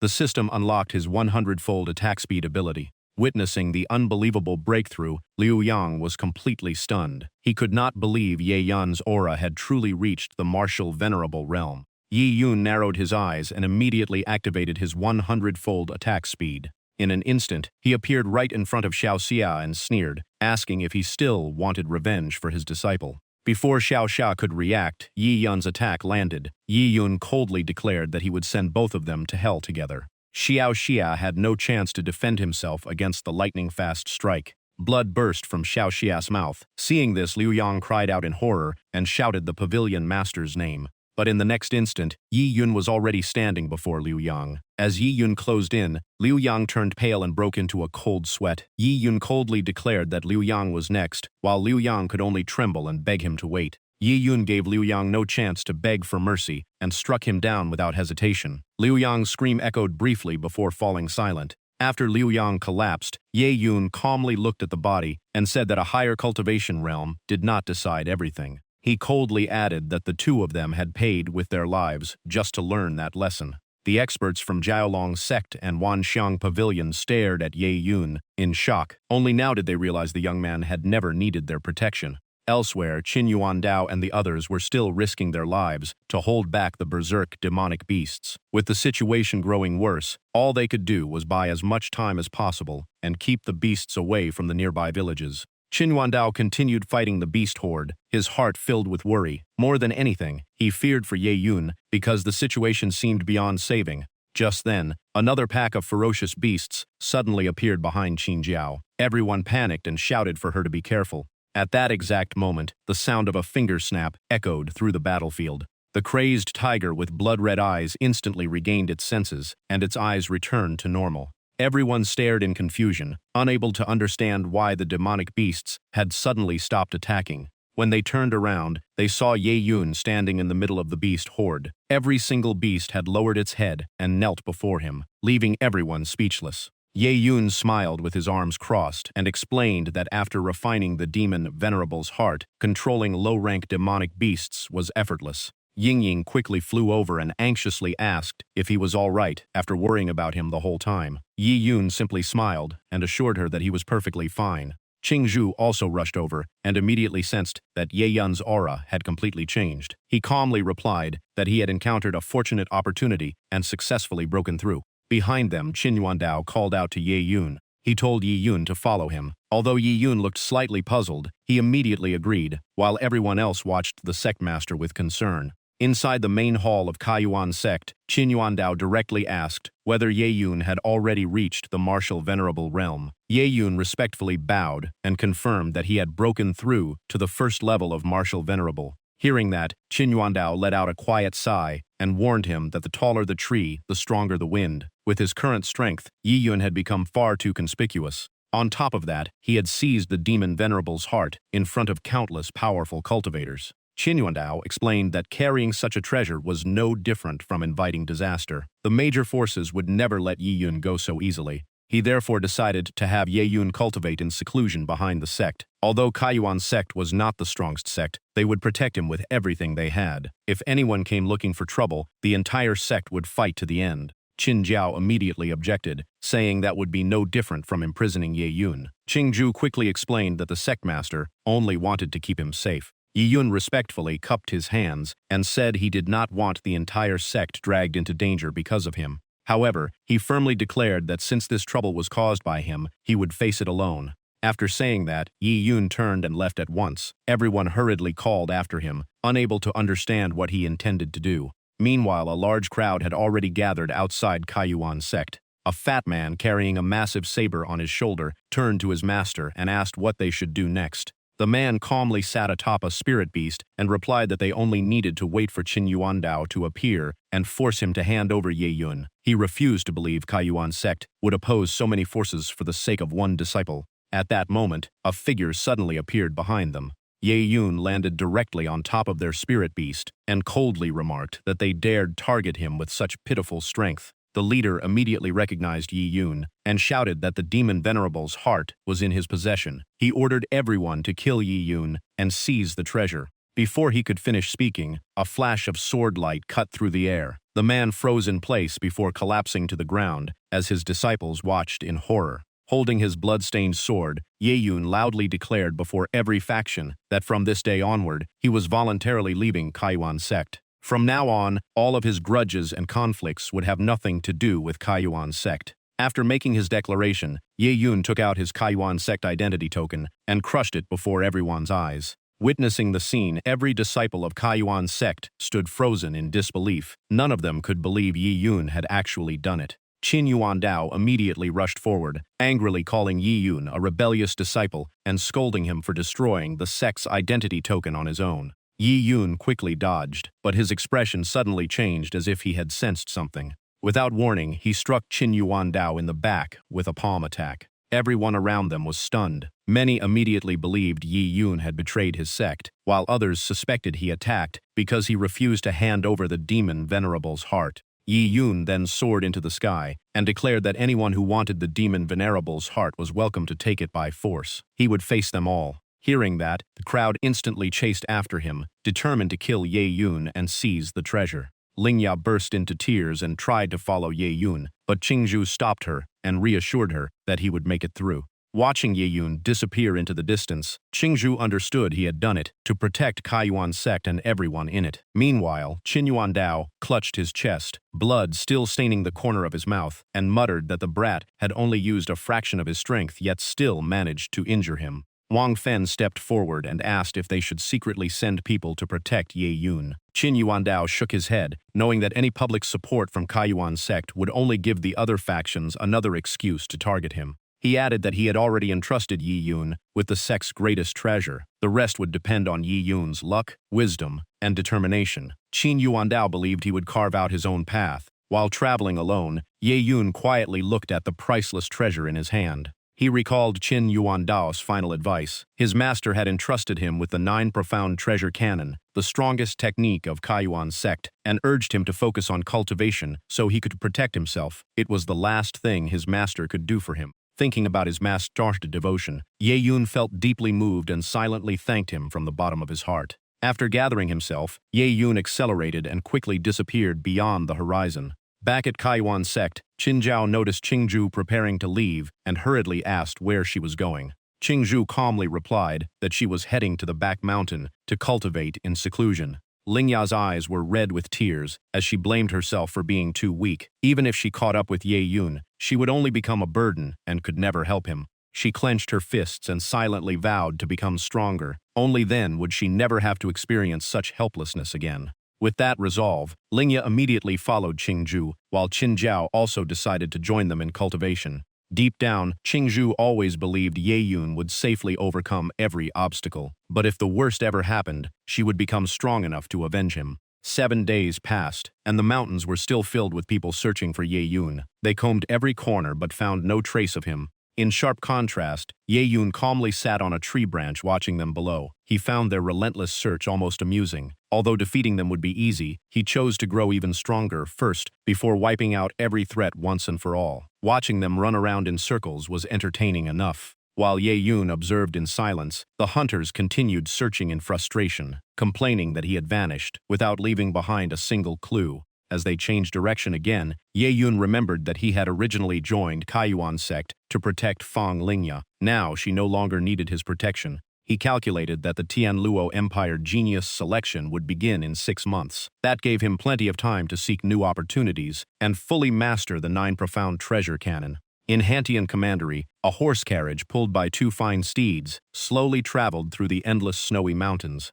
Inside the carriage, Wu Mei rested her chin on her hand with a bored expression. She complained that the training journey was no fun because everyone stopped her from fighting whenever a powerful demonic beast appeared. Uncle Zhang smiled warmly as he drove the carriage and reassured her that the journey had already been worthwhile. Her cultivation had improved greatly, and the family head would surely be pleased when they returned. Just as the carriage continued forward, everyone suddenly heard strange sounds coming from ahead. Wu Mei immediately drew her sword, her eyes turning alert as she asked Uncle Zhang what the noise was. In the next instant, a ferocious 6th-rank flame lion appeared before them. Uncle Zhang's expression changed as he realized the danger. He could not understand why a 6th-rank demonic beast had appeared in a place where such creatures should never exist. Before they could recover from the shock, another 6th-rank flame lion emerged, trapping the 2 of them in a deadly encirclement. Wu Mei tightened her grip on her sword and prepared to fight, but Uncle Zhang quickly stopped her, insisting she was no match for 2 of these beasts. Before he could finish speaking, one flame lion lunged forward and struck Uncle Zhang head-on. Seeing Uncle Zhang injured, Wu Mei cried out in panic. At the same time, the second flame lion charged straight toward her. At the most critical moment, a figure suddenly appeared in front of her. With a single kick, Yi Yun sent both flame lions flying. Yi Yun stood there with his upper body bare, his well-built muscles showing the results of countless days spent hunting demonic beasts. Looking around, he muttered that the rest of them had finally caught up. Turning to the two of them, Yi Yun explained that he had been hunting demonic beasts in the mountains. They had probably fled here while escaping from him, and he hoped they had not been caught up in the chaos. Wu Mei looked at Yi Yun with flushed cheeks and awkwardly replied that neither of them had been hurt. Yi Yun casually lifted one of the beast corpses and smiled, saying it happened to be the 106th rank beast he had hunted. Wu Mei and Uncle Zhong were completely stunned. They could not believe someone around her age had single-handedly killed 106th rank demonic beasts. Wu Mei quickly invited Ye Yun to stay and chat. Hearing her call, Ye Yun stopped and turned back toward them. Later, at the Wu family residence, Patriarch Wu Yuntian warmly welcomed Ye Yun after hearing the entire story from his daughter. Wu Yuntian introduced himself and sincerely thanked Yi Yun for saving her life. He explained that the Wu family always repaid kindness, so he would grant Yi Yun the status of an honored guest and allow him to represent the family in the upcoming Hanling Heavenly Pool trial. Hearing the name Hanling Heavenly Pool, Ye Yun looked puzzled. Wu Mei smiled and said it was only natural since he had spent so much time cultivating in the mountains. She explained that the Hanling Heavenly Pool of Hantian Commandery would open in just 3 days. It was the most precious cultivation ground in the entire region. According to Wu Mei, cultivating in the Hanling Heavenly Pool could improve a warrior's physique, greatly increase cultivation, and those with exceptional talent might even awaken spiritual sense. The mention of spiritual sense immediately caught Yi Yun's attention, and he asked her to explain further. He recalled what he already knew. Spiritual sense was an extremely rare power closely tied to a cultivator's soul. Most people who possessed it were born with it, while methods to awaken or strengthen it through external means were almost non-existent. Wu Mei smiled and continued that the Hanling Heavenly Pool only opened once every 3 years. Since its energy was limited, only a small number of people could enter, and all the entry slots were controlled by the 3 great families. She hoped Ye Yun would represent the Wu family as repayment for saving her life. While waiting, Ye Yun wasted no time. He had already mastered the 9 profound treasure canon that Qin Yuandao had passed down to him. The system displayed Ye Yun's current status. He had reached the 2nd level of Martial Venerable, and his experience was already close to breaking through to the 3rd level. Looking at his techniques, martial skills, and equipment, Ye Yun could still feel tremendous untapped power within himself. He believed the Hanling Heavenly Pool would push his strength to an entirely new level. On the day of the tournament, the host stepped onto the arena in Hantian Commandery and greeted everyone in attendance. He introduced himself as Li Xiao, the city lord of Hantian City and the organizer of this year's competition. After recalling the fierce battles of the previous tournament, Li Xiao announced the rules. This year, the 5 strongest geniuses from each of the 3 great families would compete, and every family could also invite outside participants. The tournament would consist of 109 matches, with the rankings determined entirely by victories. Yi Yun listened carefully as Li Xiao emphasized that injuries or permanent disabilities during battle were each participant's own responsibility. However, anyone who intentionally killed an opponent would be severely punished. A member of the Wu family standing beside Yi Yun curiously asked why he was still observing the arena so carefully when the matches were about to begin. Yi Yun calmly replied that he was looking for an opponent tough enough to survive his attacks. What interested him most was finding the strongest fighter with the greatest endurance. Yi Yun's gaze quickly settled on the Zheng family's seating area. The man beside him immediately introduced the young expert as Tu Hong, the strongest contender in the entire tournament. Hearing that, Yi Yun asked about his background. According to the introduction, Tu Hong's origins were shrouded in mystery. No one knew where he came from, and rumors even claimed he was not from the Tianluo Empire. Even so, his talent was terrifying. At just over 20 years old, he had already reached the 6th level of Martial Venerable. The man explained that Tu Hong had met Wu Mei once and instantly fell for her. He went straight to the Wu family to propose, but she rejected him because she refused to marry a stranger. After that, Tu Hong joined forces with the Zheng family, the Wu family's biggest rival. In return for helping them win the championship, they promised to do everything possible to help him marry Wu Mei. That was why the Wu family urgently searched for a powerful outsider to face Tu Hong. The man warned Ye Yun to be especially careful, but Ye Yun shook his head because Tu Hong was not what caught his attention. Ye Yun had already fixed his eyes on the two old men standing behind Tu Hong. Both carried the aura of martial emperors. The two elders wore black robes and radiated a cold and dangerous presence. Ye Yun rubbed his chin. If even martial emperors served as bodyguards, then Tu Hong's true background had to be extraordinary. At that moment, Li Xiao raised his hand and announced that all contestants should step onto the arena to draw lots and begin the main tournament. The opening match was set between Tu Hong and Li Ming. As soon as the fight began, Tu Hong looked down on his opponent. He crushed Li Ming with ease in almost no time. In the stands, Wu Yuntian frowned after realizing Tu Hong was even stronger than expected, while Wu Mini could not hide her concern for Ye Yun. Soon it was Yi Yun's turn in the 21st match. As expected, he easily defeated his opponent and claimed the win. Li Xiao loudly announced that the tournament had reached its final stage. Only 6 contestants remained, and each could choose an opponent. After the remaining battles, the 3 undefeated fighters would become the final winners. Carrying his sword, Tu Hong stepped forward and stared at Ye Yun with open hostility. He coldly asked if Ye Yun was the man Wu Mini had been watching throughout the tournament. The thought made Tu Hong curl his lips into a murderous smile. Without another word, he charged forward. Wu Mini had long been his target, and anyone who got close to her would pay the price. Tu Hong's explosive speed even shocked Wu Yuntian, while Wu Mini quickly shouted for Ye Yun to be careful. As the sword slashed down, Ye Yun calmly raised 2 fingers and caught the blade, stopping the attack instantly. He looked at Tu Hong and asked coldly if that was all the strength a 6th-level martial venerable had. With only 2 fingers, Ye Yun snapped the sword in half. He then calmly told Tu Hong to use his full strength, or the fight would be too boring. The impact blasted Tu Hong backward, and disbelief filled his face.